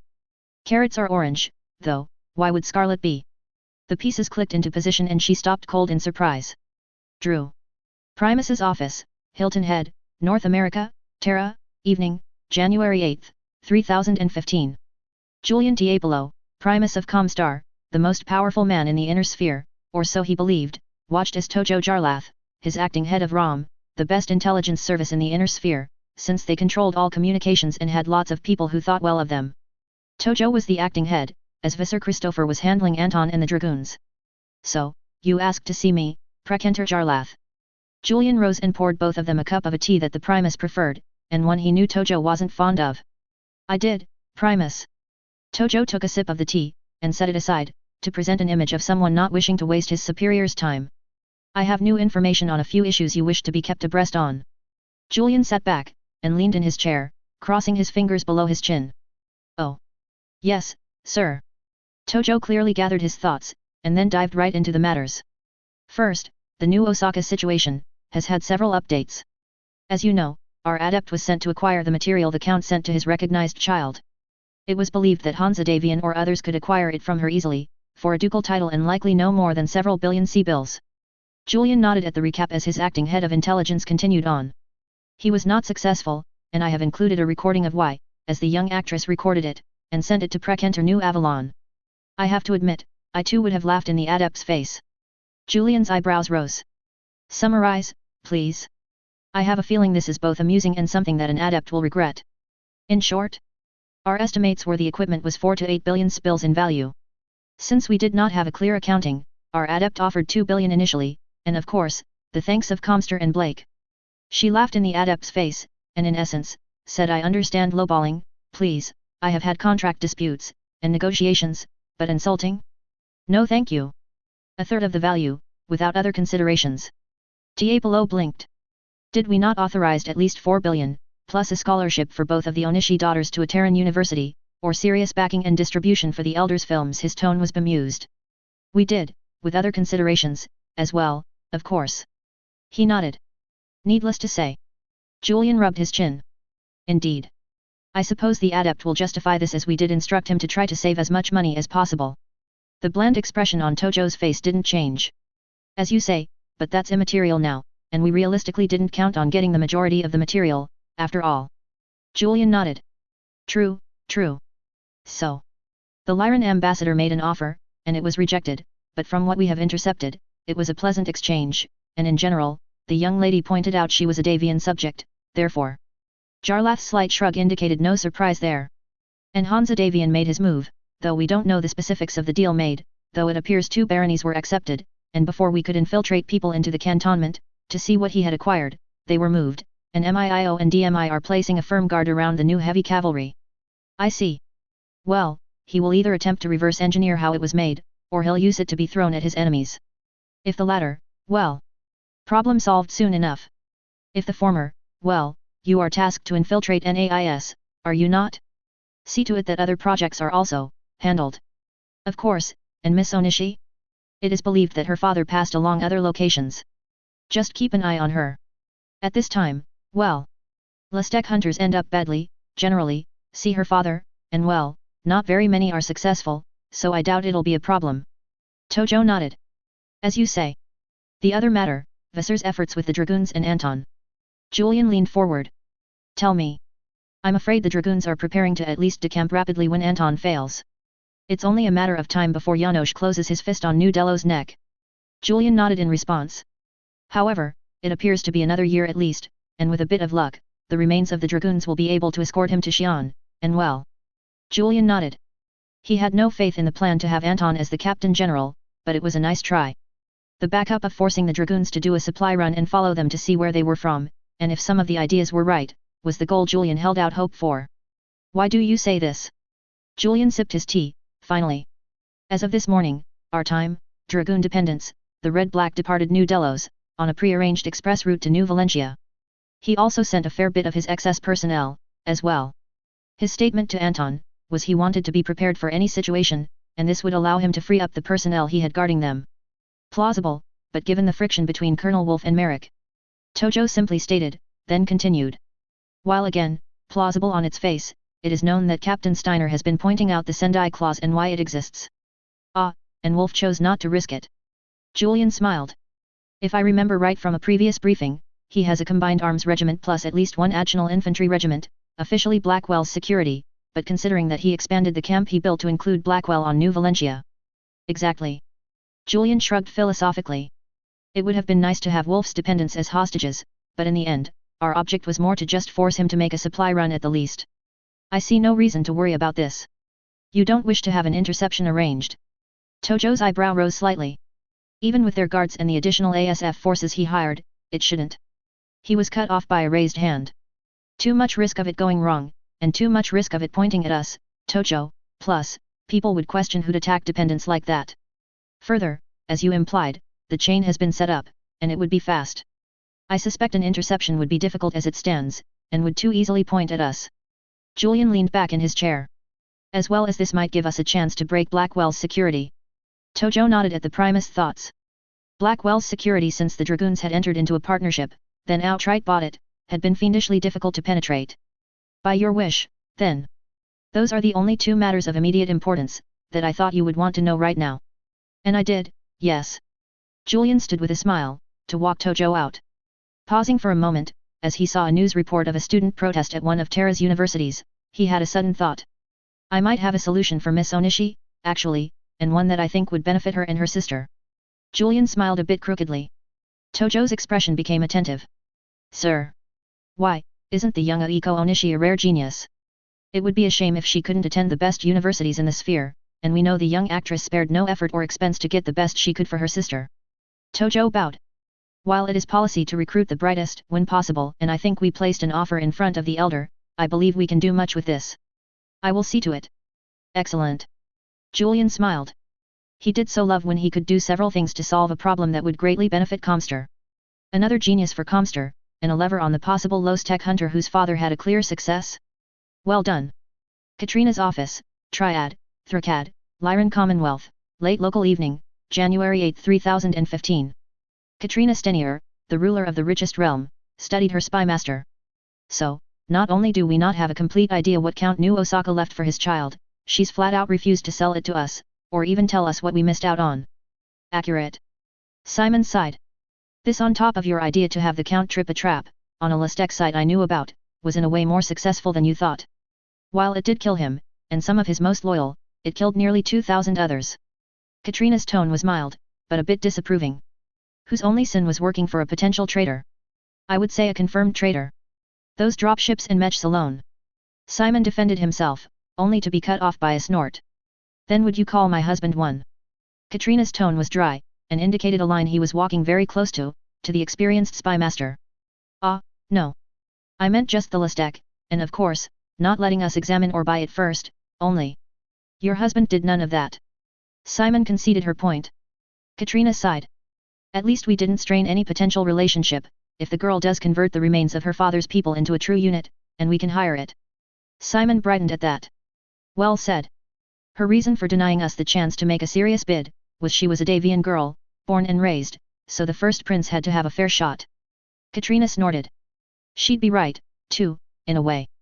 The graceful shrug indicated no great distress. A couple of dropships, and maybe a regiment in Mechs, is no great benefit to the Federated Sons, but the tech in them is. But, either he'll try to reverse engineer how it was made, or use it against his enemies, including the dragon. If the first, we buy or steal it from him, if the second? Well, less snakes. Either way. I'd say the first is more preferable, and honestly, our read of him, more likely. But, even if he goes for a military victory to secure his rule, well. The dragon is the biggest threat, though Takhanov has been a major target of the Suns for centuries. If he takes it, he improves his industry, and builds bigger forces. As you say, either way we win. Exactly. While not ideal, a token effort in accepting the defeat keeps him from thinking of us badly. I could argue in court that I should have had first refusal, and it's quite likely that Comstar would have backed us up, but I suspect if I had done that, Comstar would have arranged for issues. We still don't know the full extent of their activities, and I disagree there. I think they'd be neutral, and simply shrug. As you say, it's not a great amount of hardware, and even if you think they are playing a game to keep us all at our throats, for their own protection. Katrina smiled. It would neatly explain some of their actions in the past, that we know about, as well as things suspected, but the more paranoid theories? Oh, please. Comstar likes being the masters of Terra, and interstellar communications. Let's admit it, that gives the Primus the equal rank with the rest of us. Now, if one of us won. She snorted at that. The great game for the empty throne on Terra, he'd no longer have that rank or seat. Easily enough. I would argue, but all things being considered, I doubt you're wrong. If they truly wished to rule humanity, they'd have done more actions, and we'd have had proof of it by now. Katrina nodded. Well, we can put the Onishi affair to bed, I suppose. She snorted at that line, considering the information she had read about the girl. I almost wonder if she's keeping the unit to have a harem.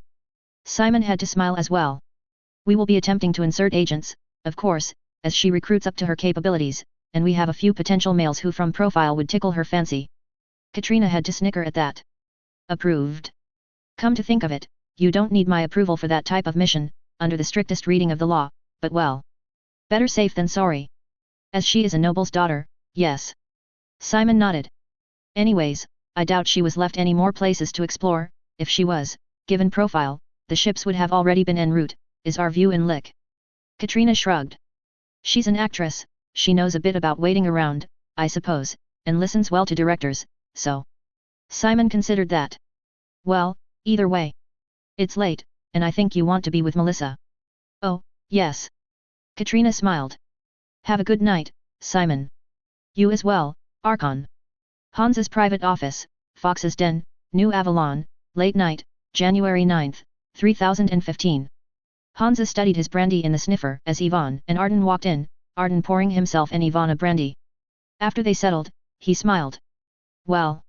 Tomorrow will be fun, I have to go back and renegotiate a deal.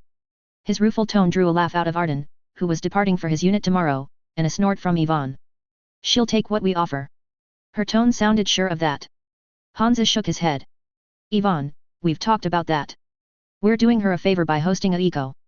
We are not going to use the girl as a lever against her sister. His tone was slightly disapproving. Then why host her?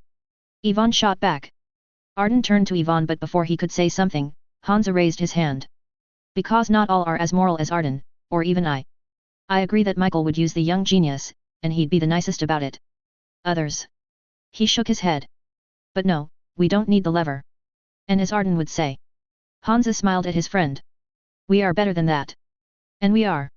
Or in this case, at least not as desperate as all that. She has shown a willingness to work and deal with us fairly and has shown no disloyalty. Arden still looked a bit angry, until Hansa raised his hand. I'm sorry Arden, but I can't tell you why I can't really blame Yvonne for thinking as she is. And in fact... Ah. Arden looked into his half-drunk brandy. Then I'll just finish this up, and sleep. Ship's leaving early anyways. He put words to action, and stood up. I'm sorry, and I'd love nothing better to bring you in on this fully, but... Hansa shrugged helplessly. There is the old saw about how to keep a secret, no. Just don't let the need to keep that secret keep you from doing the right thing, Hansa. Ian would be so disappointed. Arden nodded after saying that, and departed the room. Yvonne snorted. And what's the right thing? We need what she has. The right thing is getting by any cost. I don't think Arden understands that. Even if he knew the extent. Hansa reproved. I have no doubt he'd be of the same mindset. What worth the crown, if you lose your soul? His eyes stared in the fireplace, and a slight smile crossed his lips. Humph. Yvonne crossed her legs, and continued on. However, I still think we should accept no less than 20% of the ships we're offering her as tonnage swaps. And they should be used. Hansa shook his head. As you know, I received a very favorable reply to the suggestion I made Janosch. He buys some of our production, at our official rates, he allows us to buy a monolith and a pair of merchants at his price. He wants details and how much and how long, but in principle we have a basic agreement. As we had with that girl. Yvonne looked at her nephew and prince. Now we have to go back, hand on knee, to change it. She will. Hansa was assured. At what price? She'll sense the desperation and drive harder than you want. Yvonne snorted suddenly. Joan and Melinda still think the idea of a autocannon wedding was the best. She refused. Hansa smiled crookedly. Outright. Yvonne glared at the fire. And how that shocked all the profilers. Hansa nodded, still amused. Oh, yes. They keep forgetting she's an actress. He paused, and grew more serious. Though I agree, the speed and decisiveness, for someone who hit on me in her battlemecha's cockpit, was a bit of a surprise. He grinned again. No counter-offer of a night of wild passion. Yvonne snorted. So, if you're interested in that, why didn't you collect her when trying that fireplace stunt? Hansa grinned ruefully again. Partly because I wanted to see what she'd do. A bit of a surprise she didn't make a move, she's very much, or so the profile says, take, care about the price later, type of girl. He paused again, nodding once. The profile was wrong anyways. I know you noticed how she observed and was at the dinner. She is a martial artist, Hansa, and trained by her mother. Yvonne mentioned idly. But, I see your point, there's a difference in training by a parent and only done as such for a possibly useful skill, and what she showed. When you compare her to Rios or Black Hand, it's almost like she was one of them. A rabid fox, an elite out of them. Not quite the same, a bit of blowing the rust off that state, or still learning it fully, but not one she should have. Yes. And a much more delightful dinner guest than I expected, as well as more educated. And more self-assured. Hansa grew thoughtful. It's almost as if... an old soul in a young body. Yvonne's snort caught what he didn't say. You didn't say what every under 30 member of the AFFS who isn't outright gay would say. A young hot hard body. With a MECH and a bar. Hansa snickered, at Yvonne's implication. Well, they do say what a mech warrior wants is a hot nymphomaniac with her daddy owning a bar, or herself, after all. Yvonne sobered a bit. You're interested in her. Hansa's eyebrow raised. Of course, she's far more of a puzzle than she should be. Yvonne's eyes looked over her glasses. Not that way, and you know what I meant. Well. Perhaps. But, not now, though I'll be fair, and if she did accept the marriage I'd be unlikely to have to think of Avalon. He crookedly grinned at that, one of Joan's suggestions before the dinner. Yvonne's snort answered that witticism. Still. Her reputation isn't the best, and well, politics. Hansa shook his head. The Davians had generally married for love, by and large, and even when politics was the main factor, they ended up in love, more often than not. It didn't change that Kikyo at best was a wild child, and only a commoner, with no martial glory or riches, well until now, to justify it. Of course. Yvonne shrugged. Well, Hansa, I'm not as young as I used to be, and I need to be up early to set up the processes we need to have done so we can make use of what we're buying as fast as possible. Hansa stood up, and walked to her. Kissing her cheek, he smiled. I'll just stay up a few longer, running things through my head, auntie. You see that it stays a few. Yvonne's smile took the sting out of her words, and she turned and walked out the door, as Hansa settled back into his chair. I didn't say this, auntie, but it's an exotic combination, her looks as well as how she is as a person. Perhaps, it'll be just a passing fancy. I've had those before. I can't be lucky twice. His fist closed around the sniffer, causing it to creak, as he remembered his previous luck in love, and how it ended. But, I should thank her. She's given me, no, she's given the sons, if we use it right, the ability to avenge all our dead. He stood up putting the cracked sniffer down. Maybe I will indulge her. He grinned, bad mood banked, as he walked out of the office. With a lever big enough I can move the world. A Battletech fanfiction. By Andrew MageOhki Norris. Chapter 4. Adjust the lever. It is not often said how much work a senior officer has to do. My previous life's experience with military service indicated that the higher in rank you went, the more you did during your working hours, and those hours tended to grow. The more high tempo the unit was or needed to be, the more work and more hours you put in. It was amusing in a way to realize even an eon later, some things never change. From the journals and notes of Kikyo Onishi, New Avalon Press, 3291 AD, as part of the Century of Chaos, The Movers and Shakers series. See Chapter 1 for disclaimers and other information. I would like to thank Drakensis for kibitzing and editing, JG/Joe Gunnarsson, of Wat Ely fame, for the same, Valas, K/Fofer, Minako/Scratz for kibitizing. Y'all made this go a lot faster than the first two, thank you. Psychosoma deserves a special shout out for helping Rainspire, some basic visualization and idea throwing. Kikyo's office, Dropship Xanadu, Winterfell Dropship Port, New Avalon, early morning, January 9, 3015. Some things never change. I muttered as I flicked through the papers Rayanne had left for me to observe, plus the night duty officer of the unit.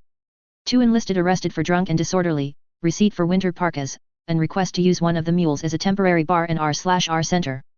I put a note on that last one, today was the day Hansa and I would finalize what he got and what I kept. If possible, I'd keep a few of the SLDF mobile recreation vehicles that we had. The Star League had apparently decided in the build-up to the coup, that their troops needed secure rest and recreation areas, and having mobile deployable bars, brothels and entertainment setups for movies, plays, sports, would be a good thing. We had a fair bit of them, and while I knew that Hansa wanted some of them to look at the electronics, at the very least, I wanted to keep a few for their original purposes. I still boggled at a 200-ton Landcrawler RV meant for a SLDF Major General, but my original self thought it was a bit plain. An hour PT, a pair of hours in martial arts, 3 hours in mech training, 3 more hours in field and tabletop exercises, 2 hours in mingling with the troops, 2 hours reading and learning all the paperwork needed and laws regarding, for a normal person, that'd leave 3 hours. I snorted. But since I'm able to run with only 4 hours of sleep, 2 more hours of working with our recruiters and an hour of shooting for the real mercenaries. The film crew had stayed, and actually started working on that. It also helped that they got themselves fully vetted by MIIO, and even hired for a record of what we were doing, and the Argo mission. Of course, MIIO and DMI had added a few people, to keep certain things off the film, but that was to be expected. Keelia walked into the office, while I was still wearing my robe loosely, with a carafe of coffee. Bless you. I poured myself one, fixing it to preference. Taking a sip I sighed. I know I can operate like this forever, if I want, but why do I want to? Coffee. You are my only friend. You are the only one who understands what it is like, you are the only thing worthy of getting up for in the mornings. Keelia snorted. That would be sad, if true, considering what other habits you've had, and are trying to change. I snorted at that. Some weren't easy to change, and some were biological. I had managed to restrain certain aspects, but I could tell it would be a challenge to keep it up, and a trial of self-control and willpower that I might lose on occasion. Laugh it up. It's not like I haven't had too little to do. Putting aside the fact you don't sign paychecks for your lover, or lovers, you know the amount of work I've been putting in. Keelia nodded. And it doesn't help that you push longer and harder than anyone else. We're not on a reshoot, you know, nor are we being pushed to shoot scenes faster to save location money, Girl. You own the site, you set the schedule. You don't have to work yourself into a grave, or work yourself till you explode in a violent string of parties and orgies. I snorted. If only. Military operations don't work that way, Kelia. We have to be ready to go as of 2/1, I might be able to push it to 2/15, but that'd be the latest. I shook my head. Prince Davian really is interested in the Argo, and given I know what it is, faster, harder, better. Kelia snickered. Isn't that what you tell your lovers? I snorted. As if I'd tell. I have listened, Kikyo. Doubt that's changed. I blushed slightly, but shooed her off, as I undid my sash, and looked at my folded workout clothing. It's time to do morning PT. Ugh. Kelia's snort of disgust was swiftly replaced by a giggle and a smirk. I do love how the majority of these people can't keep up with us. They really don't get how much work we do, to stay in shape, as actresses do they. I shook my head, as I got dressed. Not really. To be fair, we know how little they know about an actor's or actress's daily life, just like most of our co-workers have little clue about theirs. I shrugged. And I'll even be more fair and admit, I'm at the extreme end of physical workouts for our profession, and that most military units are harder than this one, but since they spent 3 months in tin cans, they need to bring their edge back. Excuses. Kelia stole a cup of my coffee in a styrofoam cup, to my glare and reaching for a knife. Bye-bye. Before my friend and now acting steward and secretary could get stabbed, she was out the door. FSS Camelot, Winterfell Dropship Port, New Avalon, late morning. Across the table from me, Hansa thumped the papers I had finished signing, he had finished signing, and 2 witnesses witnessed. I'm rather pleased. Hansa finally said, I thought the final negotiations would be a bit more drawn out. I hope you don't mind, but that was the signal for my people to start, well, collecting. He grinned roguishly. I don't, I had informed mine that the moment we signed, I expected brown uniformed locusts to descend. And not the battle mechs. My smile took the implied sting out of the words, and he responded with rich laughter. Gry nodded. With your permission. He looked at both of us, and I nodded a moment after Hansa did, and he turned to Melidna Davian with a raised eyebrow, and she grinned. They departed to complete the sale, and he leaned back. I honestly admit, this was far more painless than I thought it'd be. In a more serious tone, he added. You could have held to the letter of the deal, but were very reasonable on everything I wished to change, though I was hoping. His smile indicated that it was a vain hope and he knew it. That you'd settle for 25% of the jump ship and drop ship tonnage, and paying cash, instead of the 15% of tonnage. I shook my head. Now, there's a fair exchange, and then there's putting me on the table and taking me with great vigor, against my will. I raised an eyebrow. The 25% would have been that, and you know it. And would it have been against your will? His eyebrow quirked a bit roughly, reminding me of the comment the time we met in Bun Bun's cockpit. You said the third date, and I will hold you to that, Syrah. I raised my chin and sniffed dismissively. You haven't even done a first date, and are now discussing wild passion on the table? What type of cat are you? Hansa for a long moment, was nonplussed, then his lips started to twitch, finally breaking out in peals of laughter, as he fell off his chair. Finally he got up and settled back down. Shaking his head, he looked at me, a smile on his face. Well then. A cat I cannot be. I blinked. What the hell was he saying? A gentleman I am, and as you say, the third date it will be. Therefore, the first date must begin. His eyebrows rose, though a look in his eyes indicated that he would not accept a decline. I skidded to a halt mentally, but rebooted. As you say, sir, as you say, it must begin. Hansa smiled again, a genuine one, but sobered quickly.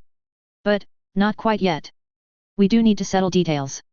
Team Bonsai has agreed, and Yvonne is putting together a training battalion out of Albion and a few other cadets who are ready to go, while Ran is quietly alerting units, and spreading rumors about why he's going off endurance.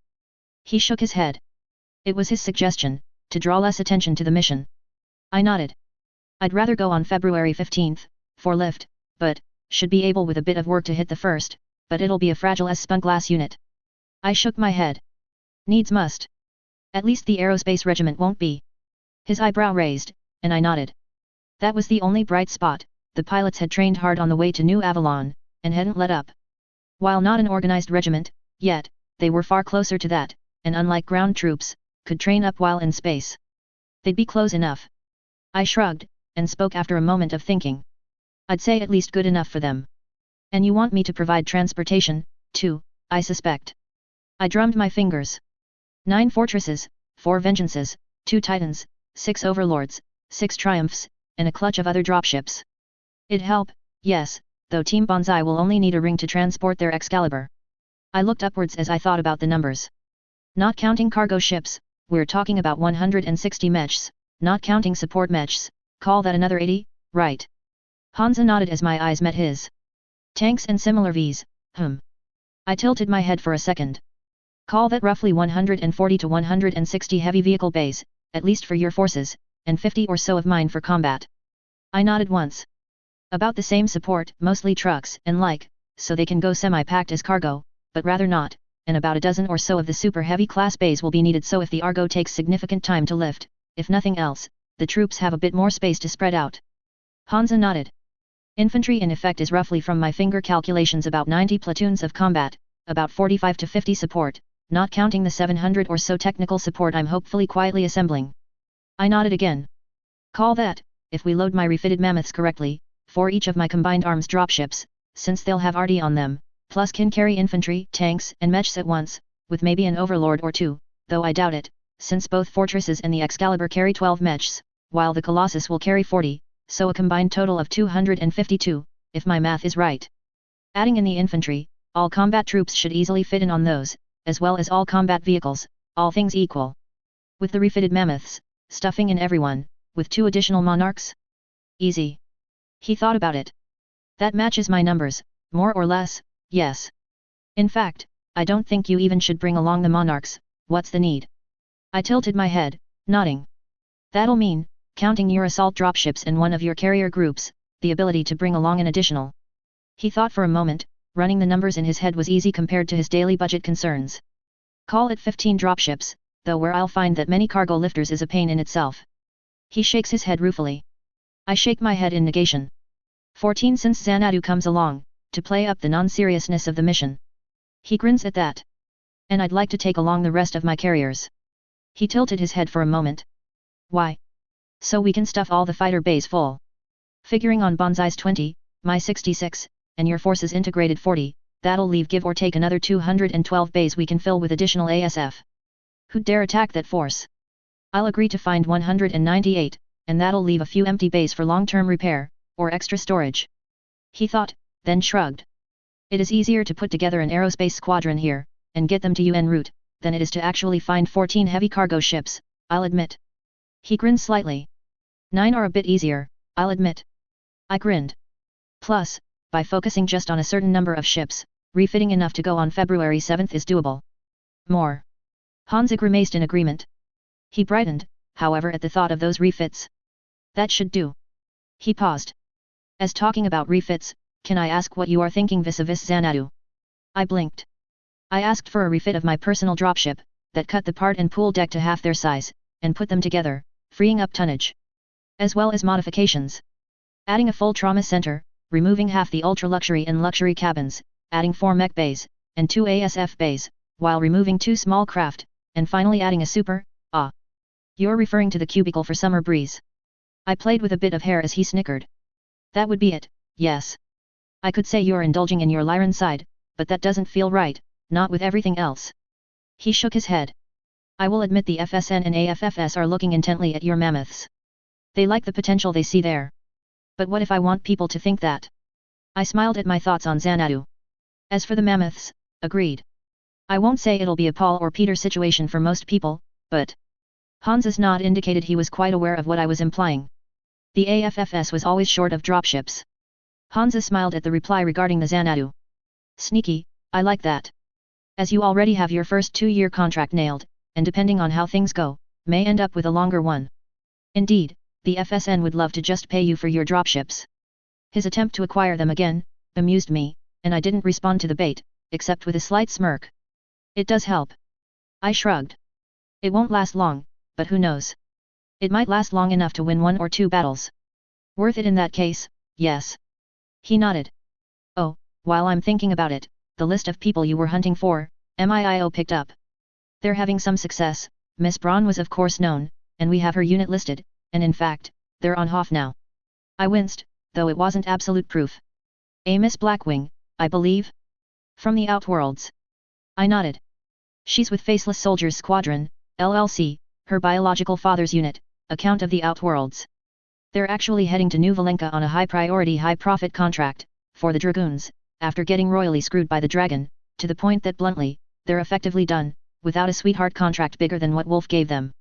As for other names, no real joy on those. Not yet. Why?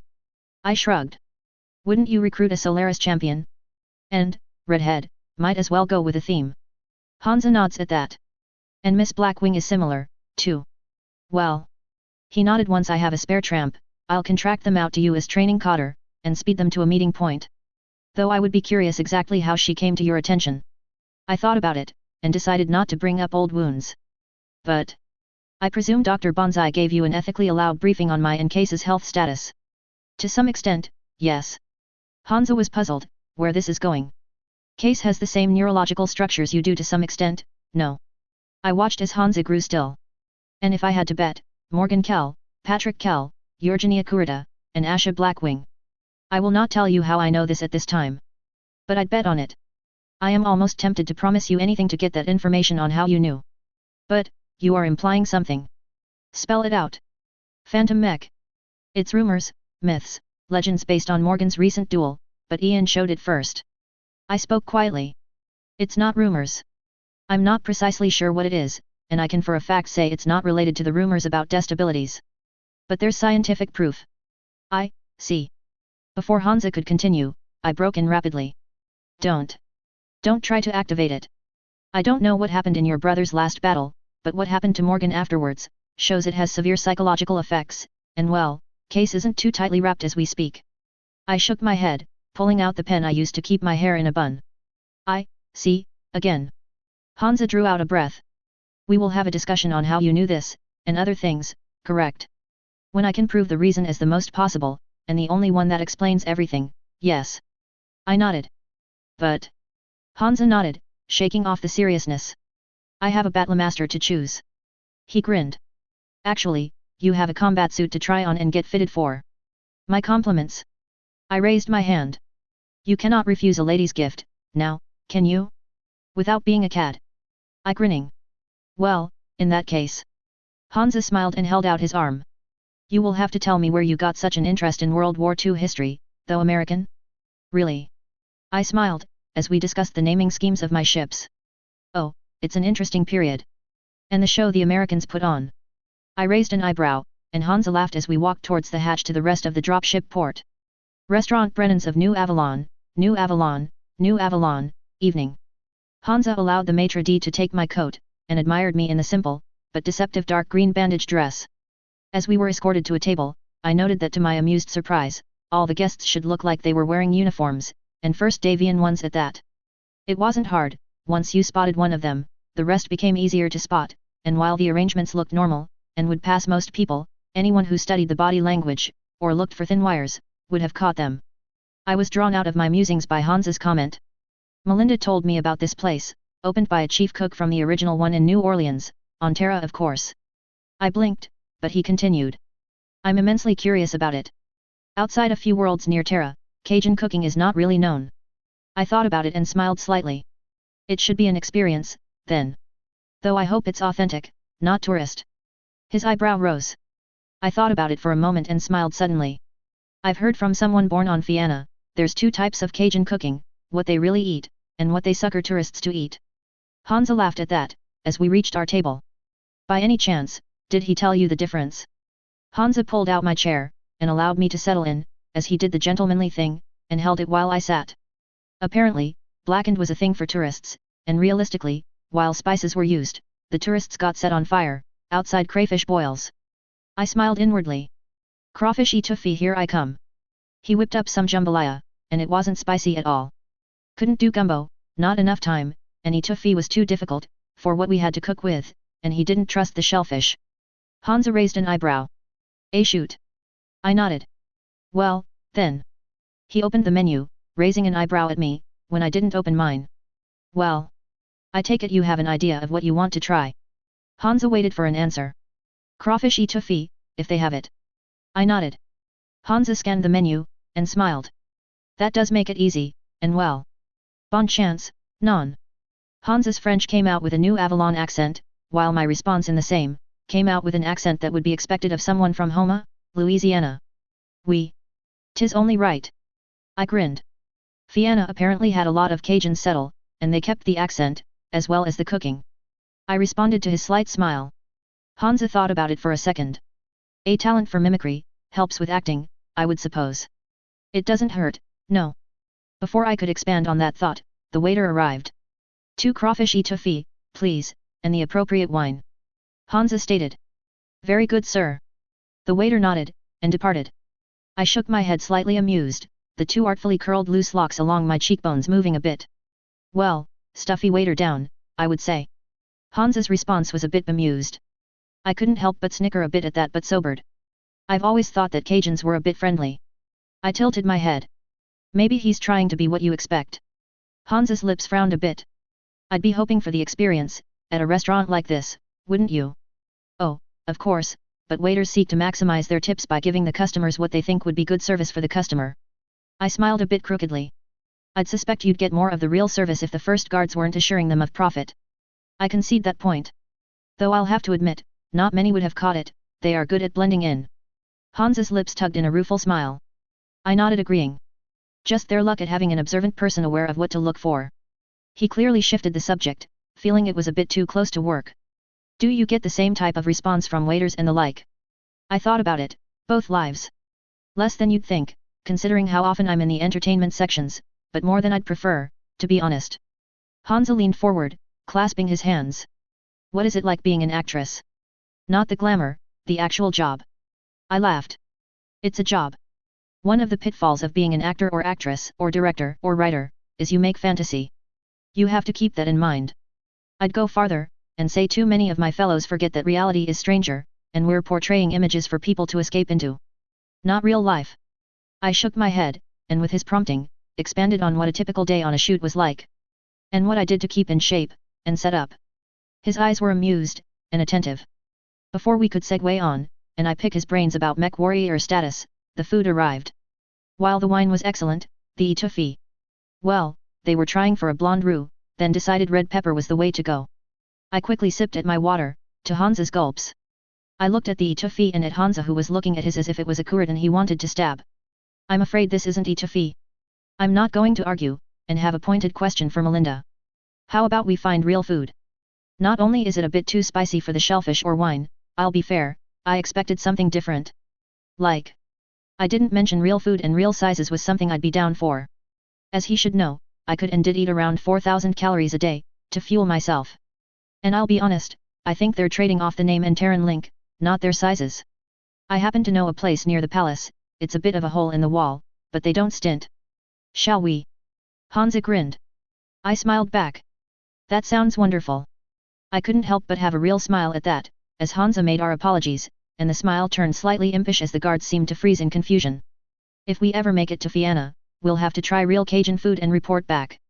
Hansa's eyes clouded a bit, then smiled. You're a bit more likely than I, so I'll hold you to that report. He grinned. I refused to believe that was the height of cooking for one of the most social towns of the old United States. My impish grin and nod agreed with him. The rest of the night went much better. Hamburgers, fries, and talk over technology and battle mechs, with Hansa holding out on some of the more esoteric options, and what he joked about in movies, with me pointing out why we did that, made for a much more pleasant night than a stuffy tourist trap. Kikyo's cabin, dropship Xanadu, Winterfell dropship port, late night. I was ambushed before I could even finish opening my hatch to my cabin. Ki-iki. Kelia drawled as she pounced. Her demand for information was obvious, and I tilted my head. Don't I pay your salary? I undid my hair, letting it fall out of the twirl, as I started unzipping the dress, muttering fell things about zippers. Yes, but we're friends, so. Her lewd grin answered what she wanted. How was he? A perfect gentleman, at least for the second half of the night, in a small hole in the wall. I answered. He seemed interested in how acting really goes for us professionals, listened intently, and when I gave him a chance to talk about what he did before getting chained to the throne, he gave plenty of good advice on the ins and outs of mech warriorhood. I really enjoyed the night. He said, and I think he meant it, he did too. Some good jokes from both of us. I meant in bed, though you don't look ravished. She frowned slightly, as I finished removing my heels. I wasn't. I did say he was a perfect gentleman, did I not? Kelia's head titled. Kiki, you didn't bed him? I mean. I know he trips most, if not all your buttons. And you're, well, I don't say easy, but putting aside the subtle transactional relationships you tend to have, you are very much want, take, have. And let's be honest, any man who at least didn't make a serious pass at you after a good dinner, I'd wonder about their sexuality. I blushed at that. He's a prince. He can't just go hopping into beds. I shook my head. This isn't Canopus, or Solaris, or Heroteus. Sure, but still. She paused. Kikyo, are you making a play? I mean, we all joked about bagging his brother, then him, but no one was serious, even you about it. I blinked in confusion. What? I honestly didn't understand what she was saying. I mean, as in, you are trying to be the princess consort. Kelia's look was a teacher explaining something to someone dim. I wouldn't want the position. I shook my head. I'll be fair, his lover. I finally admitted that much, that the body did control the brain here. Without question I'd indulge. But to be his other half in all his duties. Part of me, the original part, thought it sounded good. The original part was not amused, and the merged part, knew a simple fact. Can't happen. I was a party girl with the reputation, and now a wannabe merc, not suitable for the first prince, and it blocked me from doing what I really wanted to do. There were too many worlds to be saved. I can't. I'd say if the night went as you say, and with the way he looked at you, when you weren't looking. You might have to rethink. Can't. Kelia picked up the dress and stockings. I'll just put this away, as you think about it. Go take a shower. She suddenly smiled. I think a cold one is just what you need. I blushed again, knowing what she was referring to. Hansa had of course, made a polite pass, as expected. I rejected it, in our dance. My body on the other hand, did not approve of the rejection. Yet. I better. With that, I put action to words. Though I knew it wouldn't be quite enough to calm the feeling. Converted warehouse, Winterfell dropship port, midday, January 10, 3015. Carefully concealing my feelings, I was the last one to enter the room, noting the prince, and his champion. I had confirmed with Aiko it was Justin Allard, who picked her up and moved her to the palace, after Ichigo had been put on heel-to-toe rotation, by orders from above. He had been even apologetic about it to her and Ichigo, but pointed out the risks of Aiko in the small house on the heavy guard's base. I quietly muttered under my breath. Unsecure my ass. Though to determined operators, likely true. Justin's explanation of the prince being concerned about her safety and use on me as a lever, was confirmed by him, and his admittance that he wasn't blind it could be used as a lever on me by him, but, his point was very frank. Why would I? You're doing at least 80% of what I'd want you to do without it. Why ruin a perfectly good business relationship to get the remaining, when I can either be patient or find your price without breeding discontent? While Ichigo's own digging had confirmed it had come from the Fox's Den, aka the command post of House Davian, my feeling, and Ichigo's as well, given that if it was Hansa, it'd sour loyalty of Ichigo to him, something Hansa wasn't inclined to do, on top of my dislike. So it was Yvonne behind the move. Justin, when asked by Ichigo, wouldn't confirm it, but would say that Hansa hadn't given any orders about personnel to Ran, at all. I was pulled out of my fuming about that situation by Hansa's voice, which derailed my thoughts on Aiko's situation, and her complaints she couldn't go anywhere without a dozen guards. His rich tenor however cut though that irritation. Welcome, senior officers of Operation Media. The recovery of the dropship Argo, if it is where intelligence reports it to be, an exploration of immediate locations near it, which the SLS Argo should have. He looked around and nodded once. Overall authority for the mission is in Marshal Felsner's as overall forces commander, while strategic direction authority as well as go and no-go on various aspects of the mission is in a joint group of Felsner, General Onishi, and Colonel Dr. Bonsai. Units assigned to this are to be as follows. He paused and waited at the attentive faces of my senior officers, and nodded once as we had no questions. A combined arms regiment from the heavy cavalry along with at least one aerospace regiment as well as the majority of jump ships and drop ships, to remind you, from the heavy cavalry, under General Onishi. He paused to let that sink in, but continued a moment later. A combat command comprised of one wing, one battalion of mechs, a regiment of armor and another of infantry, plus support from the heavy guards, directly under Marshal Felsner, the new Avalon Training Battalion, similar formation, under Catherine Sandoval, and finally Team Bonsai, in entire. As I looked around, I noted the senior officers of all the units listed, and smiled a bit bemused, at the thought of an actress being equal to several of these. Additional technical help of up to 2 regiments in personnel will be provided. At this time, we are unsure of additional dropship elements from the AFFS, though 2 behemoths and 4 mammoths have been assured. The FSN may contribute additional jump ships, but at this time we are also unsure of that. Independent ASF regiments are being quietly assembled for additional support, with the space assets, meaning jump and dropships, small craft, and all aerospace fighters under ADM. Ahead of the heavy cavalry. The FSN will not be providing additional assault dropship support, nor will there be any combat dropship support from them. In effect, you will have an RCT with massive aerospace support. He paused, and nodded, giving the floor to Yvonne. My anger spiked again, but I stomped on it, and paid attention behind an impassive facade. First, departure date from New Avalon will be 2/7/3015, for hopeful departure from the system no later than 2/15. Second, the official cover is an anti-pirate mission, with hopes of ending the threat of the domains once and for all, explaining why an additional battalion of FSN Marines are on board the various ships. After a certain point, best determined by the commanders on mission, the task force will jump to dead systems and in between systems, to disappear from tracking. She nodded once.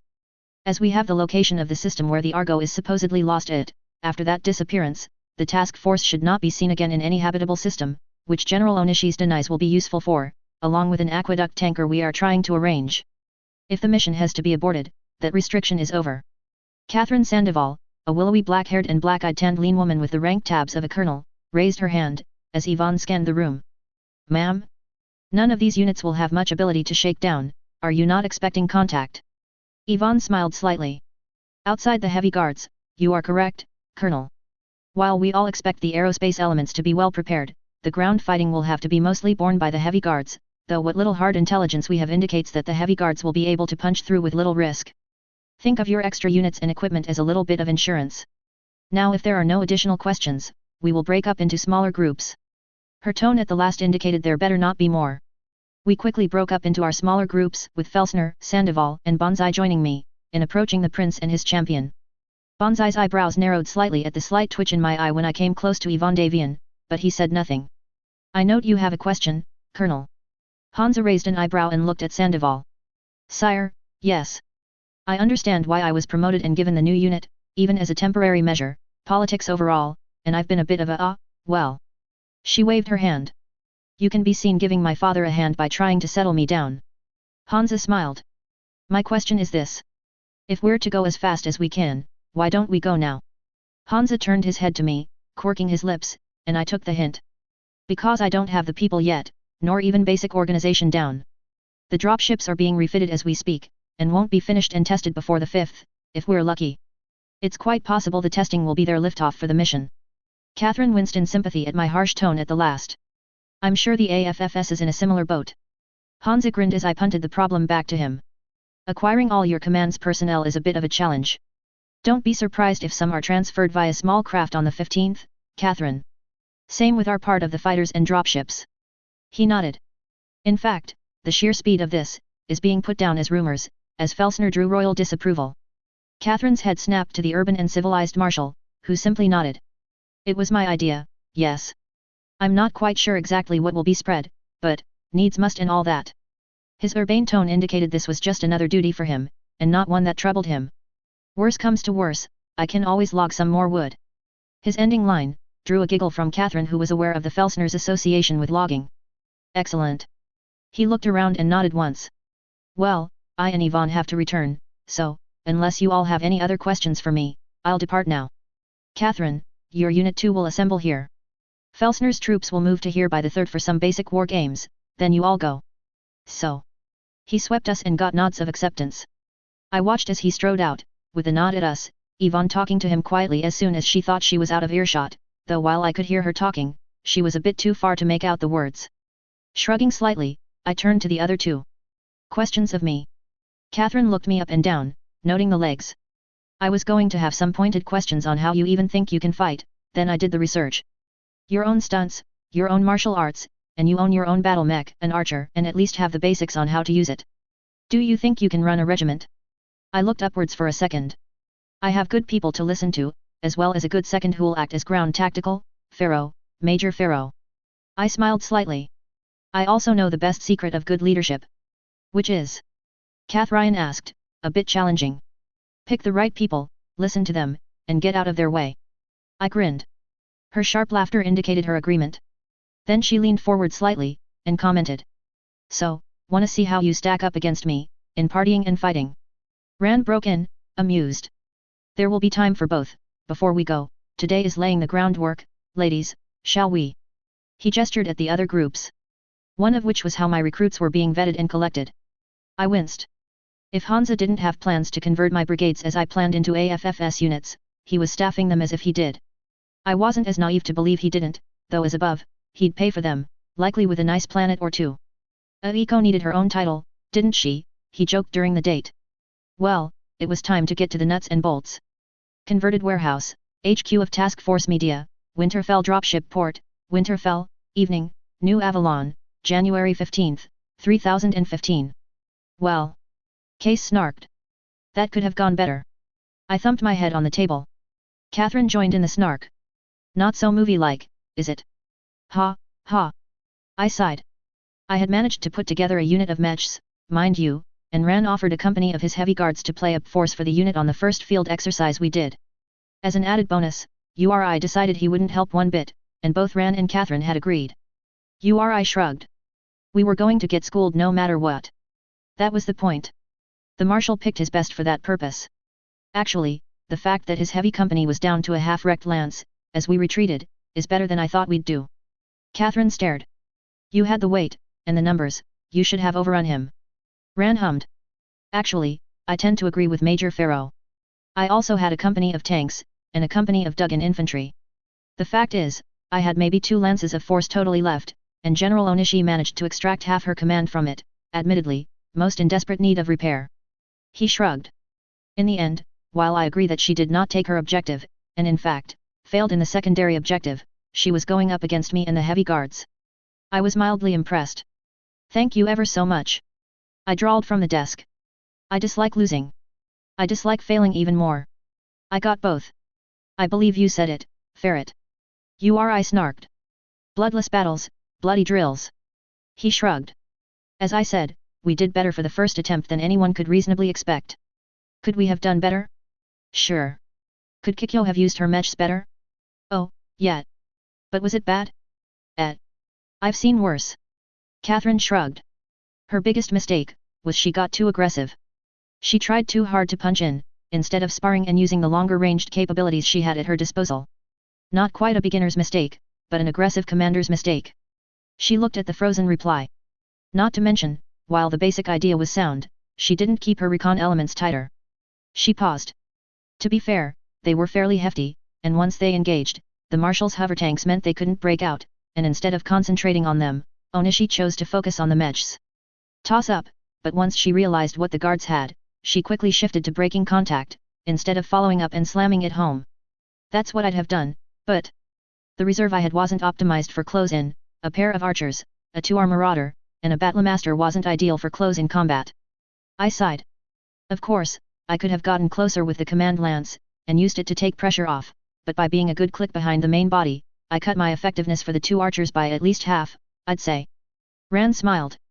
It wasn't you lacked the right instincts, I'd say. I suspect your issue is the opposite of one I've seen too often in young bloods, agree URI. Yet, she was trying too hard to keep tactical control and oversight. Plus, she was trying to fight at longer ranges than really suited for the situation. Not too surprising, but still. A lot of tyros make that mistake. Effective range isn't maximum range, and well. I nodded. I confused the two. Sure, a PPC can do damage out to an easy 2 or 3 clicks, but our computers even in Bun Bun or your 2R, URI, can't even hope to get lock at that range. Bun Bun was a bit better off, but... URI nodded, satisfied at my response. Rand sighed, looking at Case, still wearing his scruffy leather jacket, and leaning back, smirking. It doesn't help that LT. Winter managed to not get hit, and once you put him into play, was responsible for the de facto destruction of my armor company, by himself. You held him too tightly. Wise, as a bodyguard, in a sense, but in reality, he should have been given free rein earlier. I have not seen a mech warrior better than him. Case grinned. And this was me not taking it seriously. You ain't seen anything yet, darlings. I'll kick ass and take names on anyone you can think of, why here? Oh, and thanks to your sister, Cabot, for the fix on Redline. Annoying to have the Gauss rifle knock me on my ass when firing. Case. Go find a beer. I didn't want his attitude rubbing the AFFS officers the wrong way. Much less Marshal Felsner, who he had shot from the extreme edge of the effective Gauss range thanks to Redline sporting one now. That was all that allowed us to break contract and lick our wounds. I also didn't want to know that Aiko had a taste for the scruffy. I really didn't. Kay saluted lazily as he pushed off the wall. No hard feelings, Marshal? You were a big target, so, yeah, get rid of the assault first. Not unwise, though I would be bedeviled in how you managed that shot, young man. Felnzer nodded. Talent and practice. Too many snakes found that out. Case's savage smile smoothed out as he nodded at the general, and then walked out. Bit too cocky and gloating after he took me out, I'd say, but can't say he didn't deserve some kudos. Ran rubbed his chin. That ability of his. I'll say this. I have some ideas on how to deal with it. I'll set it up. You'll enjoy it, I promise. I looked at Catherine and asked quietly. Is this where I go ahead and cry? It'd not help. The Sandoval patted me on the back. Really, it wouldn't. She paused. Cheer up, tomorrow it's my turn to get shredded. I'll buy the drinks afterwards. I nodded. If nothing else, we can bond over sadistic marshals. Good thinking. With that, we switched to discussing more precise details on how I screwed up, and what I could have done better, but what I did right. This would take most of the rest of the afternoon. Acting HQ, Oak, Winterfell Dropship Port, Winterfell, New Avalon, morning, January 26, 3015. Keelia stuck her head into the office I was using. Captain Steiner is here to see you. I paused on that. Before you let her in, get Case here now. I paused. And toss me that pistol. Keelia tossed me the pistol, a Sarek 7875D, more or less the Federated Suns version of the legendary Colt M1911, and one I was actually fond of. I checked it over, charged it, and clipped it to my uniform's belt, while L left the flap unbuttoned. Case sauntered in, a beer in hand, knocking on the door even as he entered. So, did you eat him alive yet, or did you just nibble? He waggled his eyebrows. I rolled my eyes. I behaved. He's a prince. And one worthy of respect, you Pole. I shook my head. Captain Steiner, you know the one I'm referring to, the ex-dragoon, supposedly. I pause and share a long look with Case about how likely that was. Is here. Oh, for once an almost alien look of calm was on the mech jock's face as he pondered for a moment, setting the beer aside after a moment. I wondered why you looked ready for the shootout in the OK Corral, he said finally, before pulling out his gun from the shoulder holster, humming under his breath something that sounded suspiciously like hi-ho, a clanner killing we shall go as he checked the mag, before sliding it back in and reholstering the weapon. I nod, my entire mode shifting to something no one would recognize, but a stillness that only a pit viper could equal. Keelia, please send her in, now. We waited quietly, and then a stunning blonde Steiner walked in. The statuesque blonde walks in, a practical clone of the Archon by the looks of it aside from her clothing. Wearing pants, blouse, and a jacket, her stride is confident but her eyes betray her alertness as she reflexively scans the room before she focuses on Kikyo, noting Case as a curiosity or, perhaps, a bodyguard. If an odd one at that, she noted, wondering if he was even an adult yet. With a smile, she asks. General Onishi. I received your letter, and the offer. Since I've had a bit of a falling out with the colonel, I'm wondering if the offer is still on the table. I smile back, it not reaching my eyes. It'll depend on the answer to this question, Captain. I pause for a second. How's the weather on Strinamekti? Case looked at Kikyo incredulously, seriously? That's your opener you fucking plagiarist. I don't look away, as I respond. Hey, Ed would demand it. Catherine stares for a moment, her mind running through that exchange, TID bits of old bringing back to mind where the reference really came from. With a shake of her head, she simply says, the weather is fragmented enough. Afraid I don't have a gold coin for you. And I was right, when I read the letter I knew you were going to give me headaches. I relax, but before I could speak, Case interrupted. I'm deeply confused now, the teen scratched his head on one hand, you're a clanner and as everybody knows, the universe smiles on you when you kill a clanner. On the other hand. He trailed off, what a strange feeling. Don't feel too bad, think of her as a deep cover agent in the cold, Pole. Yeah, long time for you, I suppose, and yes, Scarlet forever. The Pole's there, and you. I quirk an eyebrow at the not-so-clanner person. And what the hell have you been doing to prepare the inner sphere for those inbred fucks? Pole? Does that mean? Case? Wolf in sheep's clothing? Reload. Yeah, I remember now. And the raging hatred boner for clanners. Can't blame him for that one, she noted drily. As for what I've been doing? Dead man watch with everything I know, biding my time for Curlin to cut us loose and trying to nudge events just enough that my friends don't bite it or lose anyone they deeply care about. And trying to stay alive. There was no bitterness whatsoever on that last bit. Nope, no siree, or so Kikyo thought amused. Wow. Restraint. I'd have probably started killing those brain-dead fuckers the moment I got my hands on a mech in the trial of position. Case shuddered until my teens with claners. Yug. I feel sick just thinking about it. Restraint, isn't that a sexual position? I snarked. More seriously. Minako? Really? I'm sure you'd know all about that particular use of restraint, given some of what I heard. But leaving that aside, and lucky you, Case. Do you know how valuable predictability is? Doesn't matter now, your letter was the tipping point, that and my own work behind the scenes finally culminating in something I hadn't predicted. Kath's voice was a bit bemused. I snicker, but quirk an eyebrow in question. Kath sighs. In a slightly annoyed tone, she responded. Kurland's doubling and tripling down on my suggestions to make Blackwell the logistical support to the Dragoons in the inner sphere. He's shipping in a supply run for Blackwell and that, in turn, finally clued Jamie in that we never were intended to be a reconnaissance force. Not by our own con.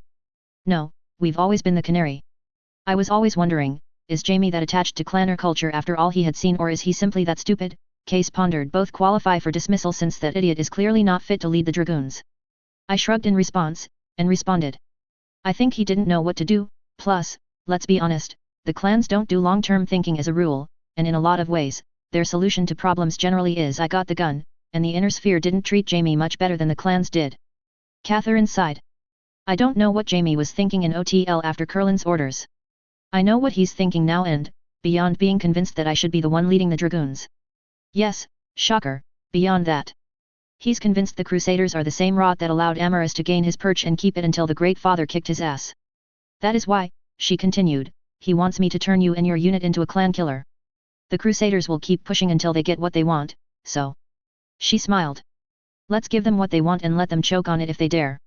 So, let me see if I understand this correctly, the teen said slowly, an odd expression on his face. His idea of stopping the clans is to train a limited number of people in how the clans fight.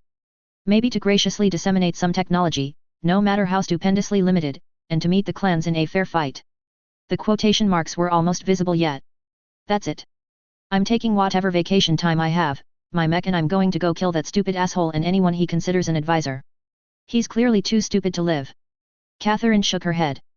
No, that isn't the entirety of his plan. Did you miss the Blackwell supply run I mentioned? I shake in suppressed laughter, and finally break loose. After a long moment. While, yes, I can fully agree with that, he does realize our solution to the clans is grid square removal the Russian way. I smile broadly. Artillery, airstrikes, guerrilla warfare, tanks. Case eyes almost missed over a lot of tanks. I believe he's finally understanding, as I told him more than once, that the inner sphere's problem isn't the manpower. Blackwell's production caps are being removed as we speak, and any production beyond what the Dragoons need will be made available for sale, she said before smirking. I think Hansa will want to take a bite out of pretty much all of it, but as a stockholder of Blackwell myself I can make sure this unit has priority after the Dragoons. I nod. Good. Though Hansa owes us big. And is stripping my dropships of their last generation royal base for mechs and like. I smile. Hallelujah, Case muttered, pinching the bridge of his nose. Fucking clanners. Oh, fight us fairly, you dishonorable Sirats, fight us one-on-one, it isn't like we have far superior technology that gives us every possible advantage or anything. Not in the home worlds we don't, she replied.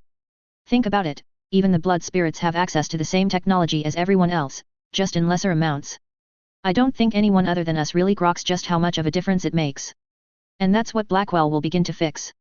Supply run will, if nobody interferes with it, let us open multiple new production lines of just about everything.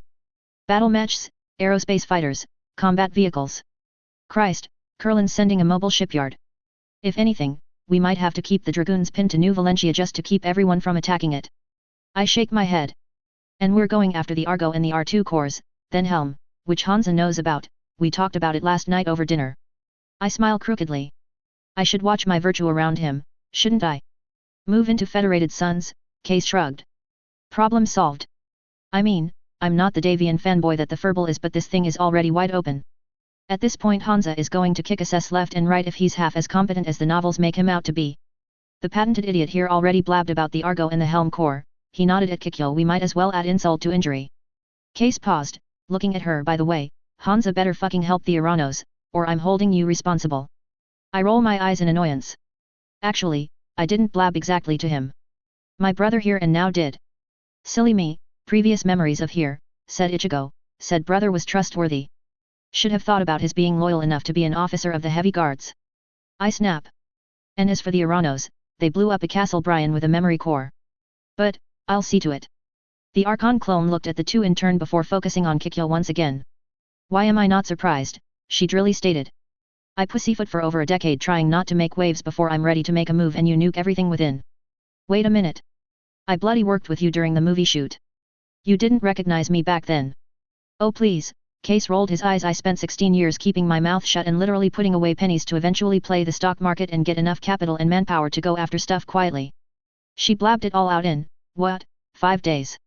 He paused for a moment, before shaking his head. No, wait, it probably wasn't even that long. Christ, put that tart anywhere near Fed Sons, watch her blab everything to the fucking stupendously awesome totally needs to be the absolute ruler of all known space Hansa. Goddamn, he's so cool Davian.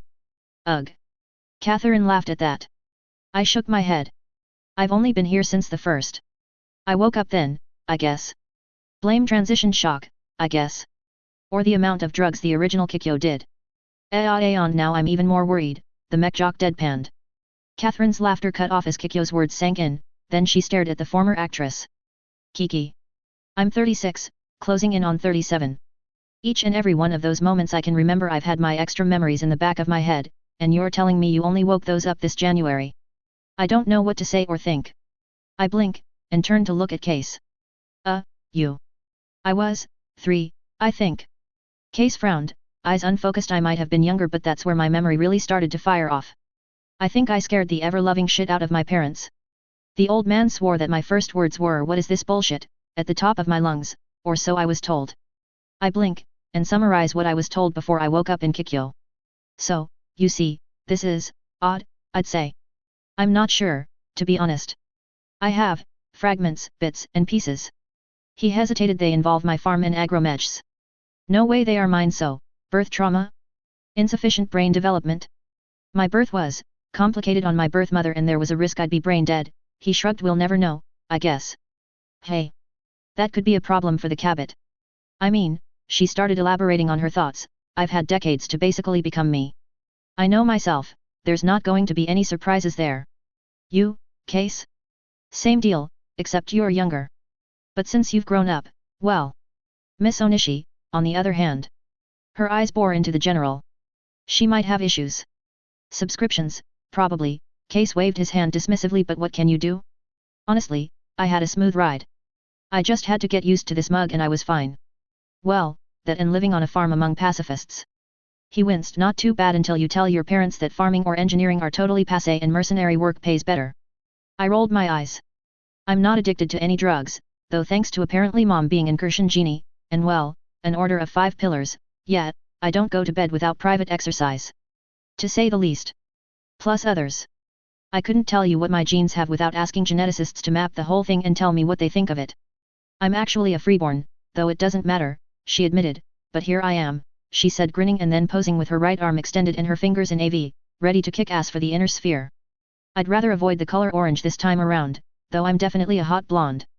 I'd love to see your genetic map, honestly. Case perked up. Catherine Steiner? Are you actually related to the MILF Archon or is it just Clanners being Clanners? Biologically I'm descended from Kylan Steiner, she pointed out, returning to a relaxed pose, so I am related to her in a sense. There is no lineage, though, not in the legal sense. My mother was a trueborn, with all that it implies. I shudder in response. Fun, fun. Okay. I have a meeting with an Outworlders ASF Merc owner, and his daughter, one Asha Blackwing.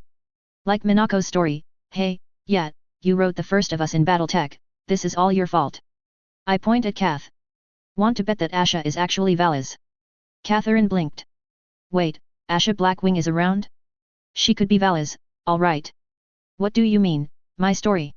You wrote a story, pretty much, well, you as Catherine Steiner, and as soon as you and the Dragoons got here, basically, Loki nabbed you, thinking you were the MILF of Archonhood. Lisa Steiner figured it out, broke you in tears, adopted you, you ended up saving Ian Davian and marrying him. I nod. Pausing for a second. Hey, you are owned by a cat, aren't you? Catherine stared at Kikyo, automatically responding to her even as her brain blue-screened briefly. Taika, yes. Tasha's owned by her brother, Puka. They're all here on planet. Moments later, her brain caught up and incredulously said, wait, what the hell are you saying? Loki nabbed me, Lisa Steiner broke me into tears and adopted me? I saved Ian and married him. Am I the only person in this room who isn't related or entangled with some main character? Case just stared at them both. Holy shit, that's disgusting how Mary Sue you two are. Yab. I popped the pea. I flipped it at Case. Better than being a dirt farmer, you know? And well, we're going up against the clans and the wobbies.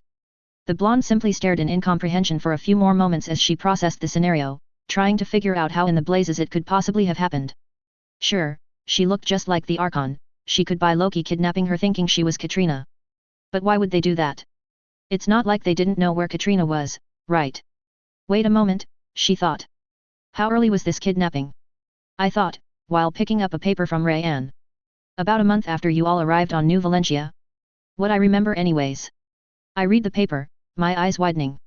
Katrina was playing Red Corsair at the time, wasn't she? She considered as she thought about timings, that. I'm not sure when exactly she disappeared, but that does leave enough time for her to, alright, that's plausible, Kiki. But the rest? Christ. Why would I marry Ian? You fell in love. I shrug, scanning the document again, grinning. With Ian, she flatly stated. That. I have no idea what to think of it. And if Hansa ever finds out, I have no idea what he will think. Don't tell him. Case spread his hands. I mean, come on people. It's the Cabot, she said as flatly as she could manage. We get her a very pretty, permanent gag. Case rolled his eyes. It looked kinky. Which might fit the expectations around her, actually. Catherine then gave Kiki a studying look as if she was actually considering it. I answered, distracted by what I was reading for the third time. I wouldn't. He hates the snakes enough. To find out that there is a universe where he isn't stuck with a job he doesn't want, would make him try to take Luthien by coup de main. I pause, and do a fist pump. And now you know how I feel. Case shrugged helplessly at Kikyo's words. You know how I got my mech? I scoured junkyards and got parts off of battlefields even the most frugal mercs would consider unsalvageable, and then begged, borrowed, or stolen tools to fix all that up. I was lucky as hell that the 4G is such a long-lived design, and so simple I could actually hammer that into a real mech. I get here and find that this tart, prettiest thing in 4-planet range of course, just inherited a mercenary company full of Listec. And jump ships. Of course. He sighed. I have a headache just thinking about it. Then go visit the doctor. Or the bar.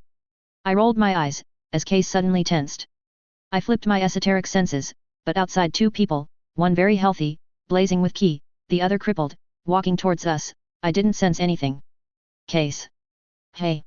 Off feeling, maybe I will do as you say. Case pushed off the wall, and waved at Kath. See ya, fake clanner. We'll see who's better later. He was out the back door before I or Kath could say a word. That was odd. I tilted my head. If he wants to have a drink, I'm fine with that. I'll see what he's worth in the field later, the blonde said. Keelia poked her head in. Colonel Rostig and his daughter, do you want?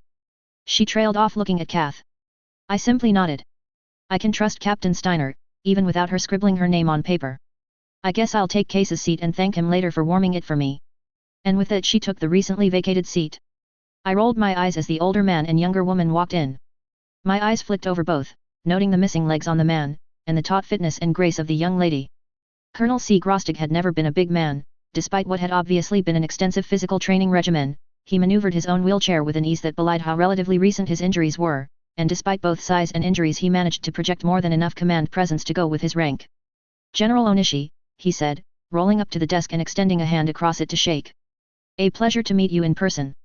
His daughter shared his slight build and black hair, and stopped a couple of steps behind where her father had, grey eyes matching Kiki's evaluation, and lingering for a few moments more than that over both of the women already present before snapping away. I walked around my temporary desk made of 2 planks of wood on stacks of boxes. I took the colonel's hand, and shook it firmly, with no attempt at dominance, though I had to suppress the preening that the younger woman's evaluation had made me want to do. Out of amusement, I flashed my key slightly, while I spoke. Asha tensed slightly, but didn't say anything, just seemed to fade a little more deliberately into the background. It is a pleasure to meet you, Colonel. While you took gruesome losses against the Kurdians, what you inflicted has a chance to change the balance of power on that front for months. 10-1 losses, is not a winning move. I pause.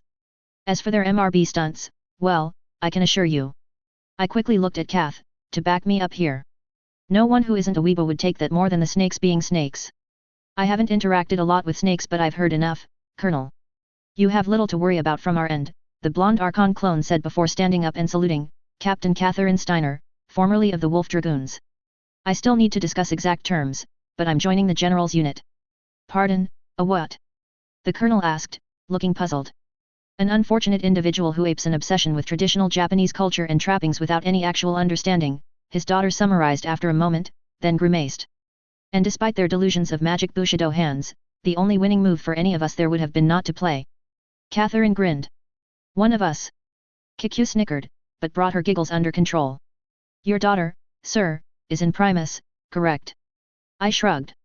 And we all know Shiro Kurita, and several who followed him knew as much of traditional Japan, as I do of the free world's politics currently. They chose to focus their worship on Imperial-era Japan. I shrugged. However, I asked you to attend for a simple reason. I need good fighter pilots and commanders of such. I have a line on one, Io Sawagawa, a former Nightmare Wing commander, but I would be amiss in not collecting as many as I can. Walking back to my chair, I leaned back slightly. Let's be honest, Comster screwed you. Even without House Davian or House Steiner paying 1 shilling towards what the Weebos claimed, the MRB won't insure your contracts, and you'll have to work at lower rates. Further, you won't get the good contracts you deserve. Added in the lien on your equipment, and the terms of the fine. I spread my hands. Rostig leaned back in his own wheelchair. And so, you have an offer for us, he said. I nodded. Not a great one, nor one you truly deserve, but a fair one offered with some compassion. I spread my hands again, after clasping them. I have duties to my own, and myself, after all. Rostig nodded. I wouldn't expect otherwise, he said. And I'm certainly happy to hear a fair offer, even if I'm not desperate enough to throw in the towel and dissolve the unit yet. I nodded. Nor would you have to, a ballpark estimate, backed by MRB's last rating of your unit, subtracting your losses, and your recent additions, verified by DMI, puts your net worth at about 1.2 to 1.5 billion spills. This of course, is not counting personnel. I shrugged. You wouldn't have to dissolve, if Comster executed the lien. It'd just make life a lot more difficult. Rostig nodded again. I'm glad we understand each other, then. What did you have in mind? A scrap of humor crossed his face. I, of course, couldn't begin to speculate. I can easily afford to pay your fine. I can in fact easily afford all your equipment. I smiled. What I cannot easily afford is your talents, and your pilot's talents. Until the recent event, if there was a better group of aerospace pilots not in the OWA, I don't think anyone knew of them. I tilted my head. Given the twin hits of your losses in personnel, and to be frank, reputation, I don't doubt that Comster will execute the lien, the moment you miss one interest payment, and that will be sooner than later, given everything. Even if you can crew your new equipment with as good of quality of pilots. Rostig's expression flickered through a moment of get on with it, kid, before smoothing out again, and he hummed thoughtfully. If you just wanted to buy the lien, you could go through Comster, he said. But if you're emphasizing my pilots like that, you want a training school. Coder work. I waved my hand slightly. At first, for my second and following aerospace regiments, yes. Hansa Davian owes me a fair fortune which we are collecting in equipment, to some extent.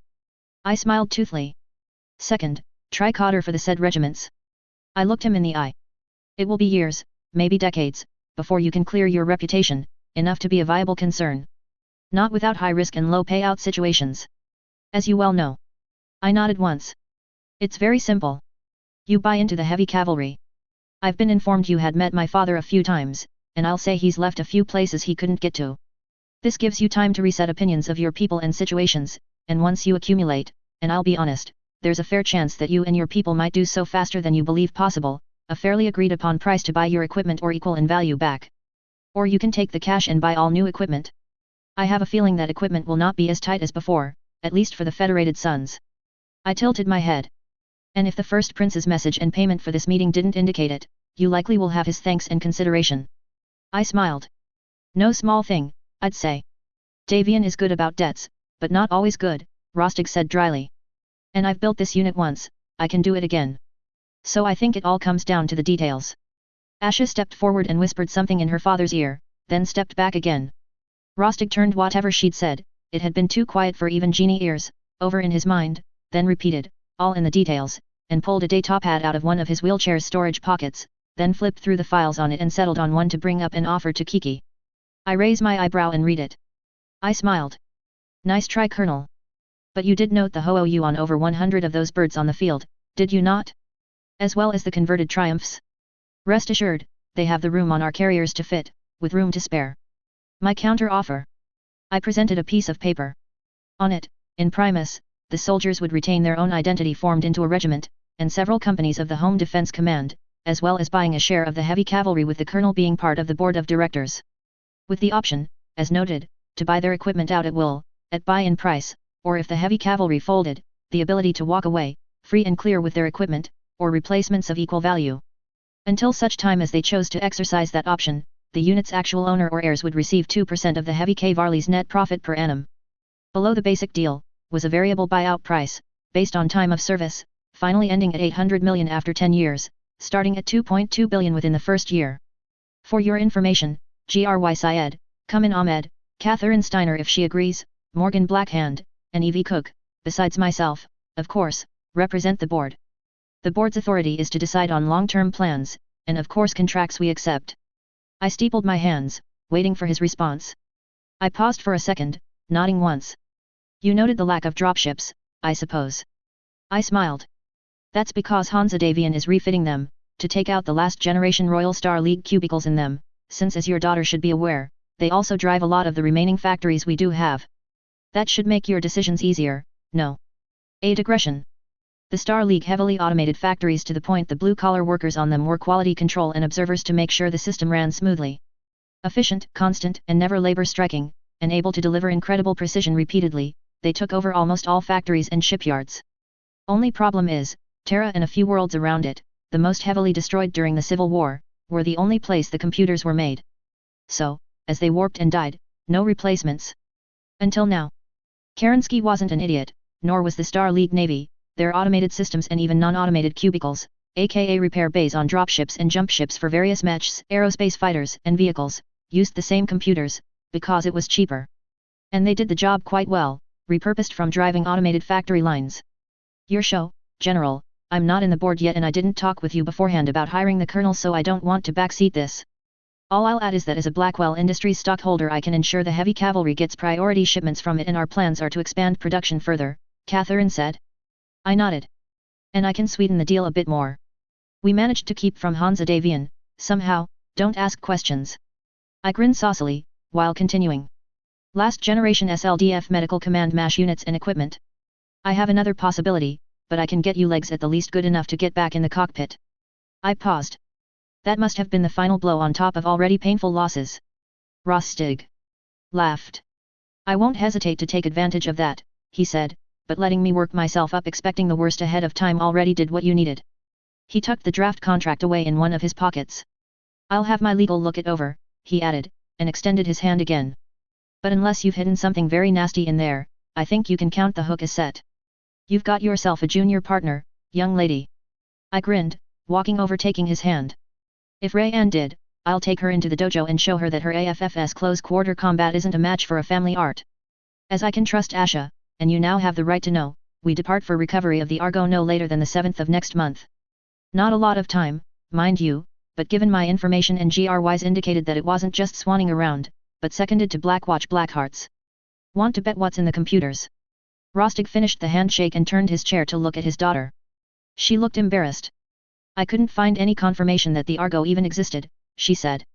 But maps of Helm were easier. She was an experimental dropship, same size as a behemoth, designed to serve as a mobile base station for planetary system surveys. He shook his head, but he was smiling. I understand, he said, and turned to Kiki to confide, least confident ace I ever met. And if this Argo of yours is a Blackheart project, she's worth going for first. I've been running a training camp on my candidates all through Captain Steiner's contract, so we'll be able to give you a strike wing by your deadline. Catherine nodded, she'd noticed the drilling. I shook my head. I have a full-up regiment of ASF, needing polish and working up, plus more crude. Only thing 1st Regiment, the command regiment is missing, is a clutch of lightings for attack mission. I pulled out a tablet. On this is our basic plans. 3 full-up brigades, at the least, in alliance pattern, with integrated anti-air, arty and other support, designed so they function alone, 1 command combined arms regiment with support, and a full ASF regiment as a swing force, though I may include an equivalent to Zeta of the Dragoons, and a home defense regiment. I foresee your ground force commander getting that slot, with the same support as the command. I smiled. The only real issue is putting it all together.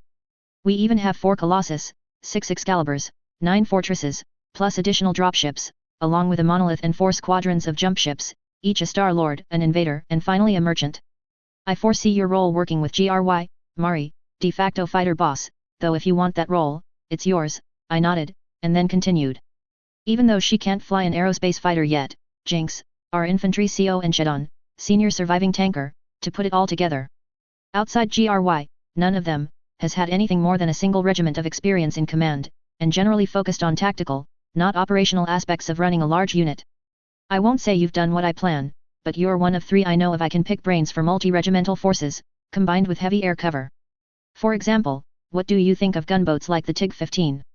If all you want is a long-range scout or something to bully civilian droppers with, it's the best thing out there, Rostig said. If either your budget or your mission are too small for a dropship, it'll carry cargo and you can do boarding with it. If you're only clearing out air breathers, it'll even do aerospace cover. But if you can get real fighters instead, do the things it's good at rather than make do at are too rare and too specialized for mercenary work. He cracked a grin. Of course, if you've already got them, I can find some uses for them. Search and rescue. His daughter suggested, hopefully. That's one of them, he agreed. If we're prospecting they'll be right in their comfort zone scouting sites, and while they're overkill for medevac, they can do it as well as any chopper. I smiled. I got a pile with my father's bequest, and was able to pick up a pile more cheaply. I tend to view them as hard boarding, hostile space SAR, and long-range or endurance patrol/cap. Outside the Titans and assault dropships we have, see page 3, they can keep up easily with any other dropship. The Taurians use them very effectively, even though I concede, ton for ton, a proper ASF will eat them alive. They're niche, but if you recognize that niche, and use it. I grinned back. I'll admit I didn't think of the scouting role for them as we kept a few Hellcat 2s, specifically the 213 Bravos. Fully intact. Rostig went still for a moment, then hummed thoughtfully. Different shells, he mumbled, but despite the words he nodded. The Hellcats'll do that scouting role a treat, though they'll need fuel pods for it. Standing cover on the Tigresses. Maybe. Maybe. I haven't seen it done and I can see some problems, but we'll have time to try a drill or 3. While I'm only a dilettante about aerospace work, though I have logged a few hours. I grinned. As well as did time in basic for the militia. I shrugged. I'm a Davian girl, even though your daughter's wondering where my family art came from. Freebie. Order of 5 pillars. X, thankfully. I shrugged. I primarily drive an Archer, a modified 2RB. Catherine mentally suppressed the facepalm. XO5P. She was going to get the story behind that sooner or later, she decided. Back to my thoughts on the role of Cap. I propose a variant of the old American CBG, with the Tigresses standing in for the American Greyhound. With fast dog fighters and interceptors on ready 5. I raise an eyebrow. Considering right now we're operating 2 carrier groups off a Titan, a pair of Vengeances, and a pair of converted Triumphs. I pause sadly. I know the risks of that arrangement, and as cold as it is, losing a Tigress, or even 3, beats losing a Triumph, much less a Vengeance. Not familiar with the reference, Rostig said, but by the sound of it you'll be asking them to do early warning tripwire and a bit of delaying action. That, they can manage. I've never run on a Titan, but if you set things up right a Vengeance can get her first flight into the black as fast as you can get the pilots to M. Triumphs'll take a little longer, but not that long. Hard on the Tigress riders, but... He trailed off and shrugged. If we can find the collars, escort droppers wouldn't hurt. The Titans can take care of themselves, Asha said. But even they'll have a hard time launching and fighting at the same time. And while we have the collars for combat lift, and to be fair a fair number of escort dropships, or dropships that fit the role, even if they can be tasked to guard the carriers, extra warning from a heavy strike is not amiss. Greyhounds were the American carriers' airborne early warning, by the by. I shrugged. Picking up my thread, not to mention, what makes our assault dropships, outside the Titans, good at escort, also makes them good on point and hard assault, or heavy ground attack. Or escorting the transport dropships, or the cargo dropships. We only have a pair of Achilles, and a quartet of Avengers. And Achilles aren't easy to get, and I'm already pushing viable combat jumping with what we have. See page 5 of the list of dropships, and links to combat details and carrying details of each one. I still need to name the jump ships, Danjit. I sulk slightly. Page 20 is what we're getting from Hansa, and the period of arrival. I shrug. Rostig grinned slightly. Well, if I'm signing on, the list of jump ships just got 3 longer, didn't it? I have a pair of Avengers still. He paused, then nodded sharply. All right, I can make it work. Anything else before we start? I nodded. 2 short things. Tonight's a welcome mixer, and I'd like to do a private spar with your daughter beforehand, and second, tell Cumin or Nicholas, our dropship commander, what you have specifically, and so we can get it here. I don't foresee your dropship or jump ship assets going on the Argo mission, but I can be mistaken. We're taking the command unit I've cobbled together, a combat command of the Heavy Guards, 1 new Avalon training battalion of the Davians, more or less another of their combat commands of a standard RCT, Team Bonsai, and an additional 3 regiments of aerospace fighters. Which tells you how much Hansa thinks this is really worth. I smile. And last but not least, this is personal. Do not be surprised if you, sir, are waylaid by Dr. Colonel Kirkup. She very much wants to use what she has to heal people. This assumes that the other line I have falls though. I don't want to get your hopes up, you understand, but I can assure you you will fly again. I pause, and nod. As it stands, I'm assigning you a rank of Commodore, since all fixed-wing assets or space assets belong to the Naval Service. I grin amused at my conceit. Fuck you Air Force. Navy wins. But don't be surprised if a pair of Admiral stars in your own brigade happens. Rostig shook his head and smiled. Well, we'll see, he said. Asha, though, laughed. The Taurians are going to shit themselves, she predicted. But Hansa is taking good advice, if he needed it. Rostig nodded to Kiki. With your permission, then, ma'am, he said. Granted, Commodore. I nod, returning his Outworlder salute with an American. He gave his daughter a squeeze of the hand, since, seated, he couldn't reach her shoulder, and wheeled himself out. Asha turned to face Kiki directly, and visibly braced herself. So, I take it we're all a long way from home, she said. Very. Out of curiosity, how long? Catherine asked. I was curious myself, so I kept quiet. About 6 years, now, she said, and scrubbed one hand up her face and into her hair. It's been rough, she admitted, and dropped into one of the available chairs. You were lucky, said the Steiner, I've been awake pretty much from being a baby, or at least that's what I recall. In clan space. Yet, to say I had it rough. Sorry, I'm not fishing for sympathy here, but the Cabot here apparently woke up this January. Cabot, Asha said, and then laughed. Yet, the complete lack of restraint fits. She pulled herself together and looked at Catherine. Yet, I'm sorry to hear that. What I remember of the books sounds like a fucking nightmare. I admit I don't know what was worse. What they were doing to me, or knowing exactly what they were doing to me, she admitted in turn. Cloud Cobra isn't the worst by far and I was lucky for a freeborn, but still. I have stories and not of the fun kind. I can share some of those later. I think the Cabot needs to have a word herself now. And, with that, she looked at me. I nod. I summarize what I experienced. Not sure if it was melange, or real. I finally summarize. Or something else. Hansa knows about Epsilon Eridani, Helm, R2, the Argo, and Illyria, plus a few hints about others. Putting aside your written love for the MILF Archon, Val is, right. I look at her, then continue. I'd point out she sold Melissa into a marriage, to buy the Davian guards. I pause and shake my head. I agree it was the right thing to do, but to Hansa? Who only did it because at the time, he couldn't, and Katrina agreed, trust Morgan. As in Hossack Davian, I should say, geez. I count on my fingers then snicker. I think I know of 3 Morgans right the hell now. Wow. I shake my head from the aside. And, let's also be honest. NAIS, was founded to take advantage of Halstead Station, no question. But, Hansa's public, and I'd say private reason, his overriding reason, was medical care. He's not a warlord. I shrug. Plus, snakes. Clanners. I look at Kath. No offense. And last but not least, Sunny Sue, and of course the word of Blake. Fuck the Dark Ages, and let's do it now. I look at them.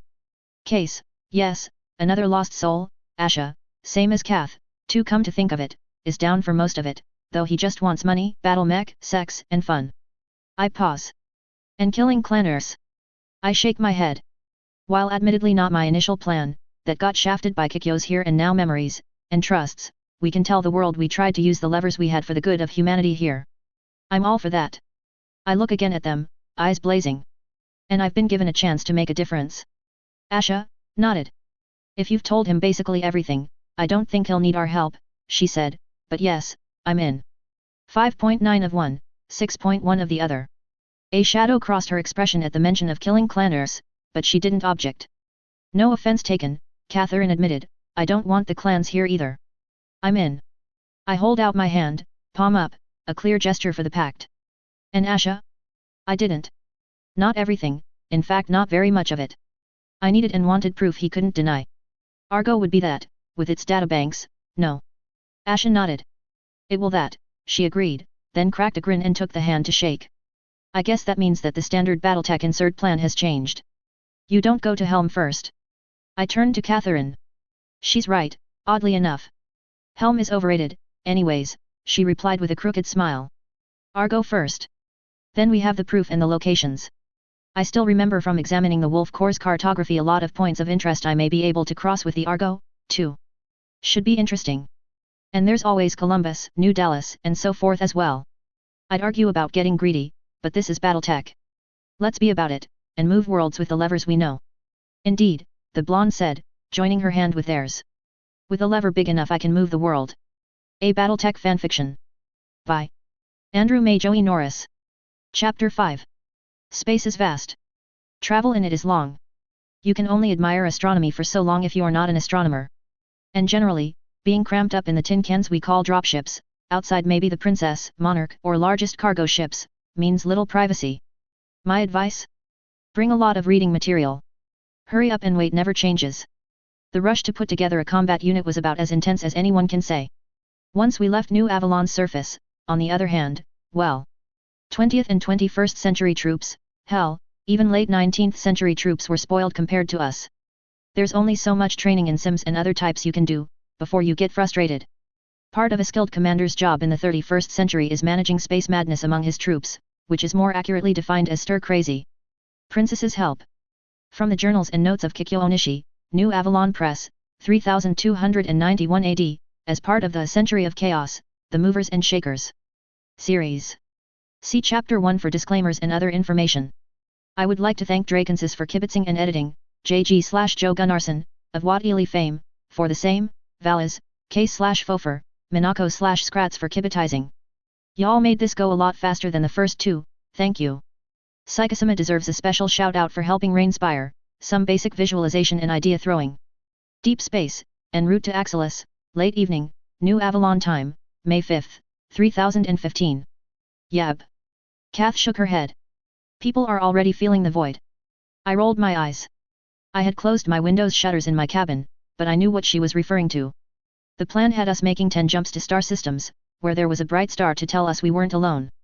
After that, 9 jumps to Axelis, all in the black, out of contact, and all alone in the deep night with nothing to say that there was other life. Feeling the void was the term early spacers had come up with, to describe that feeling.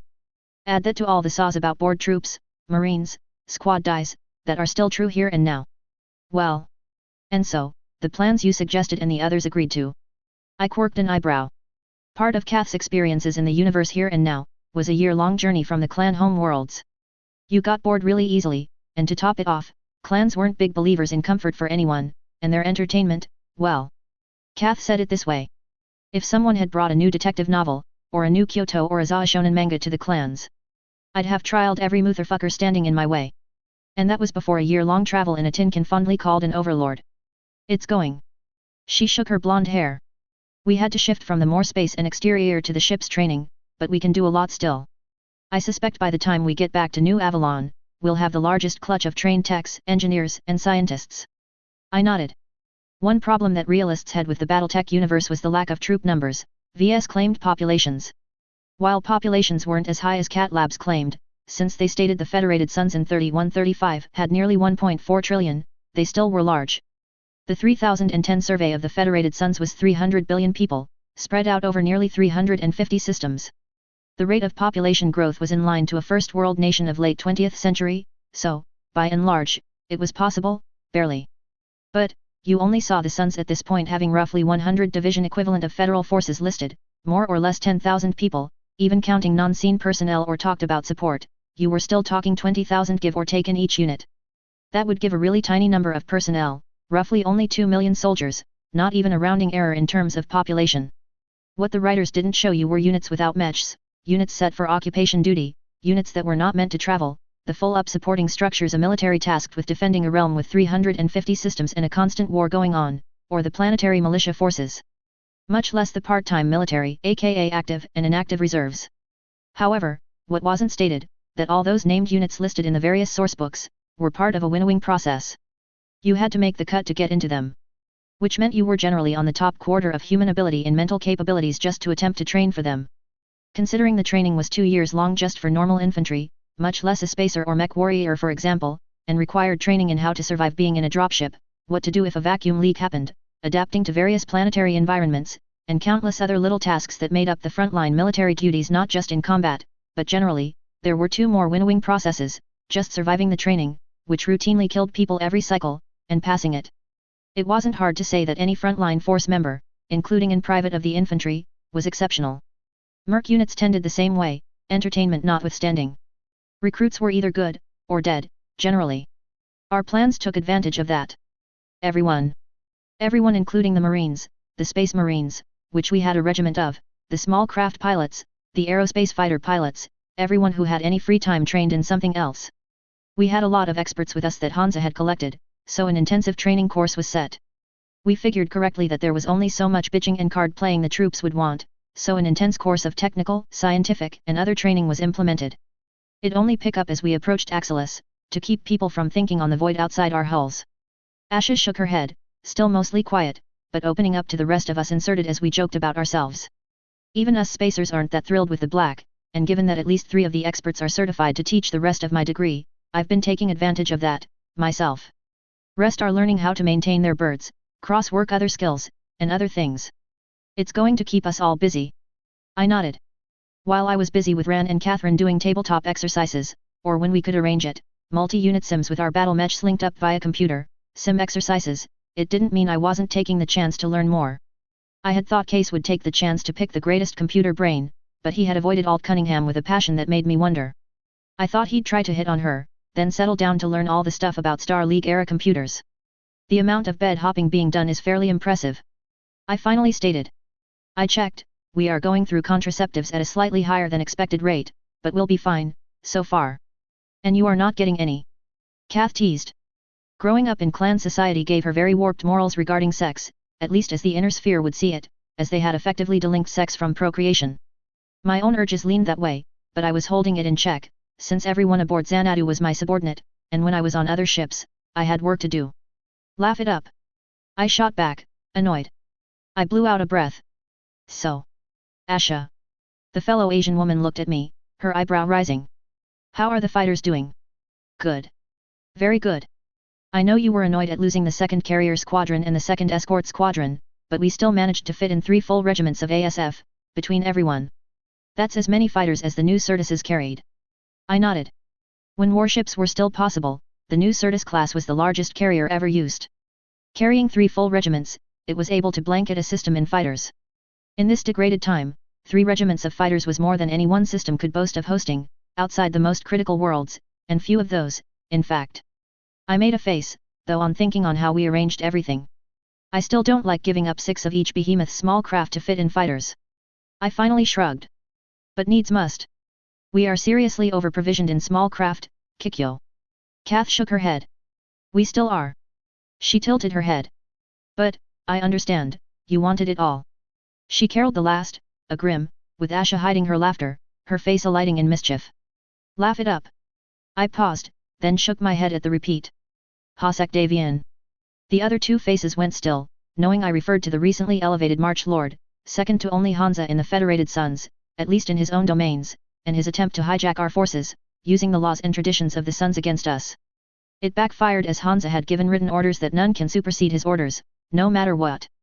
But his attempt to hijack us, from the putative anti-pirate mission, to attack the Taurians, didn't sit well with any of us, and then his attempt to find out if we had any other orders he wasn't privy to, had Ran Felster escorting him off the Xanadu in an arm lock.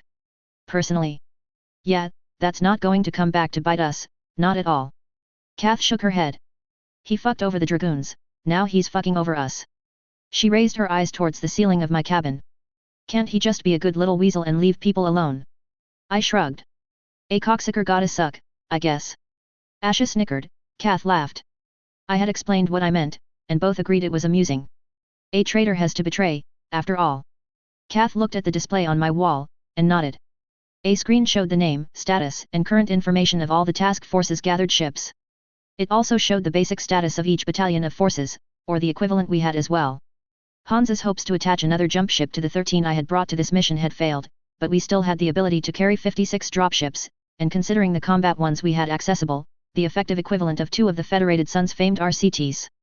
A regiment of Marines, Asha was speaking of Space Marines, trained to board and fight on spaceships, or fight in vacuum, 5 battalions of jump infantry, those who used jetpacks to hop around a battlefield for tactical mobility, she was referring to. A regiment of regular infantry, all but the Marines, mechanized. She shook her head. That's a lot of ground pounders. I agreed. But they're useful, even if we don't see combat. Both women nodded. If nothing else, they could help load and unload, and given all the training they were getting, well, extra hands to do stuff won't go amiss. 8 battalions of armor, a battalion of mechanized artillery, 2 batteries of towed. Kath listed, picking up from Asha, 3 battalions of recon, call it another regiment of vehicles and 2 regiments of people for support and transport, 10 battalions of combat mechs, 2 of industrial on top of that. She blew out a whistle. Asha picked up from that. Let's not forget effectively a wing of gunboats, 3 full regiments of aerospace fighters, plus all the rest of the small craft. All fitting on 4 Colossi, 5 Excaliburs, 6 Overlords, and 6 Fortresses. Effectively 2 Davian regimental combat teams in power, not adding in the 5 carrier dropships or the 5 assault dropships. I spoke amused. Kath snorted. The infantry and support people didn't, Ferret. To my dismay, Ferret was my official call sign, though Kath got to keep black from her Dragoon days. Asha's Dutchman wasn't talked about by her, though I understood it meant lost in space. Isn't that why we have 4 of the comfort-modified Monarchs? Asha asked, a bit amused. I had modified the passenger liner dropship to carry about a regiment and change of people, call it 900, in less comfort than the original Monarchs could boast, but in exchange, they had a full-up trauma center and a few other amenities to make trips a bit more pleasant. It is. And to round this madness off, we have 3 aqueduct tankers, full of hydrogen to hot charge while we're in the black, and 20. I shook my head, amused. 20 cargo dropships in one place was unheard of in this day and age. Even if they were small ones. But 4 behemoths, 9 mammoths, even if 6 were my modified version for support units, and 11 mules, plus my princess? No one would believe it. While nearly 18 months of food and other consumables was spread out across my mammoths, the remaining cargo ships were empty. Hansa was hoping. And so was I. Still, I didn't think we'd need 600 kilotons of cargo space, and that was actually a fair bit less than we had open. We had 1 open dropship slots, meant for the Argo herself. Given her size, she needed either a scout-class jump ship to herself, or 2 rings on a bigger ship, with the exception of the merchant. Technically the behemoths did too, but they fit quite nicely on a pair of merchants, whose pair of dropship docking ports didn't block each other by being 180 degrees separated. All other jump ships would have 1 port blocked by the massive ships. Kath stood up, her magbooks clicking. Even though Xanadu was docked to Indiana, our monolith jump ship, and could be spun on a tether for gravity, we hadn't been extended on it, to allow easy transfer to and from one of the 3 command dropships. Ankon and Ikamer, 2 of my Colossus class, and the command ships for the Davian Guard Unit and Sandoval's training battalion were on the same carousel arrangement as Xanadu, and so, movement between all 3 ships was easy, but moving around them was a bit of a challenge. This is why magnetic shoes existed. All ships were metal, and therefore, you could magnetically lock yourself to a deck. 6 days to charge? Asha asked, a bit dubiously. That's a bit fast, isn't it? She also stood. Kath answered as she started heading out. We're in great shape, and have all the ships with late Star League era equipment, Asha. We're good. We can charge faster, in fact, but the boss doesn't like the wear and tear. More like the components needed for rapid charging aren't being made anymore. Since the dawn of the 30 light-year jump ship, and currently, an average of 7 days, depending on the star, or hot charging, meaning you charged from your jump ship's reactor, which of course drank fuel, was the standard for how long between jumps. The idea a jump core needed that long to cool down was false, a day generally would put it to safe temperatures. It was actually the charging of the massive capacitors that fired the core to jump the ship, that took that long. Or so everyone knew. The Star League Navy however had managed to get hot charging down to 120 hours, or 5 days, but those required more advanced components, and while they lasted longer than what was made before and now made today, trying to charge faster than 7 days added wear to them. The Star League could afford it, we couldn't. But cutting 1 day off the charging time, would speed up the travel by a normal jump's weight, so worth it. The Star League and clans didn't use this feature much, waste is waste, and repairing those parts was a pain in the ass, even for them. Us? They weren't being made. If you want to spend another 9 days in the black, we can arrange it. I trailed off, as Asha blanched, and fled out the cabin, the clicking sounds fading. That was mean, ferret. Kath grinned as she shot the comment over her shoulder. She sashayed out, as I looked. I looked, thinking about it. Asha hadn't told us how she activated the phantom mech ability, but she was clearly traumatized by it. And I would have sped up to 5 days per jump, if Kath hadn't protested, pointing out each 5-day charge cycle cut component lifespan by 5 years, while a 6-day cycle by only a year.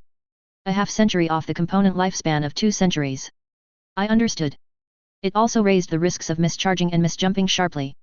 None of our ships had a full SLDF inspection to certify that'd be safe, after all. We didn't know when a component would fail, and increased work would raise that faster.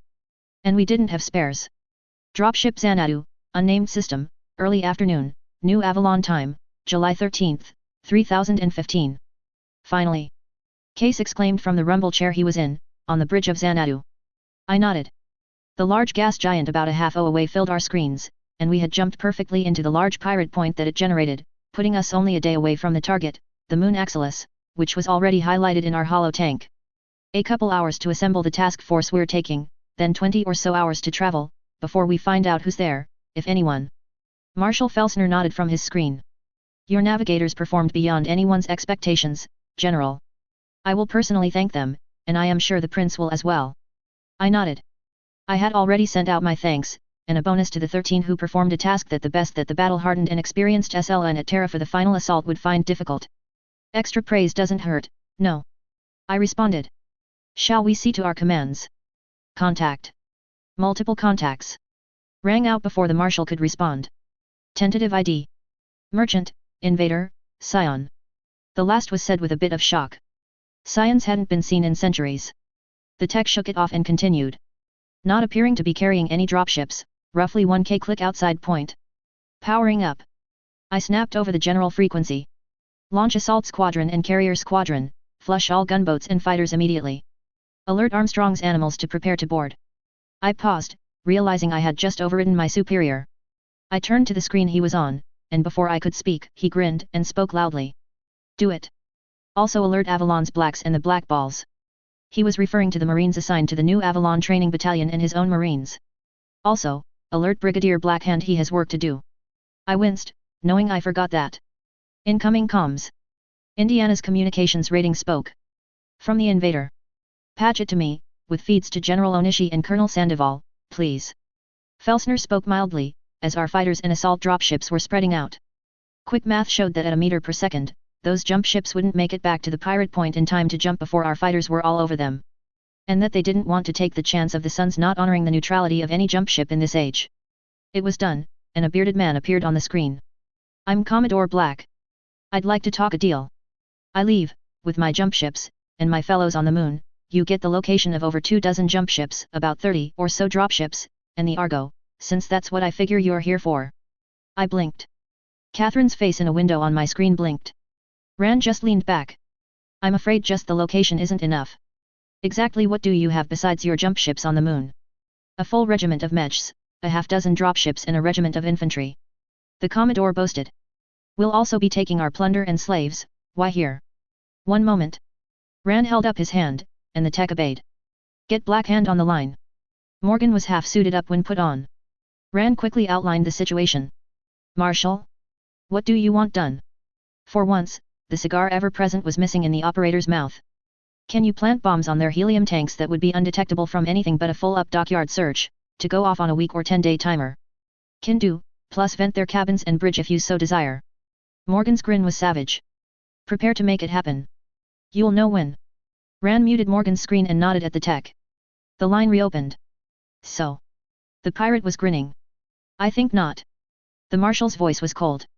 Allow my counter-offer, instead of my fighters blowing your jump ships to vapor. You may take your jump ships, 3 dropships, with any equipment we don't deem part of our mission here, and those who wish to go with you. Further, you have my word as a Federated Sons officer, and a loyal servant of my prince, and unto God himself, that I will not interfere with your leaving this system. He paused, and nodded once. However, the price is, you will evacuate your jump ships, we will examine their logs, and your electronic signatures, for records, you understand, and until I verify your information, and have the situation on the ground handled, you will be under guard. Any resistance, and we kill you all, by the easiest means possible to us, and trust that God knows his own. Catherine Steiner, who had just stepped in, nodded at that. Last but not least, if your ships and personnel are ever found by an Federated Sons officer, you shall have no mercy, and no quarter. You have 30 seconds to accept my offer, or we kill you all. For a long moment, part of me hoped that he refused. What Ran was going to do was cruel, mean, and even assuming the charges on the cabins and bridges didn't go off, a long cold way to die. Then I realized. Pirates. This would save on the rope. Well, hey. Guess you boys aren't dumb after all. The pirate stroked his beard as our fighters streaked closer. I knew our pilots knew where to punch the ships for the helium tanks, but the hesitation of shooting dropships would possibly be a problem. Before I could deal with it, the drive slowly accelerating the jump ships cut out. We accept, Marshal. Mind if I offer you a drink of fine canopy and brandy I had looted? Rather not, you understand. Rand's voice was urbane. My marines will see to your ships and your people. Please do see to your people Moonside. I don't want to waste the power packs. Don't you worry, those boys know who's boss. With that Rand cut the screen. Morgan's voice came in. Don't you worry, General, Marshal. They'll have time to realize that we don't let pirates live. He grinned. And that's a guarantee. He turned off his screen, as we passed orders to our marines. Shortly, while all but one of the pirates were being held by our marines on the various assault ships, under guard, the so-called Commodore Black walked into a lounge with Armstrong and a fellow beefy marine guarding him with needlers ready to fire. Rand had explained how odd the band of pirates known as Black's bearded butchers were. Contrary to almost every other pirate group, they were run by Commodore Black, off a jump ship. I snorted. Finally a jump ship captain realized the pirates danced to his tune, or he could leave them. By and large, most jump ship skippers who weren't military tended to not care what dropships or to where they went, though the majority would balk at outright pirates, leaving 3 groups of jump ship crews who transported the pirates. Those under duress, as the pirates had their families, those who were amoral as hell, and didn't care, and those who grew up in the lifestyle, because their daddies and granddaddies moved pirates along. Sadly for the Sons, the majority of pirate jump ships were Tortuga domain ships, and they had been a thorn in the Sons and Taruians' side since the end of the reunification war. It was just our luck not only to have found one of that ilk, but one smarter than most, who realized, if the pirates didn't dance to his tune, he could leave them to the locals. And used it. I kept a still face, with Rand next to me, and Catherine on the other side. Case and Kath were behind us, pistols unsecured and ready to draw. Rios and her squad were also in the room. Fancy. A princess, still in original condition. The pirate lord shook his head. My, you nobles travel well. Welp. Here I am. My boys on Axelis are waiting for us. Let's get this done, and me on my way so I can go see what plunder I can take from the Merricks. He grinned. Crappy shit isn't worth the time, Taruians are too stubborn, and Canopians, some days you get lucky, some days you get shit, and the girls either are great at sucking, or great at biting it off. Bit tiring guessing which one. I didn't say a word, but noted that Morgan should disable the charges, but set it up so their radios wouldn't work either. Nor should their reactors. I had a good idea on how that'd go. Yes. Quite. About that force you talked about. Rand's tone was still urbane, though a hint of frost was in it. Oh, it's real, Marshal. But I'll be fair, half are Frankenmechs and bug Frankens at that. He shrugged. What can you do? I see. Which 3 dropships do you want? I felt Xanadu start to accelerate towards Axelis. Oh, I'll take the overlord we had, that dictator, and the mule. We'll get by with those. His stained teeth didn't impress anyone as he grinned. I'll even be nice and only take 72 mechs. The best, I presume. Catherine's voice was dry. The pirate's shrug, an attempt to spread his hands, which were chained, answered her. Rand nodded at Armstrong, who poked the pirate in the back. Okay, bet the brig is fancy here. The pirate stated as he started to shuffle out. A long minute passed, and once everyone was sure the pirate was long gone. Well. Kath Steiner spoke. If I had any questions about letting them die a lingering death, Marshal. The other Kath, her black curls shaking as she repressed laughter at that, gasped out. He believed you. Oh, I didn't lie, ladies. Rand smiled coldly. I said this system, nothing about another, did I not? Case laughed. I like. Well, I believe we have planning to do, and preparations, do we not? I responded finally. The original part of me was trying to digest what was happening, while the part from the 20th century was coldly calculating, and wondering if leaving a gloating video to play after the bombs went off would be too much. Outside SLN Argo, early morning, New Avalon Time, July 16, 3015. Well. Rand's voice came through Bun Bun's speakers as I waited for the final verdict. He was speaking from his altus which he had used as his command post for all parts of this. 83 of their slaves wished to go with them. Out of 900. He shook his head. They were half mining metals, germanium, if you'd believe it, and half farming in aquaculture greenhouses set up. This pirate was a bit odd. I nodded, forgetting again that Bun Bun would try to do it, and that looked hilarious on an archer. The snickers from the marshal's mech indicated as such. I stopped, and spoke. Yes, Marshal. Word on the survey. I was referring to the Argo. The tone indicated a bit of annoyance.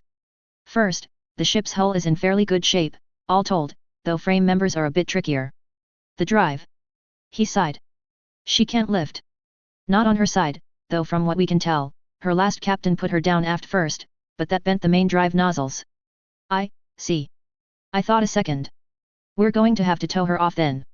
Looks like. Our engineers and shipwrights are estimating exactly where to put tow cables on, and we'll use all the eggs to lift her slowly. Once we fully copy the data, of course. Captain Cunningham says it's no problem, and with your lovely Colonel's codes, the computers purred for her. Kath had given up a general code set, she said that should open up any SLDF computer. She was right. General Kerensky's own codes, which were master codes as far as she, or any other clanner knew. I wasn't so sanguine. Yes, Alexander Kerensky was the last commanding general of the SLDF, trusted enough to be regent and guardian for the last Cameron, but, institutional paranoia ran deep. I had a bet with Kath that we'd find computers it'd not crack. How long?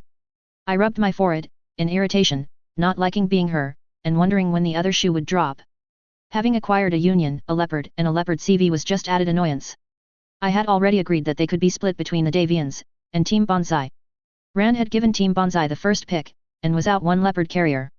Upside for me, was I was already promised the Argo, with everything in it, except, and this was key, Hansa got the data, complete, unaltered, and as organized as we could arrange it, plus fed Boeing's shipwrights to look over and study the Argo.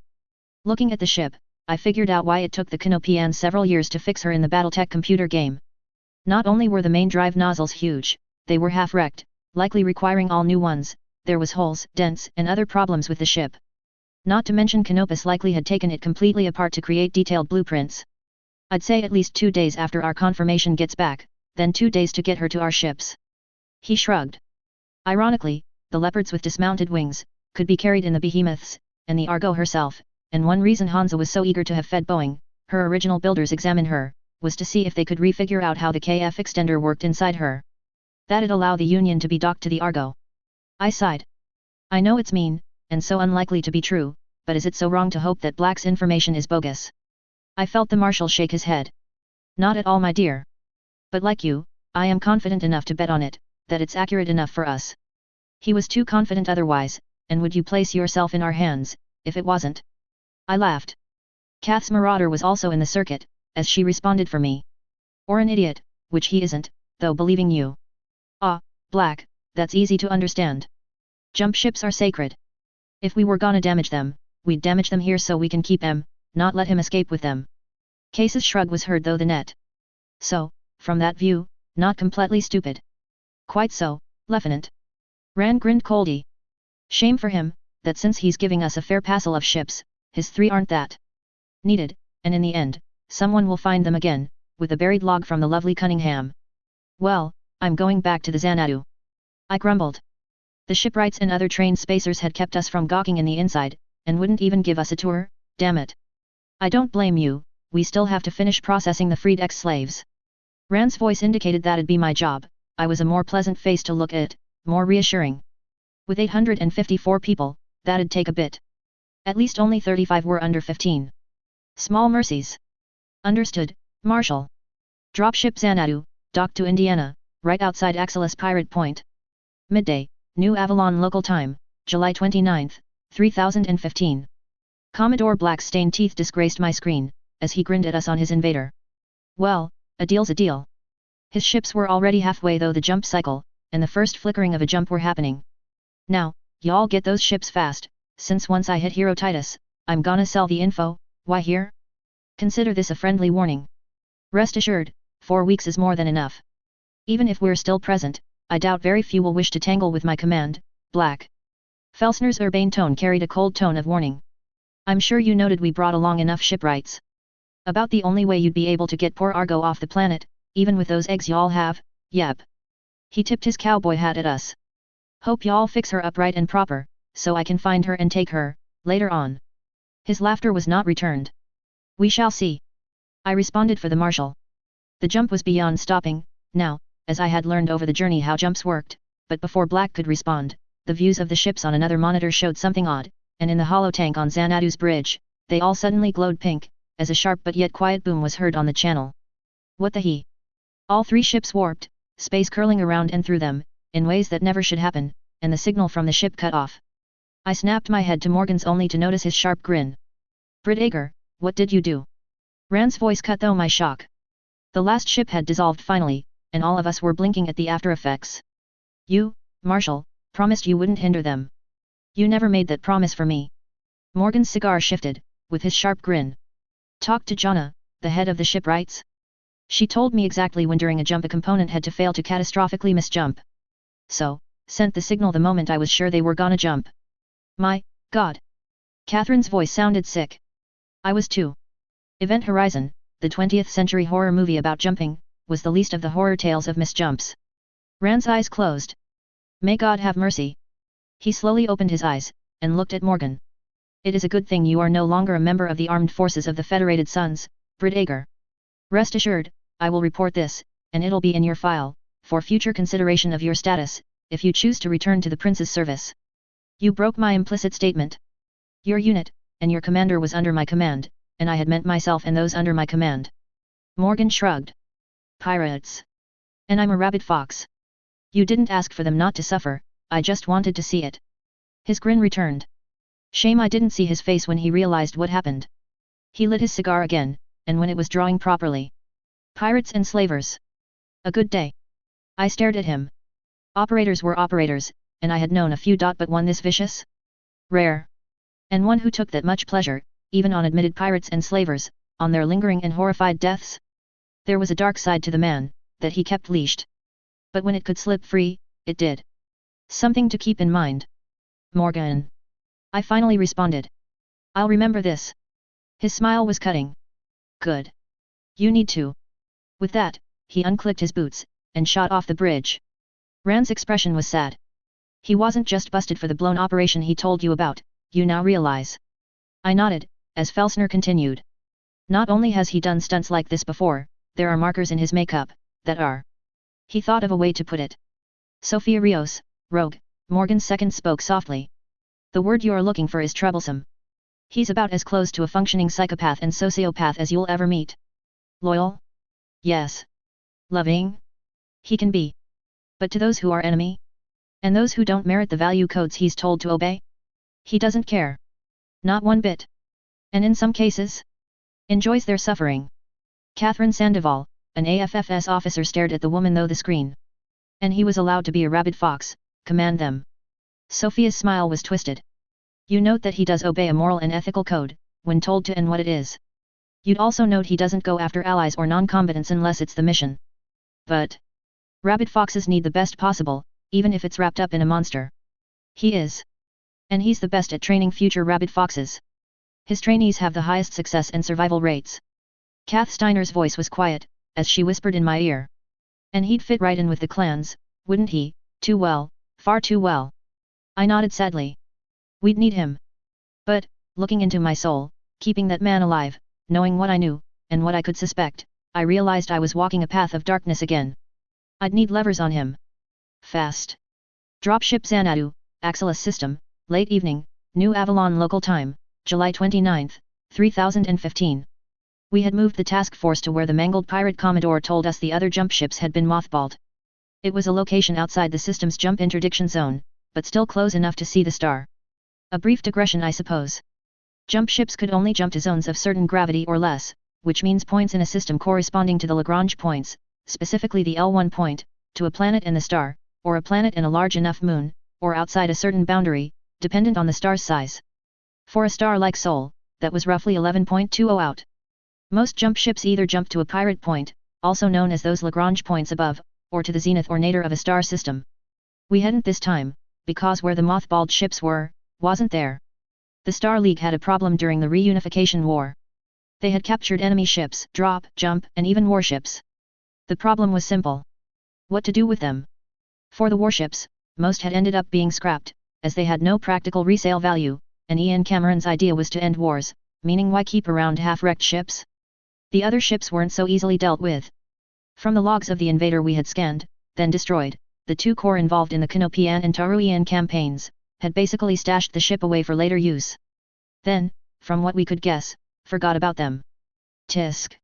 All old jump ships, and examples of the original mass-produced classes, both with and without rings, but even back then, they built to last, and one Leviathan, a predecessor to the Monolith class, discontinued due to how easy it was to hijack. 3 Scions, 6 Liberties, 5 Pioneers and 6 Merchants rested, sales banked to receive no charge. What amused me was the 3 Aquilas as well. Old, short-ranged compared to modern jump ships, lacking even solar sails, they could move at more than a measly 1 meter per second squared of acceleration. But given their limits, I suspected we'd be leaving them behind. With them were a clutch of dropships, all of the older models too. 3 Lions, the predecessor to the Fortress, 7 Jumbos, a cargo carrier like the Mule, and finally a dozen Leopards. Well. Catherine Sandoval looked pleased, floating next to me. This trip has paid for itself, just about. I nodded. These jump ships would be taken into service for the Federated Sons, well, their share. Though I'm not sure the older ships are worth the effort. The merchants, on the other hand. Actually, none of them are. We all turned to look at Cumin, who had walked in. Even the dropships. Rand tilted his head. Explain. He sounded annoyed, but was willing to listen. The Aquilas, we all know about, and a ship survey which is underway has already shown a significant amount of micrometeorite damage to them, as well as part stripping, and a detailed look at least at the sails of the rest, show they're also punched though by the same. My suspicion is when they were left, no care was taken about the orbit they're in, outside it was on the ecliptic. I was annoyed. Meaning? They've been hit repeatedly by radiation, micro and not so micrometeorites, and it'd surprise me if any care was taken to save their tanks before being deactivated.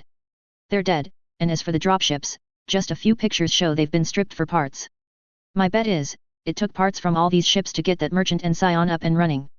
What are you going to do to Morgan? Cumin's tone was hard. He destroyed 3 jump ships. What Admiral Ahmed was referring to, was the almost universally observed rule that jump ships were not to be targeted, sabotaged, or otherwise destroyed by any combat forces. Pirates bent the line by boarding actions, but the great houses didn't, except to target to disable occasionally a pirate jump ship. I rubbed my head. I'm not sure. I'm honestly not sure at all. I know, he broke the rules, and those ships should have been only disabled. I'll look for suggestions once we verify your estimate that the ships are dead. He shrugged. Just keep that sociopath off my ship, ma'am. Or any other jump ship, until time passes. We as in humanity, cannot have jump ships being lost.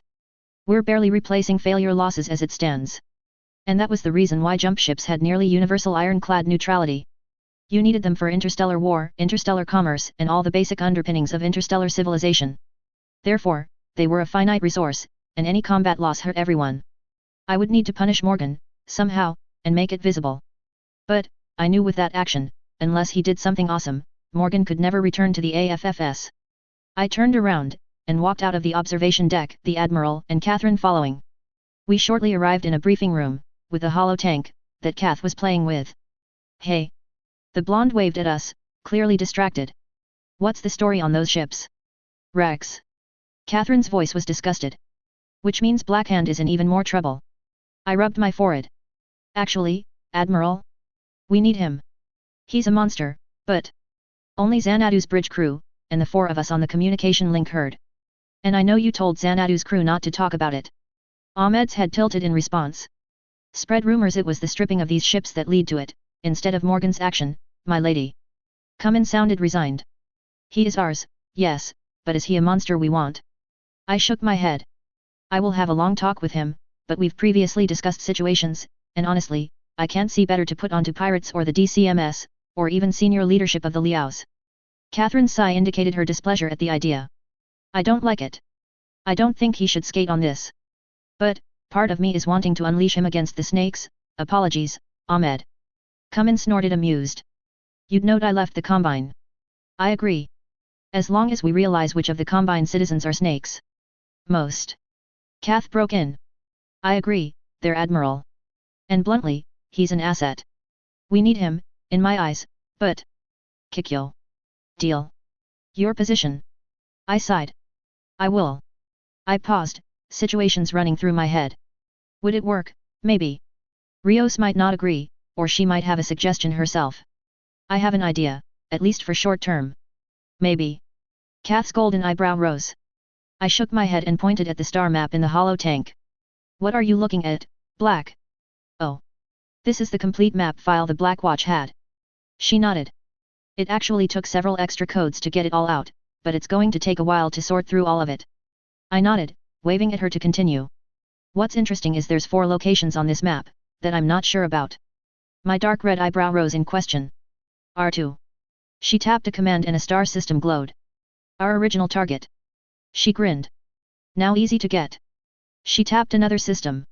This one, we all know about it, and Hansa waved us off. She tapped yet another button, and the system we were in lit up. Apparently the SLDF forgot, Black Watch didn't, and they and the Blackhearts were occasionally raiding this system to keep parts going for some of their ships off the books, is my guess. She shrugged. That was the first system that caught my eye on the map. Then we have these 3. 3 other systems lit up. Catherine's black eyebrows rose slightly. And a CIA site, an SLN site, under high secrecy, and a Blackheart site. She pointed at each in order. One's a jump away, the other is another jump away from the CIA site, and the Blackheart site is on Spencer. Admiral Ahmed's brow was furrowed. Okay. Pretend I'm missing something. What's so important? Kath thought about it for a moment. I'll say this. Wolfnet has none of these sites, except the first 2. And I'd point out we didn't know about them before getting the map. Catherine did a low whistle. Wolfnet knew about R2? How? Because we paid attention to rumors, stories, and old local history books and like. R2 has stories of SLDF personnel on it, being nice and good, before the uprising, but it's not on any of the publicly open pre-application locations for the SLDF. Kath smiled. Where specifically? Nope, we didn't know, but I at least thought about following up. Cummin grinned. Your father did the same exact thing. It usually paid off, not a lot, mind you, but it paid off. Catherine's expression became a frown. Why does it sound like Lustek hunting is archaeology and mythology research? I couldn't help but snicker. Because it is. Just a profitable one. I smoothed my expression and turned to Kath. CIA? I thought the TH disbanded its intelligence service. Officially, yes, just like they disbanded the THAF. Kath rolled her eyes. Royal Command, anyone? Various Fs answered her. I'm not sure, but I think they kept the CIA moniker as a recognition code for Blackheart support intelligence or even Blackwatch only. Rand spoke up, surprising everyone. Logical. So. Send a team to Spencer for the Blackwatch, a team to the outer reaches of this independence system. He drummed his fingers. And a team to this unnamed, and from the way I'm reading your notations, Colonel, unrecorded by any but this map, system. Kath grinned. That'd be my thoughts. She sobered. I'm not sure what would be the best option, remaining concentrated is a good thing, but, as I understand it, we have a bit of a time crunch. The Marshal hummed. We do, but there's some slippage. He tilted his head slightly. However, Spencer is habited. Admiral. How long would it take to unmark one of the fortresses? About a day or 2, if we just wanted to cover up unit symbols, I presume. The Admiral's tone was questioning. I recall, in the briefings, the Blackhearts killed your father, basically, Baroness. I blinked at the Marshal's tone. Yes. I paused. Oh, but what about the rest of his command? Rand's smile was wintry. Isn't his call sign Solo? Kath winced. That's evil. He survives, this blackballing I want to do goes away, and the plan you put out, goes out, with some modification, to make it as him taking the hit for me, since I could have been blamed. Rand nodded, then added. He doesn't, he's repented. And you're suspecting the codes in here aren't going to help enough. Kath's tone was quiet. Rand nodded. It's a reasonable thought, yes. He succeeds, he's a hero, live or die. He fails, he's dead, and his name is cleared. We win either way. Kath and Catherine nodded in agreement. I started to open my mouth to protest, then realized, it was true. It would neatly solve many problems. No matter the outcome. I realized at that moment, that Morgan wasn't the only monster. Just more obvious about it. And that CYOA's original self wasn't equipped to deal with this.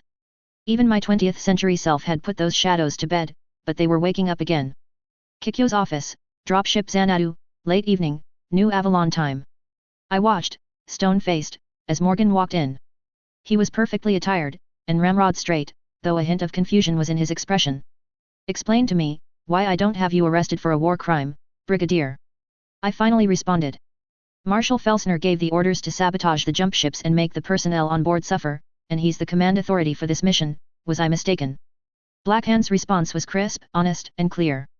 On the method, and the destruction of the jump ships was not intended, considering the explicit method he listed to be used.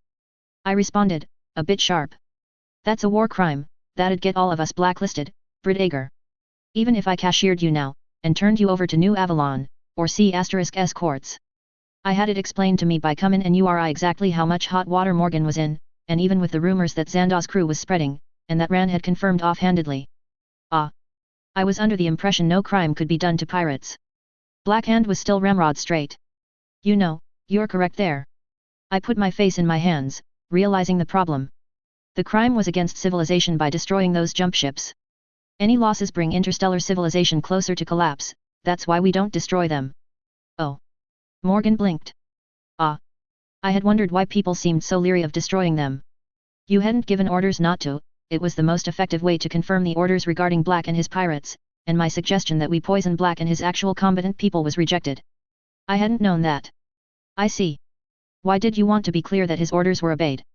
I waved at the chair, realizing he was a psychopath, not a sociopath. The big difference between the two in this case, was psychopaths didn't understand morality and ethics as others did. Sociopaths merely believed morality, ethics, and often laws, simply do not apply to them. He sat, and slouched. Right. Look. I took your coin, and your leash. He smiled a bit twistedly. I know what I am, and I know that I really don't understand how other people see things, not at a level that makes me a member of society. He paused. Well, a safe member of society, anyways. I mean, yeah, I'll keep my word. I'll keep my allies safe. I have friends, and I'd go to the wall from them. You say we don't kill children? We don't. You say we do? We do. You say we use nerve gas on nuns? I'd protest, mostly because it'd be a waste of expensive nerve gas. And what did they do to deserve it? Nerve gas the sword of light? I'd do that with a song in my heart. He shrugged. Now you know. Give me a job, and I'll do it, in the way I think best suited to the targets. Civilized rules? I don't care, they don't apply. Your rules do, as long as I have your coin. He shrugged. Will be interesting if I'm not under anyone's rules. I kept the shutter from showing, but nodded. Understood. A grin spread across his face as I searched for a word. Repent. Yes, that'll do, for that action, we have a location for you to scout and disarm. I finished. I passed over the folder with papers. He opened, and started to read. He did a slow whistle, on completion. I see. And the odds of the codes given working fully aren't great, and Blackhearts may have trapped the base on recall anyways. He grinned. Excellent. I'd have volunteered for this anyways. I blinked. You do realize this is how my father died, along with... His nod cut me off. My lady? I am the best at what I do. Personally, the only reason why I am in command of the Black Phoenixes, is you didn't realize. I honestly expected to be released given how everyone's reacting, and Rio's put in my place. His casual tone sounded as if this was routine for him. Hell, I'd recommend that anyways. She's good, ethical, and thinks a bit more politically, than I do. Leave me in charge of field ops, and training, put her in overall command of special warfare. Once we grow enough, that is. I blinked. I will take that under consideration. You informed me that you'd not take a bust down to troop leader, when we first met. Blackhand shook his head, relaxed. I'm not. I'd still command a company, in my suggestion, and still train. Plus, the prick was using it to get to me, and didn't give me all the data. Can't blame you for doing the same when you didn't, and Felsner, now that I think about it, was rather clear on what he wanted done. I'm supposed to be a genie and deliver his wish, in this case. Oops. His casual shrug indicated it wasn't something that'd overly trouble him anymore. Oh. I nodded after a moment. Any other questions? Nah, wait, no, one. Can I take people with me? His grin was wide. Strictly volunteer, of course, since I can guess you'd not like ordering men to do this. Nor would you if there's another choice, I suspect. I thought about it. If it's clear and in writing that they understand the risks and still agree to go, yes, you may take up to 5 more people with you. He stood up, and saluted. Outstanding. With your permission, I'd like to get started. Granted. I had stood, and now returned his salute. Dismissed. Spencer Dropship Port, Immigration Terminal, early afternoon local time, late night, New Avalon time, August 5, 3015. Operation Judas, as I privately labeled the mission, had gone off the moment it could. While it'd be at least another week before the rest of the task force had confirmed the ships were dead, and salvaged any viable parts, plus gone over all the dropships, closer to 2, or so I was told, it was decided to undertake the Spencer mission. Xanadu and one of the fortresses with a combined arms battalion were detailed for this mission, along with the Triumph carrier St. Lo and its wing of aerospace fighters would provide cover. I had to inwardly smile as I played the rich Lyran bitch, using German. The suggestion was from Morgan, actually. I play up being a rich, spoiled noble daughter, whose daddy had more money than sense, but at least enough to provide his princess with an proper escort, while she investigated rumors of Lestek, with a noted professor being her guide. The idea was that people would take it as the professor was taking the young impressionable noble for a ride. In more than one way. The Xanadu, and my acting skills would so sell it. It also helped that we had managed to piece together what good Lyran noble girls would consider inappropriate, but wear anyways, to shock their fathers. Yes, I know my papers for archaeological research didn't reach you, but why should I be delayed? Dr. Hand is insistent we start digging. I pouted. He'll be so disappointed. My tone and body language was a girl besotted and willing to do anything for the one she loved, and I looked into the older man's eyes, who was acting as immigration officer, and pleaded. Isn't there something you can do? Morgan strolled up, looking all Lyran professor, on an expedition. My sweet, he is just doing his job, I'm sure he's thinking of regulations and loopholes that we don't know about, aren't you, sir? His body language came off as condescending and superior as well as amoral. The man blinked, and sighed. Of course. He paused, and thought about it. Part of the reason we want this type of paperwork sent ahead, is so we know how much to charge you. A rush like this. He shook his head. I have no idea how much.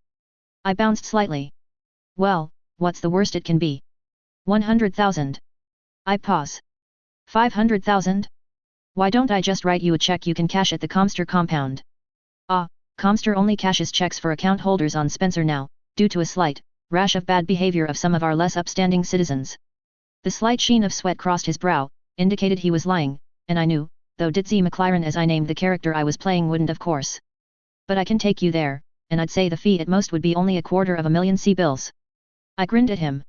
Daddy will be so happy to hear that, he was so grumbling how much this cost before. I'll tell him it's cheaper than I thought. I leaned forward. Thank you so much. My dear, let us be on our way so this man will help us get to the dig.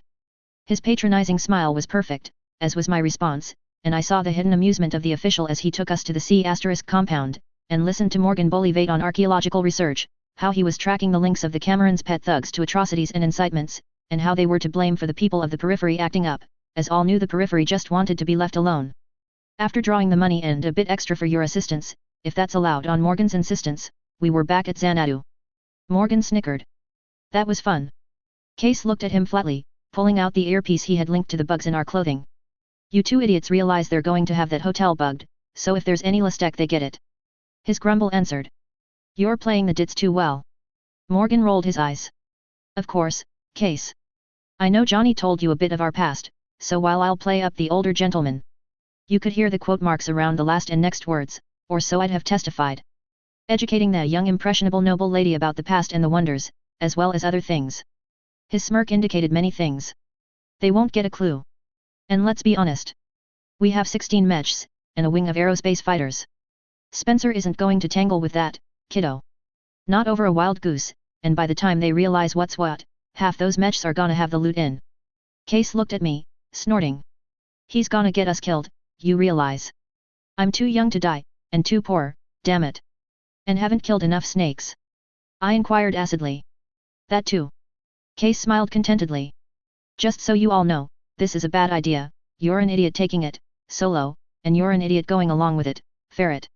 Why didn't we go with Kath's suggestion? Did someone take me in vain again? Kath's tone was amused as she strolled up. I thought us doing a full fighter sweep as Morgan's squad dropped was inspired, and us landing and daring to take us as a viable plan, yes. Spencer might only have a company or so of mechs at best, and a wing of fighters. Morgan shook his head. The idea, Black, is to do this clean, covered, and without muss. We'd like to link it to the Lyrans. If not, at least not to the CAV, or the Federated Suns as a whole. Phew. Kath's grin was amused. I thought I suggested pirates. Case's tone was dry. On this, Clanner, I got to agree with Solo. Pirates who knew exactly who and what to hit? I'll even concede we might get away clean, with the prizes. Who knows? He sighed. So, you two going to keep playing to entertain the rubes? I blinked. Aren't you from the Outworlds here and now? I blinked, to Ash's glare at Case. Yeah, I am. And I'd tell you the OAI or even an basic Outworlds government official wouldn't have brought your act. Nor would they have been that easy to deal with. You know he took us for an easy 250, right? Case's glare was overblown. Morgan's grin but no response left me to defend it. Which is part of the act. I rolled my eyes. Ditzy McLaren has no clue, is so besotted with a man who's taking her for a ride, and is the stereotypical movie Lyran girl bankrupting her father. That's the idea. And that's why I say Rube. Case's point made to his sassification he stomped off. Kath and Asha shared a glance. You realize what Case was trying to imply? I nodded. It was needed for the mission. The fact that it scratched my itches, was bonus, I figured. I do, and it's not a problem. I'm in no relationship, nor am I committed to anyone, or any oaths. While, the fact it's with a subordinate is a bit distasteful, in ethical considerations. Mission, girl, mission. Ain't a big thing. I'd expect to get my leash yanked on when I step out of line again, anyways. Morgan's shrug indicated as Kath once said, he'd have done well in the clans. Too well. Dropship Xanadu, Spencer, late afternoon local time, August 9, 3015. Case slouched against the wall as Kath tsked. We were reviewing the video of Morgan's penetration of the Blackheart base. Alt Cunningham and a few other techs had gone in recently, along with the lone loader and lone salvage exoskeleton platoon we had brought along, as only one trap remained, and that was what Morgan believed to be the high-security storage and armory. So far, big waste, ferret. Case grumbled. Well, okay, a dozen advanced mech cubicles, one dropship cublice, and a dozen aerospace and small craft ones, plus the same in light Vs, not a total waste, but they're empty, and the armory only had what? A company's worth of light infantry gear? Good stuff, and packed up and in here, sure, but really not much worth it. His tone wasn't amused. I shrugged. You know why we were looking here, Case. Kath nodded. Chance of a K-fax, or black box was worth it, yes. Her tone was distracted, but she was talking about the first method of interstellar communication, one the Star League had kept secret and supposedly abandoned as too risky for hyperspace travel. In the original timeline, and likely in this one, Katrina Steiner, Archon of the Lyran Commonwealth had found one about a decade ago, but she wasn't able to fully reverse engineer it, until the alliance with the Federated Suns. Which was at least 6 years away, hopefully. If I hadn't sent it spinning away into the void like other situations with my attempts at leveraging a better future. The hardwire communications that we had trailed and buzzed. My lady? This is Cunningham. I've told Major Blackhand this, but we really want that security vault opened. Kath grinned. I rolled my eyes and asked. Why, Dr. Cunningham? There's something called secure long-ranged quantum tangle communications, inside of it, and well. As I finished downloading the data and service files Colonel Steiner's codes got us, I took a quick peek at logs regarding it. Messages from CIA Station 19, dated sent about 2 days before receiving, and it's not HPG. I looked at Case who snarked. Thanks, Alt. Johnny would hit me for ever doubting you being on a waste of time. And you know it. Case and Alt had resolved their problems, with Alt basically hitting him for being an idiot and avoiding her, because he had survived, when his previous commander, her fiancé, didn't. Bree. I started, only to be cut off. 45 to 50 minutes, then figure at most an half hour to get it out, ma'am. Morgan's tone was calm and cool, as if this was a walk in the park. Bit tricky this, and I bet you it's how your father got bit. I'd recommend pulling the others out, since if I read this right, it's linked to other caches of polonium. But I wouldn't bother, they already told me no, and they're stating the disassembly of the dropship cubicle. I paled. Understood. Kath tsked. I understand why they don't want to pull out, that bay alone will take an easy hour to disassemble, rest. We're pushing how long before Spencer's militia will come eh? What she was about to say was cut off by the communications watch calling. Ma'am? Communication from Archer, Commander Blackwing. She patched it though. Hey, Ferret? You did bribe the locals, didn't you? Ash's tone was a bit confused. Yes. I did, overbribed, too. I paused. Let me guess, they didn't stay bought. I sighed, as Kath was glared at by Case. You had to say something. Damned clanner. Case's snarl was only accompanied by his pushing off the bulkhead as he started heading for where our lance was stored. Kath rolled her eyes and followed him. Yes. 1 leopard, 12 planet lifters, if I had to bet, carrying mechs, from what we see up here, and about the same carrying light tanks. Oh, and call it a battalion of infantry, in helicopters keeping pace. 2 lightnings and 4 sabers for aerospace cover, and a wing of Conair for ground attack. Lovely. I hit general alert. I nodded once. Asha, scramble your wing, if I don't call you off, I want you to own the sky, then kill the planet lifters. I paused, part of me wondering where this assertiveness was coming from, the other part considering it Tuesday. Leave the leopard and helicopters for later. Time to arrival. Say 40 to 50 minutes before they land, depending where, and anywhere from a half hour to 10 minutes before contact, based on that. I'd suppose they'd pick the farther away LZ, since your long tom on your fortress can range on the other good one, or they might try an avalanche drop on your head. 55 minutes if that's their plan. I'll be on frequency choice 4, and it'll take me 35 minutes to be able to start hammering them. She sounded slightly off. Upside a squadron of Vulcans, Lance of Stuka, squadron of Lightnings and another of Sparrowhawks should make short work. I'll task the Stukas to punch out the Lightnings, and the Sparrowhawks to flush the sabers for the Vulcans, then we feast on the planet lifters. Her tone had lightened slightly. Are you sure you don't want me to punch out the leopard first? You'll take too many casualties to make it worthwhile, I'd say. Do try to stay out of its range. But if you think you can, after you flushed the planet lifters, go for it. I paused. Have Archer relay for Xanadu, please. You think they're going to actually listen? Her tone was dry. Done. A short conversation from Asha had the same immigration official we had bribed on arrival, and that Morgan had some drinks with that night, on the line. Morgan had patched in. Ah, Mr. Morcio. How pleasant to hear your voice again. Can this wait? This last bit is a bit tricky, you understand. Morgan's affected Lyran accent and calmness under it amused me. Until the end, hey? As I have informed your security detail, I'm afraid my government demands a complete inspection of your dropships, as well as a complete tour of the disarmed and undisturbed Star League site, buried on our world. You understand? They even assigned a fair bit of our military to insist. How distrustful, I did try to assure them you were just after data, but... You could hear the shrug. I suppose you didn't try very hard at all. Morgan's voice was amused. Alas. Oh, yes. The man's tone was bemused. Morgan, if that is your real name, I'm sure you think we're all backwards and barbaric, but really, Lick needs better covers. I do admit the arm candy you brought along was almost convincing, but we do have Burke's peerage, and she's not in it. I winced. Damn it. I hate when people don't stay brought. So annoying. Morgan's voice was still amused. Ferret, can you deal? I kept in my German accent, and responded. J.A. Estimate is 4 assault or heavy, 12 to 16 light mechs, 12 to 16 scorpions, plus upwards of a battalion at most infantry. Blackwing Private Solutions is on intercept. Go or no go? Go. You know how long? I turned back to the conversation, as Morgan cut his line. Agent Morcio, I can assure you if you don't trouble us, the Archon will be most grateful. His tone was amused.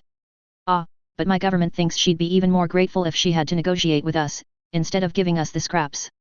You know how it is, so untrusting. I didn't ground my teeth, but it was hard at the next line. I have informed Blackwing Private Solutions that we've informed Comster that they're a pirate band, and if they broke off, well, we would say we were mistaken. Accidents happen. I'm sure they will understand, and it'd be a shame for you to suffer one, in your pretty little dropship. I thought about it. Shrugged. We shall see, Herr Morcio. But as for what we came for. Mullen Labe, good hair. I clicked it off. Tell Armstrong to run out its long tom and prepare it, and pass to Asha, blow them out of the air. If they try for an avalanche drop, keep our weapons hidden till large laser range, then open up. Melissa bin Salah al-Din, the captain of Xanadu simply nodded and turned to her crew as I departed to where the mech waited. You heard the general. To it. Shortly I was in Bun, and flipping switches, as Deb fitted cables into my neuro helmet. She patted my head, and spoke. Good to go, Ferret. Fire the rabbit. As she popped out of the cockpit. What is the duty of all good men? Bun's voice spoke. Destroy evil instantly. My response was cold and sad. Lights flickered from amber and red to green except 3 lights which remained red. And to remember, beware, lest you become what you fight. The last 3 lights switched to green. Bitching Betty's voice came on now. Reactor nominal, gyro nominal, master arm off, all systems ready. Even her voice, the standard for all battle mechs, sounded eager for combat in so long. Striding out, I switched to the relay for the people in the Blackheart installation. Outside, Morgan and his people get to the dropships. Only mechs and Morgan's team will remain. I looked around and saw Kath's Marauder wiggle slightly as she tested the recent refits we had done to her electronics and Case's red line punch upwards. Last but not least was Kalish Winter, who was as quiet as her last name, who was driving a near clone to Bun Bun. Ma'am? If we have an hour, we can get the dropship cubicle out. No question. I have the trucks, the loader mechs, and am already disassembling. It'd take 1,000 tons, but we can fit it. The officer in charge of the salvage team stated. And doesn't Brigadier Blackhand need about another 40 minutes? I nodded, forgetting he couldn't see it. Understood. I nibbled my glove's tip as I thought. Do it. Just that one and make it as fast as you can. I switched to Morgan. If you could. As I said, a bit tricky, but routine. 35 to 40 minutes, 15 or so to empty the secure vault, unless it's a motherload. His tone was relaxed and confident. Understood. My eyes glanced to the readouts as URI arranged the other mechs around us. 16 to 12 in mechs, all things considered, given that we'd have the weight and fighting from our armed dropships, as well as Xanadu not being standard was well within our capability. It was the air and the extra tanks and infantry that'd make this interesting. Pharaoh has to calm. I radioed to everyone. Understood. His voice came back, calm and collected, with waypoints and markers on where to be hitting every mech. Dutchman, we want their air gone, why here? Ash's tone was sad. They didn't listen, did they, Ferret? She then responded to Pharaoh. Tiger, understood. Where, the sabers have punched ahead, call it 15, the Conair is about 5 behind, the others are still on profile for an avalanche drop, our intercept time seems to about the moment they get to you. Sorry. Understood. Anti-air capable, kill those sabers. His voice rang. Then the Conair. They're giving us a chance to let Dutchman's people own them. I twitched as Bun Bun's right MFD light up with the sabers, and tracking information. I suddenly grinned. Hey, Black. Yes. Kath's voice drawled. Deb loaded heat seekers in mine and Elsa's archers. My voice grinned. URI cut in. Ferret, Elsa, dropships, and any other, hold fire on the sabers until they're in large laser range, then kill them. 1 salvo each for the archers. We all replied in affirmative. I thought for a second, and a private channel opened to Pharaoh. Major. Is it me, or are they coming in dumb? I heard the snicker on the reply. Yes and no, ma'am. It's dumb from our point of view, Xanadu alone could ruin those sabers' day, much less the Conair, and Ash's wing will tear them a new one as they're trying the drop. I thought. But they don't know our refits or Xanadu's capability. Even if they did, I suspect their plan. Pharaoh's tone was amused. Which is why the sabers only get wrecked at mid-range, the Conair we kill the moment we can, copy. They want to ground the dropships. Pharaoh's tone was satisfied. That's my bet. And we're going to chop them up. I sighed, and switched frequencies. Solo, do not set the base to be destroyed, what? So. Ever. Ma'am. Blackhand's tone was bemused. I'd have thought. Tempting, yes, but they're going to need to sell this stuff to replace what we're about to destroy, or the pirates have lunch. My voice was sad. While part of me, and I wasn't sure where this came from, exulted in the chance to show what I could do, an older part disliked killing the militia, and not just from the thought of leaving Spencer weaker against pirates. Understood. We'll disarm what I had my squad setting up. Morgan's voice was professional about it. Shame. They're having a bad enough day. I responded. A dark chuckle was my only response. Black, Case, Elsa. Ready. I had switched to my Lance's channel as I saw the sabers streak closer and closer, while waiting. Sucks to be them. Case's response was satisfied and dark. Ready. Shame they didn't listen. Kath's tones matched Ash's, I thought, and summed up my feelings well. Tracking. Winter's voice was calm. I felt myself settle into a zen-like state, as I waited. Shortly bitching Betty spoke. Targets in range. I felt Bun Bun's eagerness to unleash, but I held back until the moment was right. 40 missiles unleashed themselves from my archer's exposed tubes, joining the dropships and the other mech's fire. In less than 2 seconds, there were no more sabers, as they simply disappeared under the weight of fire. Ash's sensor relay kept going, showing the conventionally powered aircraft boring in, either not afraid of what had destroyed their space cousins, or braver than most militia would be. Damn. My voice was sad as they sped closer to our range. They're not breaking off. Yuri's voice cut off my lance's responses. This is likely the best they have, and they know the score. They're hoping numbers count, and that they can do their mission before we kill them. Dropships, expect heavy rocket fire if there are any leakers. I blinked. Rocket. I responded, only to have Case answer. Yeah, after Kath's little band dropped by to say hi to the domains, they cobbled it together, Cabot. Case's tone was amused. And then decided to sell it to every podunk band and single world. Surprised the majors haven't picked it up yet. His tone was disappointed. Idiots. I thought, in the minute or so I had left as the supersonic fighters streaked towards range. Not invented here, communication sloth, and a lack of perceived need, maybe. Kath shot back. Think militias wouldn't need it, or imagine a scorpion replacing its autocannon with them. I was silent for a moment, and then sighed.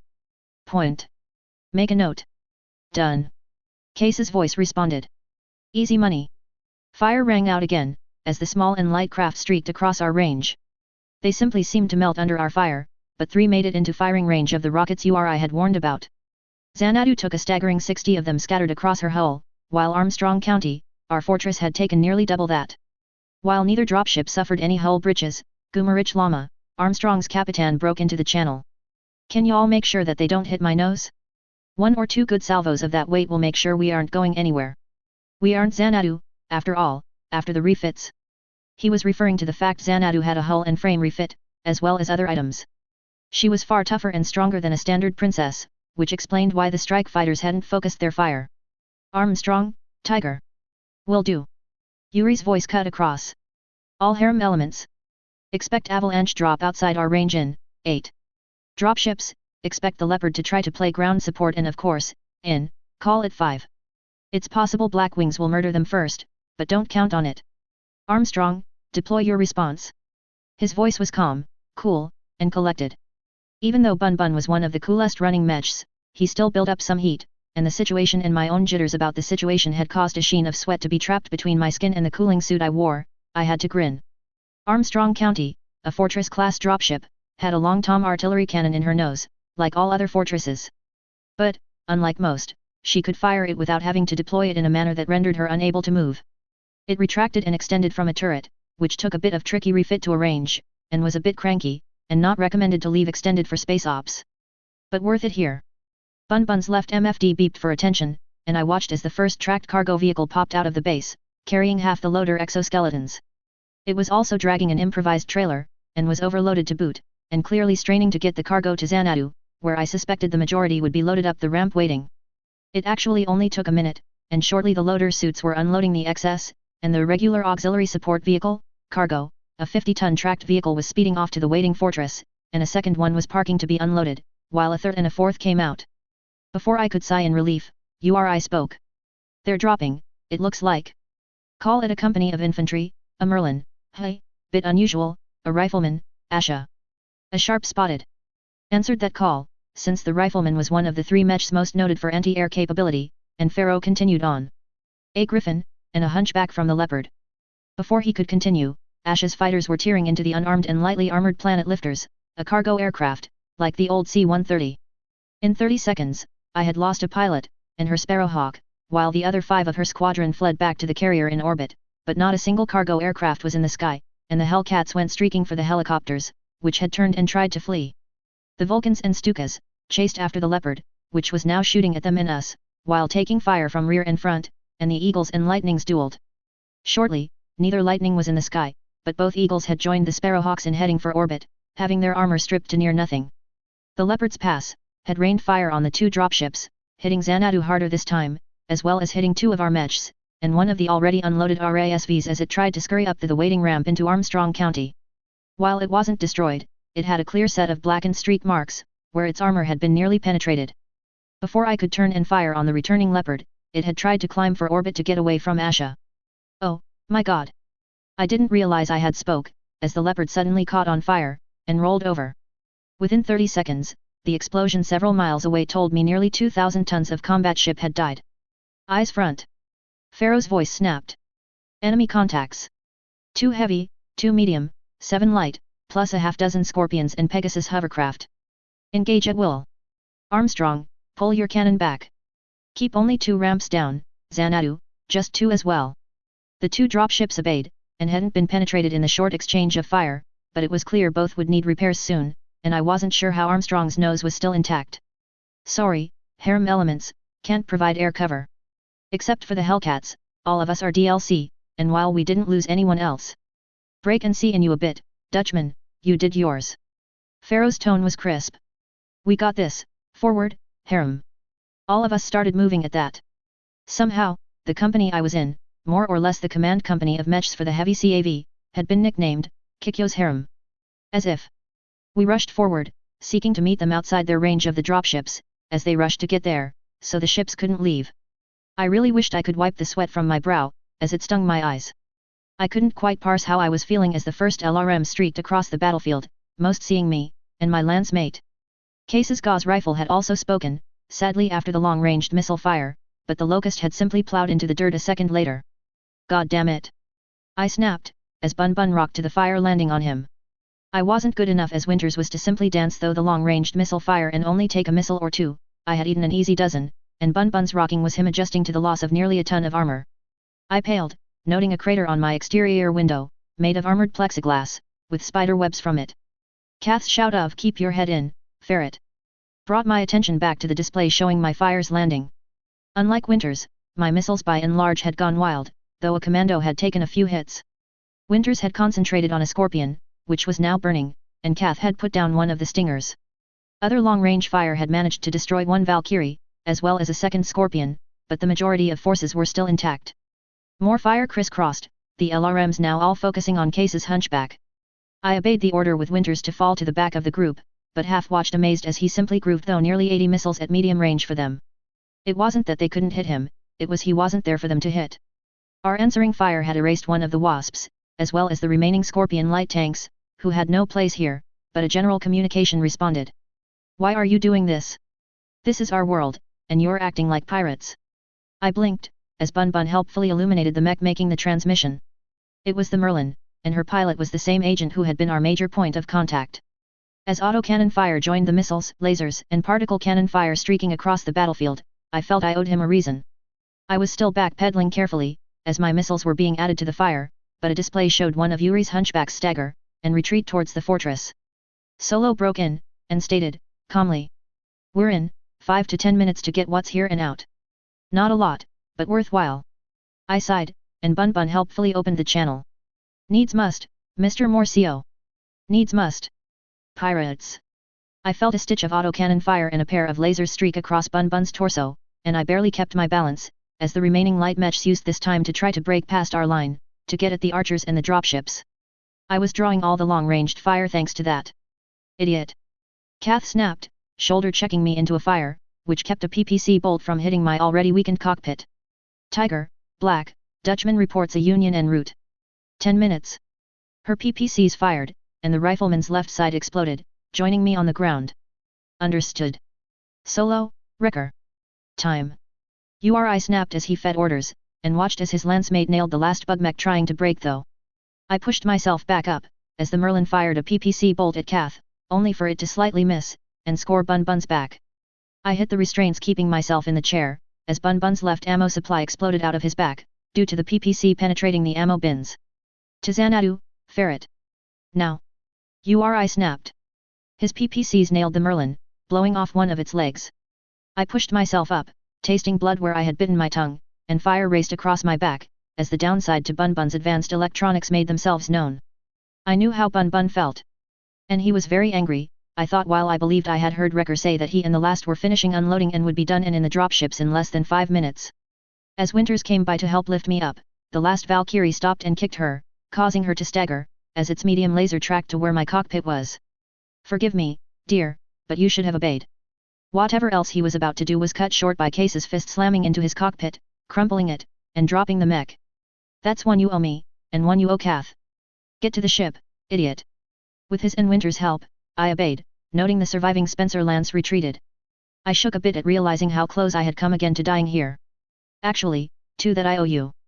That was the so-called immigration official. I responded after getting my voice under control. Everyone who's at state 5 or worse, bored. Pharaoh's tone was relaxed, and calm, as the last RASV boarded Armstrong, and Solo's voice. Headed to the ships. 2 minutes. Shortly, less than a minute, really, Deb's people were clamping Bun Bun in place. Kikyo, Kikyo, Kikyo. Not your place. She shook her head, as she helped pull my shaking body out of my chair. It was. It is. I responded, as she had pulled off the helm while we were on the gantry, and she offered a bottle of water, which I gulped eagerly as I felt the vibrations of the ramps closing, and Xanadu lifting. Dropship Xanadu, docked to jump ship Norfolk, unnamed system, morning, New Avalon time, August 13th. Case popped a beer, as we spun along Norfolk's axis while she recharged to rejoin the fleet. If schedules were met, we'll meet up entering the system on the same day, the 18th. Still smarting at the strips bitten off. His smirk annoyed me. No, I deserved it. I looked at the cased boxes against the wall. Still trying to think if Roni's death was worth it, I bet. Case took a long pull from his beer. Blackwing's already written that letter, but knew. I too had written the letter to her next of kin, knowing I had gotten an 18-year-old girl killed while she was dreaming of the stars. I know it was. No, is. But. I looked out the cracked window, it too had taken a hit in the battle, but was patched already, and I was assured that it'd be good until we could get full repairs. But nothing. He pushed a beer across my desk, and I opened it. She died, so sad, so tragic, so young. So did the bastards that killed her. So does countless others. This ain't 20th century Earth, Cabot. Get hard. I bit my tongue at his cold words. He was right. But I shot back. It will be. Case just looked at me, his eyes saying what he'd not. As URI and Kath walked in to discuss my performance. Again. I knew that the discussion would hold around the fact that I didn't do what the smart play was, and that was stay as far back as possible. I drove an Archer, therefore I should be at least a kilometer away from the enemy at all times. With Bun Bun's sensors, that was the smart play, the sane play, and kept me all but out of enemy fire. Only matching LRMs or PPCs could reach out, and URI was talking about adding an ECM mech to the company to make sure those wouldn't have a good time at that range. But, Kath and URI seemed bound and determined to impress on me. Long range was my friend, close combat which my martial arts, and admittedly my past life in the 20th and 21st century had made me prefer, was not the answer and was why Bun Bun was still being repaired. Let's not mention my tendency to pause when flushing my LRMs at the enemy, either. Shoot and scoot was as old as mechanized warfare for a reason, and I damned well would learn it. Airless room, unnamed system, location of a CIA installation, midday, New Avalon time, August 19th. Well, Kikyo. Alt's voice sounded through my suit's speakers. There's nothing here but service files. Not a complete waste of time, since this is a really weird array I'm looking at, but realistically. We had found a roughly kilometer in radius rock, with a docking port for small craft. The initial investigations showed a mesh of wires and boxes at various joints of the web, but its purpose was clear until Alt called us in. Ran and Catherine waved off, so I and Case went, since the station was clear, and it was just that, a station for living, nothing major. Case snarked for her. Snark hunting. Always fun. I shook my head. Okay, so it's a giant radio antenna. What else? Alt's head nodded. Good question that.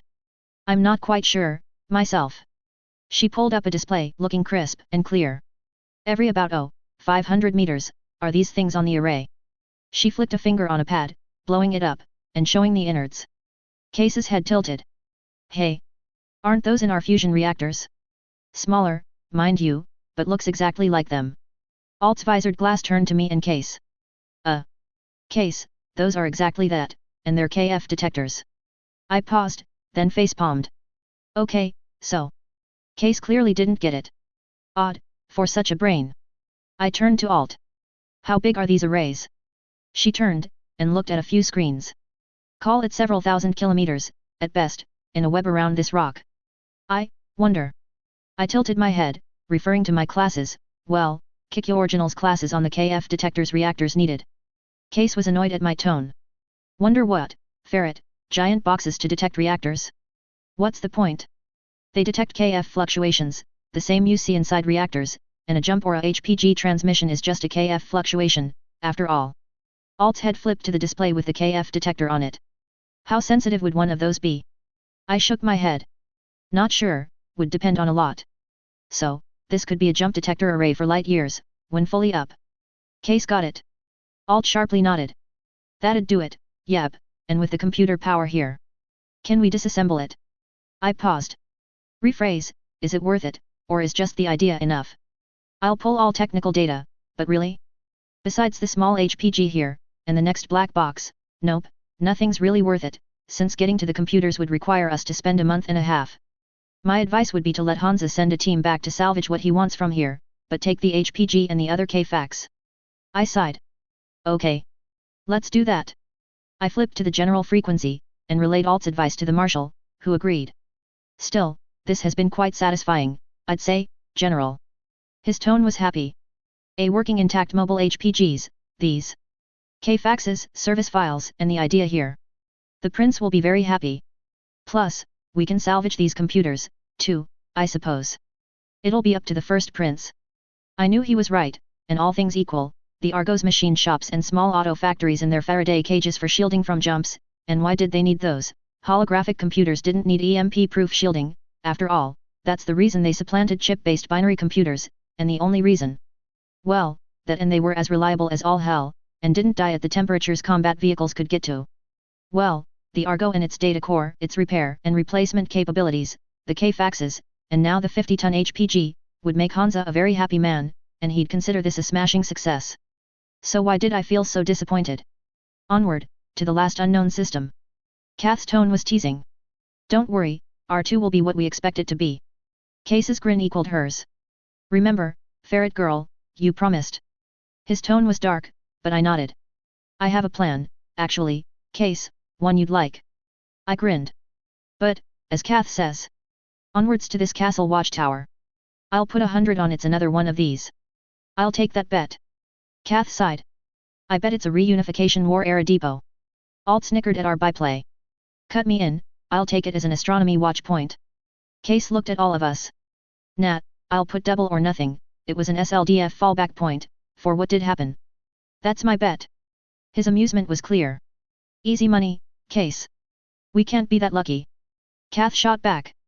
But, yeah, let's go. I nodded, and turned.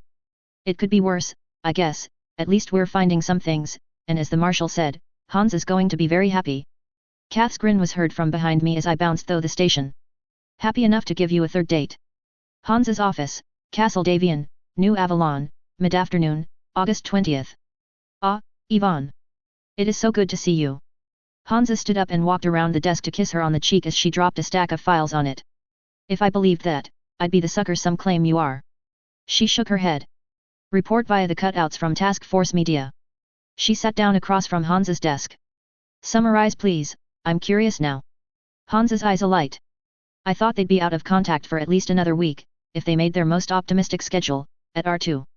Apparently, when they recovered the Argo, Colonel Steiner's codes, and I'd love to know where and how she got them, popped the databanks wide open, and they found a couple of places to check out. One on Spencer. They're going in as Lyrans to cover who they really work for. Nice, very nice. He shook his head. Anything else? Argos recovered, intact but damaged, they had hopes of recovering about 24 jump ships. Hans's eyes narrowed. 24, but you said had, so. His tone sounded cautious. They're write-offs, on initial survey. The majority of the people will stay behind to verify it, but they aren't holding out much hope.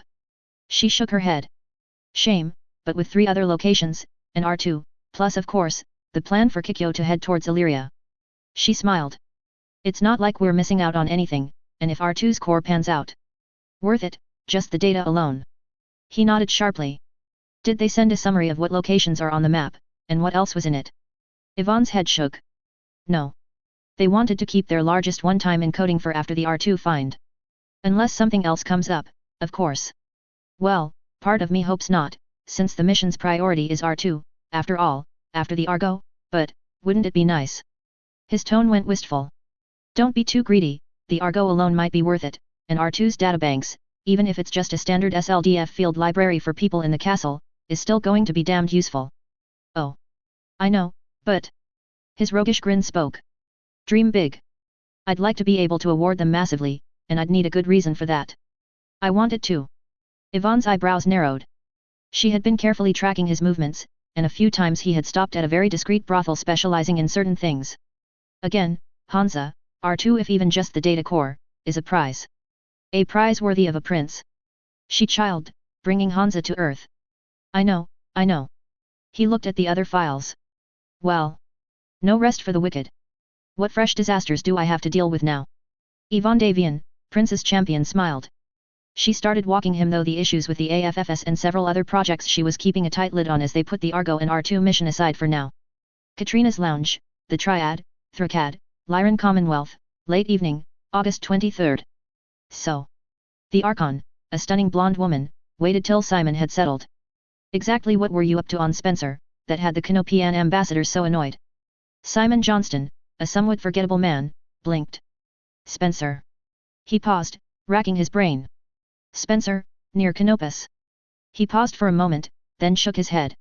Yes, between them and the coalition, that Spencer. She smiled back. Something about a Lost Star League site? Have you been holding out on me, Simon? Ah, no, I haven't, Katrina. Not at all. If it was a Lyran who disturbed them, it wasn't my people. I'll find out fast, for you. His tone hardened on the last. Oh, I doubt it was them. Several possibilities sprung to my mind, but it'd not surprise me if it was a safe operation, meant to discredit us and remind those in the area who the good guys are. She paused, though her tone grew slightly sad. If it was yours, only one person was lost, and they gathered some things, including the data core from the site. She tilted her head. After destroying about 25% of Spencer's modern battlemech forces, as well as its aerospace fighters. Simon blinked. Impressive. As you say, tomorrow morning I'll look into it. He shrugged. I can agree with your basic view, it does seem to fit how heavy-handed Safe can be. The Capellians would have used the Davians would have used the Capellians, and we would have used the Merrics, of course. He smiled. It could always be a Lyran who got too greedy, I suppose. Could be. Why not the Combine, Simon? Because they'd have either owned up to it, or honestly, blamed the Davians too. And you implied that they didn't blow the site under pressure. He grinned. Katrina laughed. True, true.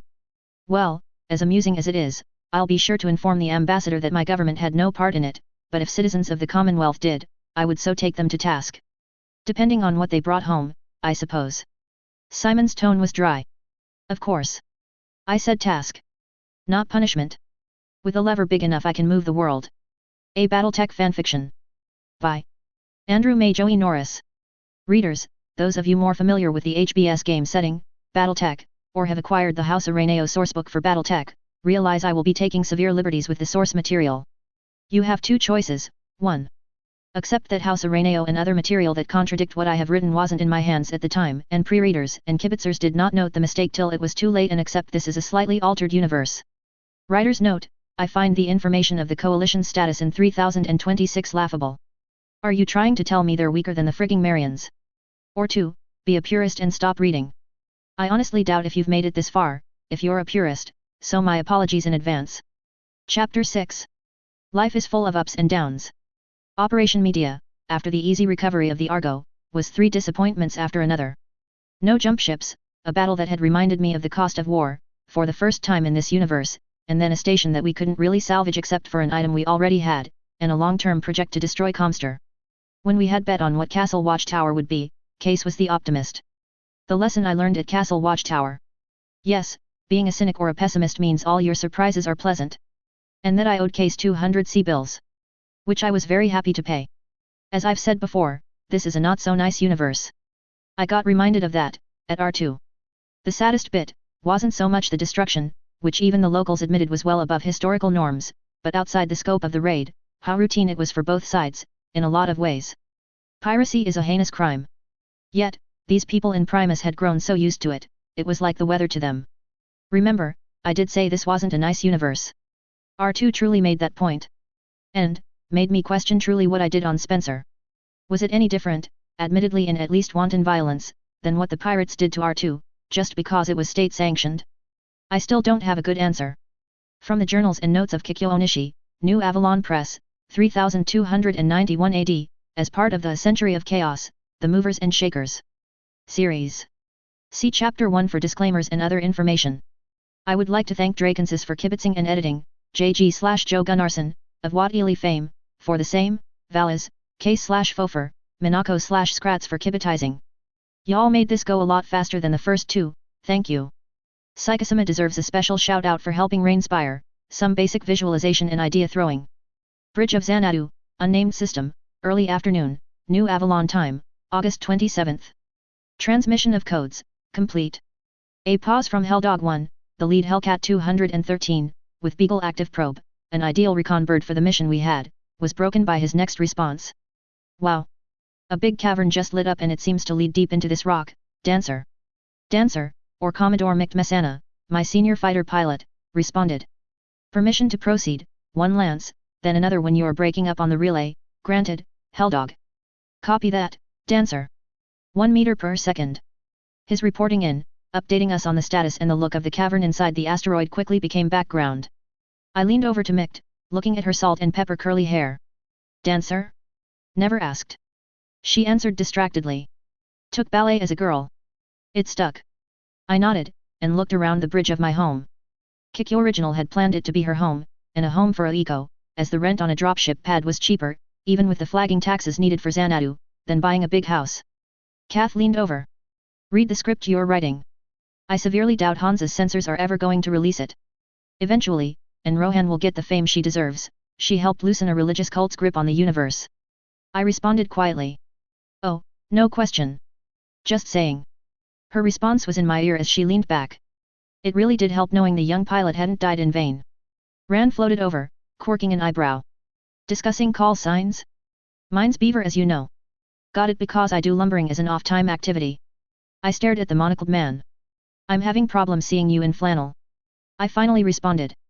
Oh, it's quite pleasant, on a cold winter's day, he responded, a grin gracing his lips, as we bantered, being joined by others about call signs we had and the worst we knew. As this went on, Asha remained quiet, looking at the feed from the Hellcats, looking over her superior's shoulder. Before we could get too ribad, a shout broke through on the Helldog's channel. Contact, many contacts. A pause, as the feed updated. Oh, my God. As we all looked, Mick with a shaking hand, tossed the Hellcat's data feed to the hollow tank. After a long moment which no one even breathed, Catherine finally spoke. Oi, vey. Bloody hell. Rand's voice was odd. Mick summed up what we were seeing.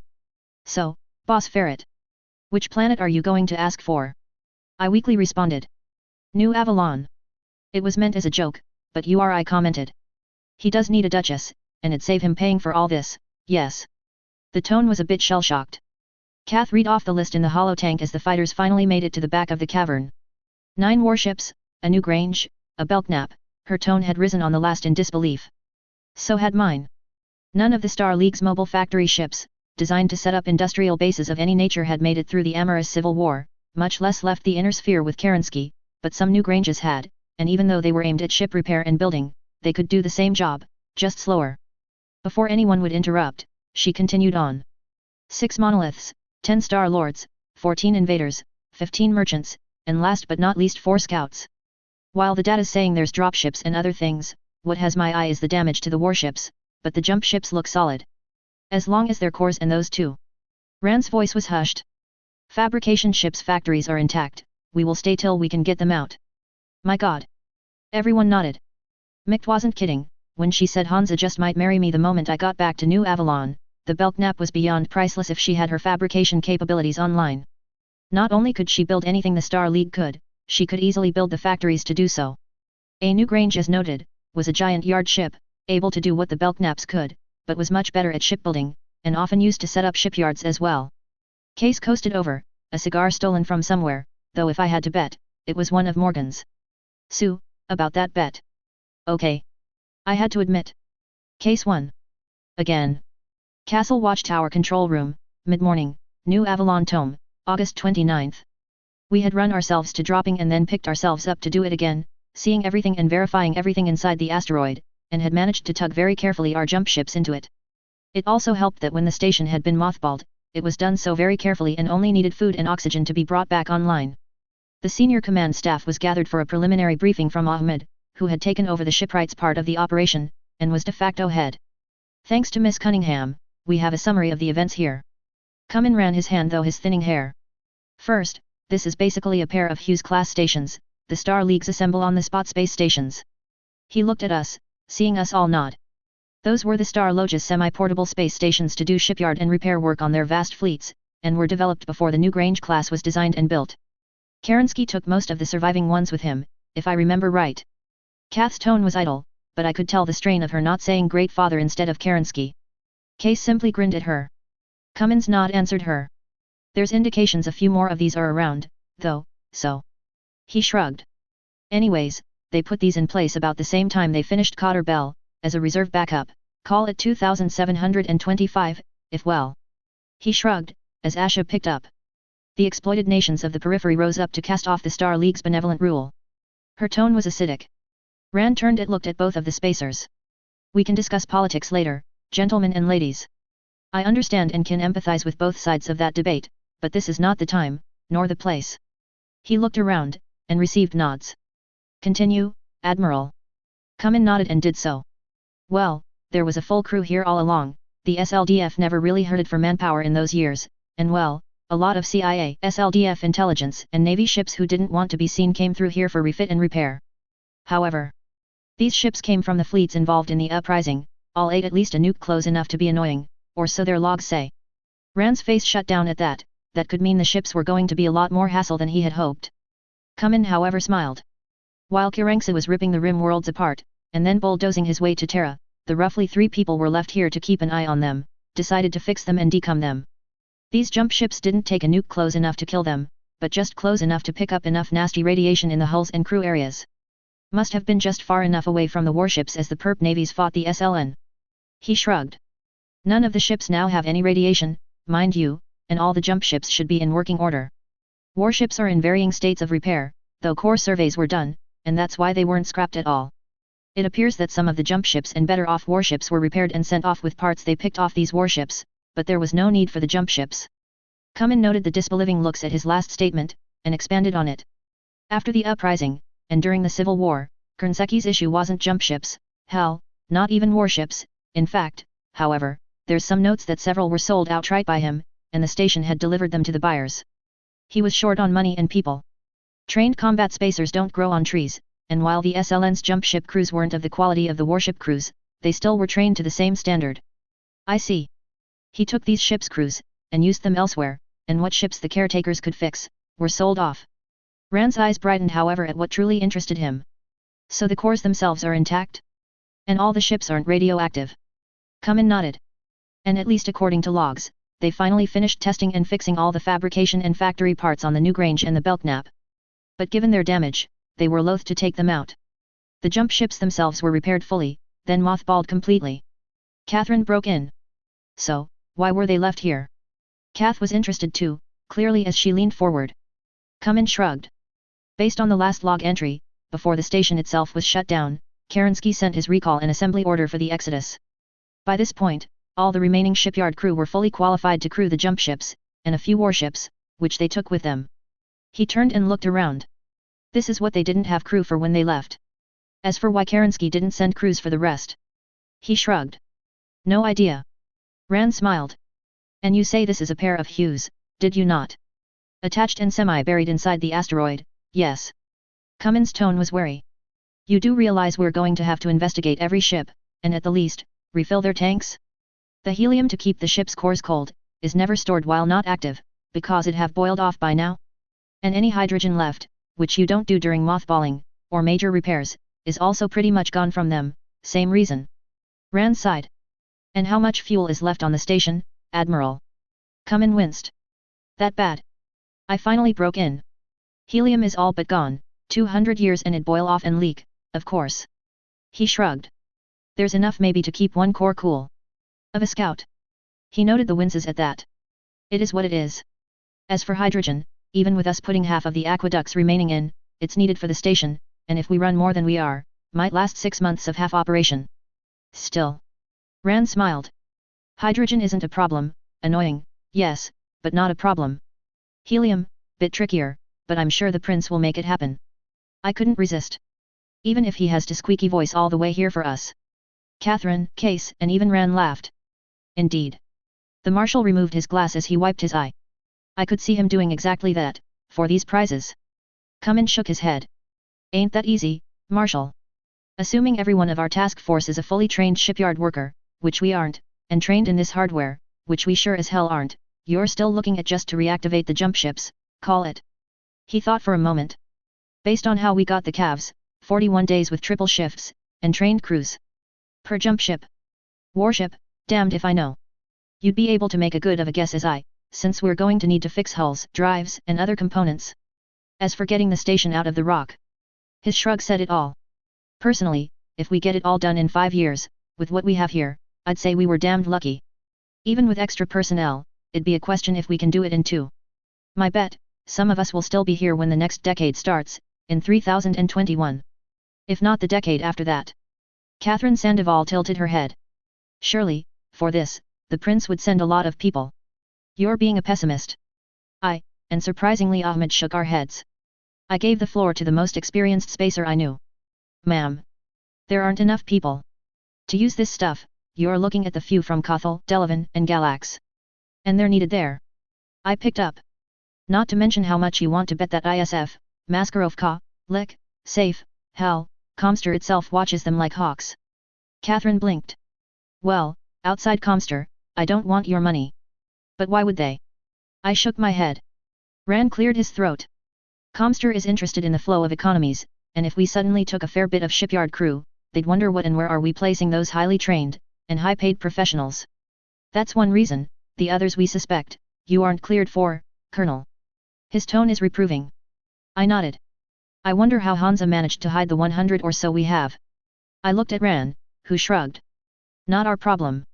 MIIO and DMI are very good at what they do, so. He shrugged. They likely played a shell game to do it. He turned to Cumin. So, to get any ships up and running, you say, we need hydrogen and helium. Cumin nodded. Yeah, and call it 100 days per ship, with the crew we have that can mothballed ships. We might get it down to 50, but... He shrugged. That's the jump ships. Drop ships here, will be easier, warships. He sighed. Figure we'll have to fix them on site. I have no idea, except as noted, I don't think we will be leaving this rock anytime soon. Rand shook his head. Catherine, I'll take the Admiral's word for it. And, honestly, this changes everything. He looked around. I wonder how I'll look with a Duke's title as my new name. He shook himself. That was a joke. Sandoval snorted, her curls bouncing. It might be your idea of a joke, sir. But 10 gets you my entire pension, at least one of us, it won't be a joke. Ahmed snorted. I'll not take your pension, Colonel. I'd put hard odds on you, me, pretty much any flag being offered exactly that. Felsner paused for a moment, then nodded. I don't believe I'll give you money, Admiral, you are well paid as it is. And likely to be even more so. I have seen the contract for this mission. Ahmed's teeth glittered in response, hearkening back to his ancestors' desert warrior days, and looking at a fat caravan. I know. I'd pity the boss's bank balance. But considering what it'll look like. I deadpanned. Har. Har. Har. Pausing, I nodded. I take it, outside a wing of fighters, and well, the shipwrights, plus a few support personnel, we're departing to R2. Rand smiled. I do think the prince would want this news as soon as possible, I do. So, yes. We go. He looked around. Let's be about this, people. Dropship Xanadu, R2 system, Nader jump point. September 14th, 3015. I blinked away the jump nausea and after effects that almost everyone gets, but in my case weren't very severe, while I saw Case snoring away, and Asha simply shrugging as she released the handhold she grabbed for the jump. Ma'am. Xanadu's captain turned to me. Melissa nodded once. All ships accounted for, and all have reported in. However, the Admiral reports fading jump signatures, at least 2, from here, about an hour old, he thinks. I turned to look at Asha, whose eyes closed. Pirates. She answered softly. And now us. Oh, blessed spirits. I sighed. I felt Xanadu detach from Indiana, and slowly maneuver into place with the rest of the dropships. The workup took about an hour, but shortly we were in formation and thrusting in system. Rand's voice came over all bridges. We are sending a communique, going with the ruse that Brigadier Blackhand and General Onishi started on Spencer. We'll see if it works, which I have no great hope for, but if it doesn't, really, no harm done. He smiled over the video. If it does, well. A slight dig at the Torian and Lyran friendship isn't a bad thing. He sobered up at the laughter. Assuming they wish to offer us resistance, and given the reports of the jump ship signatures, and the sparse news broadcasts, I severely doubt they wish that, we shall take the steps needed only, and only to secure our objective, protect our forces, and most importantly, keep as many of these people alive. They've been through enough, and we're not here to hurt them at all. In fact, if we can, I'd prefer arranging assistance, instead of battle. We'll play that angle. General Onishi's ships are well equipped to do such. I nodded, and Ash's eyes closed in relief. Marshal. Make sure they understand that we have the capability to treat wounded and help other ways. If we need to, staying a month or more would be fine, and it'd leave a good impression at least, when they see through our ruse. Rand's smile was a bit winterly. I agree. A month won't do much, but if nothing else. He sighed. Every Davian officer, well most Albion and Nama graduates, at the least, spent some time in the outback. Worn down by neglect, the pressures of the main fronts, and pirates, calling them Skid Row worlds, in reference to old Earth's bad areas in First World cities was APT. Ran, Catherine, every Davian officer in the task force knew as well as we would shortly, how this would go and what condition we'd find. We could only hope the pirates didn't take a lot of slaves, or, as cold as it was, that they targeted the young Nubile and studly-looking Tiangers, instead of the educated population. Too many pirates wanted those who knew how to fix things, teach, treat injuries, over sex slaves. And not many worlds out in the edges of settled space had them to spare. Which explained why the pirates wanted them, they didn't have enough either. We waited, as Ran had me record a message and send it. Basically, playing Ditzy McLaren again, and saying how her guards told her there had been a pirate raid, and how we could help. None of us really thought it'd be taken seriously. We were too big, too massive to be anything short of a major invasion, and realistically? Here? It was the Taurians, who'd be hard-pressed to mount this force, all the pirates of the area, or all the domain's fleet, or well, what we were. Davians. And R2 was an Extorian world, even with its alignment into the new, by galactic standards, Oregon Coalition. Finally, a day after the message was sent, we got a reply. Cautious, but it opened the lines of communication, and as playing the Dits, I was able to let Ran play off the Lyran mercenary officer in charge of my safety, as I was funding a historical investigation. The reply we got back about 3 hours, made it clear they didn't really believe the Ditzy McLaren bit, but in their current situation there wasn't fuck all they could do to us, and if we really meant to help out, could we check out this area? We didn't even have to ask for where we really wanted to go, as the castle was close to the center of it. Also, would we be willing to put up some replacement comsats that they had managed to not get stolen this time? Marshal Felsner quickly agreed, pointing out that we did have medical ships, and well, if they knew some areas that could use them. By the time after 6 days of hard acceleration and deceleration, we had arrived in orbit.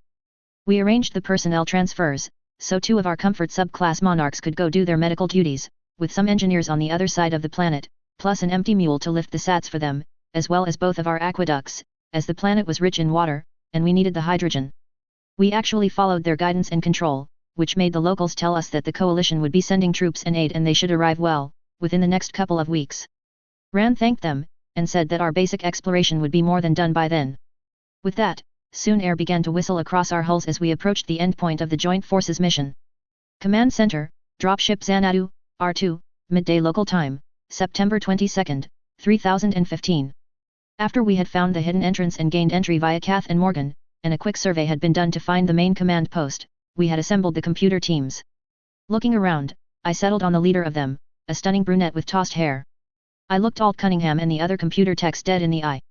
I repeat, again. If you find an air-gapped computer or databank, use a computer that isn't linked, transmitting, or networked to any other, and won't be until a complete and total scrub at NAIS is done on it. I'm not kidding, I will shoot you myself, if you break these orders. Alt rolled her eyes for the other techs. You've said that 3 times, now. Why? I blinked. I didn't tell them? Well, oops. They must be thinking my death threats were drama. Time to correct that. Dr. Cunningham? It's simple, intelligence, such a useful word, that states that this is one of the locations where Kerensky began research on anti-Casper software. A highly adaptive and lethal virus. Kath nodded behind me to back my point up. One of the techs gulped. A virus meant to take out the Star League's ultimate expression of computer capability? Sentient warships, fighters, stations? Yeah, the computers of today would die screaming horribly to it. They got the point, as their nods indicated. Alt had looked upwards and thought. Would explain why they didn't use it, I suppose. They couldn't control it, given what we know about the Casper network. Right, I thought you were just being, well, dramatic. If there's even a chance. She shuddered, with Case patting her on the shoulder. As much as I'd like to say the sexbot's overreacting, this time? Nope. He nodded. We'll get it done, and the rest of the people will begin the hardcore survey. We know we're on a clock, and gutting the Oregons like we gutted Spencer ain't on the plans, why here? His tone was cold at that. Agreed. Be about it. I grinned at the last statement, then turned to the on-duty techs who were supervising aerial operations. I scanned the main displays, which showed the areas, and were filling out with data. R2's surviving leadership had been helpful after the first Comfort had gotten to work, and had given us their last accurate survey map of the planet, and we were keeping them filled with updated information. Depressing information, as this area had been very lightly settled, mostly ranchers, some farmers, some miners, and a dropship port for cargo transfers to the larger continent. Given the pirates' behavior, even towards the end of their raiding, we hadn't found anything living within 50 kilometers of the main LZ, just burned-out farms, slaughtered herds, and a razed town or two. My eyes narrowed as one of our Canaros flashed the color of an incoming message. This is Smoky Eyes 2, to harem control. Got a town that isn't a burnt-out wreck, guys, besides what looks like a Union's landing spot, I see a few, hoof. Confirmed kill on an assault-type Frankenmech, how, I'd like to know, given intel said there were no friendly combat mechs on this side, oh, pit trap, nice. He paused. And, it looks like 2 militarized industrial mechs, call them old jabbers, joined the abomination in death. Nice, nice. Oh, and yet, looks like some pirate infantry didn't leave either. Good.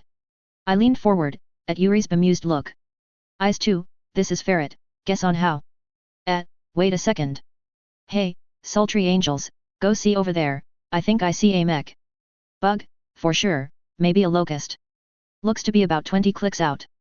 My recon elements all got names somewhat associated with the harem theme that my command unit seemed to be going with for the jokes.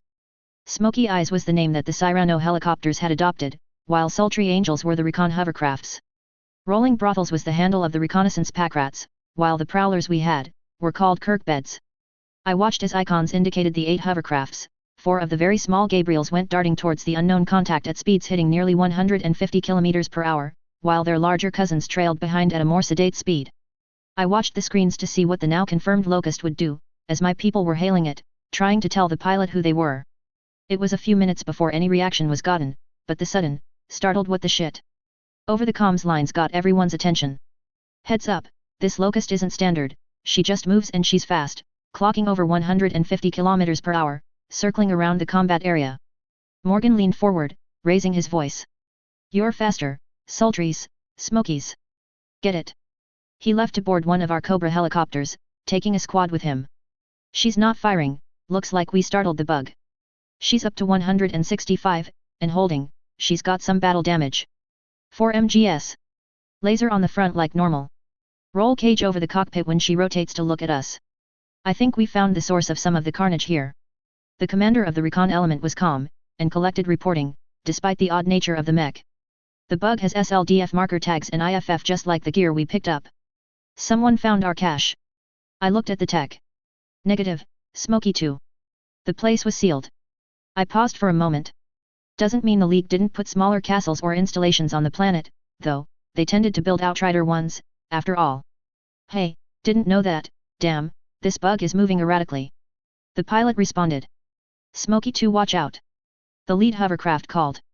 You're too low and this bug is moving like a greenie with the throttle wide open, do not encroach or she will fire, command this bug's guns are converging, they are not doing the normal move to lock thing and I am getting no lock warning. I quirked my eyebrow, then narrowed. Battletech weapons, those on mounts like Kath's Marauder's autocannon, those on arms like my medium lasers on Bun Bun, or others of a similar location tended to use computer-assisted movements based on the pilot getting a lock with his eyes and computer sensors on the enemy. Note I said and. The mech needed both to get that lock on, and without the sensors, it'd not work. This was how I, Case and Kath theorized Phantom Mech worked, by breaking the computer lock somehow, some form of cyberpathy, was our bullshit best guess. You could override the computer, Kath had actually praised what URI and GRY had thought of as a bad idea, and manually move it with your joysticks, but it wasn't really recommended, nor was it really easy to do.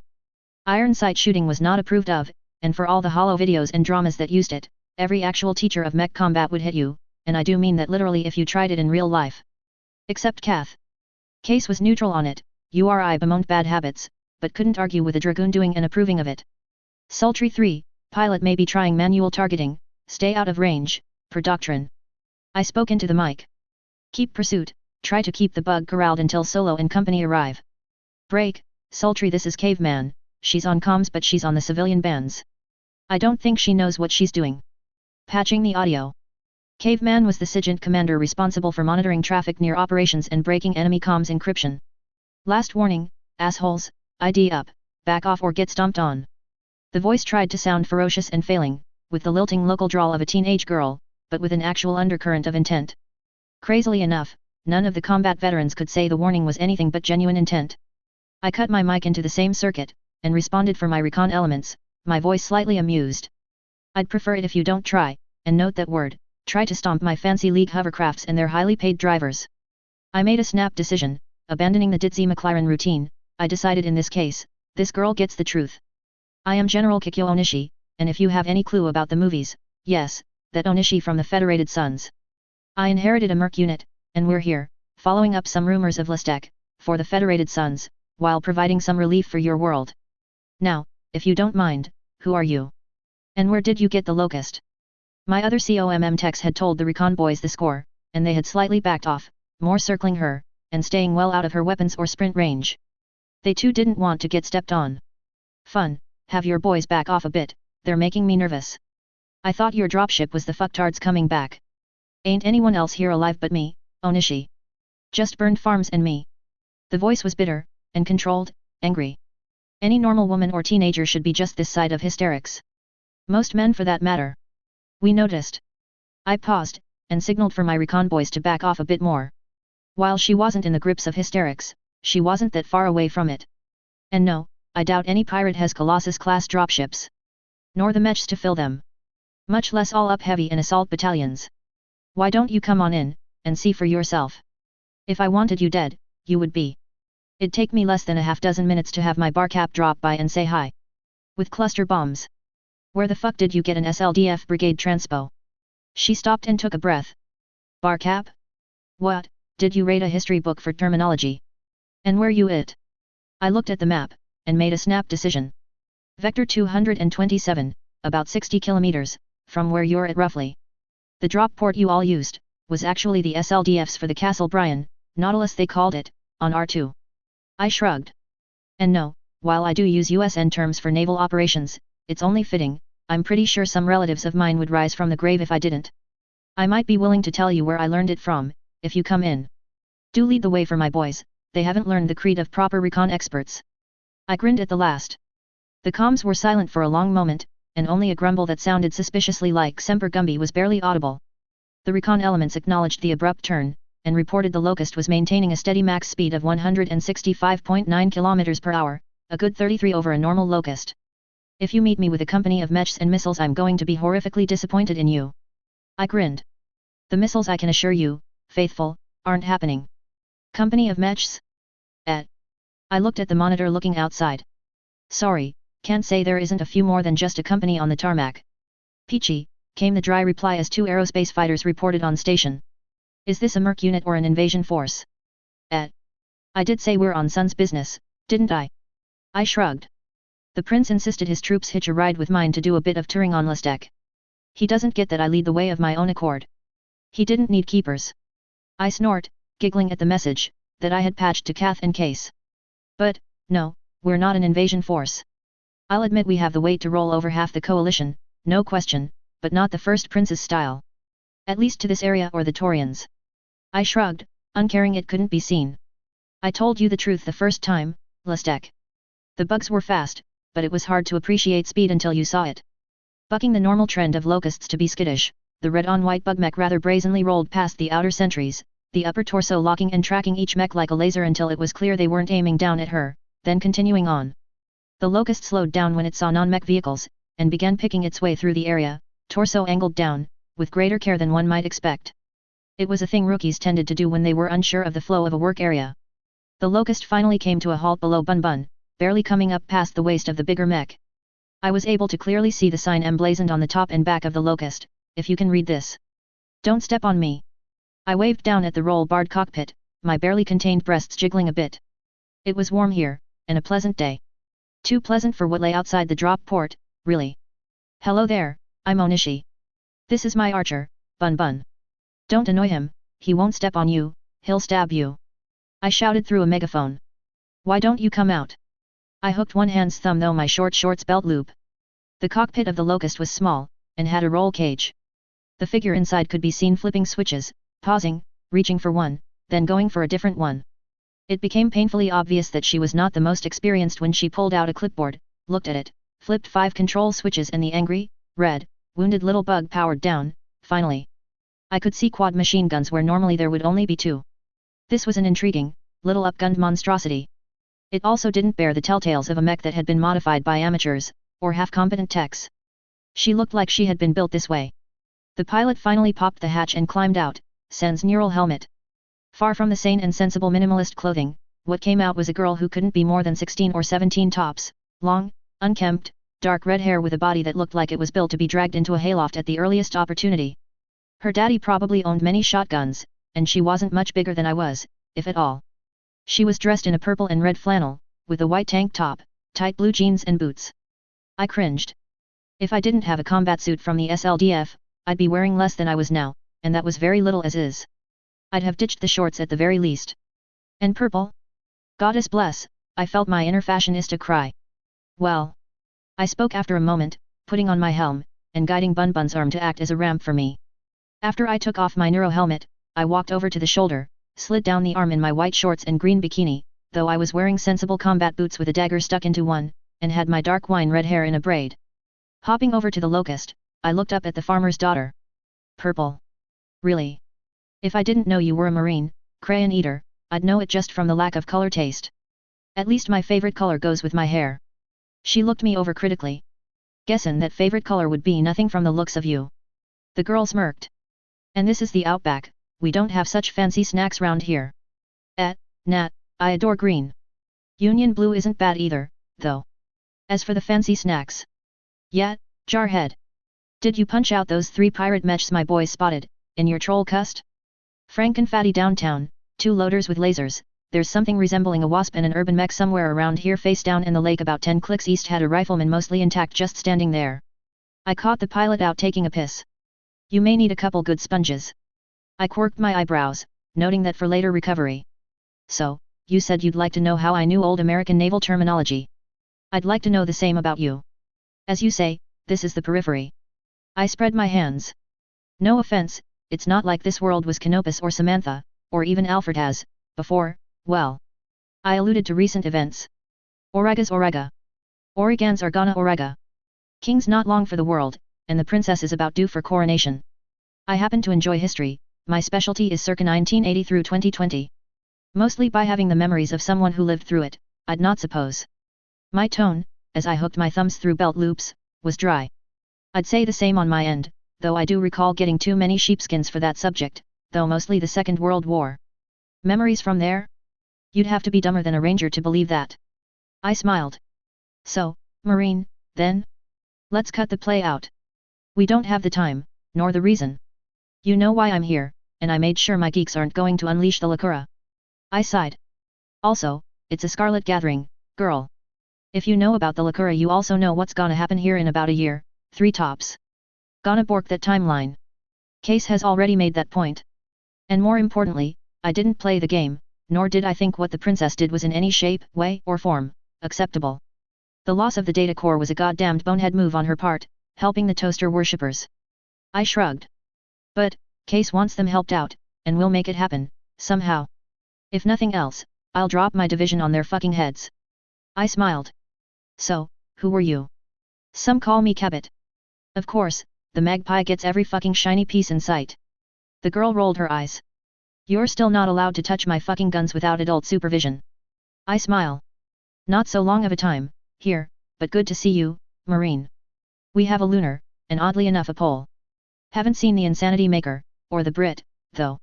My hand is out, with a relieved smile. Yeah, nice to finally meet you in person. She looked over. Last memory was a firefight on a cold day. Just out of nowhere. Woke up to a sweet 16th birthday, found a diary and an inheritance I was supposed to get then, and found my great-grandpa, many times removed, cash. Spent a few months on and off teaching myself to drive the bridge stalker here while everyone was asleep. The other mech wasn't sealed correctly, so she's a bit fucked up, otherwise I'd have rolled her out to mash faces. Pirates roasted everyone. Just burned the fucking town because an old, retired soldier shot one of their looters. I winced. Even in the best storage, an unsealed battle mech would require some serious love before it could see the battlefield again. As for the pirates' actions, I doubt it was because they got shot at. They've done it too many other times, and on the other side of this world, too. R2 got hammered. But Kman, I'll get Kath, aka Lunar, and Case, our pole. We even have a city. The pole and the city can empathize, they grew up around the space Amish. Kath? She'll not be too thrilled to hear this, but she has her own nightmare fuel. I tilted my head, sadly. Imagine growing up and remembering the 20th century in a cloud cobra sicko.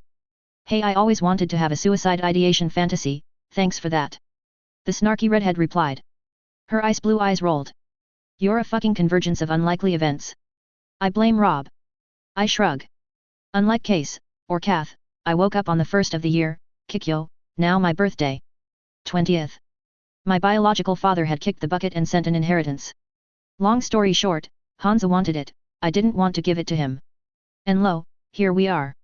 Part of me thinks it was one of CYOA's parties out of control, but a dream with said asshole omnipotent. Well. I shrug again. Who knows, what I do know, is I'm here.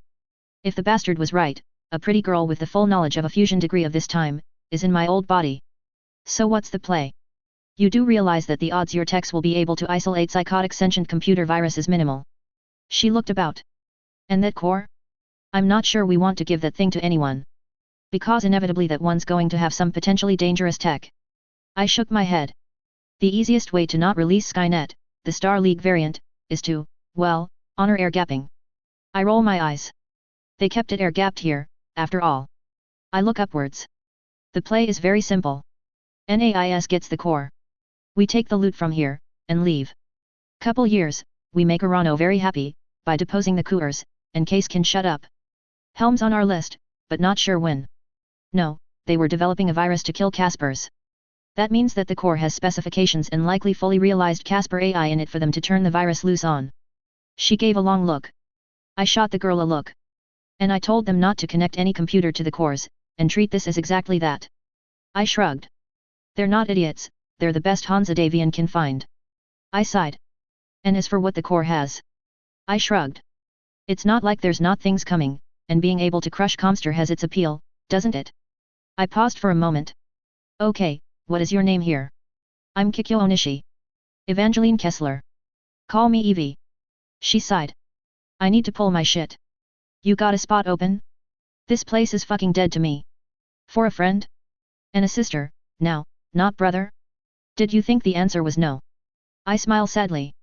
There's always room for my friends. No matter why. Tell you what, I keep my grandpa's gear, all of it, and I'll bring it aboard. I've got a machine shop and set up for maintaining the troll cust in my other mech. I'll see if I can coax her to the dropship. I shrug. I can see what we can do, it'll depend on what we have here, really, and what we'll leave for the Uranos. I shrug. It really depends on who they send. Part of me is tempted to leave a warkit behind, and some factory bits, but another part. I pause and nod once. Also, we might have more dropships than we need, depending on the other hidden location we found. Let's go find Kath and Case, and I'll tell you en route. I slip under the taller girl's arm. Let's go down the rabbit hole, shall we? Sure, why the hell not? Evangeline grinned. Besides, you're gonna want me to rebuild the other mech and get her running. As I guided Evie, a marine from my other self's time, now a farmer's daughter, as hot as I was, into the Castle Brian, I went. Oh, tell me more. Little did I realize, she would not disappoint. Command Center, Castle Nautilus, R2, late afternoon. I looked at the main screen and blinked. It was a complete map, and on one side, various information about what was where. Evie, Case, and Kath were with Asha, discussing the situation, but I had been called into the main command node of the castle. My lady.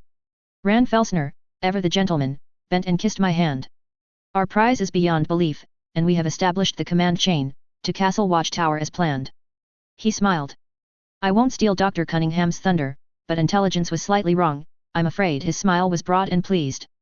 Alt rolled her eyes, pulling a stylus out from her hair. Extending it, she tapped a screen in front of her, which lit up one spot, and lit the same spot up on the main display. Okay, your intel wasn't wrong. She shrugged.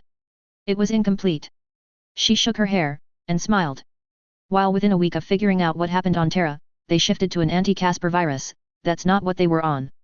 This is the place that NCC and SLDF Royal Command was working on Casper 3. At least the software end, anyways.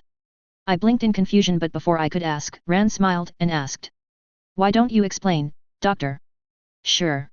Next generation software and hardware for the space defenses of the Terran hegemony, and well, if I read the logs right, ground combat drones. What? I paused. Images of Skynet and well, Sillins flashed through my head, in horror. What the hell, Camerons? Yeeb. The genius computer scientist popped her pea, as Dr. Bonsai broke in. Which means? He studied the computer scientist slightly, then shrugged. The virus is actually what they called an corrupted and insane AI.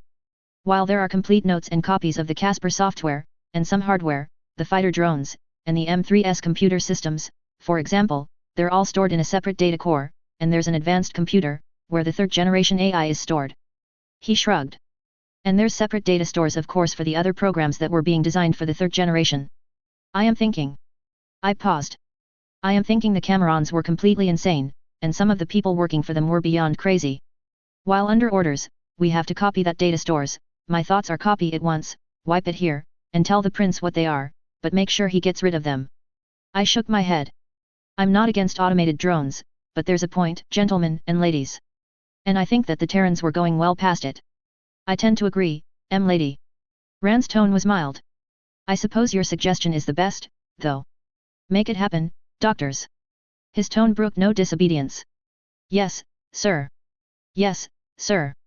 Responded from the two doctors. Rand nodded, turning to his second, who I had for some reason never remembered her name. Lizelle. As you're in charge of the evaluation, and loading. The plan is simple.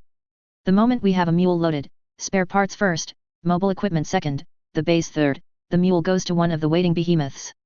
It loads, comes back. Moment the behemoth's full, it goes to the waiting merchant, and when there's both of them, it goes. Then we do the mules, and hopefully by that time, there will be some luck on their end. Sir, yes, sir. The forgettable woman saluted, and departed. Rand nodded at a smaller screen next to the main one. As you see, General, there are outlying forts, which Catherine's codes should open. I'll be sending people to each one, but preliminary information shows that a small amount of equipment was left in each one. I thought for a moment and nodded. Sir, may I have a moment of your time, privately? Rand blinked, then nodded. Gesturing, we went into a slightly dusty office. Say what you want. Rand's eyebrow was raised. My advice, after I get lesser but still valid codes from Catherine, is we give those to the Iranos personally, as payment for this. Rand's eyebrows narrowed. You think the High Lord would personally lead a mission? Or send his daughter, perchance? I shrugged. And perhaps leave some other things behind. Rand leaned back, thinking. I am unsure of this, Baroness, explain your logic, please. I nodded once. Having a friendly Oregon power next to the Taurians, for one, as well as a possible base to launch strikes against the Confederation, as well. A long-term ploy, but from what we have already recovered and what the manifests say. He thought about it. As you say, they do deserve payment. I like the idea of the Outrider castles being left for them. Capital idea, now that I think about it. Even if they don't become friends, we can honestly say to the first prince, we tried. And if nothing else, who knows, it just might work. Yes, sir, that was my thought. I smiled. I was going to help a bit, now, though the future Irano lady wasn't my favorite person, safe to say as she blew up the Castle Brian and its precious data stores. I would however say that the Star League purged all data, before departing to take the rim. I see your point, and I can play it up. Your intelligence has been remarkably good, I may say. I'd hope you will tell the first prince and MIO where you got it from. Felsner leaned back. More victories like these. And well, I can see a Davian taking Terra's throne. His grin was savage. Perhaps, sir, or he already has all that I know. But I agree with you. I didn't say I knew of another way for him to make that play for Terra. And one that he was already primed to accept. Upper Gate, Castle Nautilus, late evening. I shivered as we reviewed the message that I was taking to Comster's outpost in R2's capital city of First Landing, reviewing the subtle coding of my hands and head position, so my sister could read the message, and confirm it. Clapping my hands together. That's it. Case yawned. Yeah, it'll work. We'll add the static, you drop it off at Comster's fort, give it 3 to 5 days, and Hansa will have one hell of a spit take. You did make sure to ask Eco to get a photo, right? I grinned at his comment. Of course, it's the little things that make this worthwhile. I paused. Are we sure Comster won't catch us pulling a Clancy? I was referring to embedding the actual message to the first prints inside a set of random seeming static on the recording medium, and playing the dits to get it though. We had done this before with a different type of noise in the background for the first message, but this was a bit more obvious than I liked. Even with that, we had encoded the static in a cipher, and used a substitution code before that. When we asked MIIO about it, they blinked. I think it never occurred to them, or if it did, they didn't bother. It does take some hefty processing at both ends.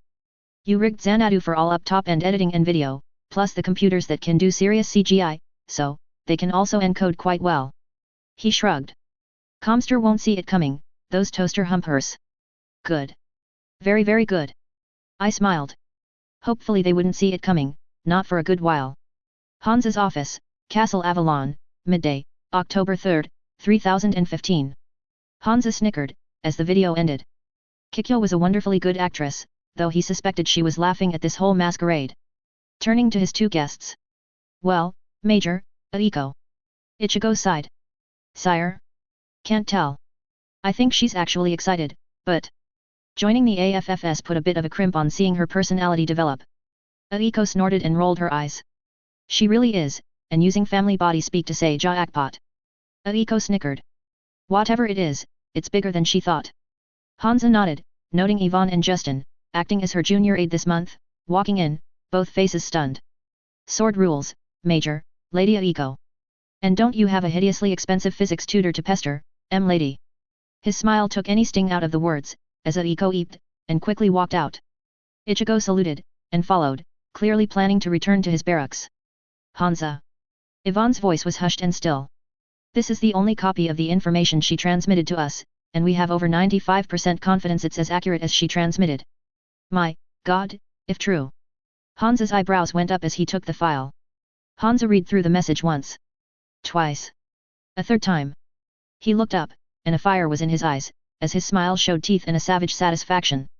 Right. Sire. Justin had to ask. We need to get as many people as we can, without disrupting anything else, without them being security risks, and we need to start building a command chain to meet hers. You know what we'll need, correct Yvonne? Hansa had immediately moved to solve this awesome crisis mode. I do, but we won't have many people we can spare. I assume the priority is the Belknap and the New Grange. Yvonne's eyebrow rose. After the data cores, yes. Hansa sighed. I know, but it's still more than possible. Her idea of running out a command chain from this Castle Watchtower is a smart one. He thought for a moment, then nodded. It's, what? 18 total links. Justin responded for his superior. Actually, 19 total, counting both ends. I am amused by her plans to stay on R2 for relief efforts, until she speaks to the senior officer of the relief force, at least. Are you, irritated at her idea of? Hansa held up his hand. We're at the point of an embarrassment of riches, Justin. Leaving behind 100 mechs and another 100 combat vehicles as payment, is not a problem. He paused. Who knows, maybe it will work out as she has planned. He nodded. As I understand it, the heavy CAV has some jump ships still here, they can help expand the chain on our end. He rubbed his forehead. Assuming Ran makes the schedule, Hansa thought for a moment. And if we fill out the chain from our end, call it 8 to 10 weeks before we're back in contact. I'd expect 11. Yvonne stated reprovingly. So. December. Hansa looked at the calendar, and a smile entered his eyes. Let's plan on me being at Castle Watchtower for the 15th, and back to New Avalon by the 24th. Doable. Yvonne's win CE indicated her dislike of HTE idea. Justin looked at a calendar. It'd be tight, but we could likely have you out a bit earlier, and back earlier. Perhaps bringing home the New Avalon Training Battalion and the Heavy Guards. Capital. He grinned, then turned serious. Regarding that other project, Aphrodite, Justin. It is going quite well, sire. Justin's smile reassured Hansa. It might be the only thing keeping me from begging on the streets to pay the debt we owe now. Hansa's grin was wry. Yvonne huffed. I do have that suggestion about Challenger, Hansa, if we got a competent CEO, plus well. Certain assurances. Hansa nodded. That's more than on the table, we can start planning that. He looked, and nodded once. So, the deal with Janosch. Going well. The monolith has arrived in our space, he's buying 50 mechs a month at our official price, plus another 20 at what the market would bear. The invader is finishing up, and a few of our people are there, we expect no problems. The Lyrans are slightly ahead of him on purchasing, but not by too much, and Katrina's offer of a Star Lord, to help defray her greed, useful, and she's arrived in our space as well. Yvonne smiled slightly amused. Of course now we don't need them as badly. Amazing how that works. Hansa snorted. But we'd have excess production, and better in their hands, than say, Takashi's. Oh, yes, Hansa. That I agree with. Yvonne smiled. And the fact it allowed us to add another 80 mechs a month to our own forces, well, it's looking like by the end of the year, all our regiments, and even our major mercenary commands will be at full strength for once. We can take risks. I have some ideas, tell me, what do you think of? Hansa pulled out a folder and passed it to her, and they began discussing the merits of the various operations, as Justin fetched coffee and paperwork. The candles burned long in Castle Davian that night. Drop port R2, early evening, October 28, 3015. We had made significant progress on removing Castle Nautilus items. Oddly enough, Hansa had gotten one message through to us, approving of the attempt and saying see if you can make it better. We had thought, looking at everything the castle had, and deciding that with a bit of rework, it could make some mechs, aerospace fighters, and dropships. The maintenance bays that were inside could assemble easily enough, and there was some part fabrication ability. Leaving that, and the service files plus how-to guides on how to do it, would give the coalition a heavy industry. It'd be their problem to keep it from the Taurians, however. Ran adjusted his half-breastplate of his uniform, as he eyed the opening dropship. 4 dropship bays, 12 mech bays, 12 HV bays, and 12 aerospace bays. By what Dr. Bonsai estimated, that'd be, what? 2 to 3 dropships a year, plus repairs, and 12 combat vehicles, 6 mechs and 6 aerospace fighters a month. He smiled. With all the instructions on how to do it, just about. Will give the Taurians a bit to worry about, wouldn't it? I nodded. Add the fact that we, agents of the Federated Suns, and we had abandoned the Ditzy McLaren, it had ran its course, just about, plus if hostile intelligence agents couldn't count Colossus-class dropships, I'd be shocked, didn't take it, left it virtually turnkey for the Origans, against my better judgment, plus roughly 100 mechs and same in combat vehicles? Well, Thomas would be having sleepless nights, Ran hoped. My black uniform, with its actual real gold piping, contrasted against Sandoval's and Felsner's dark blue and massive gold displays. At least I had a cape and black gloves to look formal, as well as a katana at my hip. Yes, I know, it's a Kuritan weapon, but it was the blade Kikyo got from her mother, and that'd be an insult to the woman's memory not to wear it. It didn't hurt I knew how to use it. It will be interesting to see how the two react. I finally spoke, as honor guards, though in practical uniforms of the House Arano format, calmly marched down the Overlord's ramp. One of 2 the coalition boasted, both modified for combined arms, like the faceless soldier single one that had joined my fleet. Catherine Steiner, in the same uniform as mine, but a saber at her hip, quietly mentioned. Espinosa is expected to be aggressive and demand we hand it all over. She shrugged. Between me pulling a full set of information from Wolfnet, and of course the MIIOs. I paused. She had told me in case, then Asha what the deal was there, and I was amazed. Jamie got off his ass and did shit. Even before being ordered. But, mentioning she still had access to Wolfnet in front of 2 Davian officers? Rand's eyes narrowed, meaning he caught it. Quite so, Colonel. The profiles you and the few intelligence analysis that the General has put together. He shrugged, the light glinting, as we saw the High Lord and Council Lord step out. I very carefully didn't nod. Tomati will good cop, Santiago Espinosa will demand it all. Considering what we are planning to leave, and what we have. I shook my head. High Lord Arano will be happy with what he has, and terrified at the threat now that the Taurians provide. Santiago won't see that risk. Or he might not care. Catherine said Sato voice. They did bring along an combined arms brigade, similar to yours or the Outworld's pattern, short on fighters, mind you, but they are unloading conventional air to cover. Plus a 2nd mech regiment. Catherine and Felsner snorted in unison. Case's quiet comment behind them. Be the dumbest thing they can do. We'd tear them apart. They didn't bring along any assault dropships, and if worse comes to worse, we can fall back to the castle, and wait for the prince to dump a pair of full-up RCTs on their head. I nodded. We actually surpass them in mechs, combat vehicles, aerospace fighters, infantry, and our quality is equal or better. They didn't bring along artillery, orbital support, or even heavy command and control capabilities. I don't think it'd be easy. Dr. Bonsai snorted at that. But it'd be the ruin of their nation if they tried. Let's make sure they understand that. Felsner said. As agreed, you are the face, so be about it, General.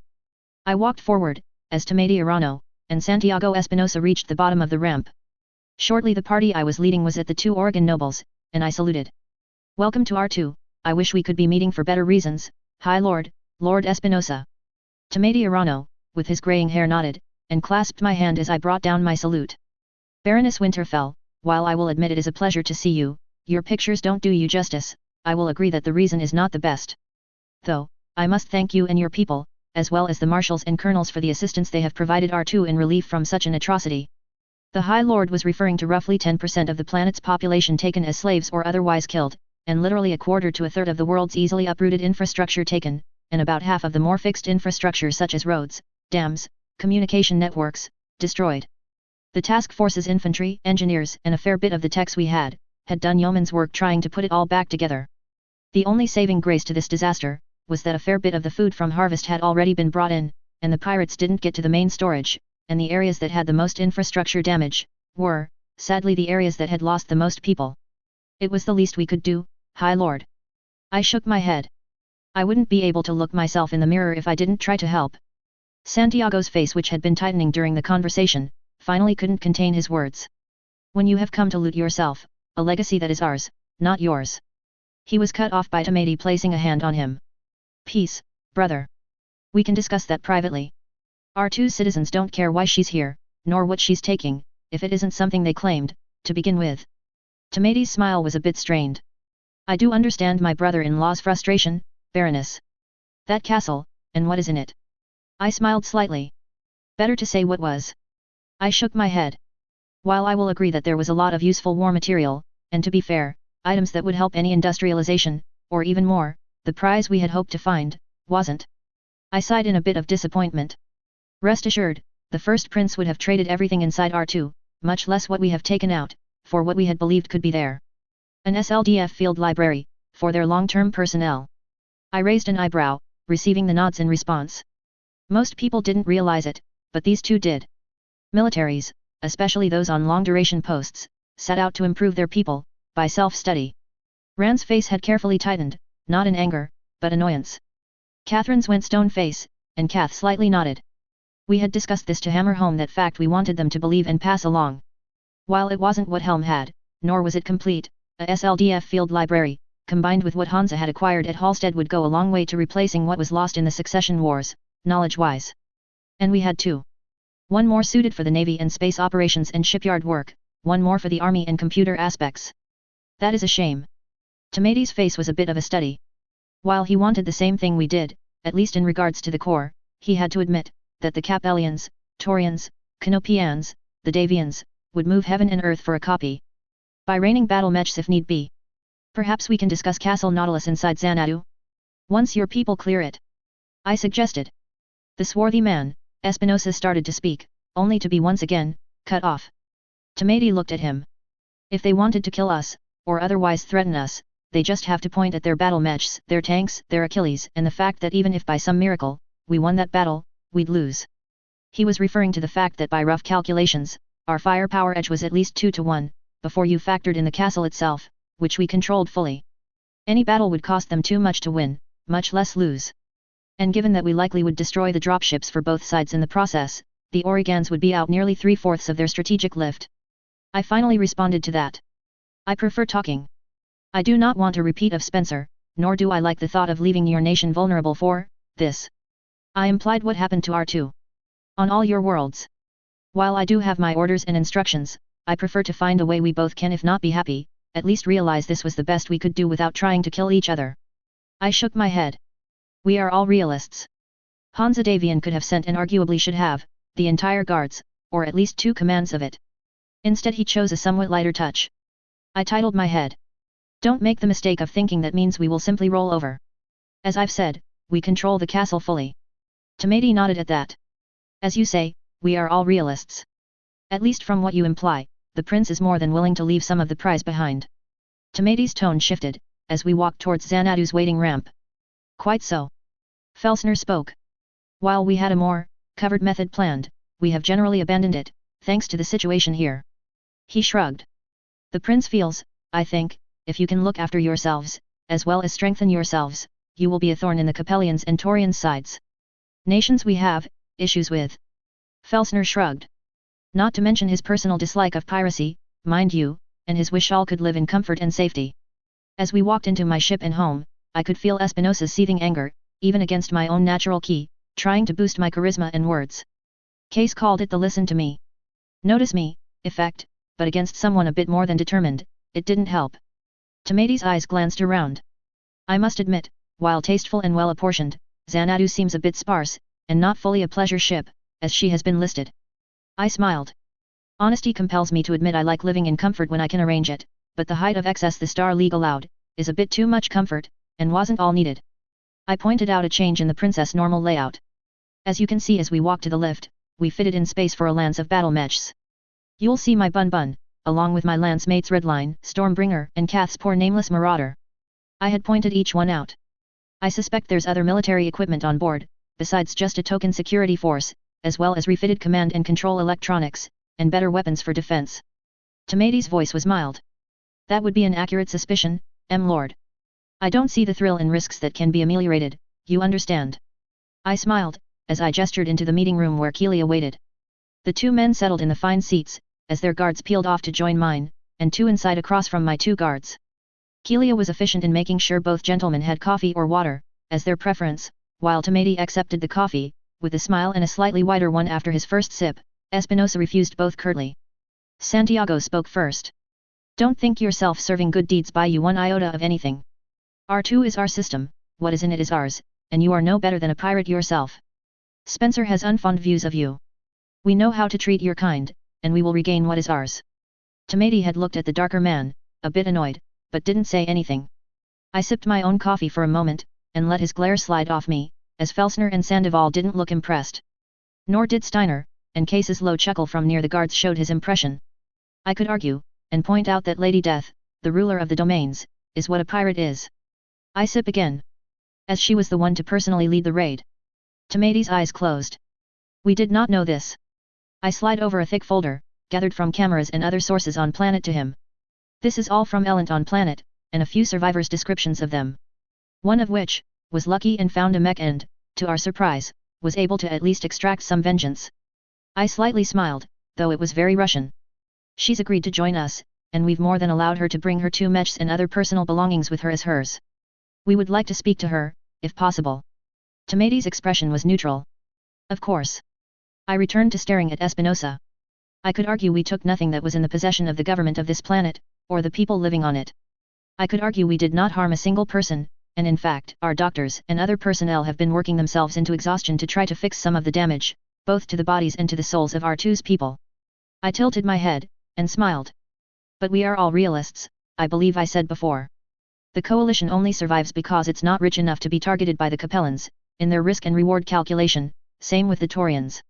The Canopians likewise feel the amount of effort needed, to bring you to them, whereas the risk is too high. Generally the Davians wouldn't even see a point. I tilted my head. Santiago's face darkened, but before he could argue, Tomati's hand once again rested on his arm. Peace, again, brother, she is answering your point. We could even argue who legally owns Castle Natidus and the material associated with it. I shrug. But let us be cold. You cannot withstand a great house, you cannot withstand an assault by the Taurians. Fighting us, even as noted, if successful, would make the Capellian assault, or a Taurian assault all but assured. For when nation-states send objective raids to attack or acquire material, none dare call it piracy. And the heavy cavalry is under bonded contract. Any battle would gain you very little, as allow me to explain the status of the castle. Espinosa's face was fit to explode, but he managed to master himself, as Tomati nodded. First and foremost, the spaceport aspects of the castle, both internal and external have been surveyed, and basic maintenance performed on them. The hydrogen cracking systems are fully functional, plus both ports are in fine shape. I smiled. The Star League even included automated repair bays for dropships up to 20,000 tons, besides ones for vehicles up to 200 tons, 100 tons, 50 tons, mechs, small craft, and even aerospace bays. I waited till the blinks finished.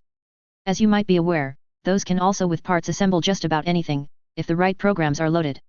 Kath spoke up. She shrugged. Fesselner's wintry smile added to the conversation. As you can guess, they are quite useful and quite wanted to fix elements of our, he was referring to the Federated Sons, industry, all of them. He smiled slightly. It wasn't a trivial task to start disassembling and packing them for shipping, but it wasn't difficult. How dare you take? Santiago leapt up only to have Case's tisk-tisk and half-pulled gun bring him to his senses. We dare because we need it to defend our people, against the Capellans, who our actions benefit yours, as they stay too worried about us, and of course against the snakes. Catherine's voice hissed the last. I picked up from there. Not to mention, a strong federated sons, keeps the Taurians focused on us. Tomati paused, then nodded once. And of course, none dare call it piracy, et. He shook his head, not expecting a response. Understandable. But I sense there's still room, and while not difficult, as the Marshal says, I still suspect time-consuming. Of course. Dr. Bonzi responded. But our task was eased thanks to a stroke of luck. Santiago was still seething, so Arano picked up that thread. Oh. Yes, our computer experts were able to find and restore the complete system files for the Castle Brian, including all modes of operation of those bays. Dr. Bonzi shrugged. As well as all systems, which we have checked out. Espinosa's face curdled. He choked out shocked. You don't mean? Rand's voice was cold. Yes, we do mean the weapons, Council Lord. So, if you feel inclined, the Baroness is fond of a saying. Molin Labe. The expression on Santiago's face was a study, while Tomati's bark of laughter broke the spell. Come and take them, et. He shook his head. Fond of history, are you, Baroness? I smiled. Just a tad. Just a tad. We are more than willing to leave it behind, with all files, mind you, including all fixed weapons. I look upwards. It would provide an annoyance I believe to the Taurians, if they became aggressive. And in fact, like many castle complexes, they built small outrider forts, and according to what we have discovered, left setups for maintenance of military equipment, as well as even some mechs and combat vehicles. Our rough guess is about 100 mechs and 100 combat vehicles. I shrugged. It would be difficult, I suppose, to get them while we fight, wouldn't it? Tomati saw the deal on the table, but as any politician, and one who practiced compromise with his fellows, he reached for more. All fine and good, and admittedly a fine token, but surely you recognize the problems. Those bays and the fabricators for parts, well, would be needed to sustain those units. Of course, but a lot of them have already been packed up, mind you, and are already gone. I smile. We've had nearly 40 days to canvass, after all, even with putting the majority of our people helping yours. Espinosa went purple with rage. You couldn't have. My advisors assured me. Dr. Bonzi's tone was cold. Your advisors are wrong. I command Team Bonzi, and every one of my mech warriors, pilots, infantry, even the newest tanker, is at least a certified basic tech, and most are experts in at least one field.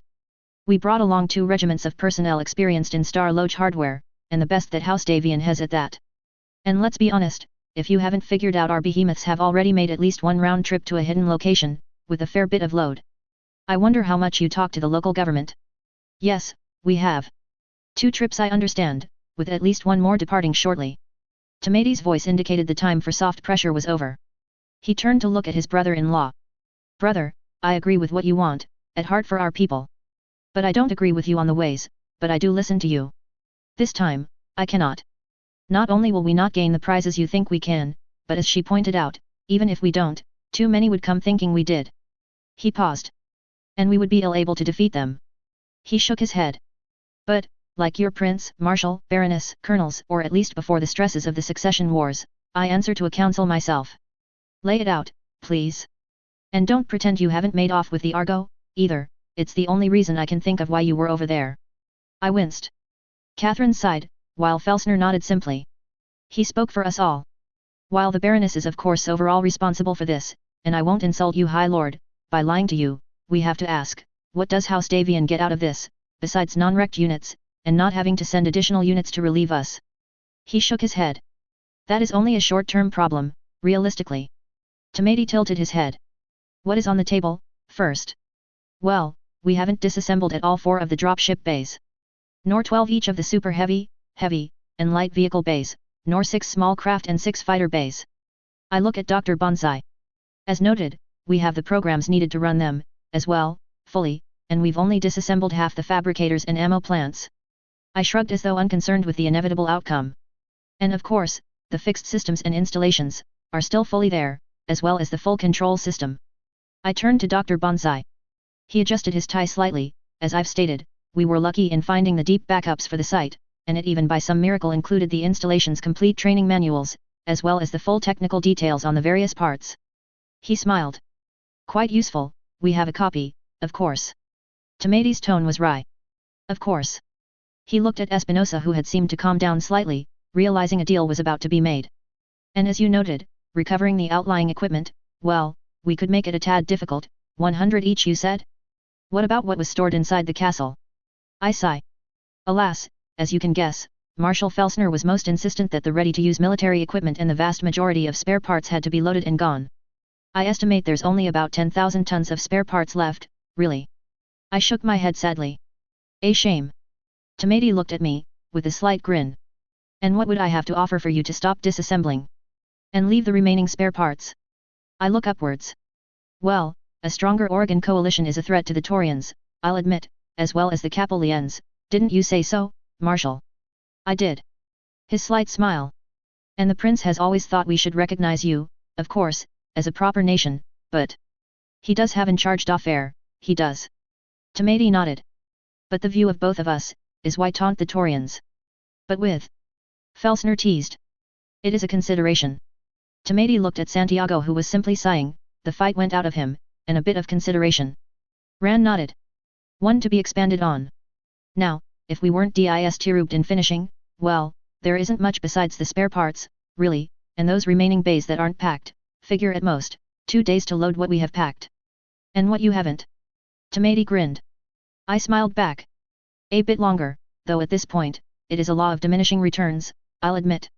Espinosa and Tomate looked at each other, then put their heads together for a hushed, but intense short conversation. The darker-skinned man stood up, nodded sharply, and spoke. My apologies for my temper, Lady, Marshal, Colonels. I am driven as you are, it sometimes. No apologies needed. Catherine soothed. I'm in Sandoval.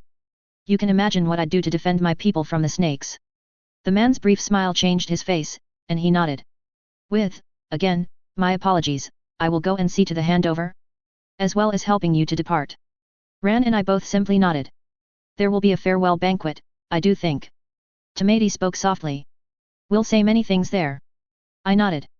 I do believe we both have things to do, and should be about them, High Lord.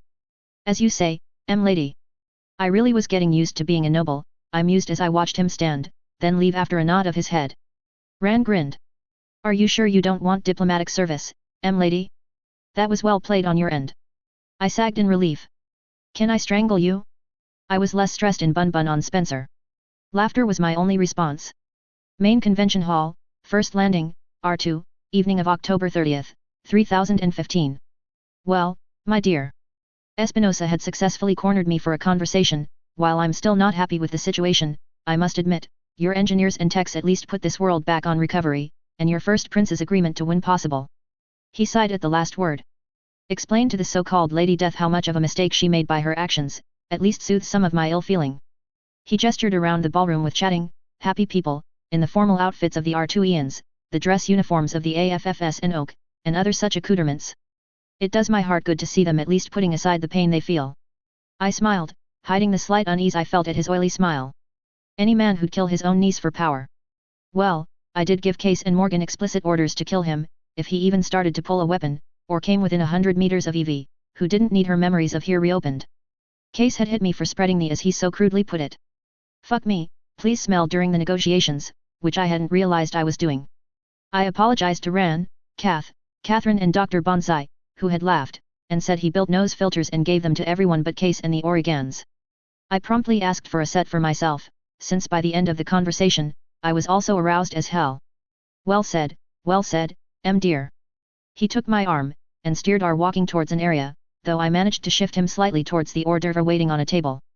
I must admit, your computer experts are far better than any we have, they were even able to restore some plans. He shook his head in apparent amazement. The spad, the samurai, and the rapier. All basic versions, but still. 7 airframes a month. He smiled. And of fine equipment at that. I could complain about the mechs, but... He shook his head. Urban Mech, Locust, Hunchback, and even the Marauder. He tilted his head. Doesn't your clone of the Archon? He smiled at the witticism that I politely laughed at, Pilot 1. She does, as my landsmate and aide, LT. Winter pilot the Hunchback. Perhaps not the most glamorous machines, but effective. Even the Urban Mech, used properly will make pirates tremble. His smile indicated he wasn't interested in that detail. That they would, and the plans for the Denise, Union, and Overlord are quite helpful as well. You'll still need to provide a fair bit of the parts, you realize. I cautioned. I would say at best, the setup can only provide for maybe a quarter of the weapons and armor needed. He smiled. You would be surprised at what our technicians can do, lady. He bowed slightly, his eyes drifting down, as I wore a simple-seeming dress calculated to impress, instead of my blacks, which I was preferring, but I was acting per Hansa's orders, as ambassador. It'd not surprise me if with a bit of work, we can at least replace the weapon factories you claimed.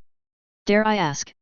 Oh, I was acting as a mercenary, so that's a fair question. I believe it will either be sold to a corporation, or I may claim it as my share. I smiled winningly. After of course NAIS tears them apart and reassembles them. Of course, even here, we have heard of your prince's great project. Ambitious, is he not afraid that someone will strike at it? Santiago's eyes were indicating actual interest. In fact, my brother is sending Camille with you to attend, I believe. The negotiations are well underway, yes. I agreed. That was a surprising deal reached by Hansa. 100 Oregon students, including Tomadi's heir? At the prince's cost? Tomadi leapt on it, of course. If I do claim a part of the industrial spoils, I'm thinking of building Vulcans, though since we have the plans as well. If you do, I suspect even if the Davians don't buy them, you would find eager markets in the periphery. While my brother's family was fonder of the Star League than most who the great houses, even I must admit, seeing them fly again, was a stirring sight. I nodded at his honest praise.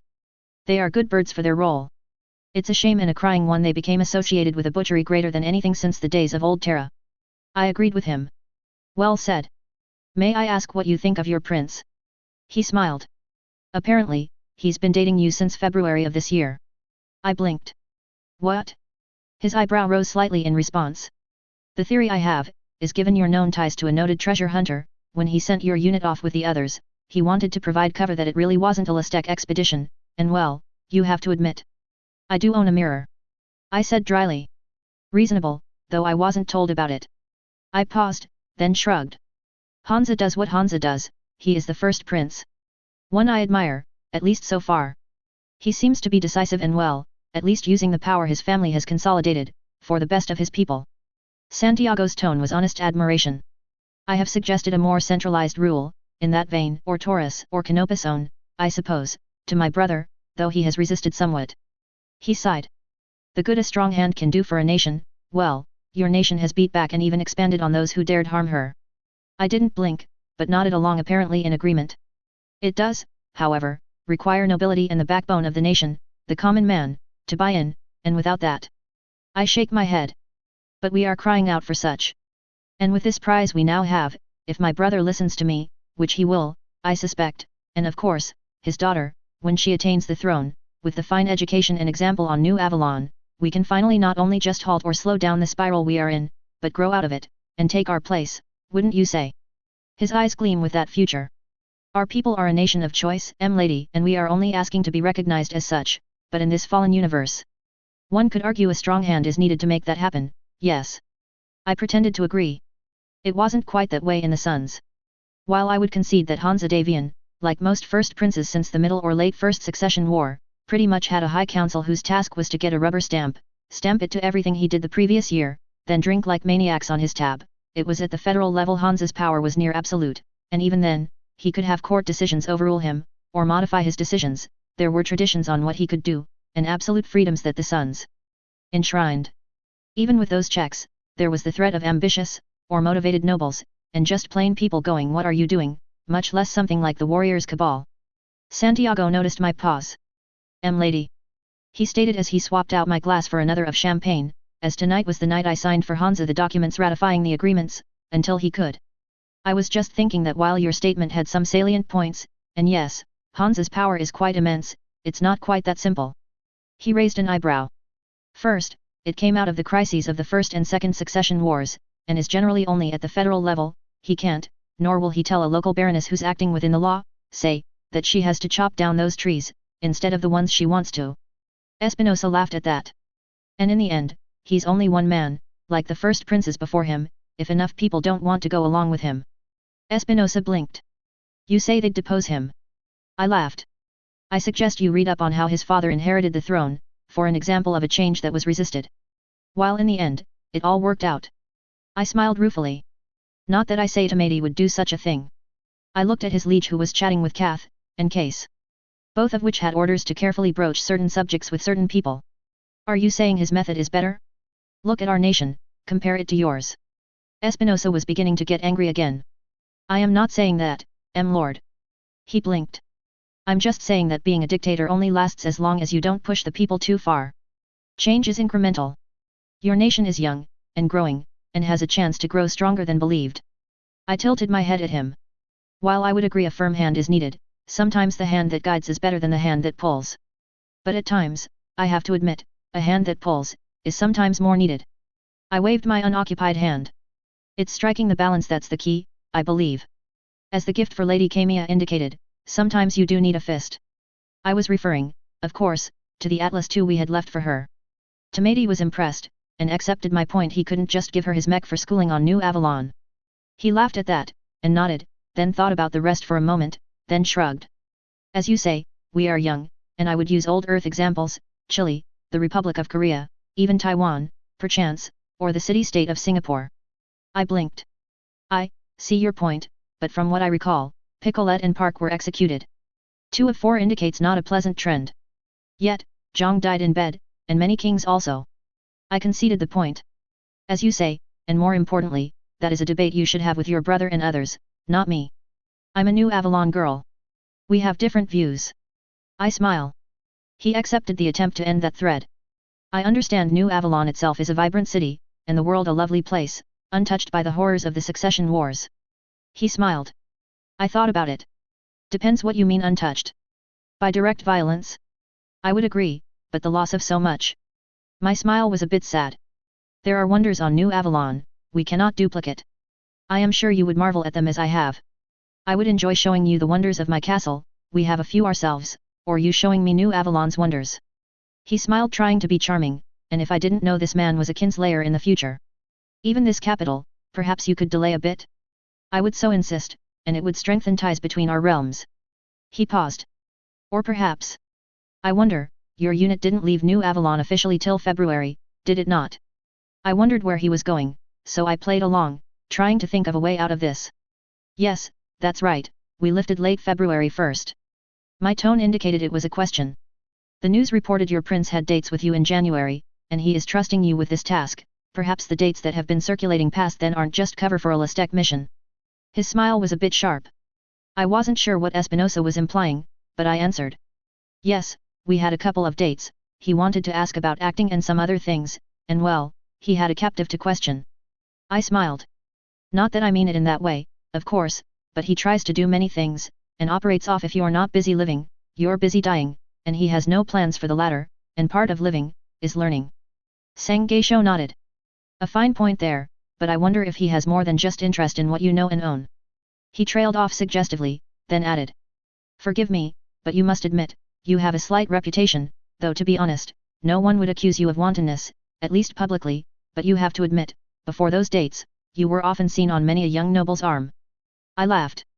A pretty young actress who can flatter and knows a bit about mech warrioring, will never lack for an escort to take her to the balls of New Avalon, and since I lacked a title then. He nodded, smiling at that. As for what you're implying, I doubt it. He had a fiancé. I trailed off and shook my head. Not the first, nor sadly, dare I say, the last time a Davian has suffered or will suffer loss at the snake's hand. All things pass, lady. Perhaps he's thinking toward the future. I laughed again at that. As you say, I have a bit of a reputation, and the age difference, while not insurmountable, well. Davians marry for love, more often than not, and I doubt 2 dates and meetings would stir such. I shook my head. Let's be honest, while I'll be honest, and admit, any girl of the Sun's would be honored to catch his attention, I doubt I am that one. And it would be a bit of a pickle. I still have things that I wish to do, that being his spouse would make, difficult at the least. Perhaps. He thought about it for a moment, but before he could expand, Case broke in. Ma'am? I need you for a moment. Mr. Scruffy, the case of Kikyo's strays, had cleaned up and looked every inch a professional and well-mannered. Even his youth had somehow added to it, instead of distracting from the image. Of course, Lieutenant. I turned away from Case, and turned to the Lord. If you would excuse me. He nodded, and waved me away. Okay, besides me thanking you for getting away from a man who gave off subtle clues he wanted to have some fun. I paused. And I suspect not the fun I'd enjoy the most. Case snorted at that. What's the problem? Kath kept an eye on the situation, Cabot, and you're too nice to not make an easy getaway. Yeah, maybe not anyone else detected it, but I noted your hand every so often reaching for your blade. Oops, crossed my mind. Case picked up on that. Nah. No one else did, it looked natural as you resting it. But. Right, you're Outworlder, and they adore the arts, as their national sport. We both shared a grin at that. And you knew swordsman before? Up. He led me near the signing table. It didn't hurt that Tomati seems to be flagging a bit, and I figured we needed to get this done. I nodded, as Kath steered the High Lord. Any luck? We'll see. I'm not sure this is a good or bad thing overall, but we'll see. Case was serious for once. Still holding you to your word. If I can, I will, not a question. I shook my head. We could kill the man now, but I vetoed that. As much as I hated to admit it, a patriot Espinosa was. Just, he hadn't crossed the line yet, to being a demon, and, who knew if he would now. I couldn't kill a man for crimes he might not commit, could I? Castle Watchtower, late evening, November 15th, 3015. Rand blinked at the head shipwright, an acting head of Watchtower Shipyards. What do you mean, we're already out of helium? His voice was calm. Richard Luton's grimaced. As per instructions we were to focus on the dropships and jumpships, correct? Ian Felsner nodded. That doesn't explain why you're short helium already. I pointed out sweetly. We drained R2 dry of it, nearly 3,500 tons of it. I tilted my head. Plus what you could likely saviggle from here. Near enough to 4,000 tons, all total, yes. He looked upwards, and nodded once. The problem comes from something else. He looked outside the main window, in the office we were using. There's only enough slips able to handle jump ships to do 2 at a time, that we can use. We had enough people to also do 2 dropships, so. The Argo is still in one, but she'll be ready to leave by the first of the year. She was remarkably less damaged than we feared. But it was a bit tricky resetting all the internals, now we're just fabricating new drive nozzles, and replacing members and armor plate. Rand nodded, his eyes narrowing. Yet, you have 3 jump ship slips working, or so I inferred from the report. His tone was confused. Yes. The slip the Newgrange was in. He looked at his paper. We hit a stroke of luck there. When they shut down, she was actually undergoing repairs, all her armor removed, a replacement drive assembly fabricated, but not installed. Full armor replacement. They had gotten as far as fixing and certifying everything but the transit drive and repair bay. And this was the marshal again, and he was annoyed. Well, while we had enough people all told to run the 4 yards we had enough extra people with a decent clue, and with supervision to actually run a single shift on the slip the Newgrange was in. We nodded. Makes sense, she's honestly the one ship we need as good as possible, since she can fix everyone else. I responded absently. And speeding up her repairs means we can leave faster, and if she had a new transit drive waiting for her, why not? Capital. How long before she's ready? The marshal realized the same thing I did. Getting SLS Newport News out would be a major victory. Inside her repair bay we could stuff countless boxes and parts, plus even full dropships, upwards of 2.3 million tons worth of cargo, in fact. And that's why we're out of helium already. The shipyard worker sighed. Since she's less than 3 months out by computer projections, though I'd say closer to 5, given our cruise. Everyone nodded at that. The main computers refuse to release the helium she needs. Take out that 2,300 tons or so, a reserve 100 or so, and that leaves only 1,600 tons. Which the first monolith ate a fourth of, and the one we're working on and getting ready to take out, ate another quarter. Well, shit. I spun at the marshal's statement. That's unpleasant. I was hoping that we could get more of the command chain with 9 total dropship rings, so we could get more of the troops home for Christmas. We had sent the monolith Indiana, as well as the SLS Hal ahead, and the pair were going to be anchors, as we tried for a 9-ring chain to the suns. I rubbed my forehead, thinking. Okay, look. We are 3 weeks into building the chain. Ran and Ludens looked at me, the harried balding black man going yes. With his expression. We'll send out as many of my jump ships to link up, and keep building the chain. I looked at my map on the tablet I was using to keep track of the chain. If I'm reading this right. I sigh. Using all my jump ships, and sending them out now, we'll still make the December 1st timeline. Risk is of course, us who stay here, are stuck here, until the chain's complete. I look at Ran. That means my aerospace regiment, Marines, the independence we have. I was referring to of course the independent regiments of ASF and the battalion of Marines we had gotten from the FSN. The Marshal shrugged. Needs must.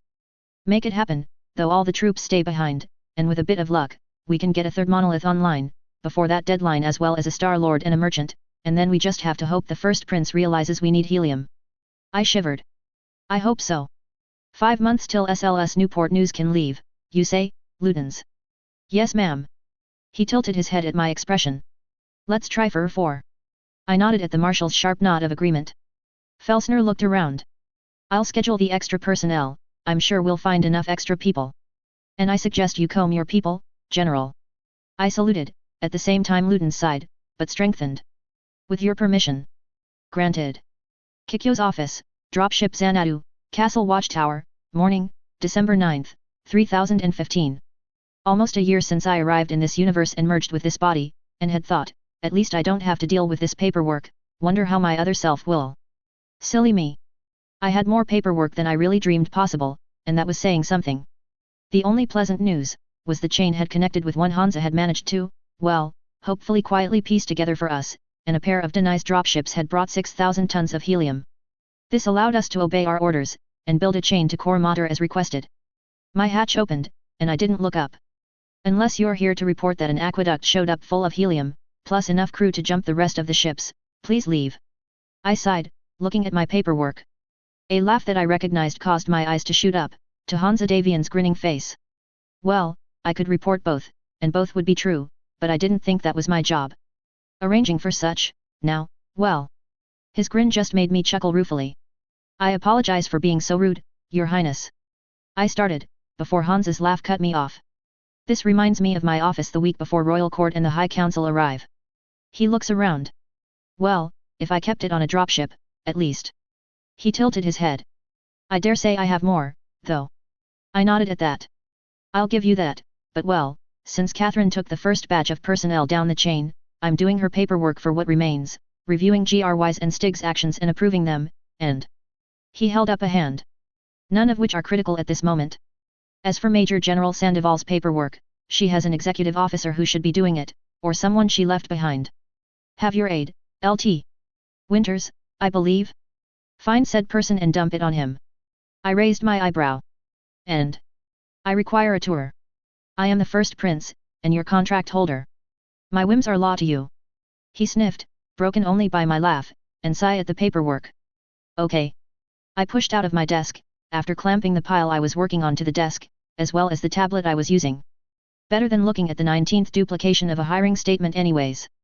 Hansa's eyebrow quirked. You're running a brigade plus formation, if you think the acting general of the Light Horse, Colonel Wolf, or others in your position review each one. He took my arm, as we headed out of my office. You are sadly mistaken. It does explain some comments I got, however. He shook his head. Oh. My tone asked the question. More competent than reasonably hoped for, thinks big, knows the basics of combat, and some areas very well, and is fit to run a battalion in any military they can think of. Needs experience for more. Can operate on a strategic field as an independent commander, with a basic objective or mission and not much more. He shrugged. It's almost like you did run a battalion, or at least was fully trained in that regard. I thought on how to reply. Perhaps I'll explain. I felt the chuckle. Another secret you're waiting to expose. You could say that. I finally answered. You could easily say that. His bemused laughter rang, as we walked to the waiting shuttle to show him the glories of the Star League. Main control room, Castle Watchtower, late afternoon, December 9th, 3015. Now that we have had our third date. Hansa trailed off. First, I've heard about the little escapades on New Avalon now. Hansa shrugs, indicating he'd explain later. Second, that's not quite a date, no little black dress, no meal. I shake my head tisk, tisking. That can be arranged. Hansa trails off again, teasingly. I shake my head. Briefing, you need this. He sighs. Business before pleasure, always the bane of dutiful people. Then again, a briefing like this. He smiles, and gestures me into the meeting room. I take my seat, as he moves to the head of the table. Rand to his left, I to his right, Bonsai to my right, all the way till Ludens at the base. He looks around at everyone and nods. I had my strays as they were being called, and my command staff, Evie, Morgan, Evie Jr. as she was being nicknamed, Kath, Case all here. First and foremost, I know most of you are surprised to see me here, and I'll just say I had to see the prizes you have won for the Federated Sons. He pauses, bows his head slightly, then sweeps the room with his eyes. No, humanity. With a bit of luck, and time, we can finally break the cycle of spiraling into worse and worse technology, and begin to return our people, no, again, humanity, to its peak, and then beyond it. Humanity owes you all a great debt, the Federated Sons owes you a great debt, and I owe you that debt. Before any of us could respond, Case, ever scruffy, leaning against a wall snarked out. Well, you could be paying that debt by getting your ass back to New Avalon, and doing your job, you know, being the Prince of the Federated Sons. He paused. No offense, Johnny adored Prince Ian, but it got him killed, and it'll get you killed, if you don't behave, and be safe. Everyone knows you got balls, you've proven that, and no one calls a Davian a coward. Hansa blinked. Rand shot Case a glare, who looked over his sunglasses, unimpressed, while Kath just face-palmed. You know. I think Yvonne was more polite about it, but she'd applaud you. He shook his head. And yes, I know, but, at times, being prince means I must lead. At times I must see the answer to prayers long prayed. He looks Case in the eyes. When I started seeing exactly what we had from Halstead Station, I realized even with the NAIS I was starting, it would be my grandchildren's, no my great-grandchildren lifetime before we restored in any measure the lifestyle the common man enjoyed in the late Star League. And now. His hand waved at the outside. You have cut that time by an immeasurable fraction, and perhaps with the other objectives we have, I will live to see it for them. Case shrugged. You'll only do that if you be a good first prince. He leaned back again, smirking. I sigh. We thank you for your praise, but I do believe we're getting paid for this. Dr. Bonsai picked up. Sire, about what I sent you that message. Hansa looked at Bonsai and nodded. The doctor turned, and looked at the non-CAV in the room, and then at us. I should not need to say this, but all this is Sword 1 level information, and treated as such. Any, and I mean any reveal of it, will have you executed. Hansa nods, and Ludens pushes back. Too high for my blood, something even more so than this? I'll wait around the corner, if you don't mind, sire. Hansa looks at the man, and nods. I appreciate a man who recognizes his limits. We will call for you. Anyone else? Ludens left after that, with Case stopping alt. Only Morgan, Rios, Justin, and Felsner remained who weren't in the know, besides Dr. Benazzi. Evie Cook snorted. This should be good. The older redhead snorted, and Dr. Bonsai slightly smiled. I would not say good, but I would say interesting. His slight shrug conveyed a wealth of information. I have examined and gotten limited permission to discuss the following medical information with you all.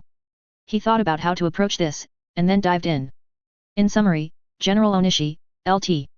Winters were the first I examined with very unusual neurological formations, then Colonel Steiner, then Commander Blackwing and finally, now, Recruit Kessler show the same basic formations.